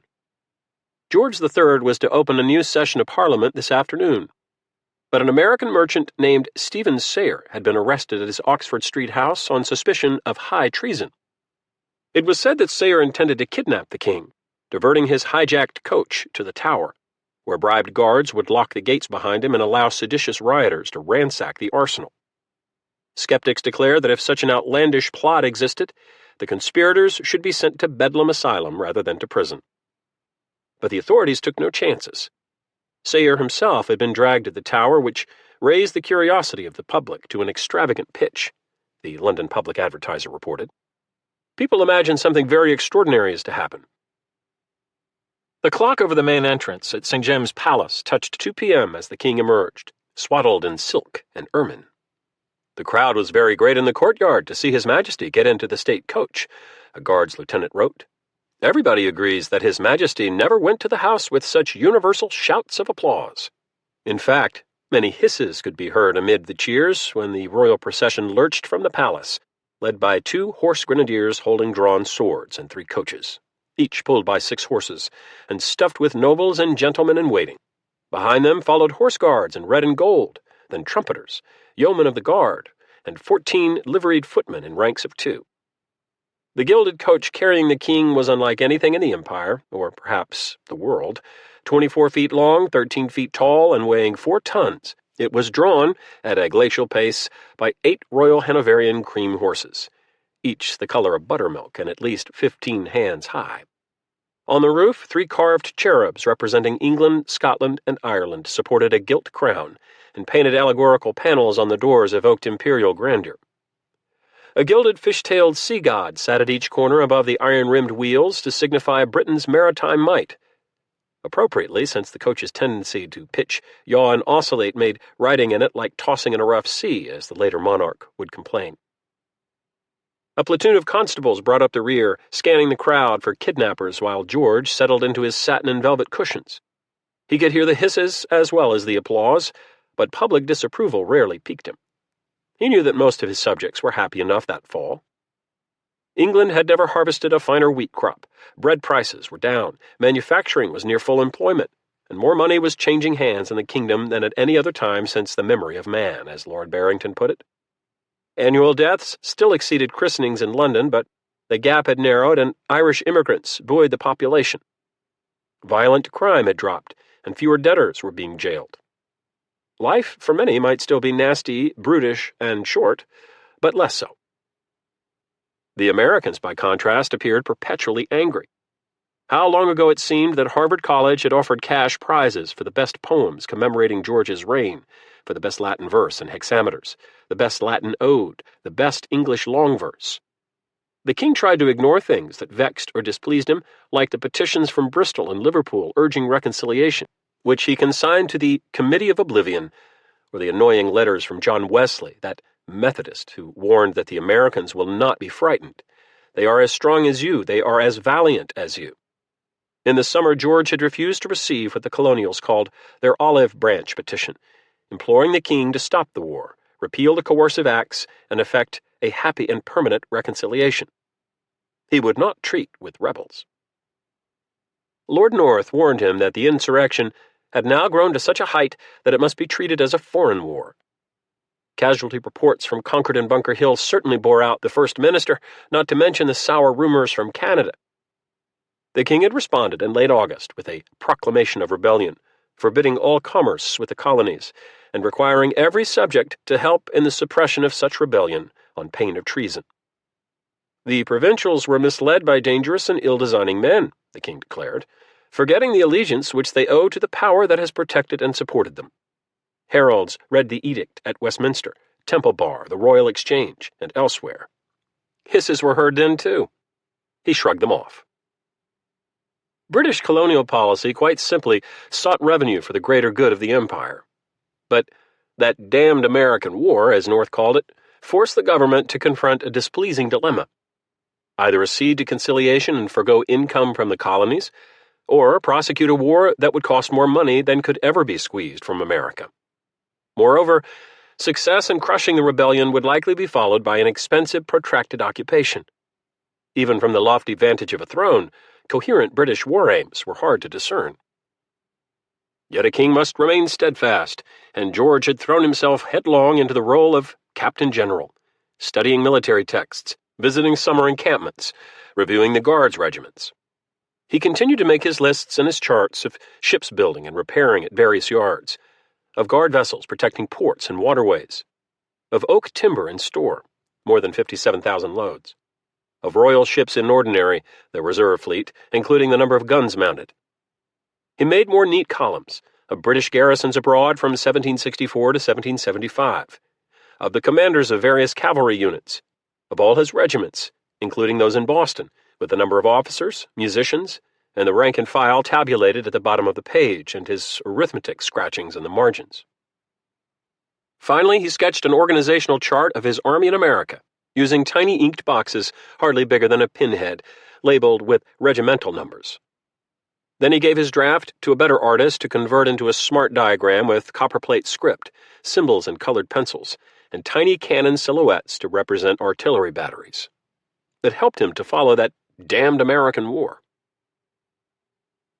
The state coach clopped to a halt. Welcoming guns saluted the monarch's arrival, rattling windows across Westminster.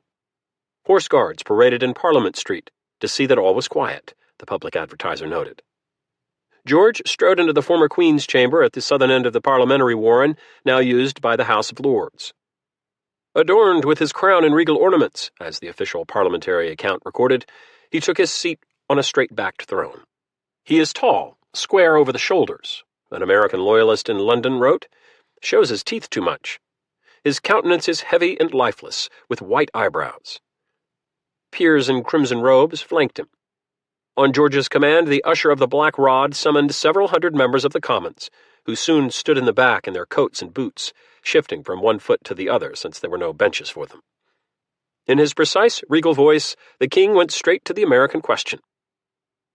Those have long too successfully labored to inflame my people in America, now openly avow their revolt, hostility, and rebellion.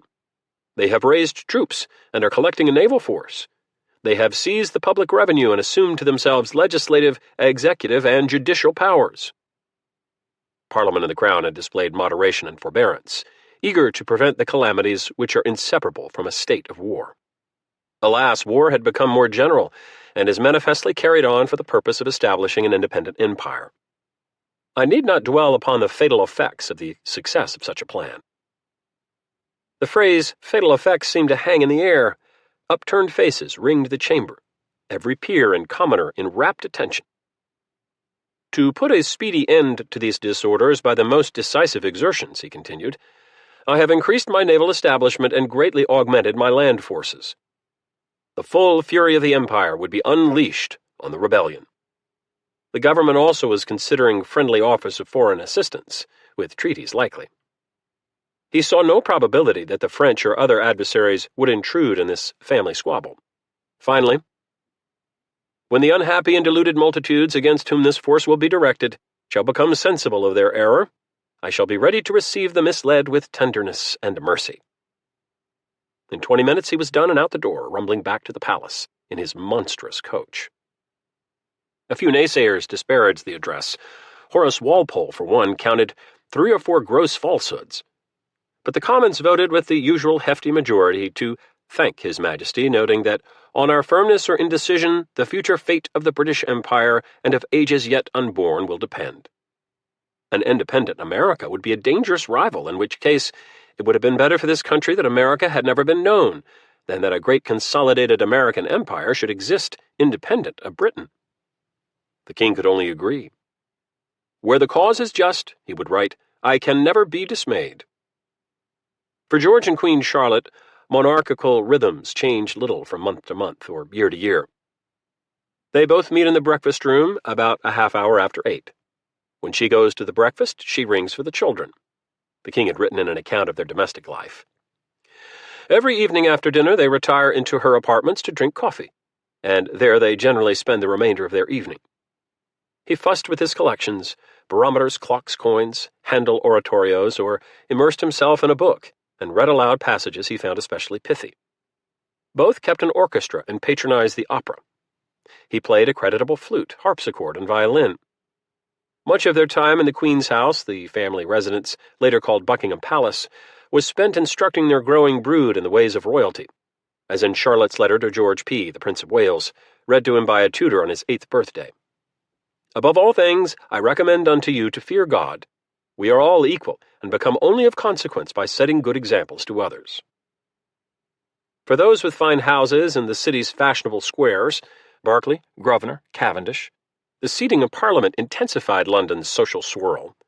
Parties and dinners were often scheduled for Wednesdays or Saturdays, when the Commons and Lords rarely convened. Come to London and admire our plumes, one woman wrote a friend in the provinces. We sweep the skies. A duchess wears 6 feathers, a lady 4, and every milkmaid 1 at each corner of her cap. Gentlewomen's hair, already piled high, grew higher when Georgiana Spencer, an earl's daughter, created a 3-foot coiffure by fastening horsehair pads to her own tresses. Sometimes she decorated the tower with stuffed birds, waxed fruit, or tiny wooden trees, and sheep. Hair grew so high that women could ride in closed carriages only by sitting on the floor. Young fops, known as macaroni, pranced through Pall Mall and St. James Street in tight breeches, high heels, and oversized buttons. Their hair dyed red one day and blue the next. Oxford Magazine defined the macaroni as a kind of animal. It talks without meaning, it smiles without pleasantry, it wenches without passion. It also gambled without guilt. If London was the devil's drawing room, in the phrase of author Tobias Smollett, gaming had become a diabolical national passion despite the monarch's disapproval. Bets could be laid not only on horses, cockfights, and national lottery tickets, but on seemingly any future event, from how long a raindrop took to traverse a window pane to how long Mr. Jones or Mrs. Smith would live. Common wagers involved taking out insurance policies on other people's lives. Walpole described seeing £10,000 on the table at Almack's Club, where players wore eye shades to conceal their emotions, and leather cuffs to preserve their laced ruffles, then turned their coats inside out for luck. Military pensioners in Royal Hospital Chelsea were said to bet on lice races, and workmen repairing a floor in Middle Temple Hall found nearly 200 dice that over the years had fallen between the cracks. Play at whist, commerce, backgammon, trick-track, or chess, one society dame advised, but never at quinze, loo, brag, faro, hazard, or any game of chance. Few heeded her. London also had more than 500 coffee houses, and it was here that politics generally and the American question specifically might be discussed at any hour. Fratricidal war unsettled many Britons who found it distasteful, if not unnatural. Some feared an endless war, citing published reports, often wildly exaggerated, that the Americans had 200,000 armed men, well-trained, ready to march, and that gunsmiths outside Philadelphia were turning out 500 stand of arms every fortnight. Pennsylvania craftsmen collectively would make only 806 muskets in 1776. Those sympathetic to the insurrectionists' cause sometimes donated money to help rebel prisoners. The Duke of Richmond sailed his yacht, reportedly with an American pennant flying, through a British naval squadron. "I am growing more and more American," James Boswell had written in August. "I see the unreasonableness of taxing them without the consent of their assemblies. I think our ministry are mad in undertaking this desperate war." Others were even more strident, like Lord Mayor John Wilkes, described as a charming cross-eyed demagogue who was elected to Parliament after marriage to an heiress gave him the fortune to bribe enough voters. In answer to the King's Thursday address, Wilkes, whose noisy radicalism made him enormously popular in the colonies, called the war unjust, felonious, and murderous. The Americans, he warned, will dispute every inch of territory with you, every narrow pass, every strong defile, every Thermopylae, every bunker hill. But opponents of coercion lacked strength and unity. When votes were tallied in the Commons, no faction proved more formidable than the government supporters known as the King's Friends. Newspaper resistance to colonial policy proved more obdurate, however. Britain now boasted 140 newspapers, including 17 in London. 13 million individual news sheets would be printed across the country in 1775, many of them handed round until the print wore off. A reader of the Gazetteer and New Daily Advertiser wrote that the affairs of America engross so much of the attention of the public that every other consideration seems to be laid aside. The King himself insisted that the latest London and American papers be delivered to him as soon as they arrived. A few publications hewed to the ministerial line. The Royal Gazette, denounced by competitors as the Royal Lying Gazette, promoted the delusions that the colonies would collapse without British trade, and that most affluent Americans sought reconciliation. The government encouraged loyalty by paying printers and writers for anti-American screeds, often from the Secret Service Fund and other obscure accounts. Some critics were silenced with cash. The acerbic editor of the Morning Post grew milder in exchange for almost £4,000 slipped under the table. Yet many British newspapers went straight for the king, the historian George Otto Trevelyan later wrote, depicting him as a bigoted and vindictive prince whose administration was odious and corrupt. The war became a cudgel with which political opponents could whack North, Dartmouth, and other government ministers. In early August, the Stamford Mercury printed a table showing that more British officers died at Bunker Hill than in the Great Battle of Minden in 1759. Other accounts described hardship and poor morale in the British ranks. The Radical Evening Post denounced the war as unnatural, unconstitutional, unnecessary, unjust, dangerous, hazardous, and unprofitable. Biographical profiles of American leaders appeared, their heroic attributes often contrasted to the venality of British politicians, even if the portraits were at times ludicrous. A new article in Town and Country told readers how George Washington's daughter had fled to England after the general's men slew her loyalist lover. Of greater consequence were loosened restrictions allowing parliamentary debates to be reported without the 6-month delay previously required, or without pretending, as one magazine had, that the published transcript was from the Senate of Lilliput. The subsequent coverage, as historian Troy O. Bickman would write, made the American Revolution the first event in which the government's handling of a controversial conflict was aired before an eager national audience. Irked at the dissent, the government had stepped up covert surveillance and intelligence gathering. Suspected rebel sympathizers in London were ordered narrowly watched, their neighbors discreetly questioned about irregular activity. The baggage of passengers arriving from North America was searched for rebel correspondence. In a 3-room suite off Lombard Street, a growing staff of Secret Service clerks by mid-September was opening and reading up to 100 letters a day from the New York mailbags, with or without warrants. including private correspondence from Royal Navy officers and British officials in America. Additional letters were intercepted from foreign diplomats, European bankers, and political opponents, trusting enough to rely on the Royal Mail. Especially intriguing correspondence, such as letters addressed to Dr. Franklin or General Lee, was copied and sent to the king and his senior ministers, while the originals went back to the General Post Office for normal delivery. A superintendent complained of overwork in deciphering coded letters and repairing wax seals so that they appeared unbroken.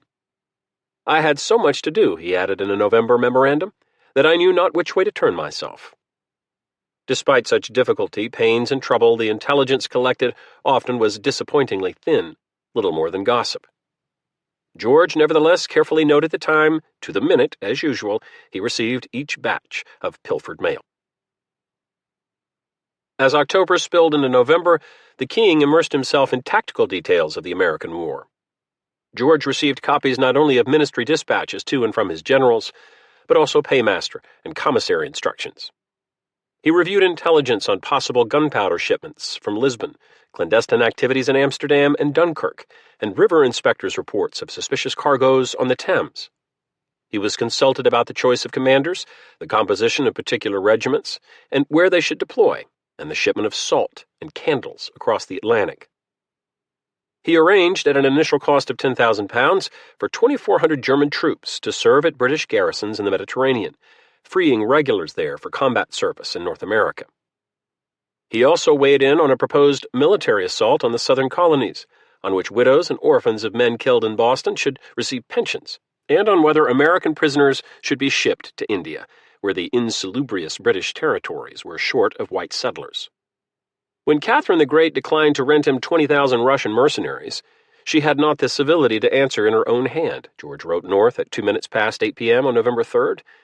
He insisted that German legions could be hired at a much cheaper rate, besides more expeditiously than if raised at home. On his orders, the colonel negotiating with various German princelings was told, "Get as many men as you can. The king is extremely anxious." Broad domestic support for the war eased his anxiety, despite the nattering newspapers and rapscallions like the Lord Mayor. Solid majorities in both the middle and the upper classes disapproved of colonial impertinence.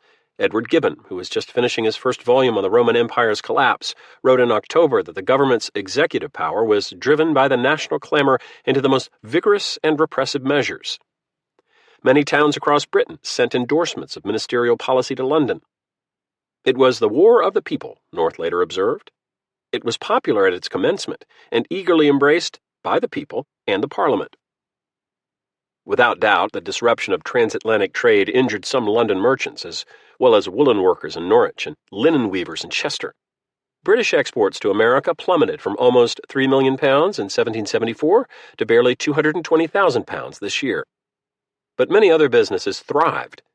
Britain would be at war for more than half of the years between 1695 and 1815, and there was money to be made in those years by traders and vendors, brokers and wholesalers. The greater number of them begin to snuff a lucrative war, wrote Edmund Burke, the Irish-born political philosopher who represented Bristol in the House of Commons. War, indeed, is become a sort of substitute for commerce. Orders poured in from Germany and the Baltics. New markets emerged in Spain, Russia, and Canada. Military contracts boomed for uniform cloth, munitions, shipping, and provisions of every sort. "We never knew our manufactures, in general, in a more flourishing state," a London firm wrote to a former American customer. For the king, it was all part of what he called a great national cause. George would put heart into the hesitant, stir up the idle, and check the treacherous, the historian Piers Maxey later observed. He never wavered from the chosen object of the war. If doubters could be bought, he bought them. To North on November 15th, he applauded Generals Howe and Burgoyne for their unanimity and zeal, the two great ingredients that seemed to have been wanting in this campaign. George also sought unanimity and zeal in his ministers, summoning them one by one for audiences in the royal closet, his conference room at St. James's, where he talked much and listened little, bounding from subject to subject, but always returning to the need for resolve in America. "We have a warm parliament, but an indolent cabinet," wrote Gibbon, who later told a friend. "The higher people are placed, the more gloomy are their countenances, the more melancholy their language. I fear it arises from their knowledge, a late knowledge, of the difficulty and magnitude of the business. That surely was the case for Lord Dartmouth, the psalm singer and Secretary of State for America. Having started a war, Dartmouth had no appetite to wage it. He now often abandoned Whitehall for the solace of his country estate. Franklin had once considered him truly a good man, but one who does not seem to have strength equal to his wishes. By early November, the Secretary had arranged to leave the American department by becoming a Lord Privy Seal, a pleasant, toothless sinecure. Lord Dartmouth only stayed long enough, Walpole sniffed, to prostitute his character and authenticate his hypocrisy. North also showed weakness in the knees. While affecting a determined ferocity toward the Americans, we propose to exert ourselves using every species of force to reduce them, he had declared in October. The First Minister was weary of relentless opposition attacks, even if they were said to sink into him like a cannonball into a wool sack. Just hours after the King opened the new Parliament, North's wife wrote that the pressure on her husband was every day more disagreeable. Indeed, it will be impossible for him to bear it much longer. Since hearing of Bunker Hill, he had doubted that Britain could conquer America by force of arms, but when he hinted at resigning, George replied in a note, "You are my sheet anchor." The King would further add, "It has not been my fate in general to be well served. By you I have, and therefore cannot forget it." Loyal North would hold fast and true, even as his countenance grew gloomier, his language more melancholy. He had neither devised the war nor liked it, Walpole wrote, but liked his place, whatever he pretended. Clearly the King needed another champion for his cause, a minister who shared his conviction that battering the colonies into submission was politically tenable, morally justified, and militarily necessary. And he had just the man in mind. In a silver-tongued brogue that his English colleagues at times had difficulty deciphering, the bespectacled Edmund Burke, for 3 hours and 20 minutes on Thursday, November 16th, implored the House of Commons to abandon the war. As usual, during debates on the American problem, the galleries had been cleared of most spectators. Only 4 women of quality and a few foreigners had been admitted, reported the Morning Chronicle, perhaps after bribing the doorkeeper. At Burke's request, the Speaker, in his black gown and full-bottomed wig, ordered peace petitions from clergymen, clothiers, and tradesmen laid on the clerk's table. Burke lamented the horrors of a civil war that may terminate in the dismemberment of our empire or in a barren and ruinous conquest. He warned that the longer the conflict persisted, the greater the chance for the interference of the Bourbon powers in France and Spain. At length, he introduced a bill for composing the present troubles by suspending any taxes imposed on the Americans, unless approved voluntarily by colonial assemblies. As Burke spoke, members squirmed on their benches, murmuring in assent or dissent. Some dozed or wandered out the door to Alice's coffee house, or to the barber shop. Sitting next to Lord North on the Treasury bench to the right of the Speaker's chair, a tall, dignified man with sharp eyesight despite his 60 years watched intently as more than a dozen speakers stood in turn to offer their opinions. Years before, he had been a prominent general, and though now a bit fleshy, he retained his military carriage. One colleague described his long face, rather strong features, clear blue eyes, and a mixture of quickness and a sort of melancholy in his look. Lord George Germain was known in Parliament for urging that Americans be treated with a Roman severity, and this week he had been appointed American Secretary to replace the hapless Dartmouth. After nearly 35 years in the Commons, he now stood to deliver his first speech, not only as a cabinet member, but as a man whose bellicose fervor would make him Chief Minister for the Civil War, as one British official called him. He began slowly. Some thought him flustered, though others admired his pithy, manly sentences. On this American business, he promised, to be decisive, direct, and firm. Extracting revenue from America was vital. So too was parliamentary supremacy. As for the Americans, they have a right to every liberty which they can enjoy consistent with the sovereignty and supremacy of this country. Let them be happy, Germain added in the tone of a man who cared not a whit for their happiness. Nobody can wish them more so than I do.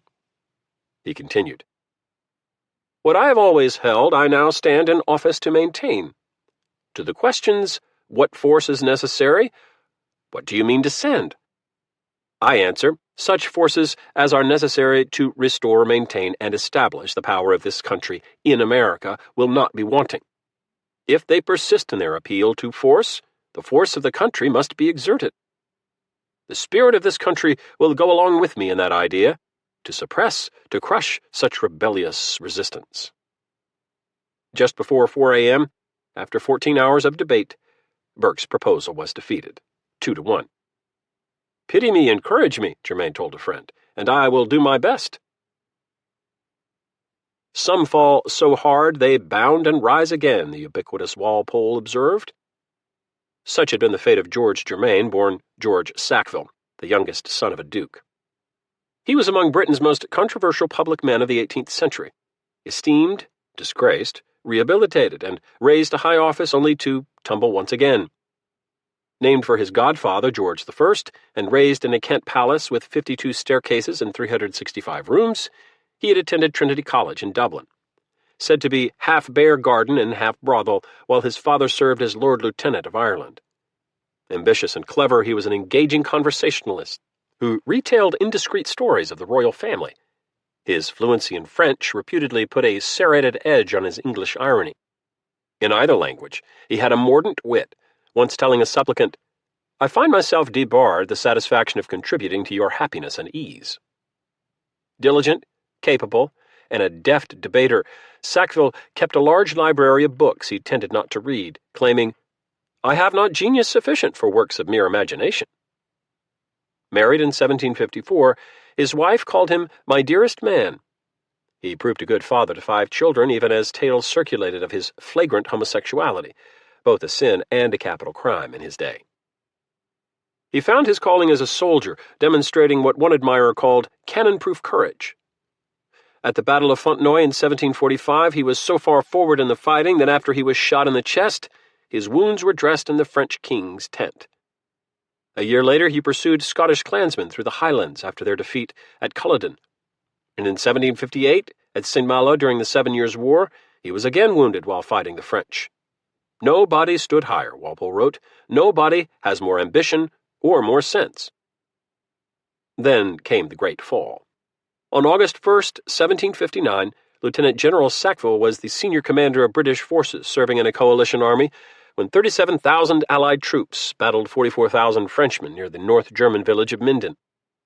Subordinate to Prince Ferdinand of Brunswick, a man he disliked and distrusted, Sackville failed to move with alacrity when ordered to fling his 24 cavalry squadrons against the faltering enemy. The French were defeated anyway, suffering 7,000 casualties in 4 hours. But they had not been routed. Ferdinand blamed Sackville for the blemished triumph, and a British captain denounced him as a damned chicken-hearted stinking coward. Recalled to London, smeared by Grub Street newspapers, Sackville appeared before a court-martial board of 15 generals to argue that Ferdinand's instructions had been ambiguous and contradictory, that bad terrain had impeded the cavalry, and that only 8 minutes had been lost before his reinforcements joined the fight. No matter, he was convicted of disobeying orders and declared unfit to serve His Majesty in any military capacity whatever. The court fell just short of the 2/3 majority required to execute him. His vindictive monarch, George II, rubbed salt in the wound by ordering the verdict to be written in every regimental orderly book and read out on parade. He was burned in effigy at least once. To his brother-in-law he wrote, "I must live in hopes of better times." Those times began a few months later when the old king fell dead of a heart attack while sipping morning chocolate on his toilet, to be succeeded by his grandson George III, who admired Sackville and permitted him to kiss the new monarch's hand. The stain of disgrace proved indelible, but not disqualifying. In 1765, Sackville gained readmission to the Privy Council, and in 1769, a widowed, childless cousin left him her fortune and estate in Northamptonshire on the condition that he perpetuate her surname. And so, resurrected, he became Lord George Germain. On Sunday mornings, a friend wrote, he marched out his whole family in grand cavalcade to his parish church, prepared to upbraid any chorister who sang a false note. "Out of tune, Tom Baker," while dispensing sixpence to poor children from his waistcoat pocket. In punctuality, precision, dispatch, and integrity he was not to be surpassed, one associate wrote. Another observed simply, there was no trash in his mind. He completed his rehabilitation by hewing to Crown policy, particularly in aligning himself with ministry hardliners on colonial matters. A riotous rabble was to blame in America, he had told the Commons a year earlier. People who ought not trouble themselves with politics and government, which they do not understand. He was said by one acolyte to have all the requisites of a great minister, unless popularity and good luck are to be numbered among them. North was happy enough to have a brawler at his elbow on the Treasury bench. Though neither held the other in affection, Germain privately called North a trifling, supine minister. They shared the king's conviction that defeat in America spelled the end of empire, as the historian Andrew Jackson O'Shaughnessy later wrote. The backbiting never ceased, of course. In the Tony men's clubs around St. James's, he was still Lord Minden, or the Minden buggering hero. One witticism held that, should the British army be forced to flee on the battlefield, Germain was the perfect man to lead a retreat. If convivial in private over a glass of claret, in public his mien hardened. Some found him dogmatic, aloof, quite as cold in his manner as a minister needed be, in a subordinate's estimation. A clergyman described a reserve and haughtiness in Lord George's manner, which depressed and darkened all that was agreeable and engaging in him. One biographer later posited that it was his pride, his remoteness, his intransigence, his indifference, his irony, his disdain, his self-command and self-assurance that inflamed mean minds. Even those who felt no rancor toward Germain greeted his appointment with skepticism. He had been accused of many things over the years, with more epithets to come, but no one had ever charged him with statesmanship. Not least among his ministerial challenges was the fact that more than a few of the men now leading the British Army in North America had served with him in the past, at least peripherally, including Howe, Clinton, and Carleton. Despite the expanding war in the colonies, the American department remained a modest enterprise. Bookcases, dusty cupboards, and desks, upholstered with the usual green baize, filled 4 large rooms on the second floor of the Treasury Building in Whitehall. Maps of imperial and plantation geography hung on the white plaster walls. The staff comprised 2 deputies, a half-dozen clerks to scribble dispatches and collate enclosures, a charwoman, and a porter whose apparent function was to make petitioners wait for hours before turning them away completely. The office could draw from a government pool of 3 dozen messengers, but Germain asked that couriers too obese to ride horseback faster than 5 miles an hour travel instead by coach.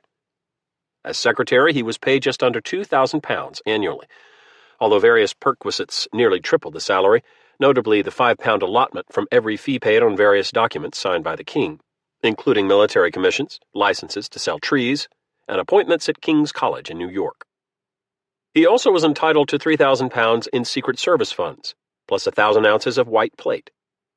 The £13 paid for an office clock, he was uncommonly punctual, and 2 books of maps came from his private purse. Germain believed that hard work could heal most ills, and he threw himself into his new role with vigor, issuing commands, rifling through official papers, scratching missives in his jagged, runic hand, the precise time always affixed on his letters to the king. He had long argued that natural sloth impeded British administration, especially in the thicket of bureaucracies and office fiefdoms, now entangled with centuries of inertia and bad habits. Good habits could help revive efficiency. An admirer described Germain's executive style as rapid yet clear and accurate. There was no obscurity and ambiguity in his compositions. His task would be Herculean, to direct the longest, largest expeditionary war Britain had ever fought, concocting an effective counterinsurgency strategy while coordinating troops, shipping, naval escorts, and provisions. The small details alone were bewildering. Might the army in Boston want several dozen tower wall pieces that could throw a 2-ounce ball 500 yards with precision? When should 6,000 new muskets be shipped to Quebec and Virginia? By what means? Were the lower decks and leased Dutch transport ships properly scuttled to avoid suffocating the horses headed across the Atlantic? Upon arriving at Whitehall in mid-November, Germain found only bad news from America. Several dozen letters from royal governors in the southern colonies showed that the Crown's efforts to punish Massachusetts had transformed New England grievances into continental resentments. The southern governors believed themselves vulnerable to rude treatment, if not assassination, and most had abandoned their capitals for this sanctuary of British warships. A motley mob, inflamed with liquor, had chased Governor Josiah Martin from his palace in North Carolina. In South Carolina, where rebels had amassed great quantities of warlike stores, Governor William Campbell wrote from the man-of-war Cherokee, "I fear it is forgot that His Majesty has any dominions in this part of America." Official dispatches and other royal mail had been stolen in Florida. Virginia's governor, Lord Dunmore, had fled from Williamsburg. "My clerk," he wrote, "is prisoner." Governor James Wright in Georgia seemed especially rattled. Liberty gentlemen had pilfered 6 tons of his gunpowder and snatched his mail. "I began to think a king's governor has little or no business here," he reported. Rebels in Savannah, he added, included a parcel of the lowest people, chiefly carpenters, shoemakers, blacksmiths, etc., with a Jew at their head. Wright's dispatches grew increasingly frantic. No troops, no money, no orders or instructions, and a wild multitude gathering fast, he added. What can a man do in such a situation? Reports from the northern colonies were just as disheartening. A naval captain in Rhode Island wrote of rebels coming in shoals, armed with muskets, bayonets, sticks, and stones, yelling, "Kill the Tories!" Only a Royal Navy threat to put every insurgent to the sword had restored calm. A Connecticut clergyman warned that malice against the Loyalists is so great and implacable that we fear a general massacre. Governor John Wentworth had retreated to Boston after a mob demolished his New Hampshire house. In New York, Governor William Tryon had been chased to the Duchess of Gordon in the East River, and the loyal president of King's College had fled all the way to England. When regulars also boarded ships for safety, rebels ransacked their baggage, looted an ordnance magazine, and made off with shore guns from the batteries in lower Manhattan. The Americans, Tryon warned, from politicians are now becoming soldiers. Germain found broad agreement in the government on Britain's strategic objective to restore the rebellious colonies to their previous imperial subservience, but disagreement on how best to achieve that goal. How to defeat an enemy that lacked a conventional center of gravity, like a capital city, and relied on armed civilians who were said to be deep into principles. Should British forces hunt down and destroy rebel forces in the 13 colonies in Canada, strangle the colonies with a naval blockade, divide and conquer by isolating either New England or the southern colonies, hold New York City while subduing the affluent middle colonies between Virginia and New Jersey? Lord North and some others in the cabinet now inclined toward a land rather than a naval war, in hopes that it would be quicker, cheaper, and less provocative to the French. Such a strategy would also give greater succor to American loyalists, whom most British officials, Germain among them, still believed constituted a colonial majority. Yet doubts persisted. The Americans may be reduced by the fleet, Secretary at War Barrington had written North, but never can be by the Army. A War Office report warned that fewer than 10,000 regulars in the British Isles could be spared for overseas duty. Given the booming economy, no more than 6,000 more were likely to be recruited in time for the 1776 campaign. "Unless it rains men in red coats," a British official wrote, "I know not where we are to get all we shall want." 17 recruiting parties in Ireland were enlisting only 1 or 2 dozen men per week, combined. "This will never do," wrote General Harvey, the adjutant general. "We are dribbling away the army, and to no purpose." Germain soon encountered other aggravations. Army recruiters competed with the Royal Navy and the East India Company for men. A dozen departments administered the Army and overseas military logistics with fitful coordination, when not outright rivalry among them. Shipwrights resisting new efficiency rules had gone on strike, bringing Portsmouth and most other yards to a standstill. Almost 130 were fired, hampering ship construction and repair. Too often the king and his men were forced to make crucial decisions in the dark, or at least the dusk. Voyages from England to America usually took 10 weeks, though sometimes 15 or more. Return trips with the prevailing winds typically required 6 weeks. A minister might wait 4 months for acknowledgement that his instructions had been received, or he might wait forever. 40 packet boats carrying the royal mail would be captured or founder in storms during the war. Misunderstanding, misinformation, and untimely orders were inevitable, particularly when London relied on such flawed sources of intelligence as loyalists desperate for crown support and royal governors banished from their own capitals. "America," General Harvey said, "is an ugly job." Like the man he called the mildest and best of kings, Germain often invoked the need for zeal. Sensing that the Americans had advantages of time and space, He vowed to bring the utmost force of this kingdom to finish the rebellion in one campaign before other European powers could intervene to aid the rebels. If the insurrection was to be crushed in 1776, half measures would never do. Zeal could be found in the Prohibitory Act, introduced in the Commons by North on November 20th. All vessels found trading with the Americans shall be forfeited to His Majesty as if the same were the ships and effects of open enemies. Cargoes taken on the high seas would be considered lawful seizures. Captured American mariners could be pressed into the Royal Navy. American ports were to be blockaded. The act amounted to a declaration of perpetual war, one British politician observed, although John Adams would call it an act of independency that galvanized American resistance. Parliament overwhelmingly approved the measure, and the King gave his assent on December 22nd. The King also had approved the Admiralty's plan to recall Admiral Graves in hopes that his replacement, Vice Admiral Molyneux Schildem, a former governor of Newfoundland, would put a spark into the North American squadron. As for fighting the rebels on land, Germain relied heavily on General Howe's assessment. An unconventional enemy required original tactics, and Howe's experience with light infantry in irregular warfare, fighting from trees, walls, or hedges, seemed apposite.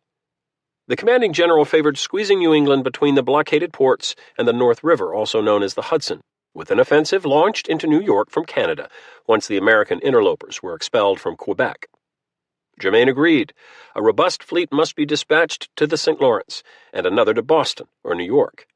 He immediately pressed the Admiralty to find sufficient ships, not only in Britain but also in Germany and Holland. More combat troops must also be found from Scotland, Ireland, and the little German principalities. Germain also knew that for the past 2 months, the King had been intimately involved in planning another expedition to the southern colonies, where Scottish émigrés in North Carolina were said to be well inclined to the crown. Within 3 days of taking office, Germain had adopted this adventure as his own. On the King's command, 7 infantry regiments were to embark in Cork on December 1st, with orders to assist in the suppression of the rebellion. By late November, His Majesty was informed that Howe and the southern governors had been given authority to raise loyalist troops who would receive British arms and be paid as much as regulars. A commodore, the capable Sir Peter Parker, would escort the expedition to the southern colonies with 9 warships and 1,500 crewmen. The Admiralty ordered Hawke to Cape Fear on the North Carolina coast to recruit local pilots, with press warrants if necessary, and to scout for landing sites. All this was to be a profound secret, although as usual American agents in London learned of the plan immediately. An assault on the southern colonies would hardly come as a surprise. A recent proposal in the Commons, rejected for the moment, called for sending British regiments to foment slave uprisings, and Governor Dunmore in Virginia had declared that "It is my fixed purpose to arm all my own Negroes, and receive all others that will come to me whom I shall declare free." Zeal indeed would be a hallmark of George Germain's ministry. More aggressive than his generals, he intended to send them even more reinforcements than they had requested. Howe, facing a grim winter in Boston, praised the decisive and masterly strokes effected since your lordship had assumed the conduct of this war. The American secretary's moxie was so striking that even the opposition Evening Post predicted he would rise still further in his remarkable rebound to eventually become prime minister. The King was said to be pleased. Yet amid the green baize desk and the exquisite wall maps in Whitehall, certain truths about the American war remained elusive. Neither Germain nor anyone else in government had carefully analyzed whether Britain's troop transports, storeships, men of war, and other maritime resources could support an ambitious campaign that now